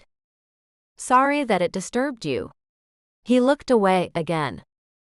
She was still standing in his doorway, still in jeans and an old t-shirt in the dead middle of the night. She nodded. It wasn't going to go well. So Yasmin delivered what she thought was her final volley. "If you want me, you have to want me for real." Silence. Just dead silence. Turning, she put her hand on the knob to leave. She hoped she could hold it together long enough to get to her car before she just lost it. Real sucks. Wow. So he loved her, but he didn't want to do anything about it? She was shaking her head and started to turn the knob, but his voice stopped her. "I know how you respond when it isn't real. But real means I have no idea if you have any feelings for me at all. Real means possible consequences. Real means giving you the chance to get up and walk out and say thanks and just go. Real means I have a crap leg that doesn't move well, and I'm not the guy the first can be. When it's not real." She didn't look at him. It took enough guts to say it, so she spent all her energy just getting the words out. "If you want a dream girl, go get one. That ability, it's all you. You can have anyone you want. Not me. I'm crazy about you. I'm in love with you. But I want the real thing. When he didn't say anything, she turned the knob. Only nothing happened. When she started to pull, the door resisted. An odd click directed her attention up, to the oddly placed deadbolts he'd installed. The ones that a criminal wouldn't look for because they were too high up. He turned it, bolting the door, keeping her in. Using the door for support, Yasmin turned to look up at him. He looked upset more than anything else. I can't carry you to the bedroom. I can't even keep up with you going down the hallway. I doubt I can function anywhere but the bed, and you're going to have to do most of the work. My leg won't. She smiled. I know. Take some Tylenol, it won't kill you. I don't need it. He shook his head. Typical response. Yes, you do. I can feel it. A sharp jerk brought his gaze to hers, and he really looked at her for probably the first time. I can feel it. I felt it when it hit you. I thought I'd been shot. I felt it each time I went to the hospital, and when you came to Blessed Be. Take some damn Tylenol. She sauntered into the kitchen to check the cupboards, and returned quickly with the pills and a glass of water. He watched her warily as he swallowed them. Then she shooed him down the hallway. It wasn't like she'd have trouble catching up. It wasn't romantic, feeding him medication, waiting on his slow, uneven passage, but it was real. Her heart swelled. That unevenness was for her, from him taking a bullet in an attempt to save her life. She messed everything up and he unscrambled it, at a cost to himself. When she finally walked into his room, she had a moment to look around before he reached the edge of the bed and plopped, unceremoniously, on the mattress. It was as though he was trying to ward her off, trying to convince her she was better with Dream Luke. Dream Luke was awesome, but he wasn't there when she woke up. Nothing he said mattered in the light of day. And Yasmin wanted everything. She slid alongside him, tucking one leg up so she could face him. A pose he could no mimic in his current state. For a moment, they just stared at each other, wondering what was going to happen. Then he leaned forward and kissed her. Full on for the first real time. Quickly it went from tentative and sweet to passionate and driven. Though his leg wasn't overly mobile, there was nothing wrong with the man's hands. Yasmin heard rather than felt the zipper of her jacket, and then she heard the sound of it hitting the floor. She might have gotten cold where her arms were bare, but his hands were hot and she leaned into his touch. While she'd kissed him this way before more than once, real was different. There was a depth of sensation that dreamwalking could never duplicate. There was a need in her that was satisfied that he was willing, even wanting her in reality. He was right, he couldn't take charge completely, couldn't balance himself the way he would if his leg could have borne the weight. She woke truly in his bed, beside him and aware of the dull ache in his leg. Yasmin smiled at him, then made a face. She had been responsible for his overexerting himself. I'll be right back. She popped up, happy, and he pointed her to the extra bottle of Tylenol on the bathroom counter. She brought the pills back and tried to refuse him when he reached for her again. I don't want to hurt your leg. Then don't. His grin was lethal, reaching up to deepen the bright of his eyes and down into her soul, grabbing her and holding tight. They made love again, this time more adept at working around his injury. This time she held on fiercely after, knowing that he wouldn't disappear when she closed her eyes. Falling back asleep was easy. Luke was worn out, still healing. She'd been up a good part of the night, woken by Luke in her dreams. It was noon when she pulled on what odds and ends clothing she'd brought with her, and suggested she drive them to her place so she could shower and change. Yasmin was off today. Luke must be on medical leave. There was no way he was going to work even at a desk with a bullet injury. They could eat a late lunch. She started making plans. Asked him about them, and accepted a soul-searching kiss before he slowly made his way into the master bath for a shower. Thinking she was going to be a while, and unsure what to do, she could hop on his internet but wasn't sure how he felt about her being on his laptop. She decided to watch TV. Stepping into the living room, Yasmin stopped dead. She'd missed this last night, too high-strung to look around. Cardboard boxes lined the wall. Some closed and taped. They were labeled in Luke's neat writing. Books. Collectibles. Office supplies. Computer stuff. There was a pile of clothing still on hangers, stacked under an index card taped to the wall. Store at Mom and Dad's. As she looked around, she'd seen what she missed. He had colored index cards, labeled and taped to furniture, cabinets, etc. Even his labeling was multicolor. The couch had a card stuck into the back, store. The coffee table said, Jada. As did the rickety TV stand. He was moving. Luke was slow in the shower, so she had time to think about it. It wasn't across town. He hadn't used the lottery money for a down payment on a house. She'd been there, he likely didn't even have the money yet. If it was just a new apartment, he wouldn't store his couch, his TV, his kitchen. He wouldn't give away the coffee table. By the time he came out dressed and ready, she was a ball of nerves. Luke's smile faded as he saw her. What's wrong? She held her hand out toward his boxes, the categories that didn't make sense any other way. Where are you going? Oh. He smiled, further twisting her heart. Quantico. That didn't mean much to her. She'd heard of it, of course. Virginia?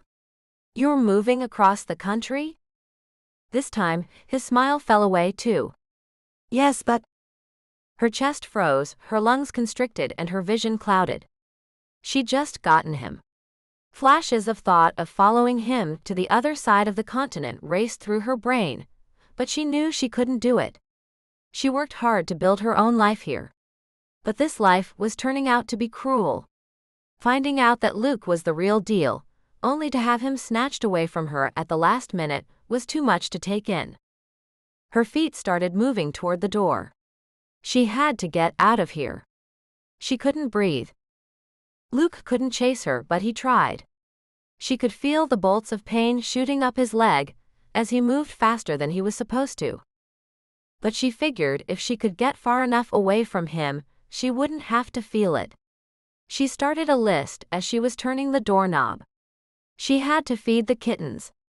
Clean the kitchen. She was out of cereal. She needed to call Shori and check on the girls. Why wouldn't the door open? The bolt. That silly bolt overhead where no one would think to look, including her trying to get away. She was reaching up when he practically tackled her from the side. It's just training. Don't go. How long? Her heart was racing, afraid it was all over before it even started. He sounded resigned. 6 months. Her breath sucked in. It's so long. Luke's hand covered hers, and she caught a glimpse of orange track pants and a yellow shirt. Yasmin almost laughed in spite of herself. He turned her, pushed her into the corner where he could pin her stay balanced on his good leg. She didn't fight. She didn't have it in her. I don't leave for another 2 months. They postponed my entry so I could heal up and be ready for the physical tests. 2 months. That was good. He was breathing hard too. In 2 months he had to be able to bound across the room and do a lot more with no pain, at least without any visible twinges. He would do it. But she didn't have time to think about that. He was kissing her, killing her with the thought of losing him. When he finally pulled back, he rested his forehead against hers. Are you in? In. Us? Are we a thing? His eyes searched hers. You said last night that you loved me. I love you. Are you in? She nodded fiercely. Yes. Yasmin had no idea what she was agreeing to, but she agreed. The chance to have Luke was worth it. I haven't officially resigned LAPD yet. If you want, I won't go. Holy shit. Her eyes widened and she just stared. One night, and he was offering to stay? But it hadn't been one night. It was a lot more, and she felt it. She'd cast for her true love thinking it was Tristan, and she'd caught Luke. Here he was, offering to give up a chance at his dream, proving that she'd caught the right guy. No. You go. We'll work it out. I don't know where I'll get stationed. But I already requested this area, and I know it well. He shook his head. It's no guarantee. She kissed him, her heart thawing, her breath unlocking. Nothing is. Luke laughed at her. Me? I'm a guarantee. I wanted you from the moment I saw you. And it all went to shit pretty fast. But today I have everything. Pushing up on her toes, she kissed him again, holding his face to hers, feeling the length of him against her, reveling in the comfort and safety of his touch. I can't follow you to Quantico. I don't expect you to. I'll be in training long days, I'd have to free time for you. But we get chances to come home. Take breaks. I'm hoping to let go of the apartment. Could I stay with you when I? Yes. Her smile was genuine and reached her fingertips and toes. And when you get assigned. If you still want to, I could follow you then. Her smile faded. Who knew where they'd be in another 8 months? Many relationships didn't last that long. But his voice was almost chiding. I'll still want to. I'm all in. Chapter 25. Yasmin told him she loved him and hung up the phone. She was proud. Luke was following his dreams, earning good marks in DIA training, and enthusiastic about what he was learning.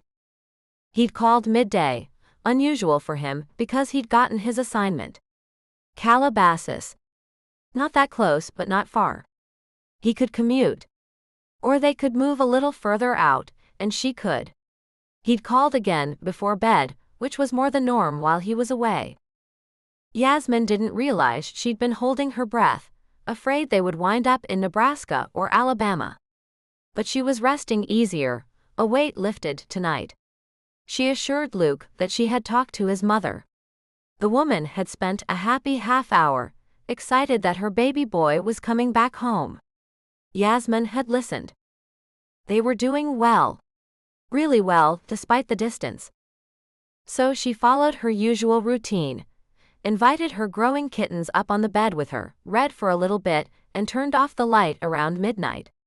Her eyes drifted shut, and she fell deep asleep only to feel the mattress dip beside her a few moments later. She reached out and found Luke reaching out for her. Epilogue. Your door is sticking. Tristan overheard the same conversation from the front that he'd heard for the past 3 days. The damn door. He needed that shop door to swing like it was oiled and be welcoming. Instead, he was sure they'd had a spell cast on them. But was it good enough that he and Yasmin couldn't break it? Because they'd been pretty sure they had, but here was the door sticking again.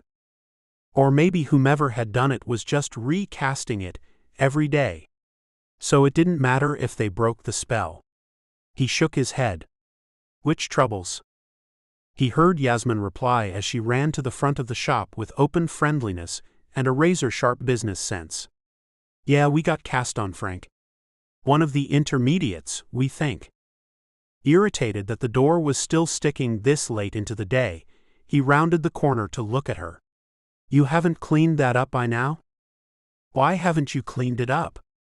Yasmin shot back and Tristan fought his smile. She was so much fun to spar with, now that she was no longer hung up on him. She's your student. He replied, waving his hand at her. You're the one who taught her how to do all this. He'd always been against Yasmin and Delilah teaching those beginner classes. It always invited trouble like this. You know, Tristan, Yasmin started talking again, and he was afraid she was going to give as good as she got. I may have taught her how to do this, but I'm not the one that slept with her, and dumped her, and gave her a reason to get revenge on your store. 2 aisles over, he heard a sweet pop of laughter as someone listened in. He tried to ignore it. I'm working on it. That's not your fault. Frank consoled. Don't I know it? Tristan said. When he got laid, he made sure everyone was on the same page, damn it. Getting revenge because an agreed-upon fling didn't turn into marriage was just childish. But Tristan admitted he needed a better sorting system. With a "this is your fault" look, Yasmin headed around the corner to help a customer. Heading to the door, Tristan pulled at it to see if he could figure out exactly what spell had been cast on his little store. His hand was turning the knob when he heard Yasmin yell out, "Tristan? Your little one-night stand screwed with the price tags too." He headed around the corner, knowing he was glaring. But he looked down at the tag in Yasmin's hand. Nothing was wrong with it. The tag looks fine. No, it says $7,000. Per ounce. She countered. After a moment, she stared at him. Oh goddess, it's brilliant. You don't see it. I didn't see it until... She looked up at the woman she'd been talking to. The one who was now trying to sneak out of his store. Not fast enough. He was looking at her as she turned back around to face him, but Yasmin was still talking. Your ex made it so the customers could see the bad prices but not us. So we'd never know. Honestly, it's impressive, and I think maybe you deserved it. Megan, the woman had briefly said her name was Megan, covered her mouth again to hide another laugh as she set her basket back in the rack and reached for the door. Though she tugged, it didn't give. She tried again. Nothing. Tristan sighed and waited. Someone was going to have to break the scorned woman curse on the door so he could run his store. It was casual. She knew that.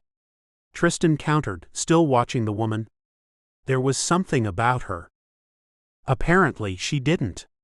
Yasmin threw back. Then she must have spotted Megan.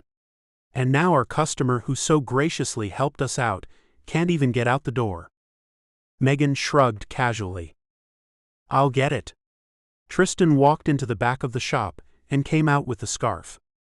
He folded it, using the exact pattern his grandmother had taught him, but he felt the presence of the woman at the door, stronger and stronger the closer he got. Reaching out, he put his hand on her arm and made eye contact for the first time. As she yanked her arm back from the sharp sizzle of their touch, Tristan reacted. Megan had a magnetic pull that he couldn't define. His eyes trailed down her frame and back up past her hips. Not large, she was definitely not petite either. She had a wide, lush mouth, and he suddenly wanted to kiss her. She looked familiar, and yet unknown at the same time. Her black hair that hung in fat curls begging him to touch it, though he knew he couldn't. Not yet. As his gaze slowly trailed upward and met her eyes, something told him she knew exactly what he was thinking. Oh my goddess. Chapter 26. Megan Booker drove out of Hanson, Georgia for the last time in the muddy blackness that was 9 pages M after a massive storm. Fog reached out, snaking tendrils across the road as it seemed to steam in the summer night. Then again, the shimmer on the road may have been from the sheen across her own eyes, tears she refused to shed. Harsh, hurtful words lingered in her head, though they hadn't been said out loud at all. She thought she was immune to that by now. That she'd grown a thicker skin.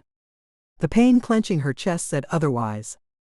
It had taken all of an hour to pack everything she truly owned, everything she would take with her. It hadn't been a pretty job. She shoved blankets directly into the trunk of the car, glad she kept it clean. A few small appliances, an insulated mug and a bag of shoes stuffed the footwells in the back seat. On top of the seats were several boxes of her favorite books. Never unpacked from when she'd moved home after college, they'd been easy to shove into the car. On top of that lay her hanging clothes. Though she'd rubber-banded the hooks together, the clothes weren't even covered with so much as a garbage bag. The garbage bags weren't hers, despite the fact that she'd paid for them, and she wasn't going to take them. Next to her in the front seat was a massive pile of her folded clothes. It was shifting each time the road curved, but she didn't care. As long as it didn't get in the way of driving fast and far from here, it didn't matter. Hanson, Georgia was its own special kind of hell, but she'd stayed anyway. Megan thought of her mother, of her younger sisters, Lizzie and Ari, and wondered what they would do without her. Then she almost laughed out loud. They would do what they always did, defer to her father. Megan was done with it. She had everything she owned in the little car, and she owned the car too. She had money in the bank, and some in cash in her wallet, because her father wouldn't let her help with the bills. So she only helped with the ones she could sneak in. Now she had nowhere she needed to be. Before she unplugged her laptop, she'd logged into the Wi-Fi she paid for and penned a quick note to her boss. Due to a family emergency, she was taking a week off. She would check email when and if she could. She was sorry. Megan had almost written unforeseen family emergency, but she should have seen it coming from a mile away. Once she set up her leave time, she canceled the entire phone and TV and internet service, since she'd been paying for that too. She wanted to leave it. Let the girls and her mother have cable TV, even if her father didn't let them watch it. They'd been pretending they just got it by accident. They could keep doing that. She wanted them to have access to the outside world, but she didn't know where she was going or how much money she would need, and she was angry at all of them. Broken branches littered the road, and despite her need to get out of town and fast, Megan watched carefully for them.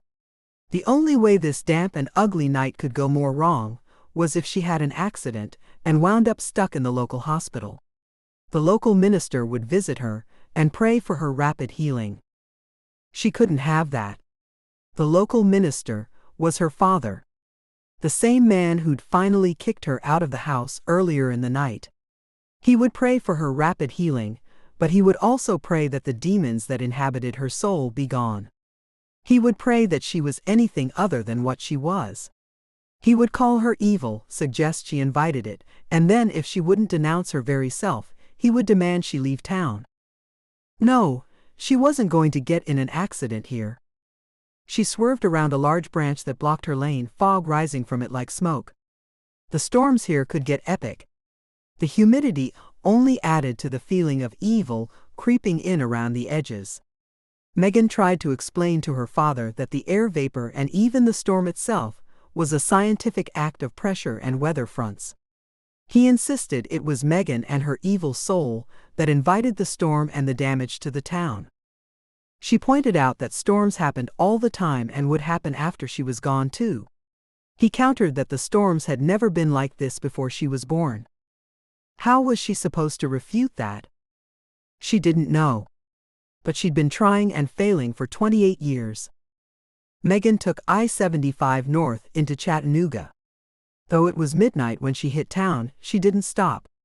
Instead, she hooked onto I-24 and drove several more hours to Nashville. There, she faced a series of forks in the freeway and found herself accidentally on I-40 westbound, and figured that was the best direction anyway. She didn't stop until the sun was coming up, and all evidence of the storm was far behind her. She rented a room in a cheap hotel and slept until 1 p.m., missing the free continental breakfast. Consoling herself with fast food, she hit the road again, this time sticking to I-40 west and wondering what town she would hit next. Where she might stick. Little Rock didn't appeal. On a whim, Megan took I-30 and dove southwest toward Dallas. The summer heat beat down on the little car. Where she'd had the air conditioning on to fight the humidity when she left Georgia, she now had it set to the coldest possible setting and could still feel the sun on her arms. She'd expected the air in Dallas to be drier. It wasn't. It felt too much like Georgia, so she headed onward to Austin. It was a full hour later that she realized the whopping tangle of freeways in Dallas had taken her up into the sky, but not aimed her toward the city of her choice. Not familiar with the area, and still upset about everything that had happened the night before, she decided she'd gone too far to turn back. She didn't know anyone in Austin anyway. Maybe this missed turn was serendipity. She continued on through Abilene and Odessa before being merged into I-10. With no music playing in the car, only thoughts of anger, regret, and her newfound freedom to keep her company, Megan discarded the advantages of every city she saw.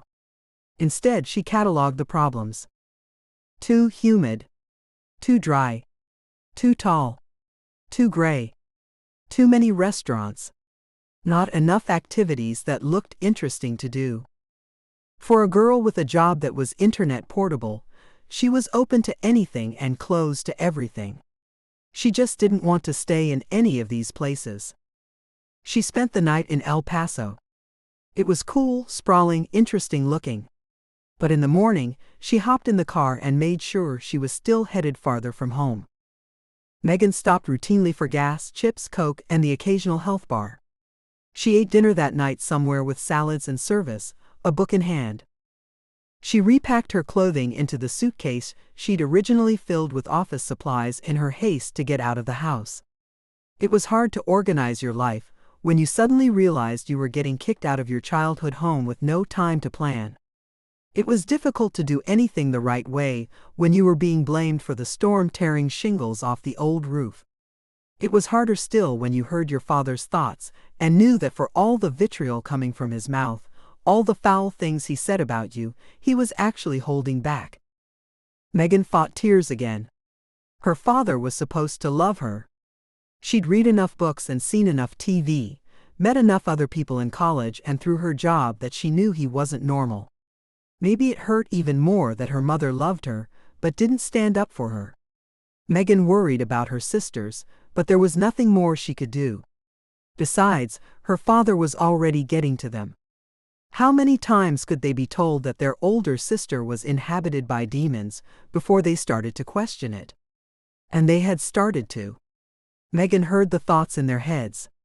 When the storm began in earnest, Lizzie wondered if it was Megan's fault, if Daddy was right. Then she'd looked at Megan in fear, knowing her sister heard her thoughts. That had been the worst. So Megan drove. Farther and farther away. It was sunset on the third day when she could go no farther. Turning around and looking over her shoulder as though she could see all the way back to Georgia, Megan thought about what she'd left behind and what might be in front of her. There were apartment buildings nearby, she could see them from where she parked. Maybe she could afford one, she was educated, made a good salary. People walked by her, mostly they were happy.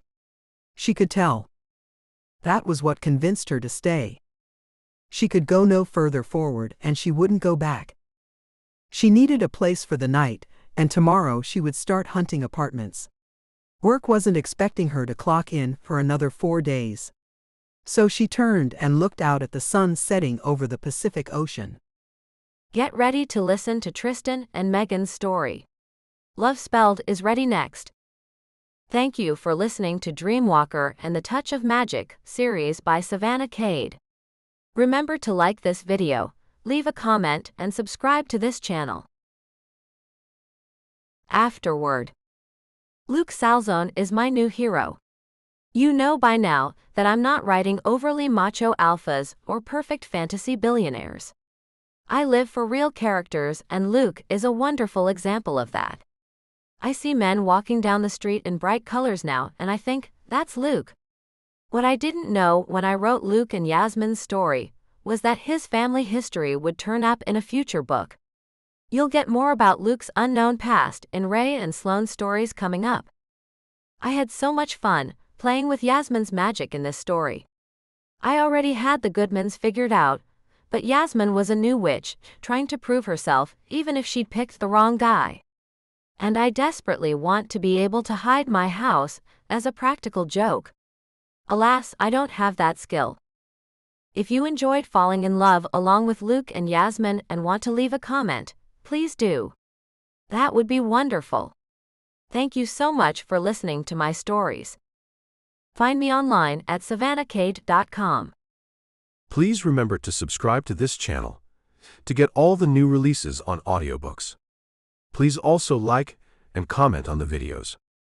I'll be releasing my entire catalog here for you in dual narration audio, but I need subscribers to know that it's worth the effort, that people are listening. Thank you so much for being here and listening. I'll keep writing more.